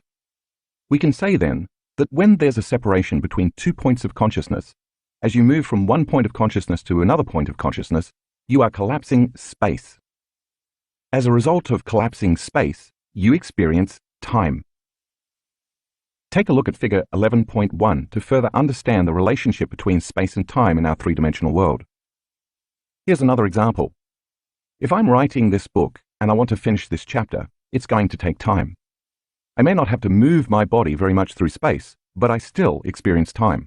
Why? Because where I presently am in the process of writing this chapter represents one point in consciousness, and finishing the chapter represents another. The completion of this chapter represents a future moment separate from the present moment. The space between, the closing of the gap between these 2 points in consciousness, is the experience of time. If you look at figure 11.1 again, it will help you gain a better understanding about time. To achieve my desired goal of arriving at the end of the chapter, I repeatedly have to do something. This requires me to use my senses to interact and move through my environment with a coordinated set of behaviors. And again, this takes time. If I cease writing and do something else, such as watch a movie, it's going to take more time for me to reach my intended result. Therefore, to achieve my goal of completing this chapter, I must consistently align my actions to match my intentions. In this material world of 3 dimensions, because we use our senses to navigate space, we place most of our attention on physical things such as people, objects, and places. They all are made up of matter, and they are localized, meaning they occupy a position in space and time. These all represent points of consciousness from which we experience separation. For instance, when you observe your best friend sitting across the table from you, or look at your car parked in the driveway, you notice the space between you and your friend or the car. As a result, you feel separate from them. You are here, and your friend or the car is there. In addition, if you have dreams and goals, then where you are in the present moment and where your dreams exist as a reality in your future also creates the experience of separation. It's safe to say then that 1. In order for us to navigate this 3-dimensional reality, we need our senses. 2. The more we use our senses to define reality, the more we experience separation. 3. Because most of this 3-dimensional reality is sensory-based, space and time create the experience of separation from everyone, everything, every place, and every body in every time. 4. All things material occupy one position in space and time. That's called locality in physics. In this chapter, we are going to explore and contrast 2 models of reality: space-time and time-space. Space-time is the physical Newtonian world based on knowns, predictable outcomes, matter, and the 3-dimensional universe in which we live, which is made up of infinite space. Time-space is the non-physical quantum world, an inverse reality based on unknowns, endless possibilities, energy, and the multidimensional multiverse where we also live, which consists of infinite time. I'm going to challenge your understanding and perception of the nature of reality, because if you're going to experience the mystery of self as a dimensional being, you're going to need a roadmap to get there. Stress and the consequences of living in a perpetual state of survival. Because we use our senses to observe and determine physical reality, we identify as a body living in space and time, yet separate from everything in our environment. Over time, this interaction creates the experience of our identity. Throughout our lives, via the different interactions we have at certain times and places with people, things, and objects, our identity evolves into a personality. The quality of these interactions with our external environment creates lasting memories, and these memories shape who we become. We call this process experience, and it is life's experiences that shape who we are. And as you know, the majority of people's personality is based on past experiences. As you learned in Chapter 8, to our brains, the material objects, things, people, and places that we perceive daily occur to us as patterns, and the recognition of these patterns is called memory. If the self is created from memories of past experiences, then memories are based on knowns. Therefore, most of our three-dimensional world is based on knowns. This is where most of us focus our attention. When you align everything material in your external world with the memories of your past experiences, you recognize them as familiar. You're matching a physical reality with a set of neurological networks in your brain. This is called pattern recognition, and it's the process whereby most people perceive reality through a lens of the past. We could say, then, that we're materialists, not only living in this dimension, but also enslaved to and limited by it, because we've defined ourselves as a body living in an environment at certain times, and our focus is more on matter and less on energy. From a quantum perspective, we're keeping our attention on the physical particle, matter, instead of the immaterial wave of possibilities, energy. This is how we become immersed in this three-dimensional reality. When stress is thrown into the equation, our body begins to draw from the invisible electromagnetic field of energy around us to produce chemistry. The greater the frequency, intensity, and duration of the stress, the more energy our body consumes. The very nature of these chemicals endorses our senses, causing us to pay attention to matter and knowns. As this vital field of energy around our body shrinks, we feel more like matter and less like energy. In fact, when our frequency slows down, our bodies become more dense as we run out of energy. As we've discussed, this is fine for the short term when danger, crisis, or a predator is lurking around the corner. In fact, the fight or flight response has been a cornerstone of our evolution. In this state, stress chemicals heighten our senses, narrowing our focus to whatever matter in our environment represents potential danger. When this happens, our neocortex, the part of our brain involved in sensory perception, motor commands, spatial reasoning, and language, fires and becomes aroused. For survival purposes, this narrows our focus on our body and the external threat, causing us to become preoccupied by the time between the moment of the perceived threat and the moment we reach physical safety, both of which are points of consciousness. The more we experience stress, the more we feel separation. As you read in Chapter 2, the long-term effect of living in survival mode is that we begin to thrive on and become addicted to these stress chemicals. The more addicted we are to them, the more we believe we are our bodies that are local, that is, that are living in a particular place in space and occupying a particular position in linear time. The result is a manic, frenetic state where we continuously shift our attention from one person to one problem, to one thing, to one place in our environment. The evolutionary trait that once protected us now works against us, and we live in a constant high alert, obsessing about time. Because we view our external environment as unsafe, all of our attention is on our environment. As our outer world now appears more real than our inner world, we're addicted to someone or something in our external environment, and the longer we live in this state, the more our brain moves into high beta brainwaves.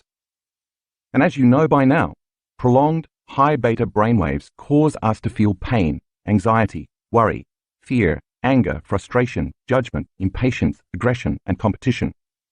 As a result, our brainwaves become incoherent, and so do we.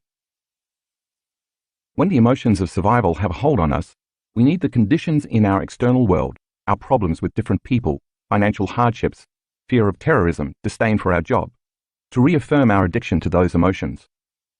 These emotional addictions cause us to become preoccupied by whatever we think might be causing the upset in our environment, whether it be someone or something, and as a result, the survival gene switches on. Now we're living in a self-fulfilling prophecy.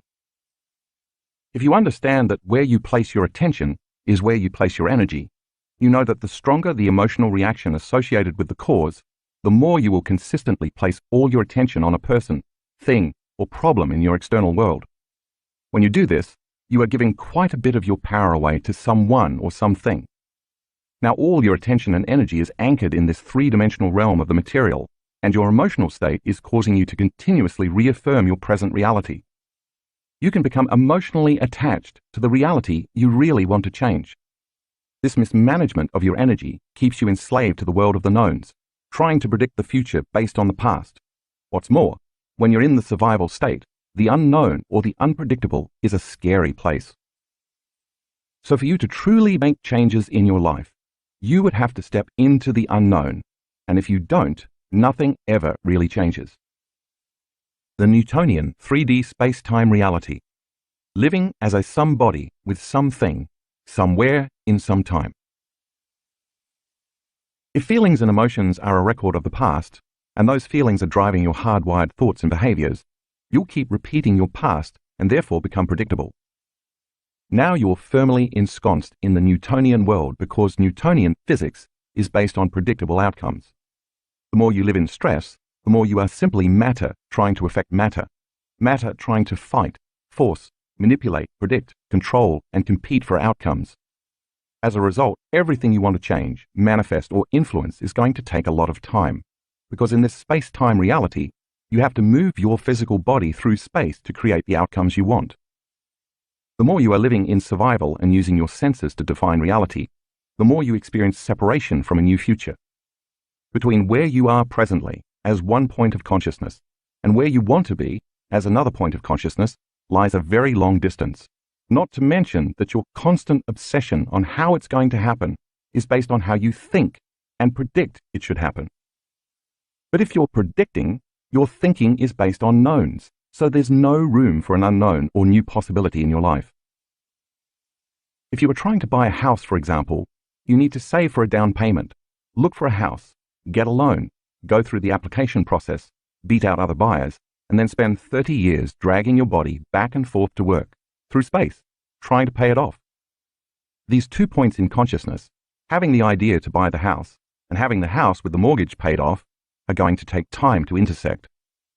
In a similar way, if you want a new relationship, you might go online, set up a profile, scroll through countless other profiles, make a list of people to reach out to, contact each one, and eventually go on many dates in the hope of finding someone intriguing.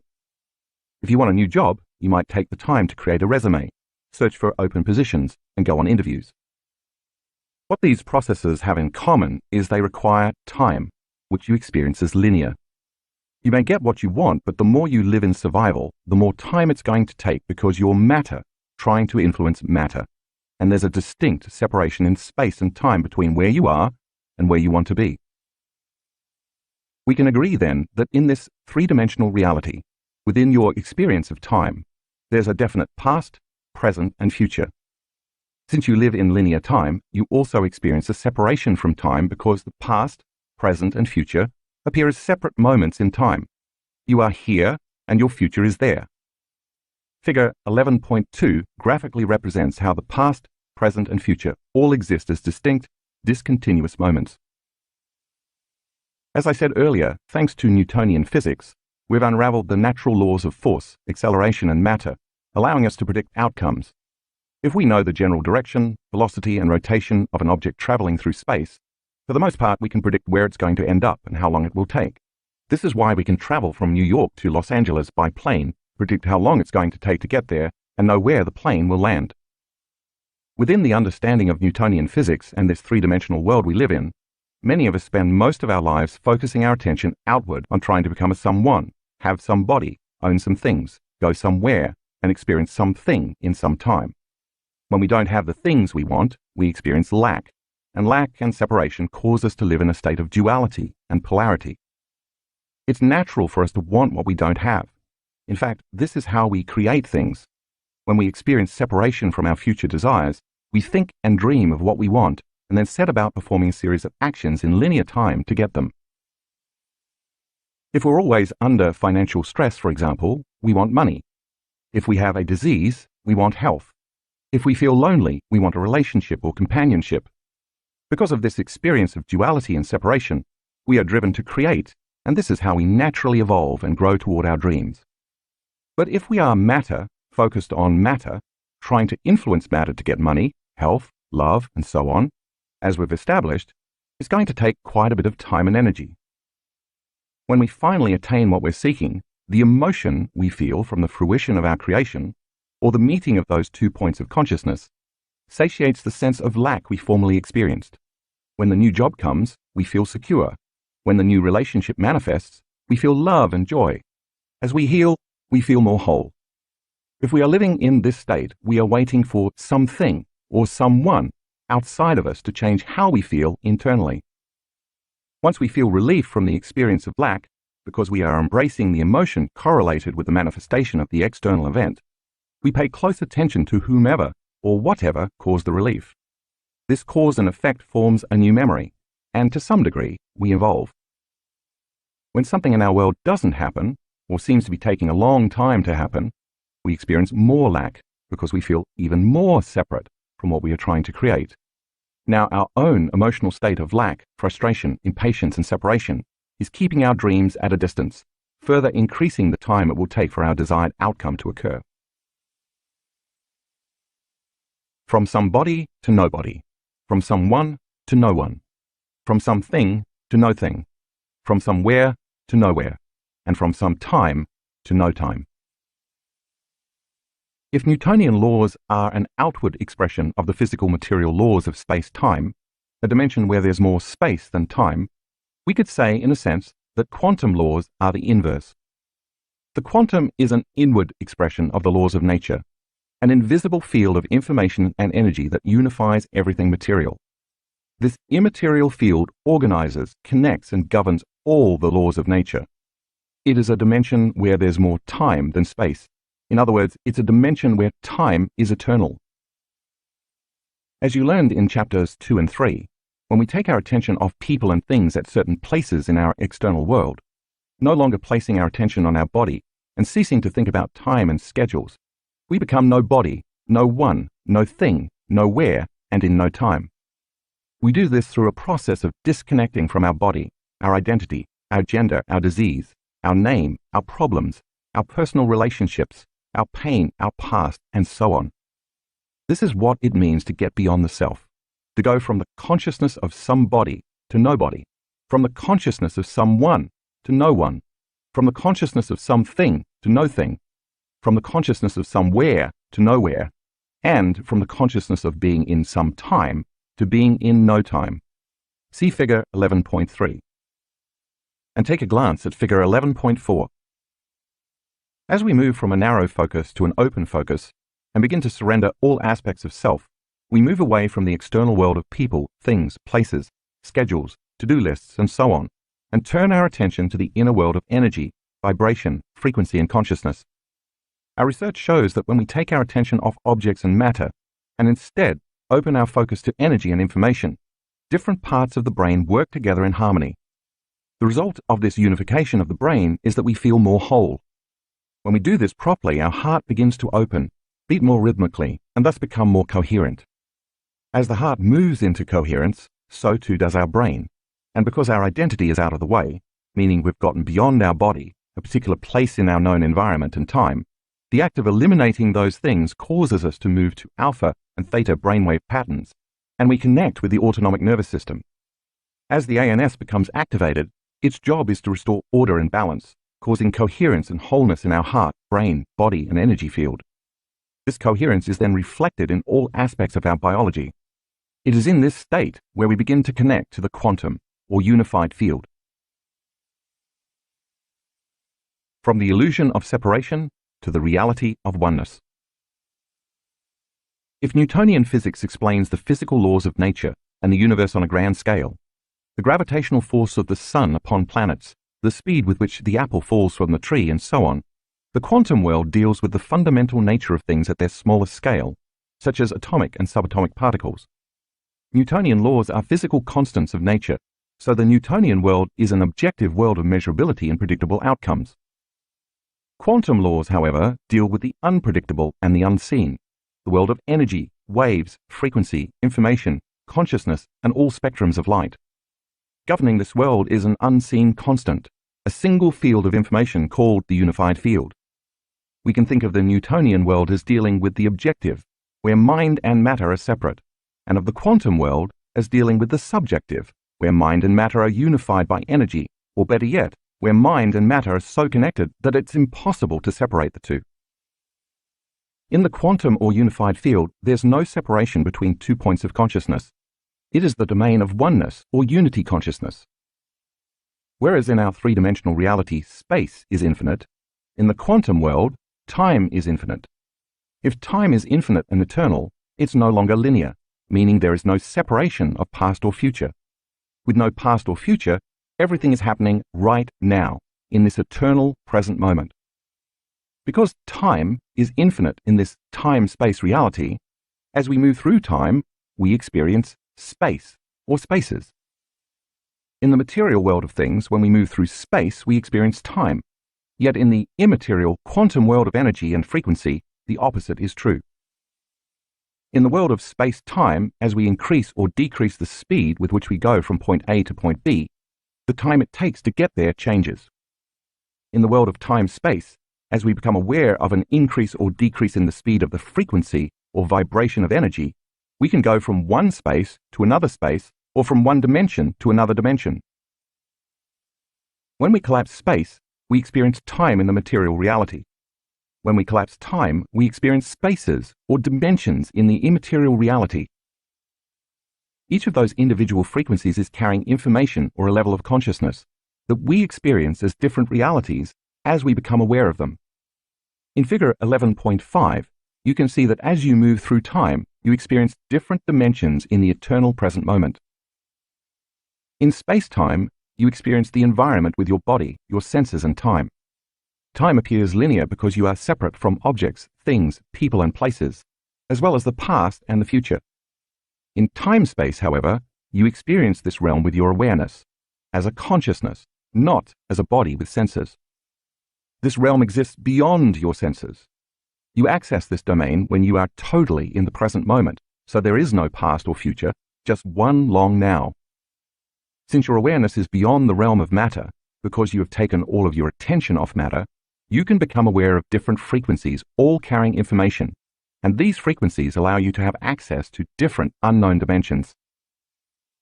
So if you are in a realm above the senses and unfolding as a consciousness into the energy of the unified field, you can experience many possible dimensional realities. I know that this is a big bite to take in all at once, so hang in there. If you are confused, it means you're about to learn something new. When I say that as you move through time you experience space or spaces, I mean all possible dimensions and possible realities.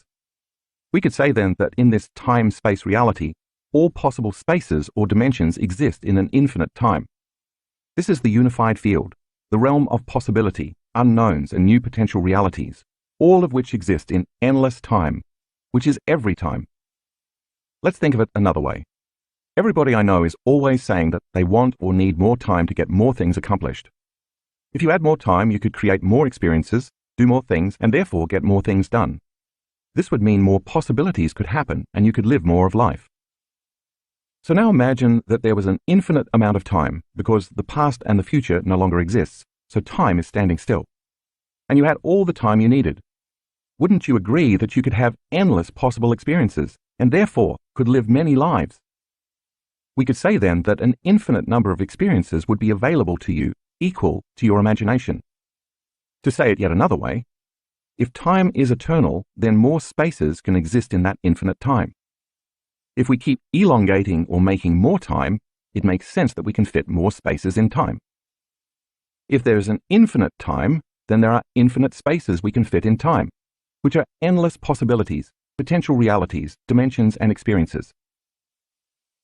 In the quantum field, there is no separation of past or future because everything that is exists in the eternal now, or the eternal present moment.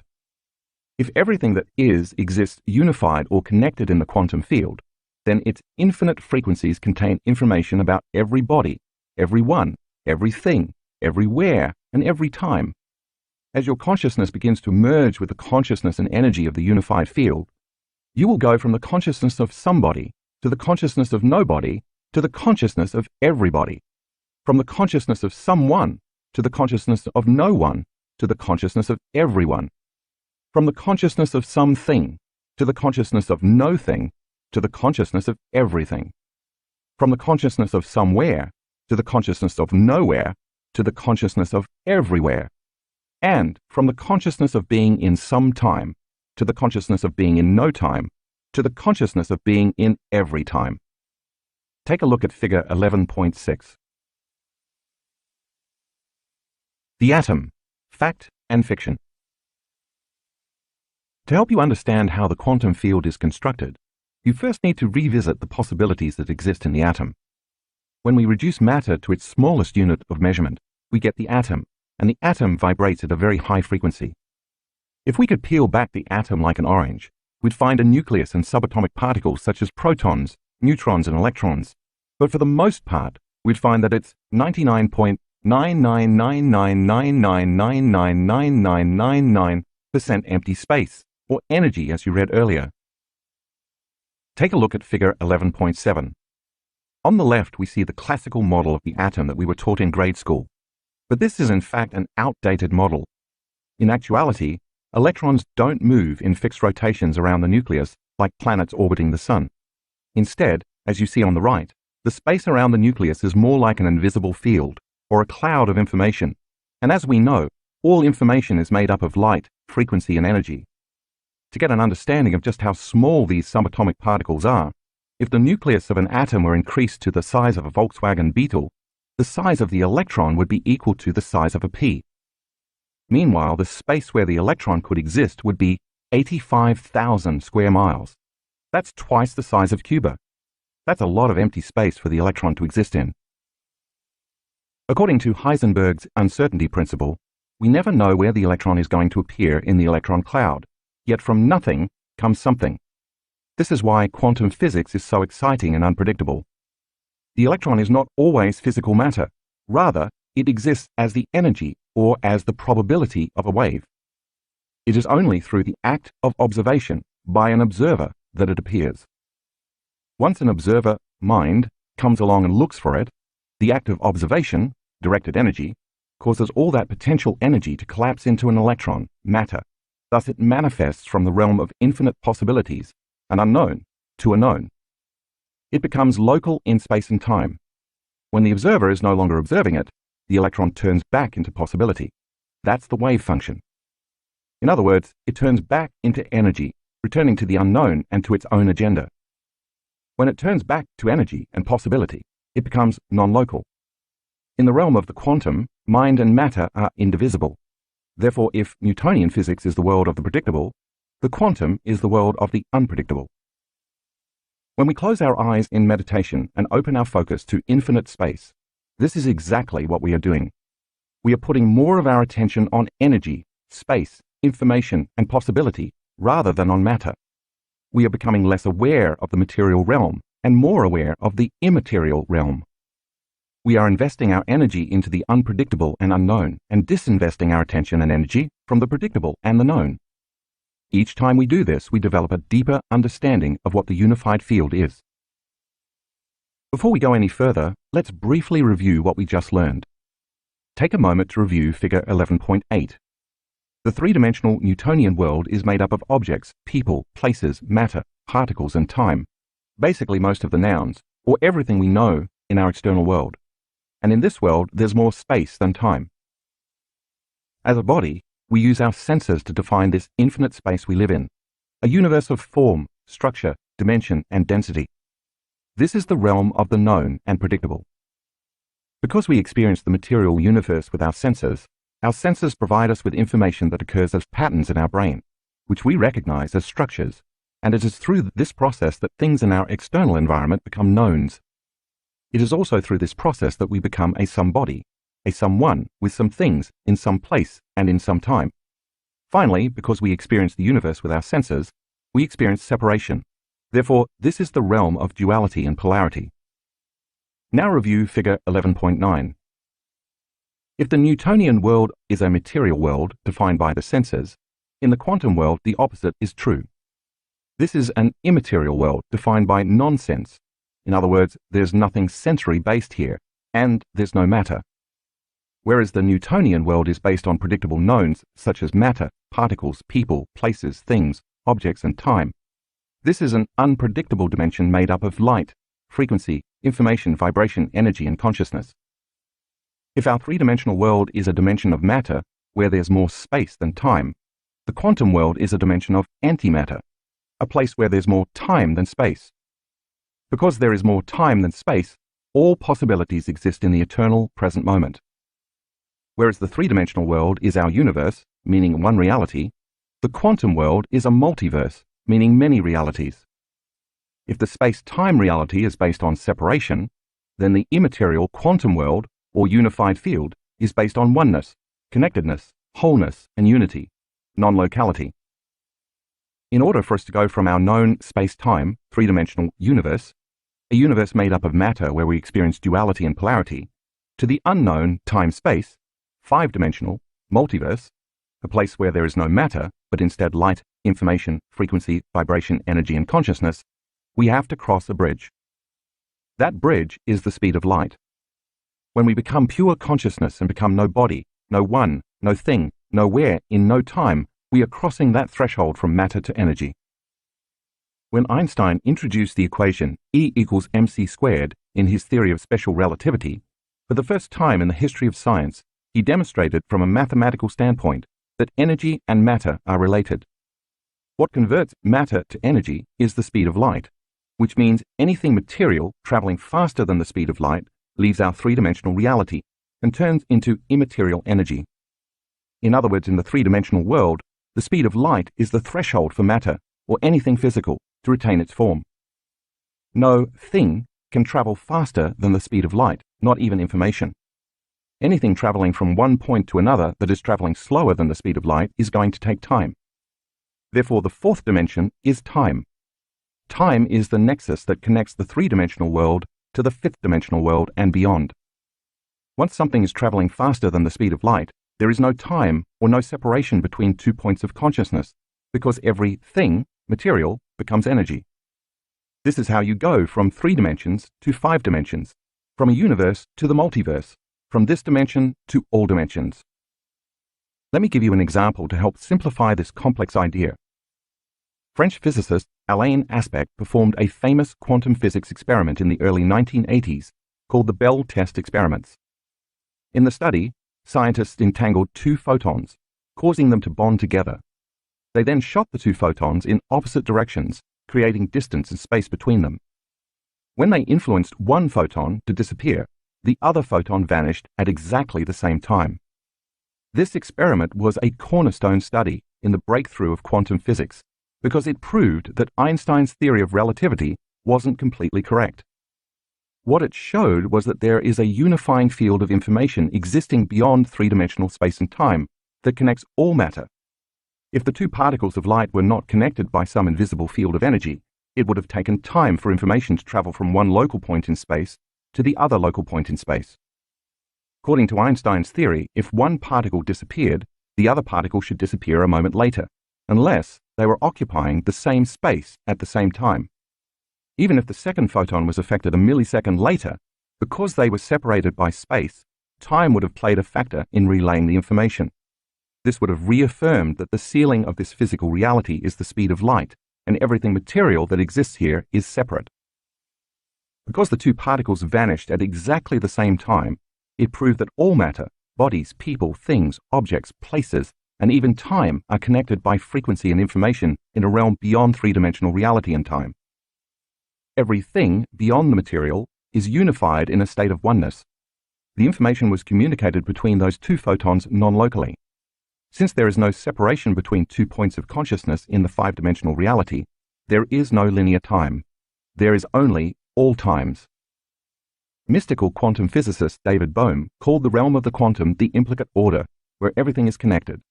He called the explicit order the material realm of separation. If you look at figures 11.8 and 11.9 again, it will help you to get your mind around both worlds.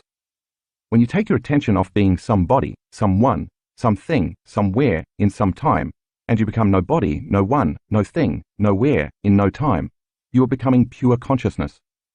Your consciousness merges with the unified field, which is made only of consciousness and energy, where you connect to the self-organizing consciousness of everybody, everyone, everything, everywhere, in every time. Thus, as you surrender as an awareness, without your senses, into this field of oneness where there is no separation, and you keep going deeper into the void or blackness, because nothing physical exists there, you, as a consciousness, become less separate from the consciousness of the unified field. If you can keep becoming more conscious and aware of it, and keep paying attention to it, you are investing your energy in it, and your attention directly at it. Thus, as you keep moving toward it, you will feel less separation and more wholeness. Finally, since only the eternal present moment exists in the unified field, because there is no linear time, only all time, the consciousness and energy of the unified field that is observing all matter into form is always in the present eternal moment. Therefore, in order for you to connect and unify with it, you will have to be completely in the present moment as well. If you review figure 11.10, it shows how you can collapse your own separation and individual consciousness to experience the oneness and wholeness of the unified field. One last point about the speed of light. In this realm of the material world, visible light is a frequency based on polarity, electrons, positrons, photons, and so on. If you look ahead a bit at figure 11.11, according to the scale, approximately 1/3 of the way up from the slowest frequency is where the division of light takes place. Above this wave or frequency is where matter goes from form to energy and singularity, and below this frequency are division and polarity. When the division of light takes place, photons, electrons, and positrons come into being because the visible light field holds the information template of matter as organized frequency in patterns of light. This division of light is where the Big Bang occurred, where singularity became duality and polarity, where the universe eventually appeared as organized information and matter. That's why this void is eternal blackness. There is no visible light. Because matter vibrates at such a slow frequency, to enter the time-space dimension or the unified field, you can't enter as a body or matter, so you must become no body. You can't take your identity, so you're going to have to become no one. You can't take things, so you must become no thing. You can't be somewhere, so you're going to have to get to nowhere. Finally, if you're living by a familiar past or predictable future where time appears linear, to get to the place of time-space, you're going to have to experience no time. How do you do this? You keep placing your attention on the unified field, not with your senses, but with your awareness. As you change your consciousness, you raise your energy. The more you become aware of this invisible field, the more you're moving further away from the separation of matter and closer to oneness. Now you're in the quantum, or the unified field. This is the realm of information that connects every body, everyone, everything, everywhere, and every time. The unified field, becoming every body, everyone, everything, everywhere, in every time. Matter is very dense, and because of its density, it vibrates at the slowest frequency in the universe. In figure 11.11, you see that as you raise matter's frequency by speeding it up faster and faster, matter, as we know it, dematerializes into energy. At some point just beyond the visible light spectrum, above the realm of duality and polarity, any information about matter converts to more unified energy. As you can see, the higher the frequency, the more orderly and coherent that energy becomes. At this level of frequency and energy, duality and polarity unify to become one. We call this love or wholeness because there is no longer any division or separation. It is where positive and negative join, where male and female unite, where the past and future merge, where good and bad no longer exist, where right and wrong no longer apply, where opposites become one. As you continue up this scale away from matter and separation, you continue to experience greater and greater degrees of wholeness, order, and love. The orderliness of this more coherent energy is carrying information, and that information is more and more love. If you continued speeding matter up even faster, eventually it would be vibrating so fast as a frequency that it would exist as a straight line. Infinite frequencies exist in that line, which means infinite possibilities exist there as well. This is the zero-point field, or the point of singularity of the quantum, an omnipresent, ubiquitous field of information that exists as energy and frequency that is observing all of reality into order from a single point. We could call this the mind of God, unity consciousness, source energy, or whatever nomenclature you want to use to define the self-organizing principle of the universe. This is the place where all potentials or possibility exists as a thought, the ultimate source of a loving intelligence and an intelligent love that is observing all of this physical reality into form. Therefore, the greater the frequency we experience, the greater the energy. The greater the energy, the greater the information we have access to. The greater the information, the greater the consciousness. The greater the consciousness, the greater the awareness. The greater the awareness, the greater the mind. The greater the mind, the greater ability we have to affect matter. In the hierarchy of universal laws, quantum laws trump Newtonian or classical laws. This is why Einstein said, "The field is the sole governing agency of the particle." For the quantum field governs, organizes, and unifies all the laws of nature and is always directing energy into order by patterning light into form. On our own planet, we need only look at nature to see how Fibonacci's sequence, otherwise known as the golden ratio, a recurring mathematical formula found throughout nature that brings about order and coherence, brings order to matter. It's the zero-point field made of possibilities or thought, because thoughts are possibilities, that is slowing its frequency down, creating order and form. The unified field is a self-organizing intelligence that is always observing the material world into order and form. The more you can surrender to it, move closer to it, and become one with it, the less separation and lack you feel, and thus the more wholeness and oneness you experience. When you as an awareness unfold into this infinite realm of possibilities, you begin to feel connected to the consciousness of everyone, every body, everywhere, everything, in every time, including your future dreams. Since consciousness is awareness, and awareness is paying attention, the first step to experiencing the unified field is to become aware of it, because if you're not aware of it, it doesn't exist. Thus, the more you pay attention to this field, the more you will become aware of it. There is a caveat, however. As we've seen, the only way you can enter the realm of pure consciousness is to become pure consciousness. In other words, the only way to enter this kingdom of thought is as a thought. This means you have to get beyond your senses by taking your awareness off matter and particles, and instead place it on energy or the wave. If you can unfold as an awareness into this unseen, immaterial realm of infinite blackness and become aware that you are an awareness in the presence of a greater awareness, your consciousness will merge with a greater consciousness. If you can do this, if you can get out of the way and linger as a consciousness or awareness in this field, if you can keep surrendering to this intelligent love, the same innate intelligence that's creating the universe and giving you life, it's going to consume you. This loving intelligence is both personal and universal, within you and all around you. And when it consumes you, it's going to create and restore order and balance in your biology, because its very nature is to organize matter in a more coherent way. Now you are moving through the eye of the needle, and on the other side of the eye, there is no longer the separation of two points of consciousness. There is one consciousness, or oneness. This is where all possibilities exist. Because you are entering the domain of consciousness, thought, information, energy, and frequency, the bridge that gets you from space-time to time-space is going from being somebody, someone, something in some place in some time, to being nobody, no one, no thing, nowhere in no time. This is the nexus, the threshold to the unified or quantum field. Go back and review figures 11.8 and 11.9. In this realm of infinite unknown possibilities, unlimited new potentials and experiences await you, not the same old familiar ones that you've experienced time and time again. After all, isn't that what the unknown is? An unknown is just a possibility that exists to you as a new thought. When you are in this realm of pure thought as a thought, the only thing limiting you is your imagination.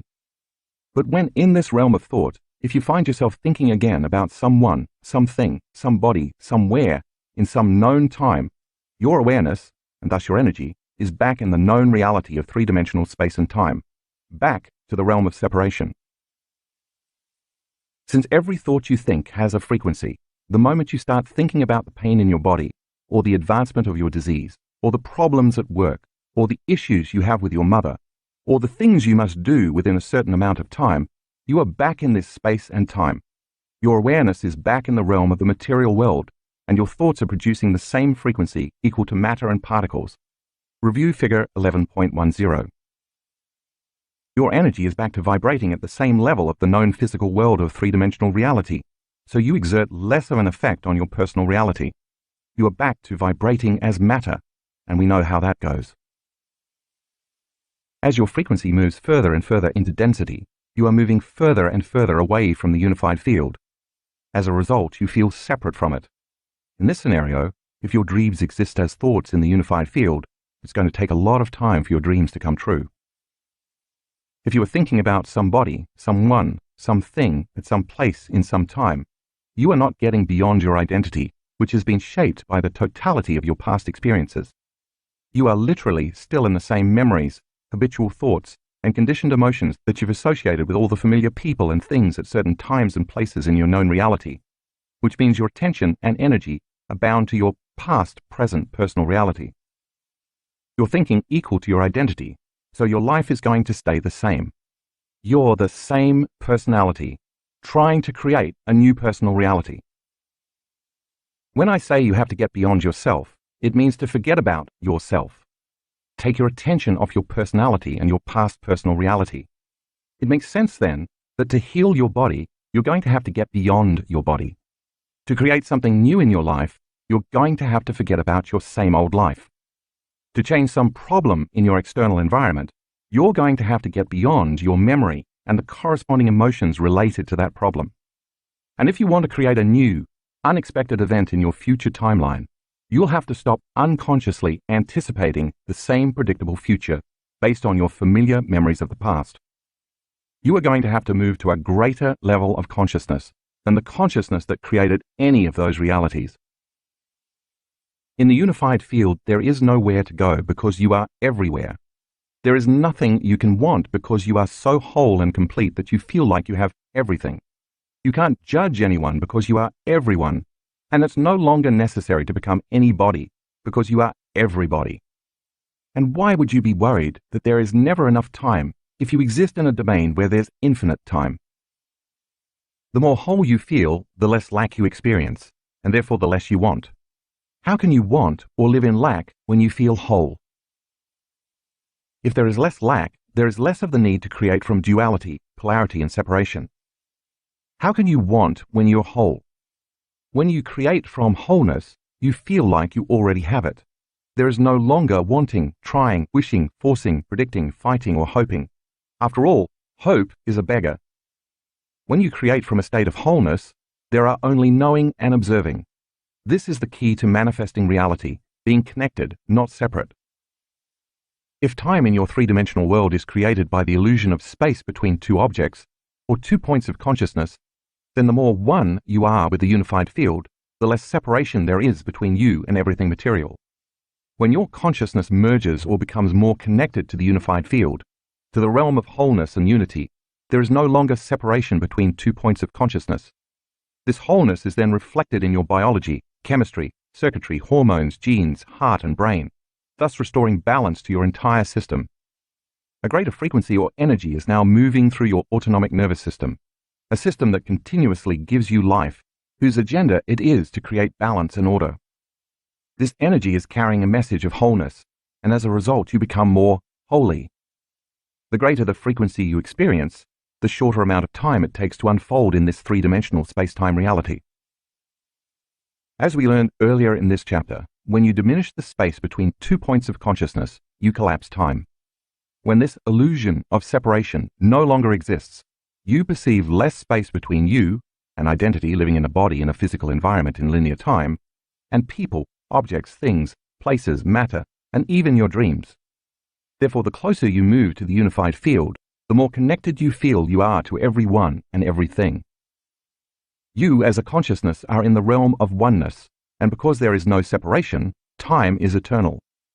And remember, when there is infinite time, there are infinite spaces, possible dimensions, and realities to be experienced. Wherever you think you are, or whoever you think you are, you are. In fact, there is nothing to try to create because it already exists as a thought in the realm of all thoughts. All you have to do is to become aware of it and observe it into being by experiencing it. Take a peek at figure 11.12 to follow along. As you do this and move your attention from being somebody to being nobody to becoming everybody, you can create anybody. As you move from living as someone to becoming no one to being everyone, you can become anyone. As you can take your attention off something, move into the realm of no thing, you merge with everything. Thus you can have anything. As you move your awareness from somewhere to nowhere, you will be everywhere, and you can live anywhere. And finally, when you shift your consciousness from some time to no time to become every time, you can be in any time. Now that's becoming supernatural. In the work I do around the world, I have labored for many years teaching our students how to get beyond themselves. I now know the first step in this process is for them to master their body, get beyond the conditions in their external environment, and transcend time. When they accomplish that, they find themselves on the precipice of experiencing the unified field. Once they arrive at this nexus, however, they must be taught that there is even more to experience. If learning means making new synaptic connections, the more you learn about something, the more you can appreciate it, become aware of it, and experience it because now you can engage it with a new set of neural networks. It is in the act of learning that you further change or enrich your experience. After all, if you haven't learned anything new, your experience will probably stay the same, since you're perceiving reality with the same neural circuitry as before. Knowledge is the harbinger that evolves your experience. For example, I love red wine, and I lead several wine tours a year in different parts of the world. Many people who come to these week-long events initially tell me that they know nothing about wine. How I translate this statement is that they probably never learned anything about, or have had limited exposure to, the fermented grape. The truth of the matter is that because they have limited knowledge and experience from their past, they have very limited neural hardware installed to perceive any real taste or nuance. We could say then that they just don't know what to look for to truly enjoy the experience. But what if they learn how winemakers produce wine and understand its history, the type of grapes they use and why they are used? Then they learn about how the wine is stored in oak barrels, for how long and why. This would familiarize them with the whole process and reasoning as to what makes a particular wine so enjoyable. That's the process, but now think of that great wine in the bottle. If they are not aware of the plum flavor, the notes of black cherry and currants, its hints of vanilla and leather, the smell of its floral perfumes, its percentage of tannins, and whether it was aged in oak barrels or stainless steel drums, and for how long, then they don't know what to look for, and they are not going to be able to fully experience it. Only in the moment when they know what to look for and what to become aware of, does it exist. We could say then that their awareness changes their experience. I know this to be true because in just 1 week, those same people who initially said they didn't like red wine or knew nothing about it, walk away with a whole new experience of interacting with it. After many full days of learning and discovering what to look for, repeatedly staying present and focusing all their awareness on specific flavors and aromas, day after day experiencing all types of wines and deciding what they like and don't like, continuously paying attention and therefore firing, wiring, and assembling new neural connections, those folks get very specific about what type of wine they like. In 1 week, they gain a whole new level of appreciation, awareness, and understanding. Again, the experience changed them. The same is true when it comes to the unified field. If you are not aware of it, then it doesn't exist for you. Yet the more you know about it, and the more aware you are of what to look for, the more you can pay attention to it with your awareness and experience it more deeply. And it should change you. Starting at birth, you are trained to keep your attention on matter and not on energy. You are conditioned into believing you need your senses to experience reality. In other words, if you don't see, hear, feel, smell, touch, or taste something, it doesn't exist. Because of this, the majority of people place most of their attention on matter, objects, and the particle, while taking very little time to put their attention on energy, information, and the wave. For instance, you are not aware of your big toe on your left foot until you put your attention on it. It has always existed for you, but you were unaware of it. The moment you put your awareness on it, however, it comes into being. The same is true for the unified field. The more you become aware of it, the more it will exist in your reality. By focusing solely on matter, people exclude possibility from their life. That's what the wave is, an energy of possibility. The more you pay attention to it, the more possibilities should show up in your life. Because wherever you place your attention is where you place your energy, the moment you become aware of the unified field, your attention upon it causes it to expand. For example, when you place your attention and awareness on your pain, it expands, because you experience more of it. If you keep attending to your pain and experiencing more and more of it, it becomes a part of your life. The same thing also happens with the unified field. When you place your attention on it and become more aware of it, it expands. And just as I said about pain, when you experience more of it, it exists as part of your life. Simply by placing your attention on the unified field, as you become aware of it, notice it, experience it, feel it, interact with it, and stay present with it moment after moment, it shows up and unfolds in your reality on a daily basis. How does it show up and unfold? As unknowns, serendipities, synchronicities, opportunities, coincidences, luck, being in the right place at the right time, and moments filled with awe. In my best description from experience, this unified field is a divine, loving intelligence and an intelligent love that is within and around you. So each time you focus your attention on it, you are becoming aware of the presence of the divine within and all around you. As you place your attention on it, the divine should appear more in your life. Since consciousness is awareness, and awareness is paying attention, when you are aware of it and pay attention to it, you begin to merge with it. Your experience of it will literally cause you to become it. And as you unfold deeper and deeper into this unified field, there's more and more for you to explore and experience. If you look at figure 11.11 again, as you move closer and closer to that straight line that represents source energy or oneness, it makes sense that the only way you can move closer to it is by keeping your attention on it and becoming more conscious of it. If you do this correctly, as you journey away from duality or separation and toward unity and oneness, since feelings are the end product of experience, you should feel more and more levels of love, unity, and wholeness. Once you feel and experience more of this intelligent love, three things happen in your life.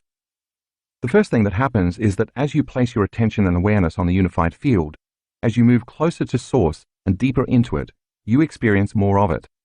That journey carves a neurological path from your thinking brain straight to your autonomic nervous system. Now, each time you venture deeper into it, as you slow your brainwaves down, you're building a neurological highway with more lanes, and that neuro pathway becomes thicker because you are using it more. Over time, this enables you to more easily merge with the field. The second thing that happens is that because experience enriches the brain, each time you interact with this unified field and experience it, your brain changes. This is what experience does. It enriches and refines brain circuitry. Now you are installing the hardware in your brain to be more aware of this field the next time you merge with it. Likewise, since experience produces an emotion, as you feel the unified field, you begin to embody it. Thus you embody more of the divine. According to the quantum model of reality, since all disease is a lowering and incoherency of frequency, the moment the body experiences this new coherent elevated frequency, the energy from that event raises the body's vibration into coherence and order. Numerous times in our advanced workshops around the world, when our students' bodies have been upgraded by a new frequency and new information, we have witnessed instantaneous changes in their health. Since the autonomic nervous system's agenda is to create balance and health, the instant we get out of its way, stop analyzing, cease thinking, and fully surrender, this intelligence steps in and creates order. But this time it's carrying a newer, more self-organizing message with a greater frequency from the unified field. That very same coherent energy raises the frequency of matter. It's like changing the frequency of a static-filled radio station to one that is carrying a clear frequency and signal. The body is receiving a more coherent signal. When this happens, you will feel intense love, a profound joy for existence, a heightened sense of freedom, indescribable bliss, an awe for life, elevated levels of gratitude, and a humbled sense of true empowerment. In that moment, the energy from the unified field, in the form of emotion, is reconditioning your body to a new consciousness and a new mind. In a heartbeat, the elevated emotions signal new genes in new ways, changing your body and moving it out of your biological past. The third thing that happens as you move closer toward the unified field is that you begin to hear or experience knowledge and information differently.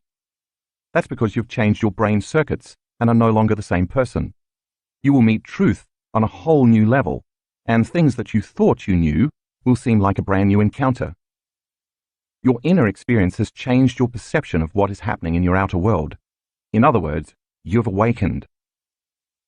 Once you have an experience, a feeling, or better understanding of the unified field, once it changes your brain circuitry, it allows you to experience and perceive reality in new ways. In fact, you will see a spectrum of life that your brain did not have the circuitry to perceive before. The next time your brain fires those networks, you already have the hardware to experience even more of the reality. You are now perceiving more of a reality that has always existed. You merely lacked the circuits to perceive it previously. If on a consistent basis, you can make this journey all the way to source, see figure 11.11 again, and connect with it, the moment you truly interact with it, you will begin to behave more like it. Its nature becomes your nature, and now more intelligent love is being expressed through you. What are its innate qualities? You will become more patient, forgiving, present, conscious, aware, willful, giving, selfless, loving, and mindful, to name but a few of them. You realize that which you have been seeking is seeking you. You become it, and it becomes you. The discipline then is to allow your consciousness to merge with a greater consciousness. Surrender deeper into intelligent love. Trust in the unknown. Continuously surrender some aspect of the limited self to join the greater self. Lose yourself in nothing to become everything. Relax into an infinite deep sea of coherent energy. Keep unfolding deeper and deeper into oneness. Continuously let go of control. Feel greater and greater degrees of wholeness. And finally, as a consciousness, moment by moment, become aware, pay attention to, experience, be present with, and feel more and more of this unified field all around you, without returning your awareness back to three-dimensional reality. If you do this properly, you won't be using any of your senses because you're beyond your senses. You'll simply be awareness. Space-time, time-space meditation. Begin by resting your awareness on your heart, and once you are locked in on the space your heart occupies in space, become aware of your breathing. Allow it to flow in and out of your heart, all the while deepening and relaxing your breath. Keeping your attention on your heart, call up an elevated emotion and sustain this feeling for a period of time while paying attention to your breathing. Radiate that energy beyond your body in space. Next, using any song that inspires you, like the one you used for the meditation in Chapter 5, do that meditation to pull the mind out of the body. Take all the energy stored in your body as survival emotions and liberate it into elevated emotions, using a level of intensity that is greater than the body as the mind. For the next 10 to 15 minutes, listen to 1 or 2 songs without lyrics that will induce trance. Now become pure consciousness, becoming no one, no body, no thing, nowhere, in no time, unfolding as an awareness into the unified field. Now it's time to become connected to the consciousness of everyone, everybody, everything, everywhere, in every time, unifying with a greater consciousness in the unified field. All you have to do is become aware of this field, pay attention to it, stay present with it, and feel it moment by moment. You will begin to feel more wholeness and oneness, which will be reflected in your biology, because your body is experiencing more coherent energy moving through it, and you are building your energy field. Maintain this state for about 10 to 20 minutes, surrendering deeper and deeper into it.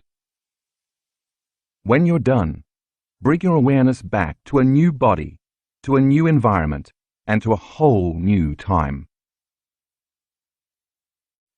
Chapter 12. The Pineal Gland. As you now know, when we as a consciousness move beyond the world of the senses in this three-dimensional reality, we can tap into frequencies that carry specific information beyond the vibration of matter and the speed of light. When this happens, the brain processes extremely high amplitudes of energy. Time and time again, we've measured and observed this phenomenon in our advanced students' brain scans.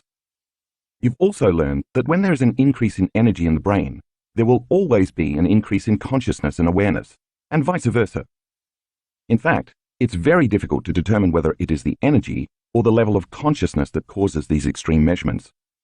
But I don't think we can separate the two, because you cannot have a change in energy without a change in consciousness, or a change in frequency without a change in information. As you connect to deeper levels of the unified field, the brain is activated by a greater energy that carries specific information in the form of thoughts and imagery. The brain then literally tracks and records this profound inner event, and to the person having the experience, whatever is happening in their mind seems more real than any past external event. In that moment, the increased energy in the form of a profoundly powerful emotion captures all the mind's attention. This is the instant the brain and body receive a biological upgrade.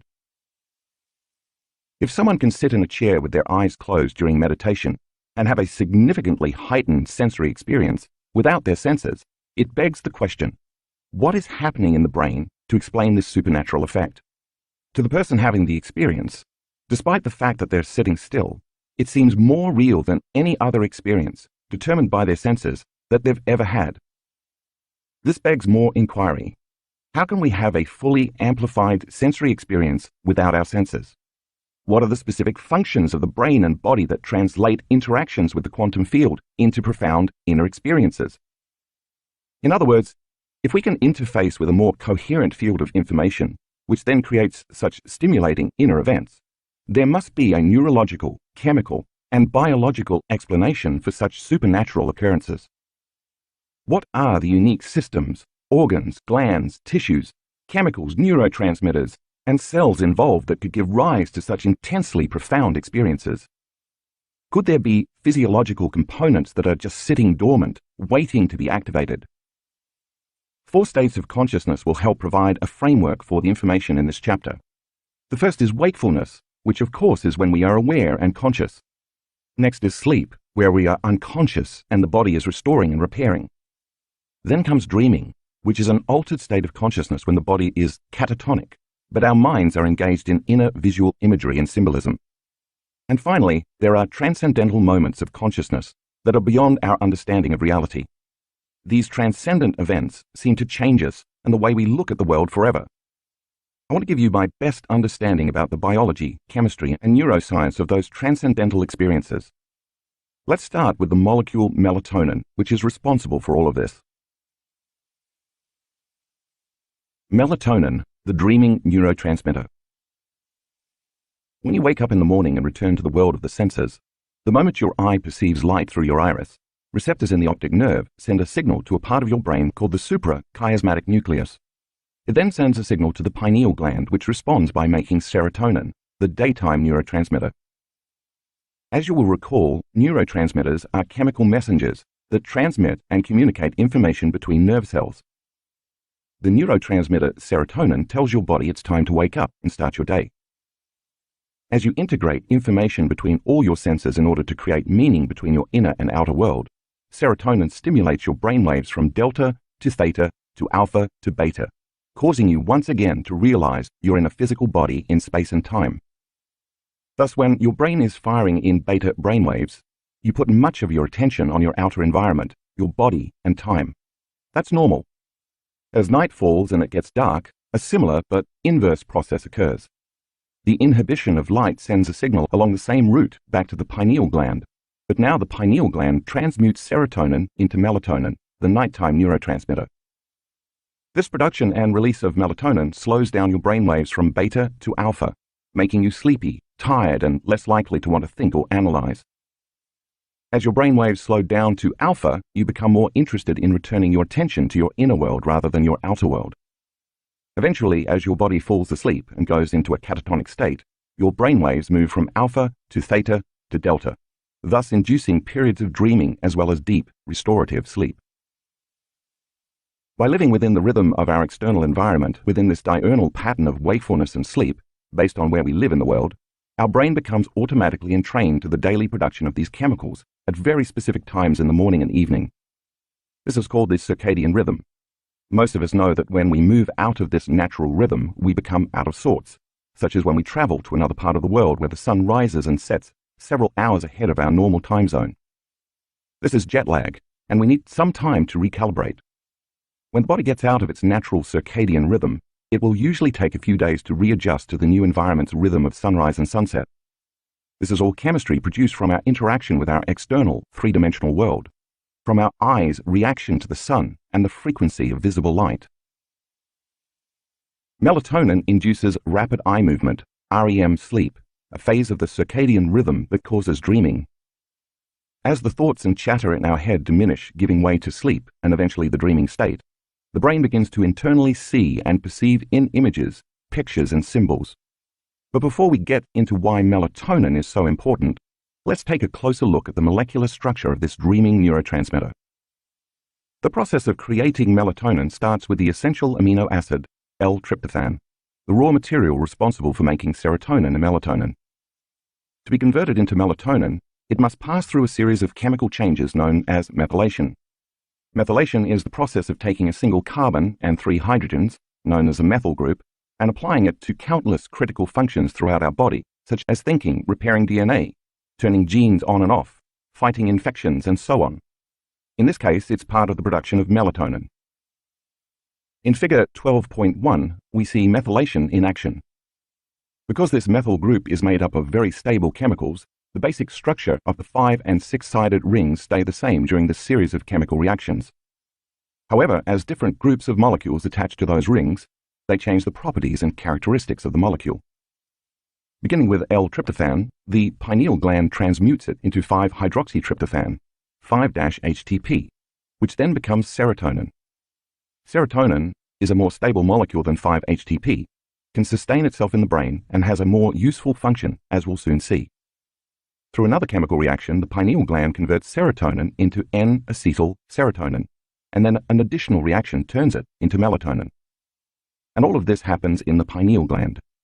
In a 24-hour cycle, the production of melatonin is highest between the hours of 1 a.m. and 4 a.m.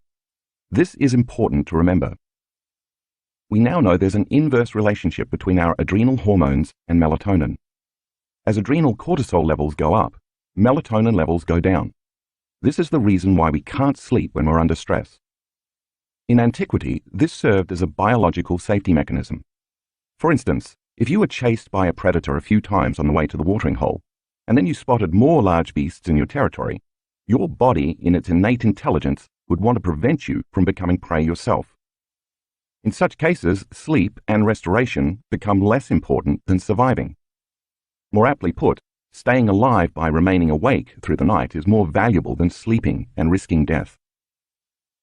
When the body is trying to rest in this vigilant state, it never gets the restorative sleep it needs because the survival chemicals, like cortisol, have switched on the survival genes. If the perceived stressor is not a saber-toothed tiger, but instead your strained relationship with your ex-spouse, whom you must interact with daily, that chronic stress keeps the survival system activated. Now, this safety valve is no longer adaptive, but maladaptive. This type of chronic stress alters typical levels of melatonin, and even serotonin, knocking the body out of homeostasis. But if you lower the levels of cortisol, melatonin levels will increase. In other words, when you break the stress response by overcoming the emotional addiction to those chemicals, your body can go back to long-term building projects instead of constantly dealing with the perceived emergency. Take a look at figure 12.2 to review the relationship between melatonin and cortisol. Melatonin has many other interesting applications. For example, it's been proven to improve carbohydrate metabolism. This is important because when certain people respond to stress, the body takes carbohydrates and stores them as fat. And fat is nothing more than stored energy. This is a result of primitive genes signaling the body to store energy in case there's a famine. Melatonin has also been known to help with depression. It's even been proven to increase levels of DHEA, the anti-aging hormone. For more facts about the importance of melatonin, the dreaming neurotransmitter, see figure 12.3. Now, let's deepen your understanding of all the information you've been studying in this book up until this point. Activating the pineal gland. For years, I spent enormous amounts of time studying the pineal gland and seeking researchers who did extensive measurements of its metabolites and tissue. My interest was in tying together my findings with some ancient mysteries. One abstract in particular piqued my interest. The pineal gland is a neuroendocrine transducer secreting melatonin responsible for physiological circadian rhythm control. A new form of biomineralization has been studied in the human pineal gland and consists of small crystals that are less than 20 microns in length. These crystals are responsible for electromechanical biological transduction mechanism in the pineal gland due to the structure and piezoelectric properties. That's a lot of words to digest, but let's break it down into two meaningful points. The key words here, in reverse order, are piezoelectric properties and transducer. The piezoelectric effect occurs when you apply pressure to certain materials, and the mechanical stress is changed into an electrical charge. To put it in simple terms, the pineal gland contains calcite crystals made of calcium, carbon, and oxygen, and because of their structure, they express this effect. Like an antenna, the pineal gland has the capacity to become electrically activated and generate electromagnetic fields that can tune into information. That's point number one. In addition, in the same way an antenna pulsates a rhythm or frequency to match the frequency of an incoming signal, the pineal gland receives information carried on invisible electromagnetic fields. Since all frequency carries information, once the antenna connects to the exact signal of the electromagnetic field, there must be a way to convert and descramble that signal into a meaningful message. That's exactly what a transducer does. And that's the second point. A transducer is anything that receives a signal in the form of one type of energy and converts it into a signal in another form. Take a moment to look around you. The space you are sitting in is filled with TV, radio, and Wi-Fi waves that are all different frequency ranges of invisible electromagnetic energy. You can't see any of them with your eyes, but they're still there. For example, the antenna that picks up a range of frequencies carrying a signal to your TV is transduced into a picture on your TV screen. When you tune in to an FM station, you are tuning your antenna to a specific electromagnetic frequency. The information carried in that frequency range is then transduced into a coherent signal, which is the music you hear with your ears. The study I quoted says the pineal gland is a neuroendocrine transducer capable of receiving and converting signals within the brain. When the pineal gland acts as a transducer, it can pick up frequencies above our three-dimensional space-time sensory-based reality. Once the pineal gland is activated, it can tune into higher dimensions of this space and time, which we learned in the previous chapter is the realm of time-space. And like a TV, it can then turn the information carried on those frequencies into vivid imagery and surreal, lucid, transcendental experiences in our mind, including profoundly heightened multi-sensory visions beyond our vocabulary. This is a bit like experiencing a multi-dimensional IMAX movie. At this point, you may be wondering, since this little gland exists inside my skull, how am I going to exert mechanical stress on the crystals in it, create a piezoelectric effect, and activate the pineal gland so it becomes like an antenna? And how will that antenna pick up frequencies and information beyond matter and light so that it can transduce those electromagnetic signatures into a meaningful imagery, like a transcendental experience beyond this three-dimensional reality? For the pineal gland to become activated, 4 important things must happen. I will address 3 of them now, and then I will give you the 4th step when it's time to learn the meditation. 1. The piezoelectric effect.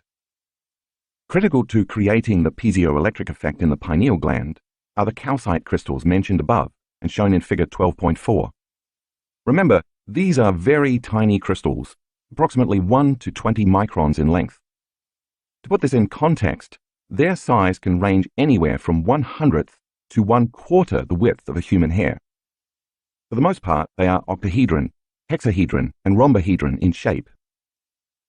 As we already learned in Chapter 5, the purpose of the breathing technique we do before many meditations is to pull the mind out of the body by liberating potential energy, stored as emotions, in the lower 3 energy centers.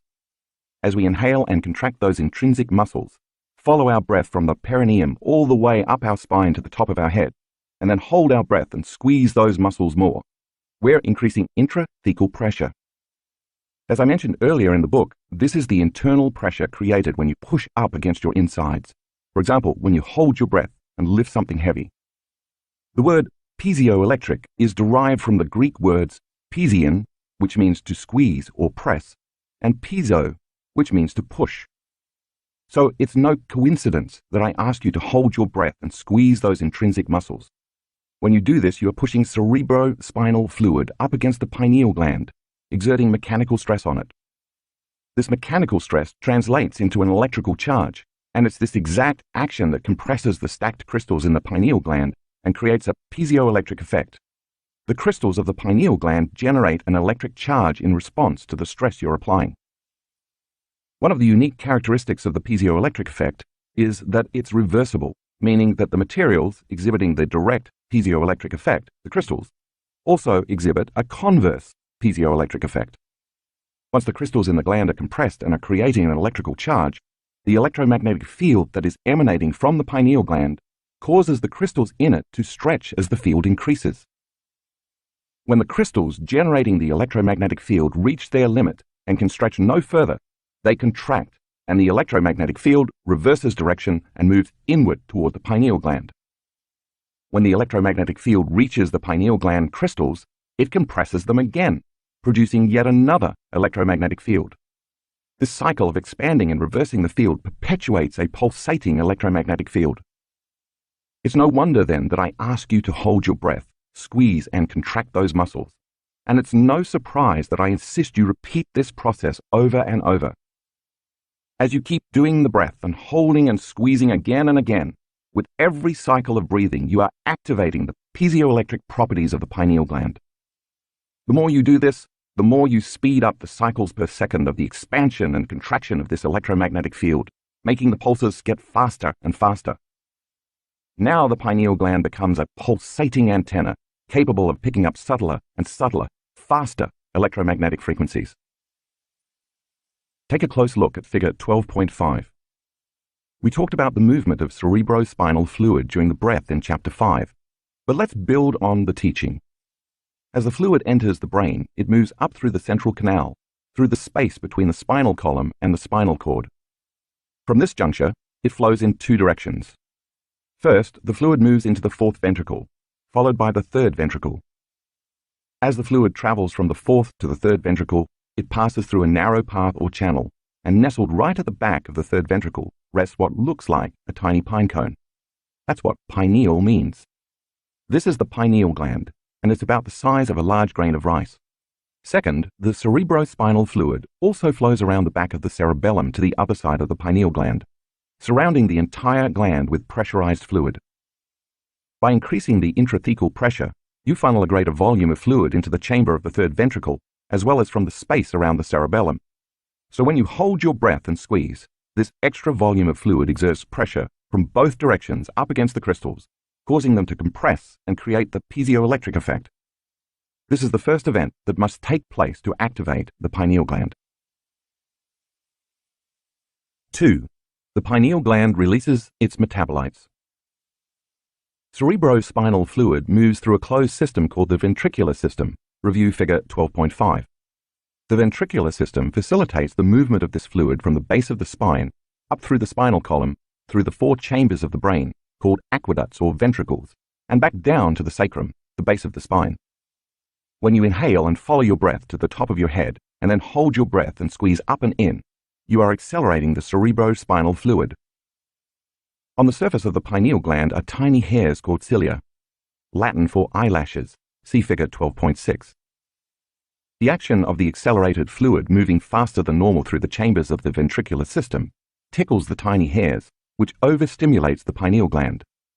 Because the pineal gland is shaped like a phallus, the stimulation produced by the acceleration of fluid moving past it, combined with the electrical activation created by an increase in intrathecal pressure in a closed system, causes the gland to ejaculate some very profound, upgraded metabolites of melatonin into the brain. You're now one step closer to activating the pineal gland, and having a transcendental experience. 3. Energy is delivered directly to the brain. Much like sending a rocket ship into space, overcoming gravity to get it off the ground is the part that requires the most energy. So to move that energy from our lower centers demands a great deal of intensity and effort. The breath becomes our passionate intention to free ourselves from the self-limiting emotions of our past. The spinal column becomes the delivery mechanism for this energy, and the top of the head becomes the target. As you know by now, every time you perform the breath, you send charged particles up the spinal column. As these particles increase in velocity and acceleration, they create what's known as an inductance field. See figure 12.7. This inductance field reverses the flow of two-way information that typically facilitates communication from the brain to the body and the body to the brain. Much like a vacuum, the inductance field draws the energy from those lower centers, energy involved with orgasm, consumption, digestion, fight or flight stress, and control, and delivers it directly to the brainstem in a spiraling motion. As the energy travels up through each vertebrae, it passes the nerves that run from the spinal cord to different parts of the body, and some of that energy is then transferred through the peripheral nerves that affect the tissues and organs of the body. The current that runs along these nerve channels activates the body's meridian system, resulting in all other systems of the body getting more energy. Once the energy reaches the brain stem, it must pass through the reticular formation. It's the job of the reticular formation to constantly edit information going from the brain to the body, as well as from the body to the brain. This formation is part of a system called the reticular activating system, RAS, which is responsible for levels of wakefulness. For instance, when you wake up from a deep sleep because you hear a sound in your house, it's the RAS that alerts you and arouses you. That's its rudimentary function. However, as the sympathetic nervous system is activated and merges with the parasympathetic nervous system, instead of depleting the body's stored energy, it releases that energy back to the brain. Once this energy reaches the brain stem, the thalamic gate opens like a door and energy moves through the reticular formation to the thalamus, where it relays information to the neocortex. Now the reticular formation is open and you experience greater levels of awareness. In a sense, you become more conscious and awakened. Think of the thalamus as a big train station with tracks leading to higher centers of the brain. That's how the brain goes into gamma brainwave patterns. As a side note, there are two individual thalami in the midbrain, one on each side, which feed each hemisphere in the neocortex. The pineal gland sits right between them, facing the back of the brain. See figure 12.8. When the energy reaches each thalamic junction, remember the thalamus is like a relay station to all other parts of the brain. These thalami send a message directly to the pineal gland to secrete its metabolites into the brain. The effect is that the thinking neocortex becomes aroused and goes into higher brainwave patterns like gamma. The nature of those chemical derivatives of melatonin relaxes the body and at the same time awakens the mind. If you remember, when you're in beta brainwaves, your sympathetic nervous system is aroused for an emergency in your outer world and utilizes energy to survive. The difference with gamma brainwaves is that instead of losing vital energy, you're liberating and creating more energy in your body. You're not in any emergency or survival state when this occurs. You're in bliss, and your sympathetic nervous system is switching on to arouse you to pay more attention to whatever is happening within your mind. In Chapter 5, I said that when energy moves from the body to the brain, a torus field is created around the body. As you run a current up your spinal column by accelerating the movement of cerebrospinal fluid, your body becomes like a magnet and you create an electromagnetic field around it. A torus field represents a dynamic flow of energy. At the same time the torus field is moving up, out, and around your body, when the pineal gland becomes activated, a reverse torus field of electromagnetic energy is drawing energy into your body through the top of your head. Since all frequency carries information, now your pineal gland is receiving information from beyond the visible light field and from beyond your senses. See figure 12.9. When these three happenings occur in tandem, it's going to feel like you're having an orgasm in your head. You've now created an antenna in your brain, and this antenna is picking up information from realms beyond matter and beyond space and time. Information is no longer coming from your senses or your eyes' interaction with your environment. Instead, you're getting information from the quantum field moving to another eye, your third eye, from the pineal gland in the back of your brain. When melatonin gets an upgrade, magic happens. When your pineal gland, or the third eye, is awakened, because it is picking up higher frequencies, these higher energies alter the chemistry of melatonin. The higher the frequency, the greater the alteration. It's this translation of information into chemistry that primes you for those transcendental, mystical moments. Now you're opening the door to higher dimensions of space and time. This is why I like to call the pineal gland an alchemist, because it transmutes melatonin into some very profound, radical neurotransmitters. Take a look at figure 12.10. As higher frequencies and higher states of consciousness interact with the pineal gland, one of the first things to happen is that these frequencies transmute melatonin into chemicals called benzodiazepines. Benzodiazepines are a class of drugs from which Valium is created that anesthetize the analytical mind, so all of a sudden the thinking brain relaxes and stops analyzing. According to functional brain scans, benzodiazepines suppress neural activity in the amygdala, the brain's survival center. This limits chemicals that cause you to feel fear, anger, agitation, aggression, sadness, or pain. Now your body feels calm and relaxed, but your mind is awakened. Another chemical created from melatonin produces a class of very powerful antioxidants called pinolines. See figure 12.10. Pinolines are important because they attack free radicals, which harm your cells and cause aging. These antioxidants are anti-cancer, anti-aging, anti-heart disease, anti-stroke, anti-neurodegenerative, anti-inflammatory, and antimicrobial. That's a perfect formula to upgrade melatonin's normal role as an antioxidant to the role of a supercharged antioxidant that further restores and heals the body to a greater degree than the melatonin molecule normally does. See the powerful antioxidants listed in figure 12.10 that are all produced from metabolites of melatonin. If you take that molecule and tweak it again into a cousin of melatonin, you find the same chemical that makes animals hibernate. When melatonin, which makes us sleepy and dreamy, alters just slightly into this more powerful molecule, it carries a message to extend rest and repair even further. This message also causes the body's metabolism to slow, in some cases for months. It makes sense, then, that when mammals hibernate, they break the typical habits of their habitat. For example, they lose their sex drive, their appetite, their interest in or need to move about in their environment, and their connection to social networks. They hide to protect themselves and to feel safe, and during this time of going within, their body goes into stasis. The same might be true for us as these values elevate. Because the body is no longer the mind, we temporarily lose our interest in the outer world. And because we have no biological drives and aren't distracted with bodily needs, we're able to move more fully into the present moment and go deeply within. If you're going to dream the dream of the future, wouldn't it be a good idea to get your body out of the way?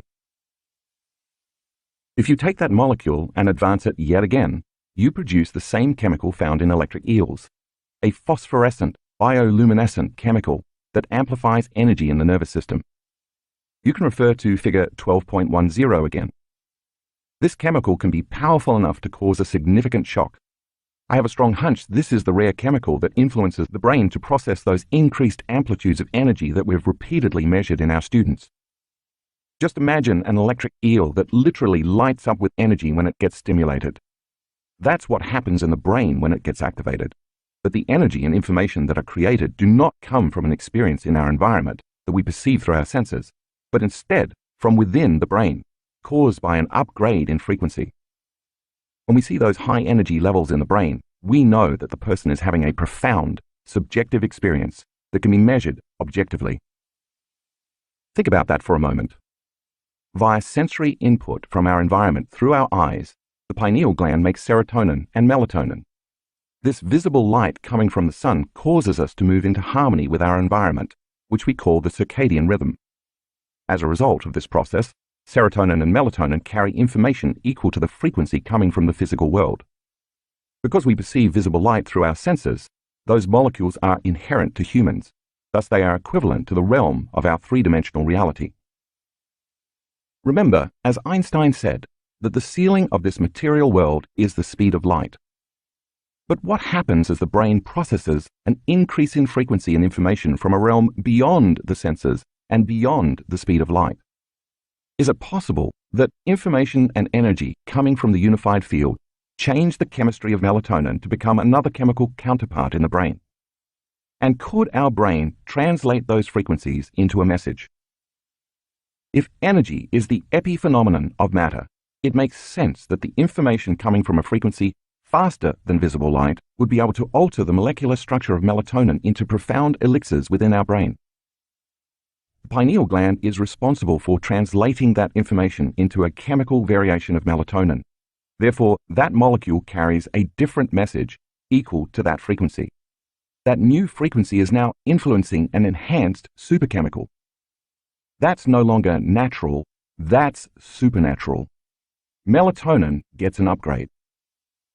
Not only does this phosphorescent, bioluminescent chemical increase the energy in the brain, but it enhances the imagery the mind internally perceives so that everything looks as though it's made of vivid, surreal, luminescent light.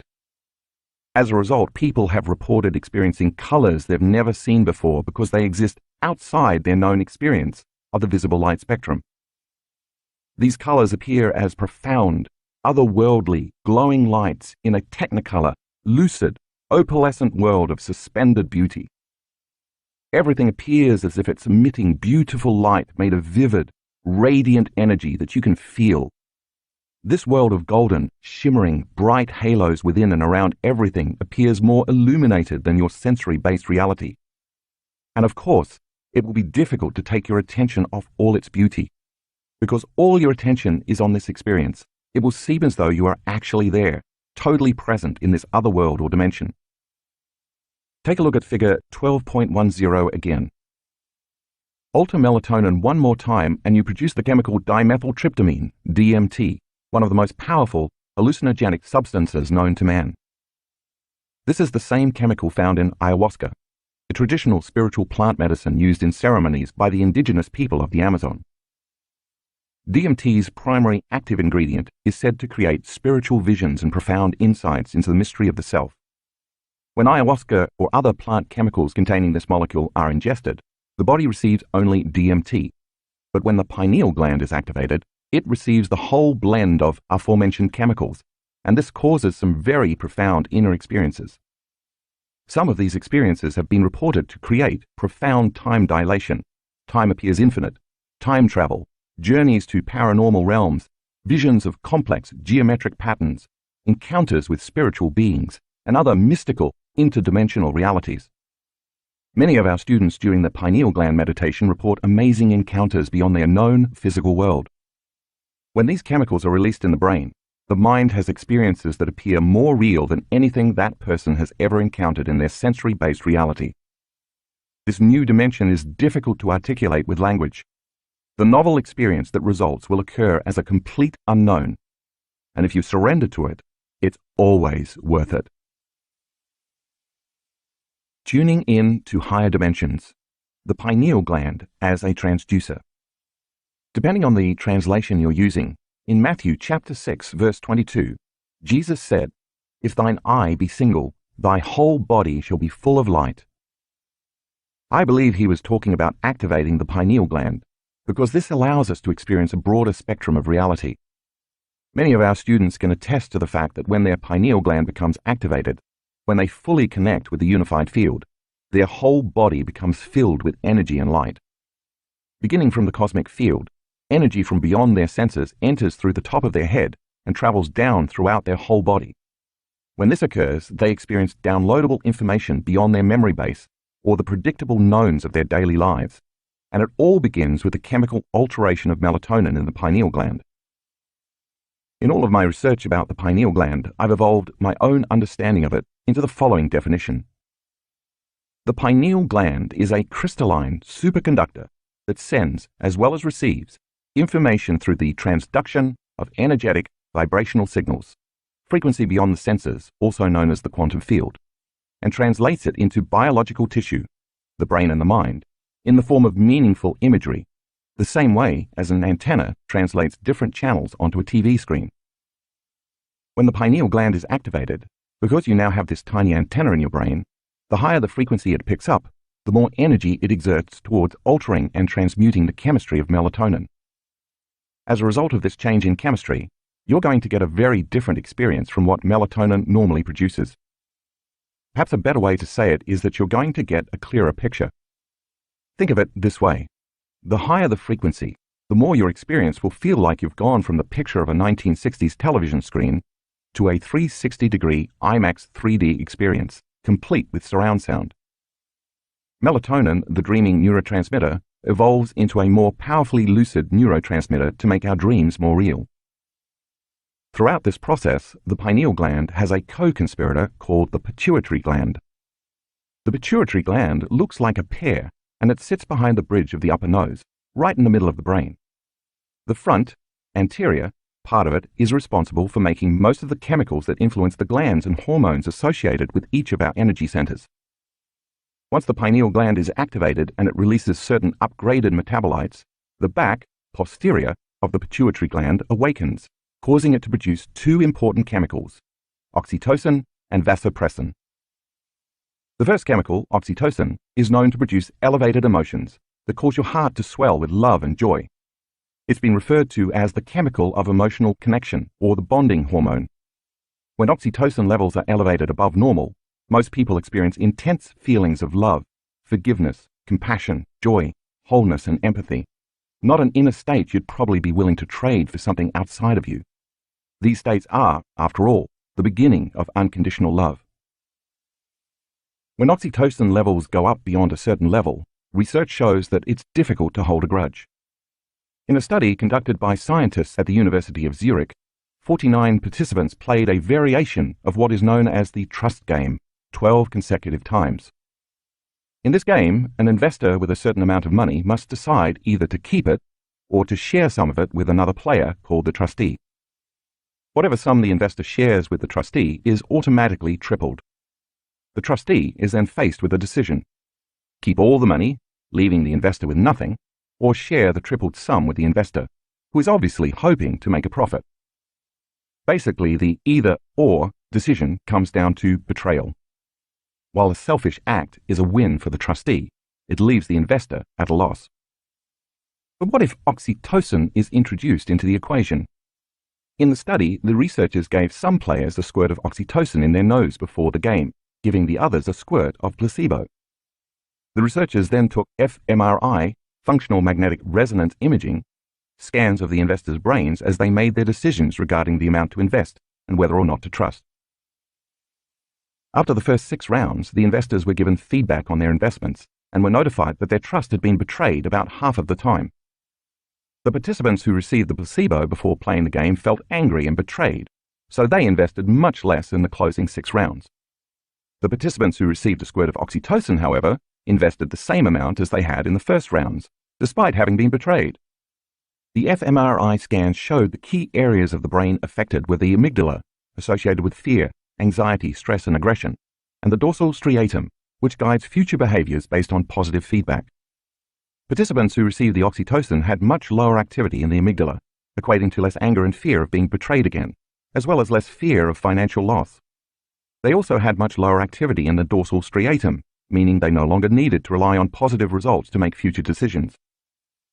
As this study demonstrates, the moment the posterior pituitary releases its chemicals and oxytocin levels go up, this shuts down the survival centers in the brain's amygdala, meaning it cools off the circuits for fear, sadness, pain, anxiety, aggression, and anger.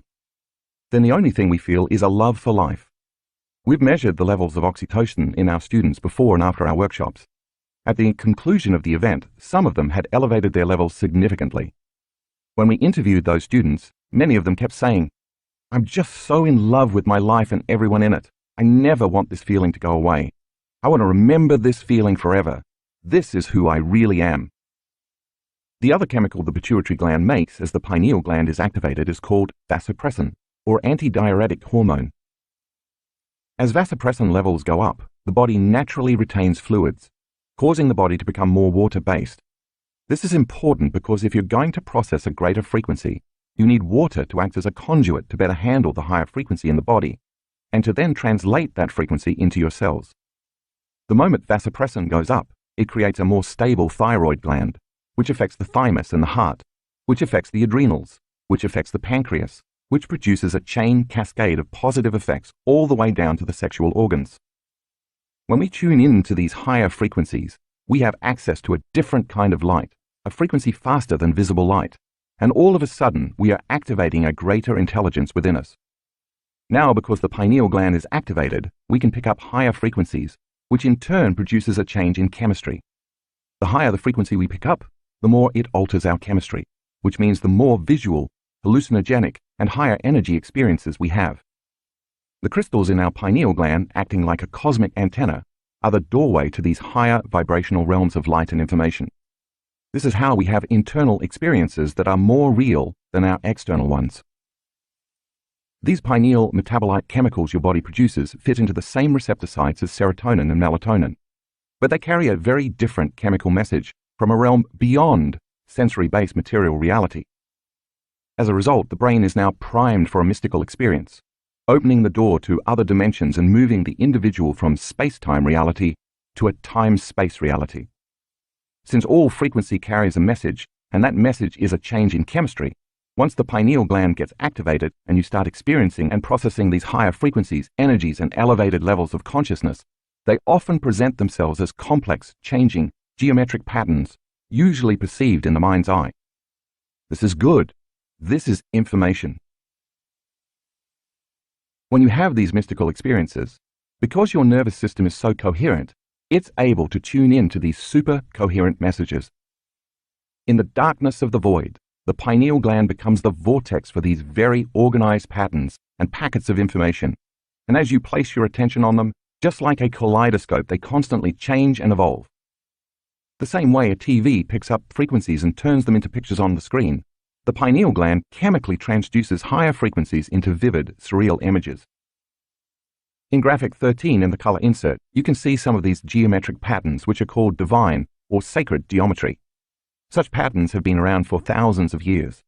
In Chapter 8, I mentioned that these patterns appear to look like ancient mandalas. They're energy and information in the form of frequency, and if you can surrender to them, your brain, via the pineal gland, will transduce those forms, messages, and information into very vivid pictures, imagery, or lucid experiences. The best thing to do when you see or experience these patterns is to surrender to them and not try to make anything happen. These patterns and forms usually do not appear as two-dimensional or static. Instead, they are alive, have depth, and comprise mathematical and very coherent fractal patterns, never-ending and infinitely complex. Another way to see this is through the concept of cymatics.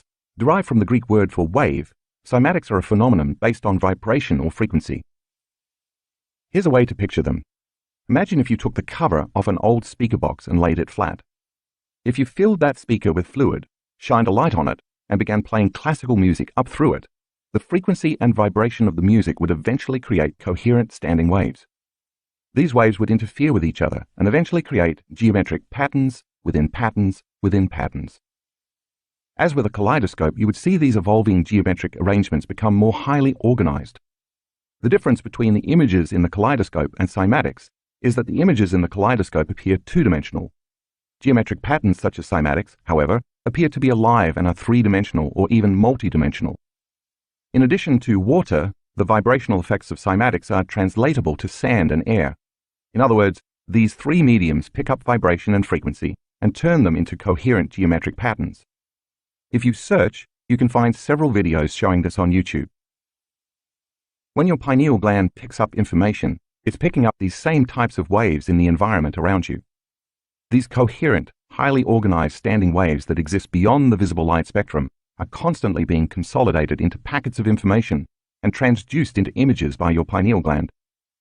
They are just patterns of information that are intersecting in a very coherent way, and when you put your awareness on them, they change and evolve to become increasingly more fractal, intricate, beautiful, and divine. It's all information, and just like a transducer, your pineal gland takes that information and descrambles it into imagery. This is one of the reasons I decided to use the kaleidoscope as a tool in our advanced events, to train students' brains to be disarmed when they experience this mode of complex imagery, as well as to more easily recognize and open up to receiving this type of information. Additionally, as the kaleidoscope causes the brain to move into alpha or theta brainwaves, and you become more suggestible, you can see how gazing into it in a state of trance primes your subconscious mind for a mystical experience. Once your pineal gland picks up the imagery, fasten your seatbelts because things are going to get exciting. You might come out of your body and travel down a tunnel of light, or your entire body might become filled with light. You might even feel like you've become the entire universe, and when looking down at your body, even find yourself wondering how you're going to get back into it. When you start having these very profound, unknown experiences, you have one of two choices. You can contract in fear because it's the unknown, or you can surrender and trust because it's the unknown. The more you surrender and trust, the deeper and more profound your experiences become. And because the experience is so profound, you're not going to want to rouse yourself back to wakefulness, thereby changing your brainwaves back to beta. Instead, this is the time to surrender, relax, and go even deeper into this transcendental state of consciousness. In this moment, you are not sleeping, you are not awake, you are not dreaming. You are transcendent of this reality. If your brain chemistry is right, your body will be totally and completely sedated. This is what we are training for, to experience greater levels of wholeness, oneness, love, and higher consciousness. But there's more. Alteration in chemistry creates a new reality. Imagine if in this moment all your senses were increased by 25%. If that were the case, everything you were seeing, hearing, tasting, smelling, and feeling would cause you to become more aware of everything around you. If awareness and consciousness are the same, then as your consciousness is heightened, the energy your brain is receiving would also be increased. Because you can't have a change in consciousness without a change in energy, or vice versa. As your brain connects to a different frequency that is processing a new stream of consciousness, it is literally turning on. And because your senses feel amplified, you've produced an elevated level of awareness. The higher the energy or frequency, the greater the alteration in your chemistry. And the greater the alteration in your chemistry, the more lucid your experience will be. So when you're in this transcendental state, you feel more awake and more aware than you are in your day-to-day reality. As your awareness amplifies, you would feel as if you were truly in that transcendental reality. If you're picking up information from beyond your senses, information that is not originating from visible light or the sun, then it makes sense that it's called the third eye. Because you had such a profound internal experience, and since new experiences assemble new neural networks, that experience enriches the circuitry in your brain. As your body processes these higher energies, that energy alters your chemistry, and if the end result of an experience is an emotion, then this experience creates elevated feelings and emotions. When it's activated, you are seeing with a different eye, with inner vision. If the accumulation of feelings equals an emotion, and emotion is energy, then we know that when you experience survival emotions, because they are a lowering of frequency, you feel more like the density of matter and chemistry. But as you experience these higher states of consciousness, because they vibrate at a higher frequency, you will begin to feel less like matter or chemistry and more like energy. That's why I call this energy in the form of feelings elevated emotions. If the environment signals the genes in a cell, and experiences from the environment creates emotions, and emotions are the chemical feedback from the experience in the environment, then if nothing ever changes in the external environment, nothing changes in the internal environment of the body, which is still the outer environment of the cell. For example, when you live by the same self-limiting emotions for years, your body never biologically changes because it doesn't know the difference between the emotion coming from the outer environment and the emotion coming from your inner environment. Instead, the body believes it is living in the same environmental conditions because the same emotions are producing the same chemical signals. Just as the body lives in an external environment in which nothing is changing, the cell too lives in a chemical environment in which nothing is changing. But when you start having these internal experiences of heightened awareness and expanded consciousness, experiences that are more real and sensory than any in the past, the moment you feel that new heightened emotion or ecstatic energy, you've altered your internal state, and as a result, you're going to pay more attention to the images of the reality created within you. And if you have a new experience that is so real it captures all the brain's attention, that new experience, or awakening, embosses the event neurologically in your brain. That new emotion now creates a long-term memory, and those new emotions signal new genes. But this time the experience that's creating the long-term memory is not coming from your outer environment, it is coming from your inner environment, which is still the outer environment of the cell. Because the event is so powerful that you cannot not be aware, therefore, the higher the energy, the higher the consciousness.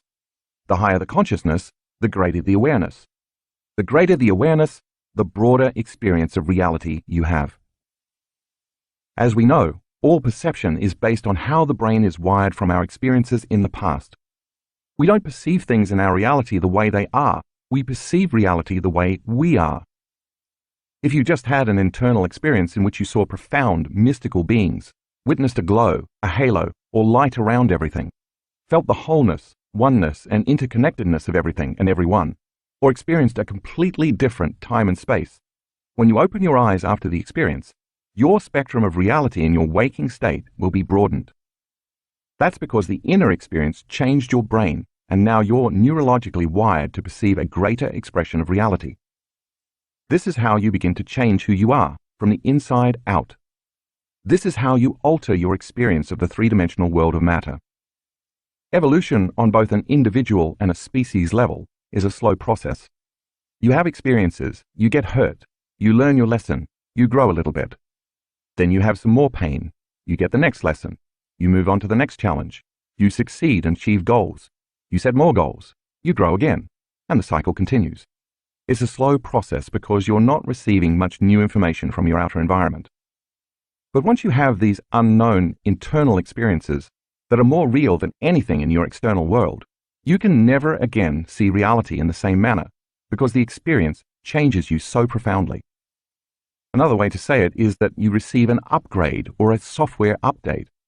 If all of the reality you perceived is based on your experiences, and you've just had an interdimensional experience, your brain is now going to be able to perceive what has always existed, but you have never before had the brain circuitry to perceive. If you continuously have these expansive experiences, you will continuously experience a broader and broader spectrum of reality. This lifts the veil of illusion, and when that veil is lifted, you can see reality as it truly is, vibrating, shining, connected, and shimmering in luminescent light. And energy is driving the whole process. You're now tuning in to a greater spectrum of information where all of a sudden everything looks and feels different than it did when you saw it simply as matter, and your relationship changes.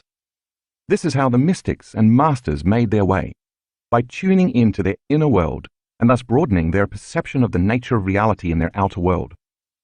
Imagine who you could become if you stopped living by the hallmarks of the lower three energy centers, including survival, fear, pain, separation, anger, and competition, and instead live from the heart and operated out of love, oneness, and connection to all things, both seen and unseen.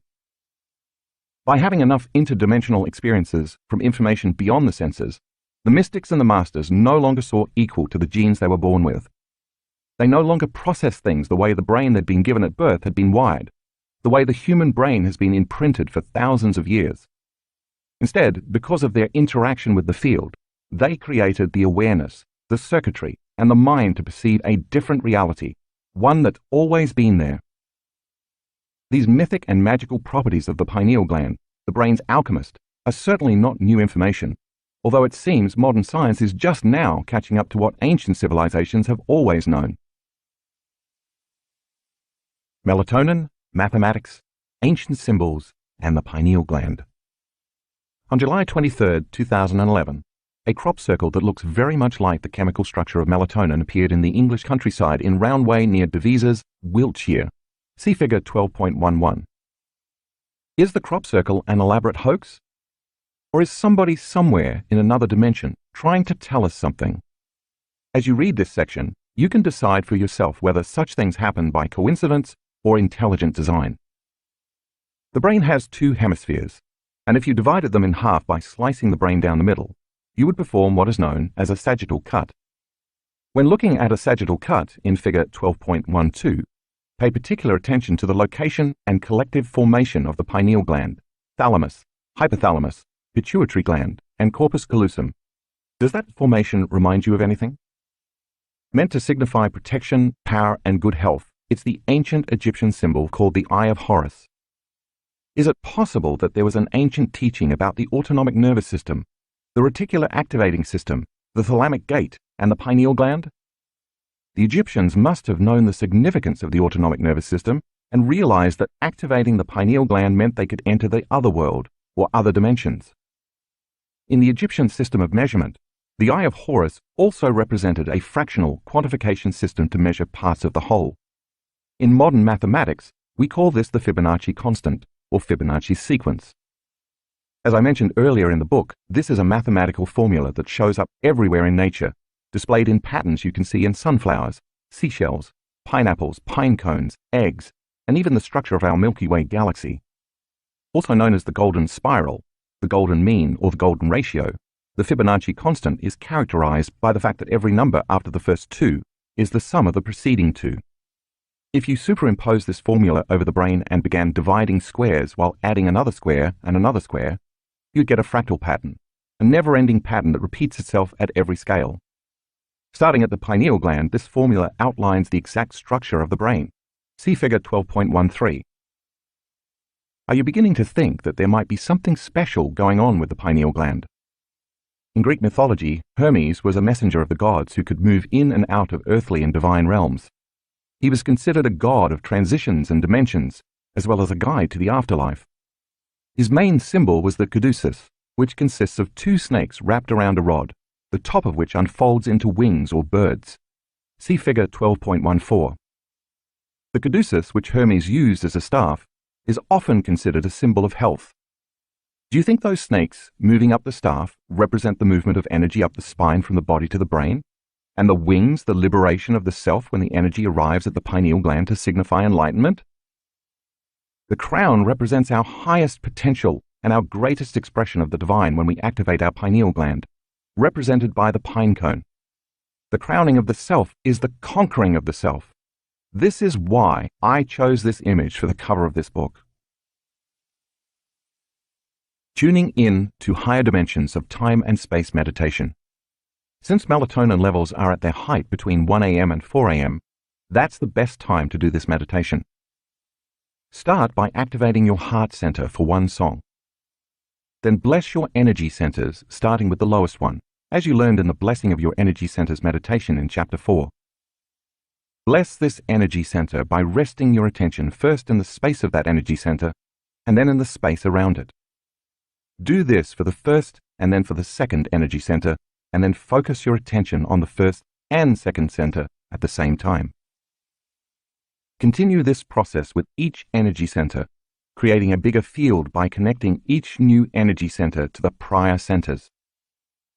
Eventually, you'll align all 8 centers and the energy around your entire body simultaneously. This should take about 45 minutes. Then lie down for 20 minutes and let your autonomic nervous system take the orders to balance the body. Now, sit up and do the breath, bringing that energy all the way up to the top of your head. Hold it and squeeze, compressing the crystals of the pineal gland, thus activating it and creating an electromagnetic field. That field is going to stretch as far as it can go, and then it's going to reverse and compress those crystals. As you increase the frequency, you're going to pick up higher and higher vibrational realms. And then your brain is going to take that information and turn it into imagery. One last point about this breath. I want to emphasize that it is not necessary to take a fast, deep breath and then squeeze your intrinsic muscles and then hold your breath to the point that you turn purple. Instead, I want you to take a very slow, long, steady breath, coordinating the breath with the contraction of your intrinsic muscles equally as you inhale and slowly follow that breath all the way to the top of your head. This is the 4th way you can activate the pineal gland.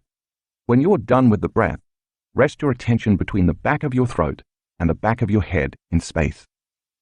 You are locating that gland, and by placing your attention there, you are placing your energy there. Keep your attention there for about 5 to 10 minutes. As a thought, an awareness, and consciousness get really tiny and move into the chamber of the pineal gland and sense the space of that room in the center of this organ in space. Linger there for about 5 to 10 minutes. Then sense the frequency in space beyond the boundaries of the gland. Radiate the energy beyond that room into the big black space.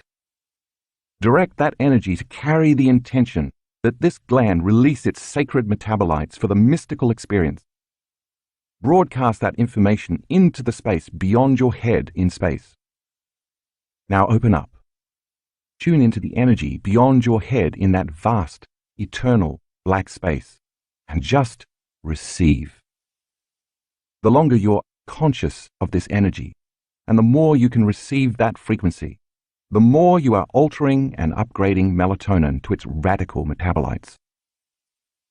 Don't expect anything to happen. Don't try to anticipate. Just keep receiving. Finally, lie down again and let the autonomic nervous system take over. Enjoy the scenery. Chapter 13. Project Coherence, Making a Better World. We are living in a time of extremes, and these extremes are both a reflection of an old consciousness that can no longer survive and a future consciousness in which planet Earth herself and all of us on Earth are transforming. This old consciousness is driven by survival emotions like hatred, violence, prejudice, anger, fear, suffering, competition, and pain. Emotions that serve to seduce us into believing we are separate from one another. The illusion of separation taxes and divides individuals, communities, societies, countries, and Mother Nature herself. The mindless, careless greed and disrespect of human activity is threatening life as we know it. By pure logic and reason, this type of consciousness cannot sustain itself for much longer. Because everything is moving toward extreme polarities, undeniably many of the current systems, whether political, economic, religious, cultural, educational, medical, or environmental, are being pulled apart as antiquated paradigms collapse. We can see this most prominently in journalism, where no one knows what to believe anymore. Some of these changes reflect people's choices, while others reflect increasing levels of personal awareness. One thing is apparent, however. In this age of information, everything that is not in alignment with the evolution of this new consciousness is coming to the surface. If you aren't aware that there is an increase in frequency and energy occurring at this time, an increase in anxiety, tension, and passion, then you might not be paying attention to your own state of being and mankind's interconnectedness to this energy. In addition to the upheavals in our highly charged political, social, economic, and personal environments, many people also feel as if time is speeding up, or that more momentous happenings are occurring in a shorter amount of time. Depending on your outlook, this could be either an exciting time of awakening or an anxiety-inducing moment in history. Regardless, the old must fall away or break down so that something more functional can emerge in its place. This is how people, species, consciousness, and even the planet itself evolve. This excitement in energy both within humans and nature begs several questions. Could greater influences be at play that are affecting mankind's correlation to violence, war, crime, and terrorism, and conversely, peace, unity, coherence, and love? And is there a reason why all of this is happening at this particular time? The history of peace-gathering projects. To date, the power of temporary peace-gathering projects has been exhibited and thoroughly field-tested in more than 50 demonstration projects and 23 peer-reviewed scientific studies scrutinized by independent scholars around the world. The results have consistently demonstrated a positive effect in the immediate reduction of crime, warfare, and terrorism by an average of greater than 70%. Think about that for a moment. When a group of people come together with this specific intention or collective consciousness to change something or to produce an outcome, if they create it with the energy and emotions of peace, unity, or oneness, without physically doing anything, that unified community can produce changes 70% of the time. To quantify the results of these studies, scientists use a measurement called lead-lag analysis. The purpose of lead-lag analysis is to uncover correlations between people and incidents. For example, if you looked at the lead-lag analysis of a chain smoker, it would show that the more a person smokes, the greater chance they will have of developing lung cancer. In relation to peace-gathering projects, the studies have found that the greater the number of meditators or peace gatherers, combined with the amount of time they meditate, the greater influence the gathering has upon decreasing incidences of crime and violence in society. A powerful example is the Lebanon Peace Project, which brought together a group of meditators in Jerusalem in August and September of 1983 to demonstrate the radiating influence of peace. Although the number of meditators fluctuated over time, it was often large enough to achieve the super radiance effect for both Israel and nearby Lebanon. This effect happens when a group of specially trained meditators come together at the same time on a daily basis to create and radiate a positive effect on society. The results of the 2-month study showed that on days when there was a high participation of meditators, a 76% reduction of war deaths occurred. Other effects included reduced crime and fires, decreased traffic accidents, less terrorism, and increases in economic growth. The results were then replicated in 7 consecutive experiments over a 2-year period during the peak of the Lebanon War. All of this was achieved simply by combining people's intentions for peace and coherence with the elevated emotions of love and compassion. This clearly demonstrates that the more unified the consciousness of a group of people within a specific elevated energy is, the more it can change the consciousness and energy of others in a non-local way. In what's considered one of the top 3 peace-gathering studies in the Western Hemisphere, the RAND Corporation think tank assembled a group of nearly 8,000, and sometimes more, trained meditators to focus on world peace and coherence during 3 periods ranging from 8 to 11 days each, from 1983 to 1985. The results showed that during this time, worldwide terrorism was reduced by 72%. Can you imagine the results and positive effects, as well as the speed with which they would occur if this type of meditation and mindfulness was part of the education curriculum? In still another study, this time in India from 1987 to 1990, 7,000 people gathered to focus on world peace. During that 3-year period, the world witnessed remarkable transformations toward world peace. The Cold War ended, the Berlin Wall came down, the Iran-Iraq War came to an end, South Africa began to move towards abolishing apartheid, and terrorist attacks subsided.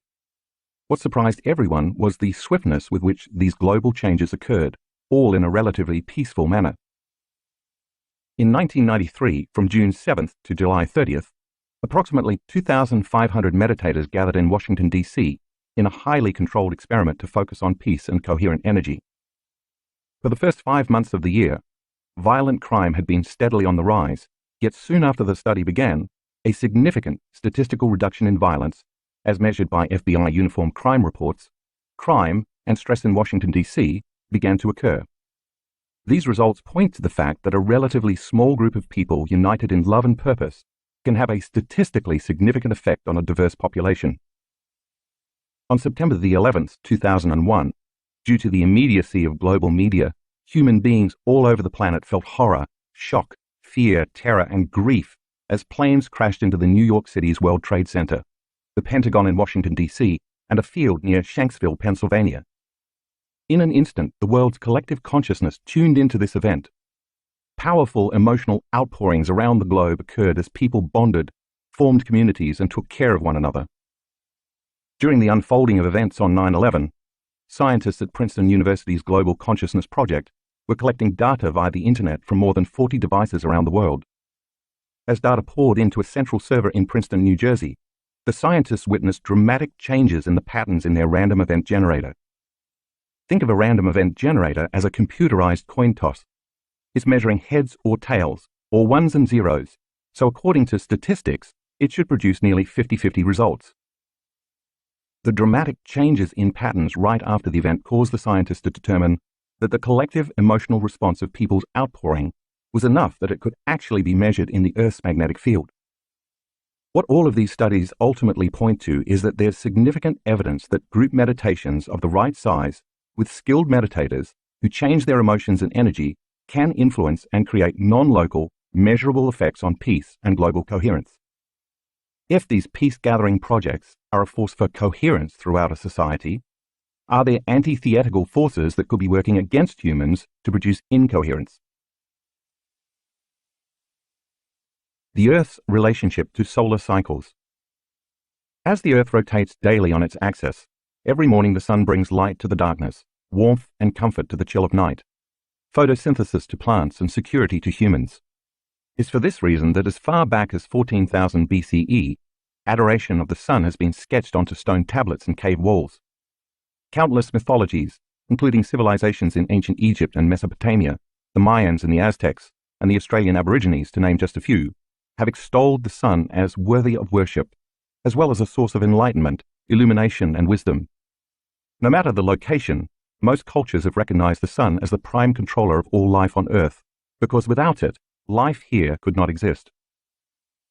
For the most part, humans are electromagnetic beings, entities that constantly send and receive messages via vibrational energies, whose bodies are made up of gravitationally organized light and information. In fact, everything material in this three-dimensional world is gravitationally organized light and information.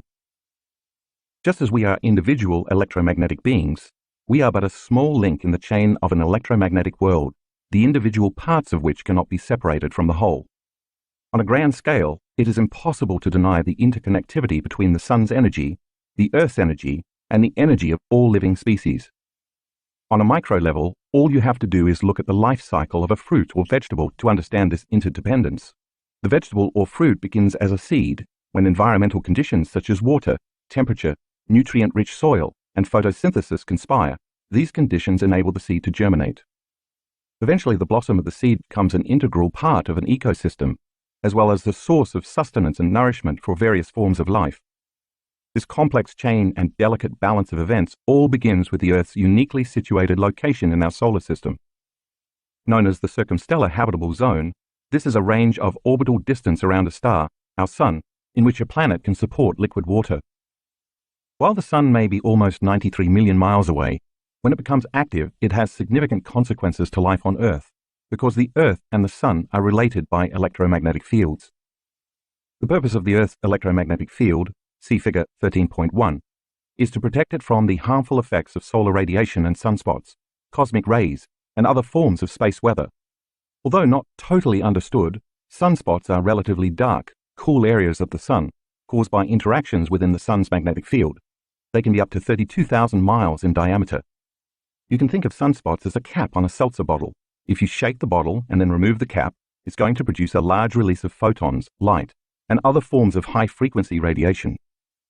If it were not for the protection and insulation of Earth's electromagnetic fields, life as we know it could not exist, for we would be constantly bombarded by a steady stream of deadly particles.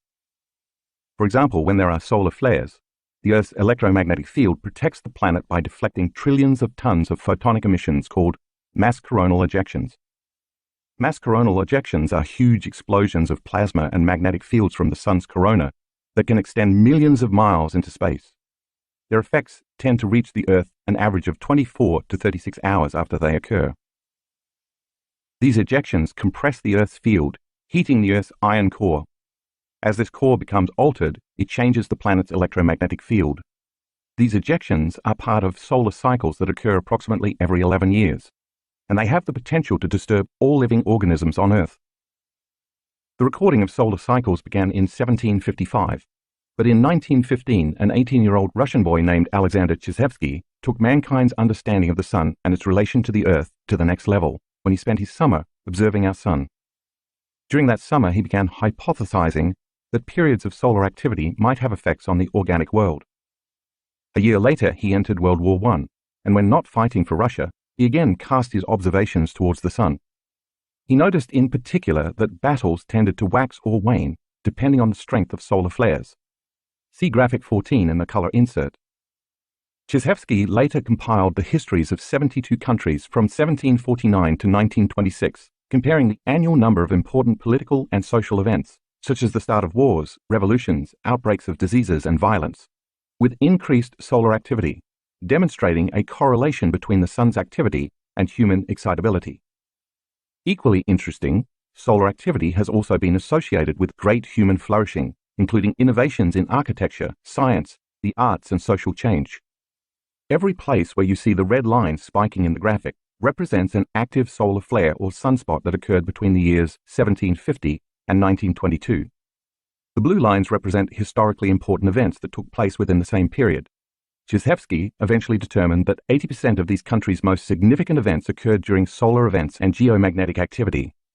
The solar release of energy, which is always carrying information, seems to be in almost perfect coherence with the activities, the energy, and the consciousness of our planet. It just so happens that at the time of this writing, In 2017, we are in the midst of a very active solar cycle. In the past decade, much has been said about how this solar energy is affecting the planet and all of life that inhabits it. In 2012, doomsayers thought the end of the Mayan calendar, which correlates to the December solstice, meant the end of the world was at hand. Today, astrologers talk about the age of Aquarius. An astrological age is a period consisting of approximately 2,150 years that corresponds to the average time it takes for the vernal equinox to move from one constellation of the zodiac into the next, and how it will usher in a new awareness for humanity. Astronomers and cosmologists talk about galactic alignment, a rare astronomical event occurring every 12,960 years that brings the Sun into alignment with the center of the Milky Way galaxy. Regardless of what you believe, all of these occurrences point to solar cycles that increase the energy coming toward the Earth from the Sun. Since we are electromagnetic beings connected to the Earth through electromagnetic fields and shielded from the Sun by electromagnetic fields, this increase in energy from the Sun is going to change both the energy of the Earth and our personal energy. This means that this new energy has the potential to influence human beings in either positive or negative ways, depending on our individual energy. For example, if you are feeling separation, living by survival emotions, and enslaved to the hormones and chemicals of stress, your brain and heart are going to fire incoherently. This will cause your energy and awareness to become divided and out of balance, and the increase in energy from the Sun is going to enhance that state of being. Therefore, if you are living in incoherence, that incoherence is going to become amplified.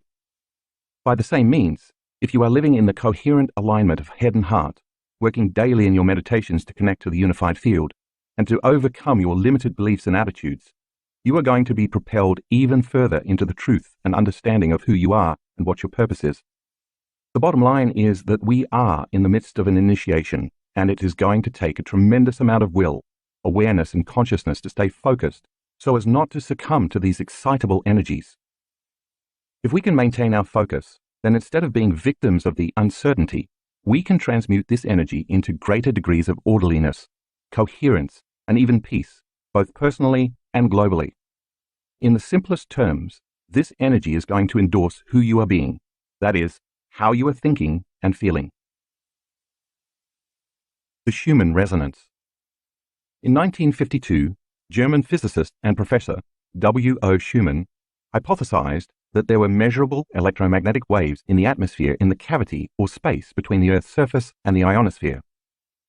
According to NASA, the ionosphere is an abundant layer of electrons, ionized atoms and molecules that stretches from approximately 30 miles above the surface of the Earth to the edge of space, about 600 miles up. This dynamic region grows and shrinks, and further divides into subregions, based on solar conditions, and it's a critical link in the chain of Sun-Earth interactions.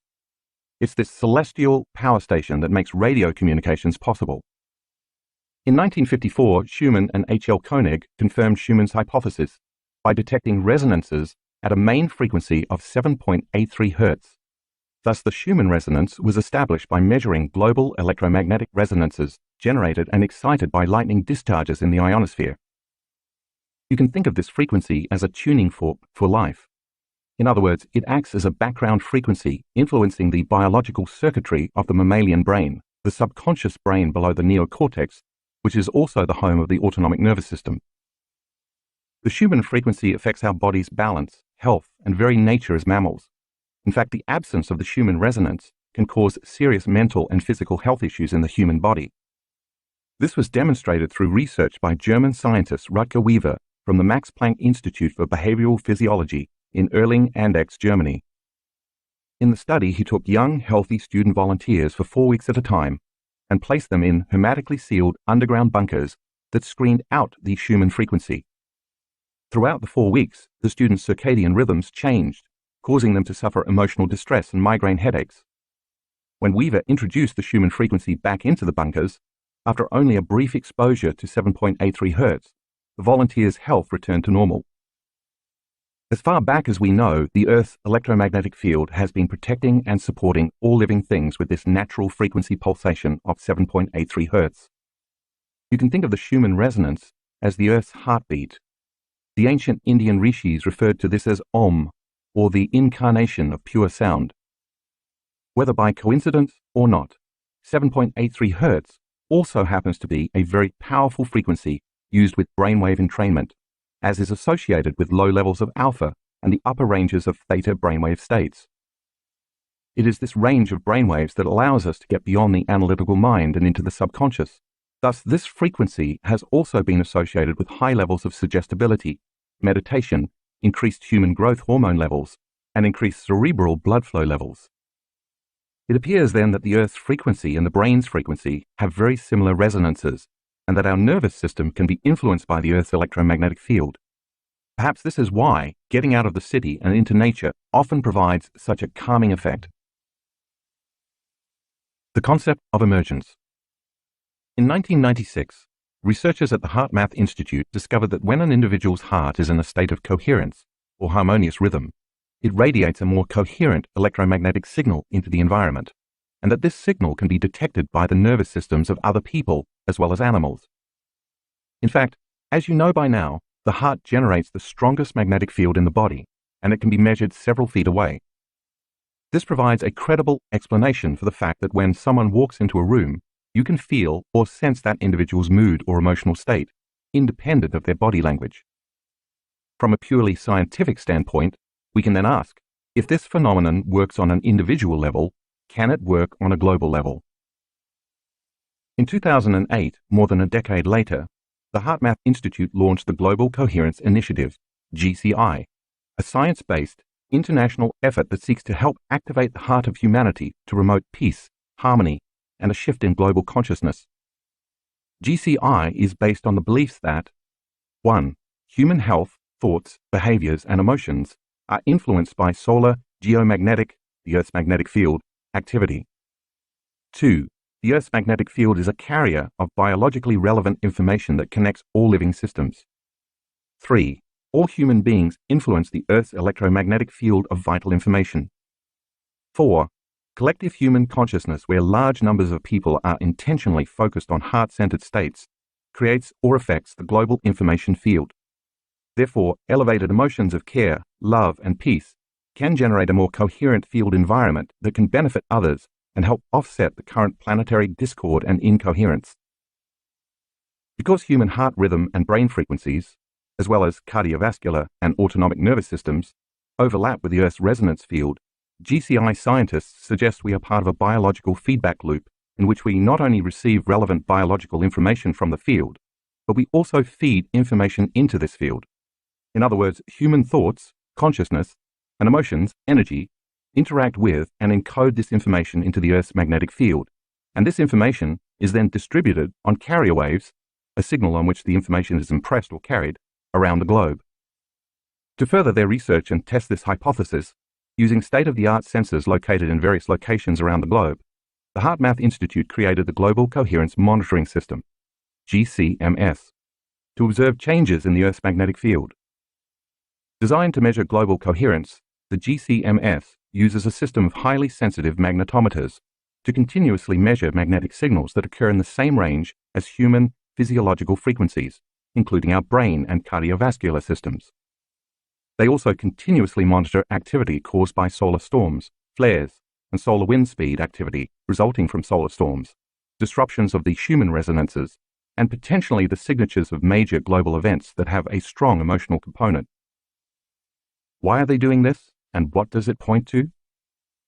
If you can intentionally create a coherent electromagnetic field around your body, and you are related or connected to someone in your life who is also intentionally creating an electromagnetic field around their body, the waves of this shared field would begin to synchronize in a non-local way. As the waves from both individuals synchronize, they generate bigger waves and stronger magnetic fields around you, connecting you to the Earth's electromagnetic field with an increased field of influence. If we could create a community of people scattered all over the world, with each individual intentionally raising the energy of their own personal field toward greater peace, isn't it possible that this community could begin to produce a global effect within the Earth's electromagnetic field? This intentional community could then create coherence where there is incoherence, and order where there has been disorder. The evidence from peace-gathering studies suggests that our thoughts and feelings do in fact have a measurable effect on every living system. You may have heard of this as the concept of emergence. Envision the synchronicity of a school of fish or a flock of birds flying in unison, where all creatures appear to be operating from one mind, connected by an invisible field of energy in a non-local way.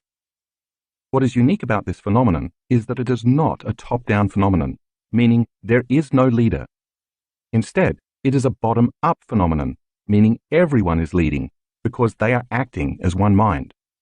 When a global community comes together in the name of peace, love, and coherence, according to emergence, we should be able to produce an effect in the Earth's electromagnetic field, as well as in each other's fields. Just imagine, then, what it would be like if we were all behaving, living, thriving, and operating as one. If we understood we were of one mind, one organism connected and united through consciousness, we would understand that to hurt another or affect another in any way is to do the same to ourselves. This new paradigm in thinking would be the largest evolutionary leap our species has ever made, causing the need for warring, fighting, competing, fearing, and suffering to become an antiquated concept. But how could this possibility become a reality? Coherence versus incoherence.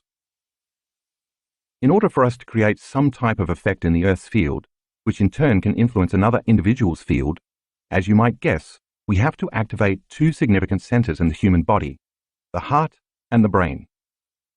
As we learned in Chapter 4, while the brain is of course the center of consciousness and awareness, the heart, the center of oneness, wholeness, and our connection to the unified field, has its own brain. When people can regulate their internal states of care, kindness, peace, love, gratitude, thankfulness, and appreciation, as their hearts become more coherent and balanced, they send a very strong signal to the brain, causing the brain to become more coherent and balanced. This is because the heart and the brain are in continuous communication with each other. By the same means, once someone moves beyond the association to their body, their environment and time, and takes their attention off matter and objects, they become no body, no one, no thing, nowhere, in no time.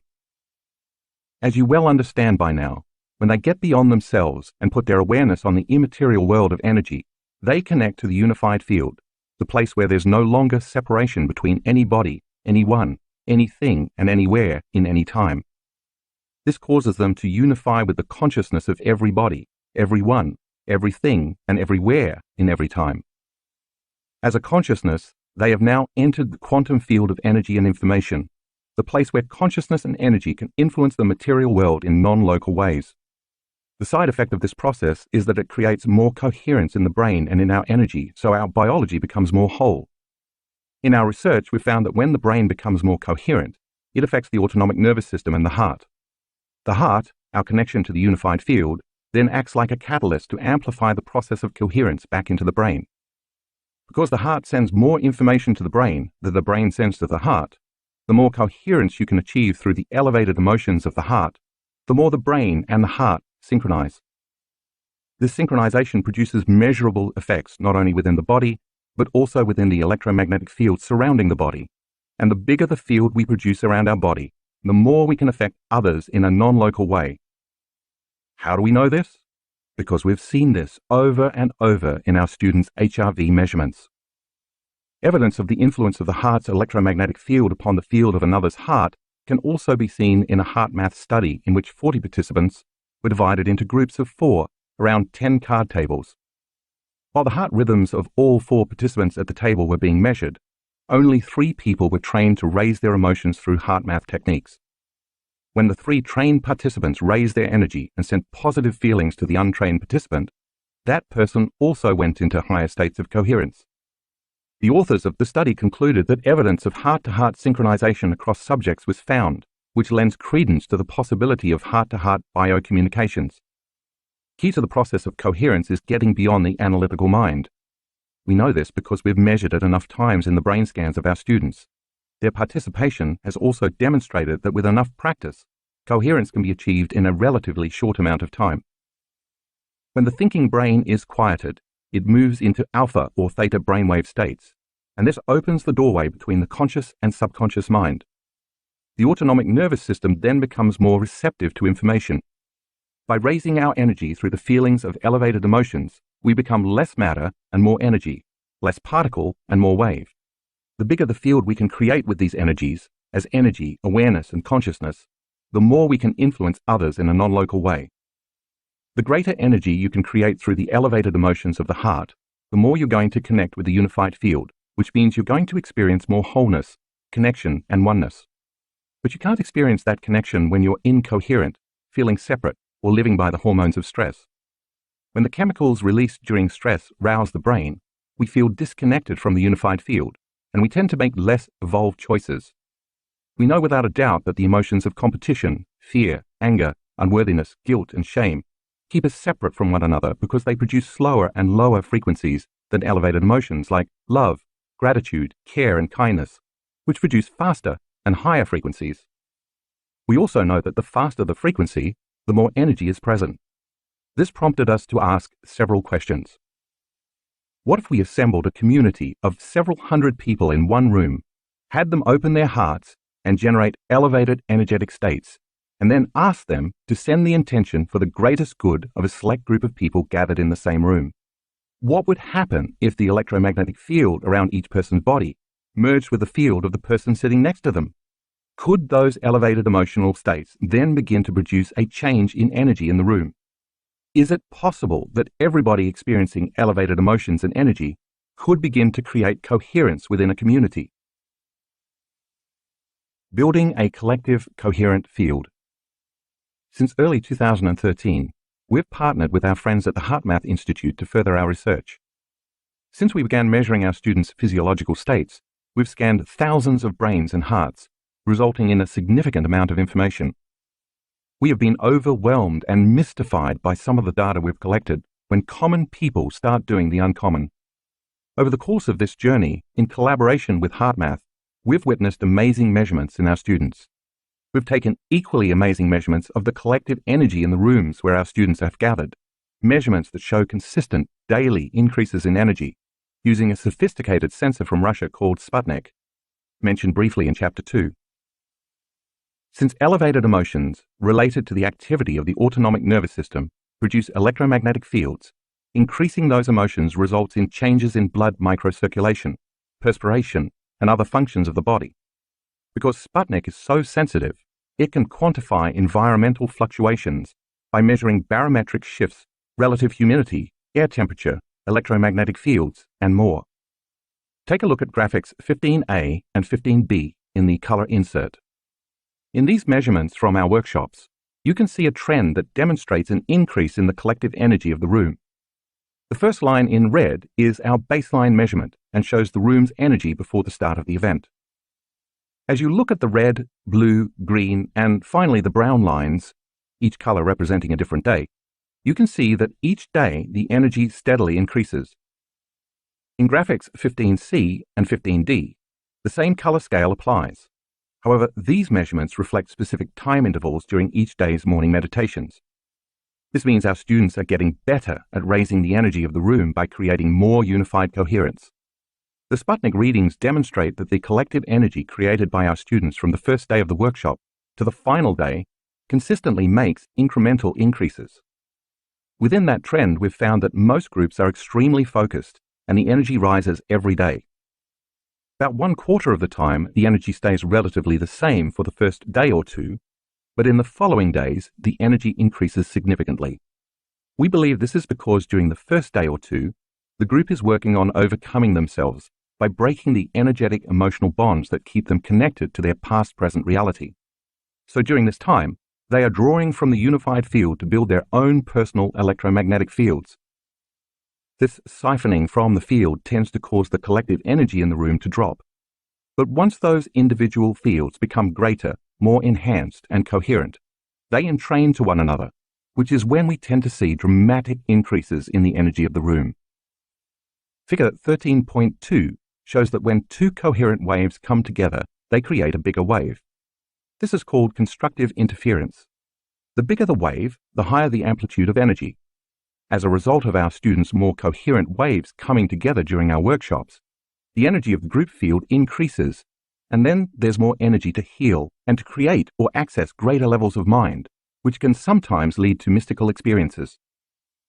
My team and I have been consistently humbled by our students' profound healings, their ability to increase and regulate elevated states, and their reports of mystical experiences or acute insights into their lives as a result of learning how to regulate their brainwaves, open their hearts, and go into coherence. Some of these occurrences could be labeled as miracles, but we believe it's just a part of the process of becoming supernatural. This led us to wonder if our students could affect the nervous systems of others, and if so, what the implications of that would be. These questions would spark the birth of Project Coherence. Project Coherence. In collaboration with the HeartMath Institute, we performed numerous experiments whereby we took a small, random sampling of about 50 to 75 people at our advanced workshops, attached HRV monitors to their chests, and placed them in the front row of the room for 3 meditations over the course of 24 hours. Since HRV not only provides insight into the coherence of the heart, but also gives us information about the brain and emotions, we wanted to measure subjects' HRV for a full 24 hours. To start the meditation, everyone in the room placed their attention on their heart center and began breathing through this center slowly and deeply, as you learned to do in Chapter 7. Next, they cultivated and sustained an elevated emotion for 2 to 3 minutes, broadening their heart's electromagnetic fields and moving from a state of selfishness to a state of selflessness. Then we had the collective of 550 to 1,500 students broadcast the energy of their elevated emotions beyond their body into the space of the entire room. Next, we had them lay the intentional thought in that frequency for the greatest good of the students sitting in the front of the room wearing the HRV monitors, that their lives be enriched, their bodies be healed, and mystical experiences find them. Our goal was to measure the collective energy in the room and its potential non-local effect on the people wearing the HRV monitors. Could those elevated levels of energy and frequency in the form of love, gratitude, wholeness, and joy cause another person's heart to go into coherence, even if they were on the other side of the room? Our results confirmed our hypotheses. Not only did the broadcast energy produce a coherent effect on the people wearing the HRV monitors, but each of their hearts went into coherence at the exact same time, in the exact same meditation, on the exact same day. And this was not a one-time occurrence. We repeatedly found consistent results across our events. What does this mean? Our data supports the HeartMath Global Coherence Initiative's belief that an invisible field exists upon which information is communicated. This field links and influences all living systems, as well as our collective human consciousness. Because of this field, information is communicated non-locally between people at a subconscious level through the autonomic nervous system. In other words, we are bound and connected by an invisible field of energy, and this energy field can affect everyone's behaviors, emotional states, and conscious and unconscious thoughts. Because all frequency carries information, the magnetic fields produced in the hearts of the student body acted as carrier waves for this information. If at our workshops we can produce non-local effects on others, shouldn't our elevated, heart-centered emotions be able to produce non-local effects on our children, partners, co-workers, or anyone we have a relationship or share a connection with? If you look at figure 13.3, you notice 17 people going into heart coherence at the exact same time, on the exact same day, during the exact same meditation. All of these students who went into heart coherence were being entrained by the energy of others. The students sending the energy embrace the intention for the greatest good of those people wearing the heart rate monitors. The results show that when we get out of our own way, we can become one mind and non-locally connect to one another. Through that connection, we can influence the autonomic nervous system of others so they will feel more balanced, coherent, and whole. Imagine what could happen if you had thousands of people all doing the same for the entire world. Shortly after these global meditation events, our students began sending us emails asking that since we showed that we could indeed create a measurable change in the energy of a room where 550 to 1,500 people were gathered, could we then produce the same effect on a global scale? So it was our students who requested we organize global meditations, giving birth to Project Coherence. We broadcast our first Project Coherence over Facebook in November 2015, with more than 6,000 people from all over the world joining together online to collectively create a more loving and peaceful world. In our second meditation, more than 36,000 online viewers participated, and in our third global meditation, more than 43,000 join forces. It is our intention to continue to host these Project Coherence events, each time creating a stronger, radiating influence of peace and love over the planet. In time, we hope to measure these effects. Project Coherence Meditation. Start by acknowledging your heart center. With focus and awareness, lock into that center. Open your focus and begin to become aware of the space it occupies in space, as well as the space around the space your heart occupies in space. Then move as a thought and an awareness into the center of the earth and radiate your light beyond the earth in space. All I want you to do is raise your frequency and hold on to that emotion. Still as a consciousness and awareness, slowly move away from the earth and then take the earth as a thought and place it in your heart. As you hold the entire planet in your heart, raise the frequency of the earth as a thought and broadcast that energy beyond your body in space. Radiate your love into the earth. Chapter 14. Case Studies. It Could Happen to You. In this final set of supernatural case studies, please note that none of the people you'll read about here tried to make anything happen. They simply had an intention and at the same time surrendered the outcome to something greater. When they hit that moment, whether it was a healing or a mystical experience, their personality wasn't creating the experience. Something greater came through them and did it for them.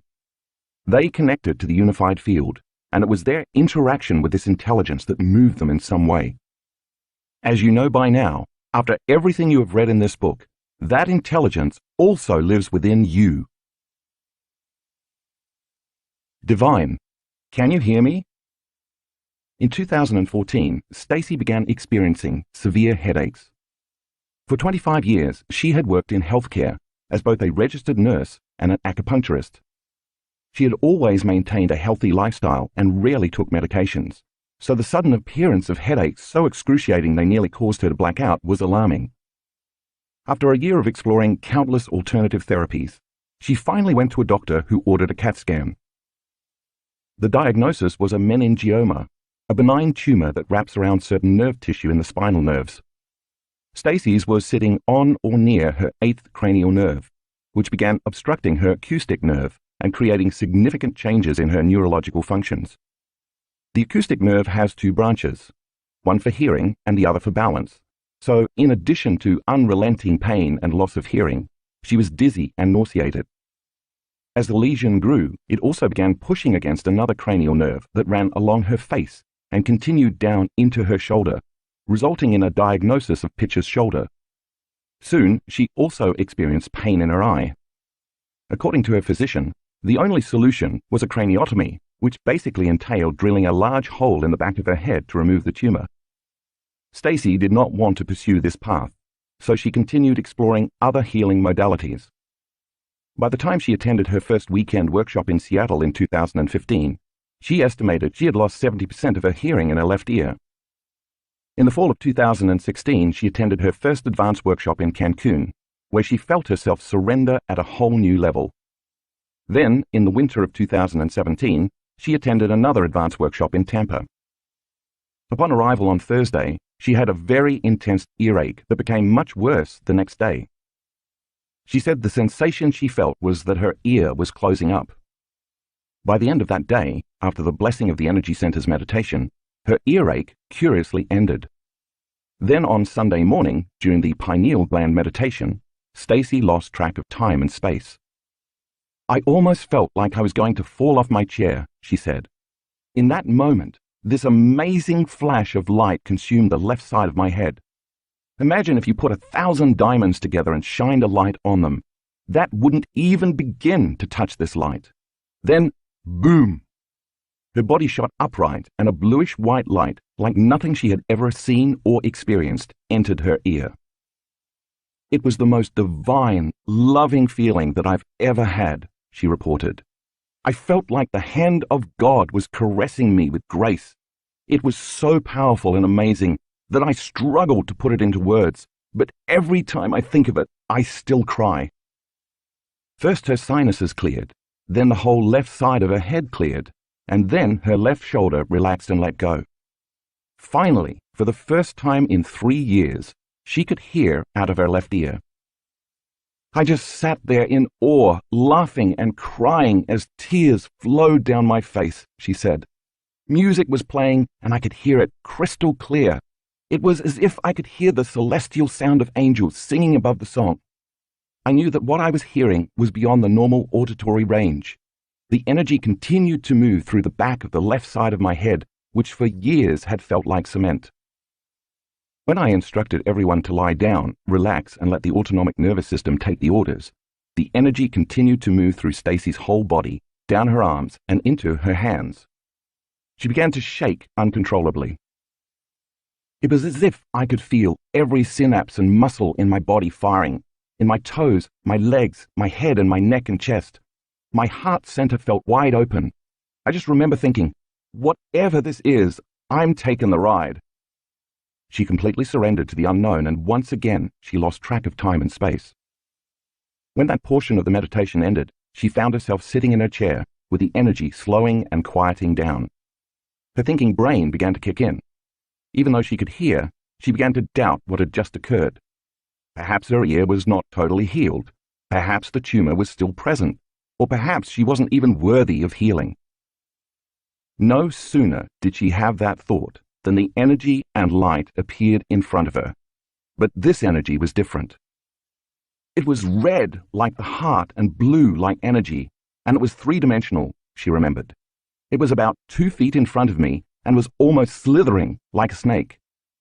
All this was happening with my eyes closed. It was multi-dimensional, beautiful, crazy, gorgeous, fractal, and it came right up to my face. It was almost as if this energy wanted to say, "You have doubts? We'll show you." Then it shot into my heart. My chest opened up. I sat back on the chair and my arms fell wide open.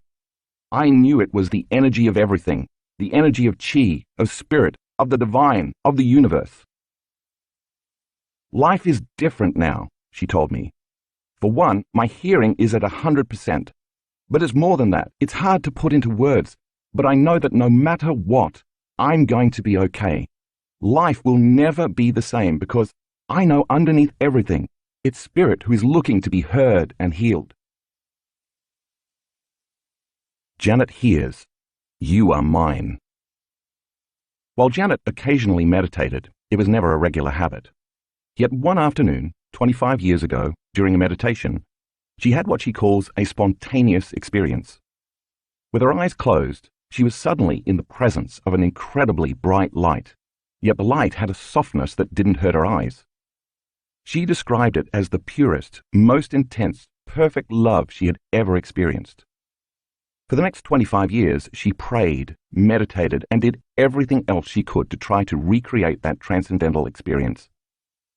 In the spring of 2015, Janet attended an advanced workshop in Carefree, Arizona. She was in a state of deep depression and exhaustion, unable to see any solutions to the problems in her life, yet she was determined to have a healing or breakthrough. Above all else, she was excited to be with more than 500 people, united in the belief that they were greater than their physical bodies. For the duration of the workshop, Janet went after the mystical with a level of intensity that was greater than her depression. During the Pineal Gland meditation, she was sitting in the lotus position and resting her loving intention in the space of her pineal gland. All of a sudden, the gland activated and a brilliant white light coming from inside her head illuminated her pineal gland. It was the same light she had experienced 25 years earlier. The light came into the space of my pineal gland and illuminated all of the crystals in that little cave of that tiny gland. She later explained. The light continued to illuminate my entire being down to the cellular level. My spine then straightened, my head went back, and I just embraced it. I just let it all happen. I was simultaneously in ecstasy, bliss, gratitude, and love. Next, an inverted triangle of light came down from above her, through the top of her head. She knew this triangle was the presence of a loving intelligence. The point of the inverted triangle joined the peak of her pineal gland, forming a double geometric shape. The intense frequency of coherent light was carrying a message for Janet. The light kept saying to Janet over and over, "You are mine, you are mine," which she took to mean, "I love you more than anything else in the world."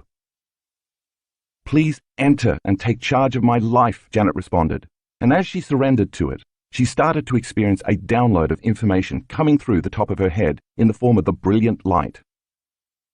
The light was threaded with strands that looked like luminous cobalt blue pearls. The light moved slowly and descended through her entire body. This energy was the result of a reverse torus field, the field that moves in the opposite direction of the upward field created during the breath. And it was energy from the unified field, from beyond the visible light spectrum and beyond our senses. The inner experience was so real that it rewired her brain and sent a new emotional, energetic signal to her body, and in an instant, her past was washed away. The download of the frequency of coherence and wholeness gave her body a biological upgrade. By the time she left the workshop, her depression and her exhaustion were completely gone. "This ecstatic experience," she insisted, "has changed my life forever." Connected beyond time and space by love. During a Project Coherence meditation broadcast from Lake Garda, Italy, participants from all over the world joined us in the belief that we are more than just matter, bodies and particles, and that consciousness influences matter and the world. During the meditation, Sasha was in New Jersey visualizing bringing the earth into her heart. When we went to the heart, I felt all these shoots and leaves growing from my heart center and through my body, she told me. There were branches, leaves, and blossoms coming out of my arms, fingers, and ears, as well as white blossoms all over my face. I had literally become the surface of the earth garden.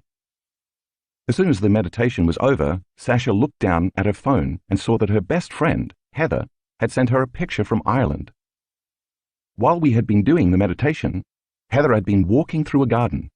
She happened to look down and saw moss growing on a rock in the shape of a heart.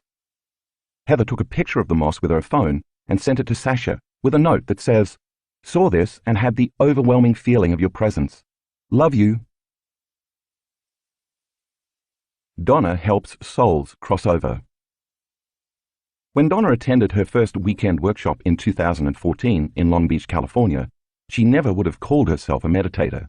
She'd only meditated a handful of times before. A technical writer, she had a very analytical mind. But that's the beauty of this work. When you have no expectations, you are often more open to wherever the experience takes you. So she was totally taken by surprise when at some point during one of her meditations that weekend, she slipped out of her everyday consciousness and found herself surrounded by hundreds of interdimensional beings. They weren't angry or malevolent, she told me, but it was very clear to me that they wanted something from me. Some of them were fairly young, like 12 or 13. I knew immediately that they were the people my fiancé had killed. Donna was engaged to a former United States Army Ranger, and during his service in Iraq, he had been a sniper.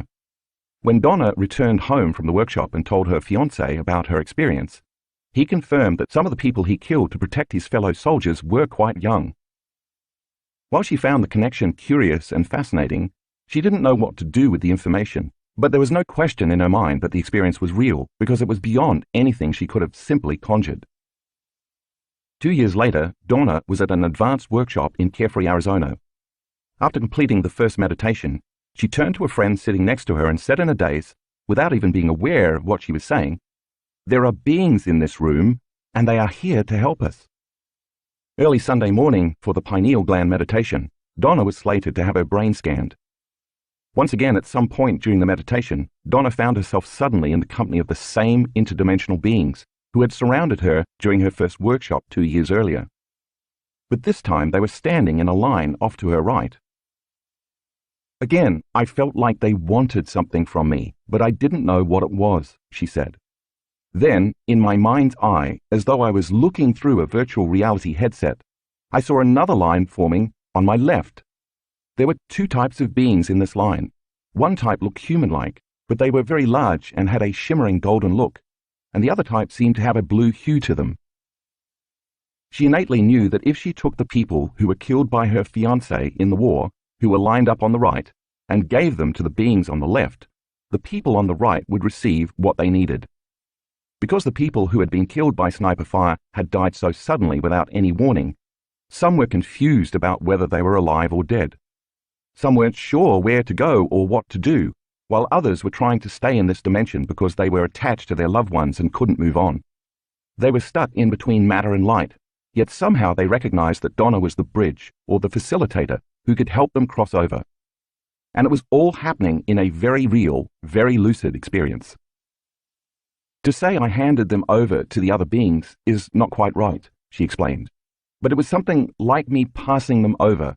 It's really beyond language. But when they passed to the other side, it seemed like they passed through the other beings. And then I could see them running across a field of waist-high red mist. I could feel all the freedom, joy, and happiness they were experiencing as they ran across this field. Again, as if looking through a virtual reality headset, Donna turned to the right in her mind's eye and saw a winding dirt road filled with people stretching far into the distance. She sensed they were from Bosnia and Serbia, which she couldn't quite make sense of. It felt almost as if the word got out. I didn't have the sense that they were unaware they were dead. It was more like they were stuck in limbo. They didn't know how to get to the other side. This was the longest meditation of the workshop, perhaps 2 to 3 hours, but to Donna, it seemed like it was 10 minutes. Donna attended another advanced workshop in Cancun in the fall of 2016. This time, when I asked the students to surrender their consciousness to merge with the consciousness of the unified field, Donna had the experience of becoming the universe. She went from the consciousness of somebody, something, someone, somewhere, in some time, to the consciousness of nobody, no thing, no one, nowhere, in no time, to the consciousness of everybody, everything, everyone, everywhere, in every time. In the instant her consciousness connected with the unified field, the field of information that governs the laws and forces of the universe, she became the universe. She was in bliss. Since that experience, my life has become magical and I'm experiencing a new energy and vitality like never before, she reported later. I keep having one powerful experience after another, and I can never go back to the way my life was before starting to practice this work. Jerry returns from the brink of death. On August 14, 2015, Jerry was putting a project together on his back deck. As he was reading the directions, he felt a sudden, sharp pain right below his sternum. He thought perhaps it was gas, so he took some medication, but it didn't go away. Instead, he lay down to rest, and it got worse. By the time he tried to get up, he started losing his ability to stand, and thought he might pass out. As the pain became more intense and his breathing grew shorter, he called an ambulance. With all his might, he dragged himself about 15 feet outside to the driveway so the paramedics wouldn't have to kick in his door. Kneeling on the driveway, he collapsed, waiting for the emergency medical technicians. When they arrived, they assumed he was having a heart attack and immediately began to follow that protocol. "You guys don't understand. I'm having a really hard time breathing," he told them. "We have to get to the hospital right away." Jerry knew what he was talking about. He'd worked for 34 years as a medical technician in the very emergency room where they were about to take him. Jerry knew everyone in the ER, and once he arrived, doctors, nurses, technicians, and specialists began frantically running lab work on him. When a doctor who was also Jerry's friend told Jerry that red flags had come up in every test administered, Jerry knew things were not looking good. One test in particular was particularly alarming. His levels of protease, amylase, and lipase, enzymes produced by the pancreas, were 4,000 to 5,000 units per liter, way above the norm of about 100 to 200. They put Jerry in the intensive care unit. "The pain soon worsened, and none of the drugs they were giving me worked," Jerry said. "They told me that a duct to my gallbladder had been blocked, and it was causing trouble in my pancreas. Worst of all, fluid started to develop in my lungs. I was now down to 80% breathing capacity in both lungs. That's when the doctors put me on a ventilator, and I knew things were bad." The doctor then asked his team to turn on the TV to Boston, allowing the doctor to have an immediate teleconference with other doctors in a larger hospital in the nearest big city. In all the time I'd worked at the hospital, I'd only seen the TV to Boston come on a few times for the most serious of traumas or for people who are dying, Jerry said. It means they have no idea what is happening. When a doctor you have trusted for years tells you they don't know what's going on, well, that's when my stress hormones started to kick into high gear. While all of this was happening, the medical staff told Jerry's wife that if there was any end-of-life paperwork she needed to get in order, now would be the time to go home and get it. She left, sobbing. Jerry soon realized he needed to start taking care of himself. He knew that if he allowed the stress hormones to start taking over, he was not going to win. I went from being a guy who hadn't been sick in years, who did yoga all the time and ate well, to all of a sudden being in the ICU. I kept telling myself, I can't go down this road. I can't give in to the fear. So I didn't.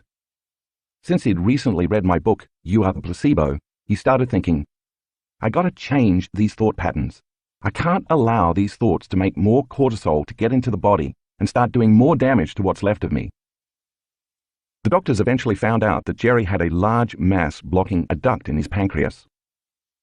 The mass was not letting the mucus drain, so everything in the gland was backing up and spilling over into his bloodstream. My doctors stayed with me for 3 days straight, he says. They put an oxygen mask on me because I couldn't breathe. I had IVs on both sides, and meanwhile I kept thinking, watch your thoughts, relax, put something into the quantum field that's going to help you and not hurt you, because you're already knocking on the door. I'm gonna be okay. This too shall pass. I'm gonna be all right. Whenever he was conscious, Jerry placed his energy on overcoming himself, changing his state of being and creating a different outcome, constantly tuning in to a different potential in the unified field. Fortunately, he had a private room, giving him plenty of opportunity to do his meditations whenever he wanted to. Jerry spent a week in the ICU, and by the end of that time, when he moved to a progressive care unit, the oxygen mask was gone and Jerry was walking around. Even so, he could not eat or drink anything for 9 weeks. If he ate anything or even had water, his pancreas would release acid into his body, eventually killing him. The only nourishment he received was through an IV. When Jerry was admitted to the hospital, he weighed 145 pounds. When he was discharged, he weighed 119. When he finally went home, still with an IV pole, he continued to do the work. As October drew near, the mass was still present. His doctors suggested he see a specialist in Boston to undergo surgery. Because Jerry was a medical professional, 2 days before the surgery, he suggested his medical team take some more tests and scans, so the doctors would have the most up-to-date information. I know all the X-ray technicians, and yet when they told me I no longer had a mass, I didn't believe them. I called in the radiologists and the doctors. They just kept saying, Jerry, we're looking at your film right now. We're telling you there's nothing there. I'm calling the guys in Boston to tell them there will be no surgery. Jerry later realized that by constantly raising his energy, moving into a feeling of health, and changing the thoughts and beliefs that he was sick to the thoughts and beliefs he was going to be fine, the higher frequency caused him to heal. I wasn't going to allow myself to think, woe is me, this is going to be bad. I kept working on this every day, for as much of the day as I could. I put the right message, intention, and energy out into the quantum field to heal myself, and eventually, I did. Afterword. Being peace. What I hope you take away from this book is that it's not enough to change your state of being only when you meditate. It's not sufficient to just think and feel peace with your eyes closed, and then open them and carry on throughout the day in limited, unconscious states of mind and body. In many of the peace-gathering projects and studies mentioned in Chapter 13, when the experiments concluded, very often the reduced violence and crime returned to their former baseline levels. This means that we actually have to demonstrate peace, which requires us to get our bodies involved, and that means we have to move from thinking to doing. Every time we change our state of being and begin our day by opening our hearts to the elevated states that connect us to a love for life, a joy for existence, the inspiration to be alive, a state of gratitude that our future has already happened, and a level of kindness toward others, we must carry, maintain, and demonstrate that energy and state of being throughout the day, whether we are sitting, standing, walking, or lying down. Then when upsetting events occur in our lives or in the world, if we demonstrate peace rather than unconsciously act in predictable, so-called natural reactionary ways, expressing anger, frustration, violence, fear, suffering, or aggression, we are no longer contributing to the world's old consciousness. By breaking that cycle and demonstrating peace by example, we give others permission to do the same. Because knowledge is for the mind and experience is for the body, when we move from thinking to doing and experience the corresponding emotions of peace and inner balance, the moment we begin to embody peace is when we really begin to change the program. By tempering those reactive behaviors, and thus no longer creating the same redundant experiences and emotions, we no longer fire and wire the same circuits in the brain.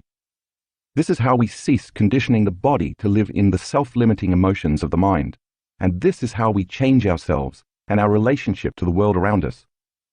Every time we do this, we are literally teaching our body to chemically understand what our mind has intellectually understood.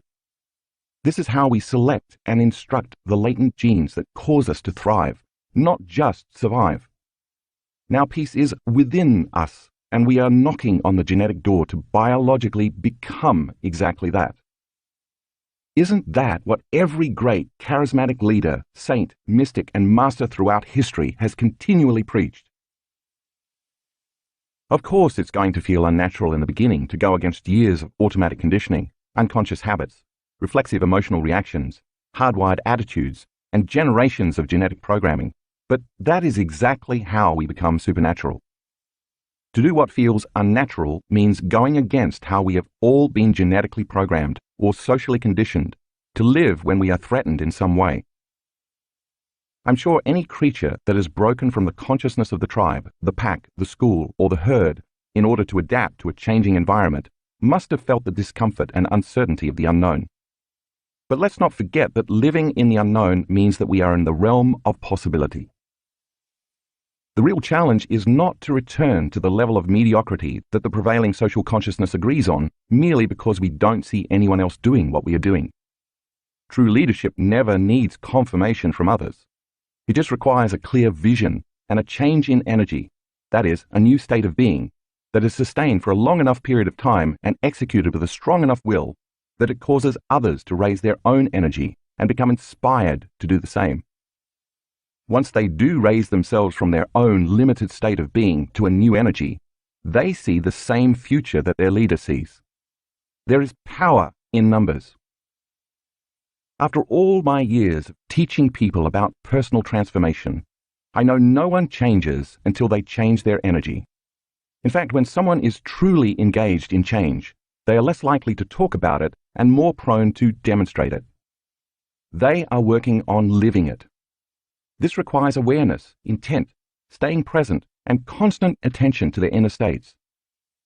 Perhaps the biggest hurdle is not only being uncomfortable, but also being okay with being uncomfortable, because discomfort is our challenge to grow. It makes us feel more alive. After all, if stress and the survival response are the result of not being able to predict our future, thinking or believing that we are unable to control an outcome or that things are going to get worse, then opening our minds and hearts to believe in possibility requires going against thousands of years of genetically hardwired survival traits. We must lay down the very thing that we have always used to get what we want for something much better to occur. To me, that's true greatness. If we can do it once, disturb those neural networks equated with anger, resentment, and retribution, and instead activate the neural networks related to experiences of caring, giving, and nurturing, and so create the corresponding emotions, then we should be able to do it again. And the repetition of these choices will neurochemically condition our mind and body to become one. When the body knows how to do this, as well as the mind, it becomes innate, familiar, easy, and second nature. Then thinking and demonstrating peace, which once required focused awareness, becomes a subconscious program. Now we've created a new, automatic, peaceful state of being, and again, that means that now peace is within us. This is how we memorize a new internal neurochemical order that's greater than any conditions in our external environment. Now we're not just being peace, but mastering it, as well as mastering ourselves and our environment. Once enough of us can achieve this state of being, once everybody is locked into the same energy, frequency, and elevated consciousness, just like schools of fish or flocks of birds moving as one in a unified order, we'll begin to act as one mind and emerge as a new species. But if we continue to act as a cancerous organism at war with itself, our species will not survive, and evolution will continue its grand experiment. Take time out of your busy life to invest in yourself, because when you do, you are investing in your future. If your familiar environment is controlling how you think and feel, it's time to retreat from your life and go inward so you can reverse the process of being a victim of life and instead become a creator of it. After reading this book, by now you know that it's possible to change yourself from within, and that when you do, it will be reflected in your outer world.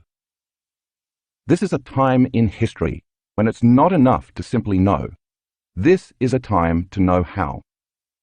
According to the philosophical understanding and scientific principles of quantum physics, neuroscience, and epigenetics, we now understand that our subjective mind influences the objective world.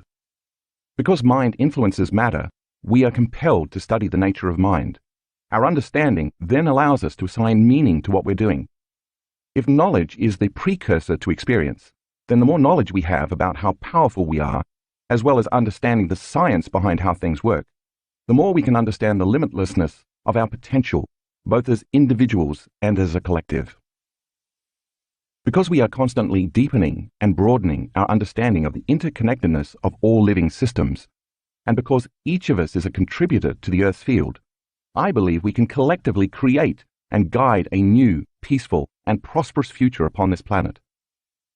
It all begins by making a habit of practicing leading with our hearts, raising our energy, and tuning in to greater information and frequencies of love and wholeness. With effort and intention, we should begin to produce a coherent electromagnetic signature. Just like dropping pebbles in a still lake over and over, as we continue to raise our energy and open our hearts, we're producing bigger and bigger electromagnetic fields. This energy is information, and we each have the power to direct our energy with intention to produce non-local effects on the nature of reality. When we direct our energy as an observer, a consciousness, or a thought, we can begin to affect a downward causation of matter. In other words, we can literally make our minds matter. When we practice these concepts on a consistent basis, changing our levels of energy from survival states to greater levels of awareness, compassion, love, gratitude, and other elevated emotions, these coherent electromagnetic signatures entrain to one another. The effect should then be that we can unify communities that were once separated by the belief that we are just matter. Once we transition our state of being from survival into love, gratitude, and creation, then instead of reacting to violence, terrorism, fear, prejudice, competition, selfishness, and separation, which, by the way, the media, commercials, video games, and all types of stimulation are constantly reminding and programming us to live within, we can come together during crisis. We will have no further need for splintering, assigning blame, or seeking revenge. Every time we meditate as a global community, we're casting a larger, stronger, coherent wave of love and altruism around the world. If we do this enough times, we should be able to not only measure the changes in energy and frequency around the world, but measure our efforts by the positive changes in the events that take place in our future. To stand up for justice and peace, then, you must first find peace within yourself. You must then demonstrate peace to others, which means you can't make a stand for peace or be peace while you're warring with your neighbor, hating your coworker, or judging your boss. If everybody, and I mean everybody, chose peace, and if we came together at the exact same time, imagine the type of positive change we could create in our collective future. There would be no conflict. What's equally powerful is that when we are the living embodiment of peace, we show up as unpredictable to others, and then they pay attention. Thanks to mirror neurons, a special class of brain cells that fire when we see someone perform an action, we are biologically wired to mimic each other's behavior. Modeling peace, justice, love, kindness, care, understanding, and compassion allows others to open their hearts and move from fearful, aggressive states of survival to feeling wholeness and connectedness. Think what would happen if we all understood how interconnected we were to one another and to the field, rather than feeling separated and isolated. We might actually begin to take responsibility for our thoughts and emotions, because we would finally understand our state of being affects all of life. This is how we begin to change the world, by first changing ourselves. The future of humanity does not rest on one person, leader, or messiah with a greater consciousness to show us the way. Rather, it requires the evolution of a new collective consciousness, because it is through the acknowledgement and application of the interconnectedness of human consciousness that we can change the course of history. While it appears old structures and paradigms are collapsing, we should not face this with fear, anger, or sadness, because this is the process by which evolution and new things occur. Instead, we should face the future with a whole new light, energy, and consciousness.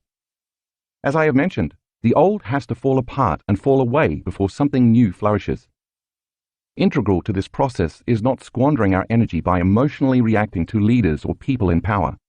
When they capture our emotions, they capture our attention, and thus they have captured our energy. This is how people gain power over us. Instead, we must make a stand for principles, values, and moral imperatives like freedom, justice, truth, and equality. When we achieve this through the power of the collective, we will unite behind the energy of oneness rather than be controlled by the idea of separation.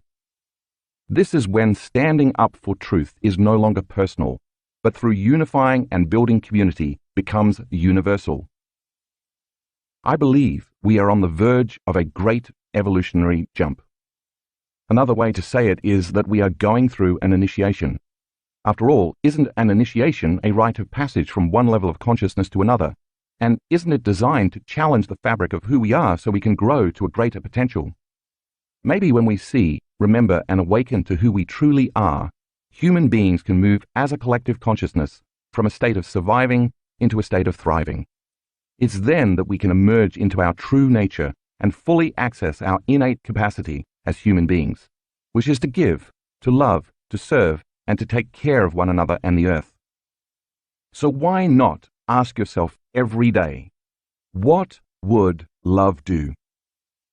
This is who we really are, and this is the future I'm creating, one in which each and every one of us becomes supernatural.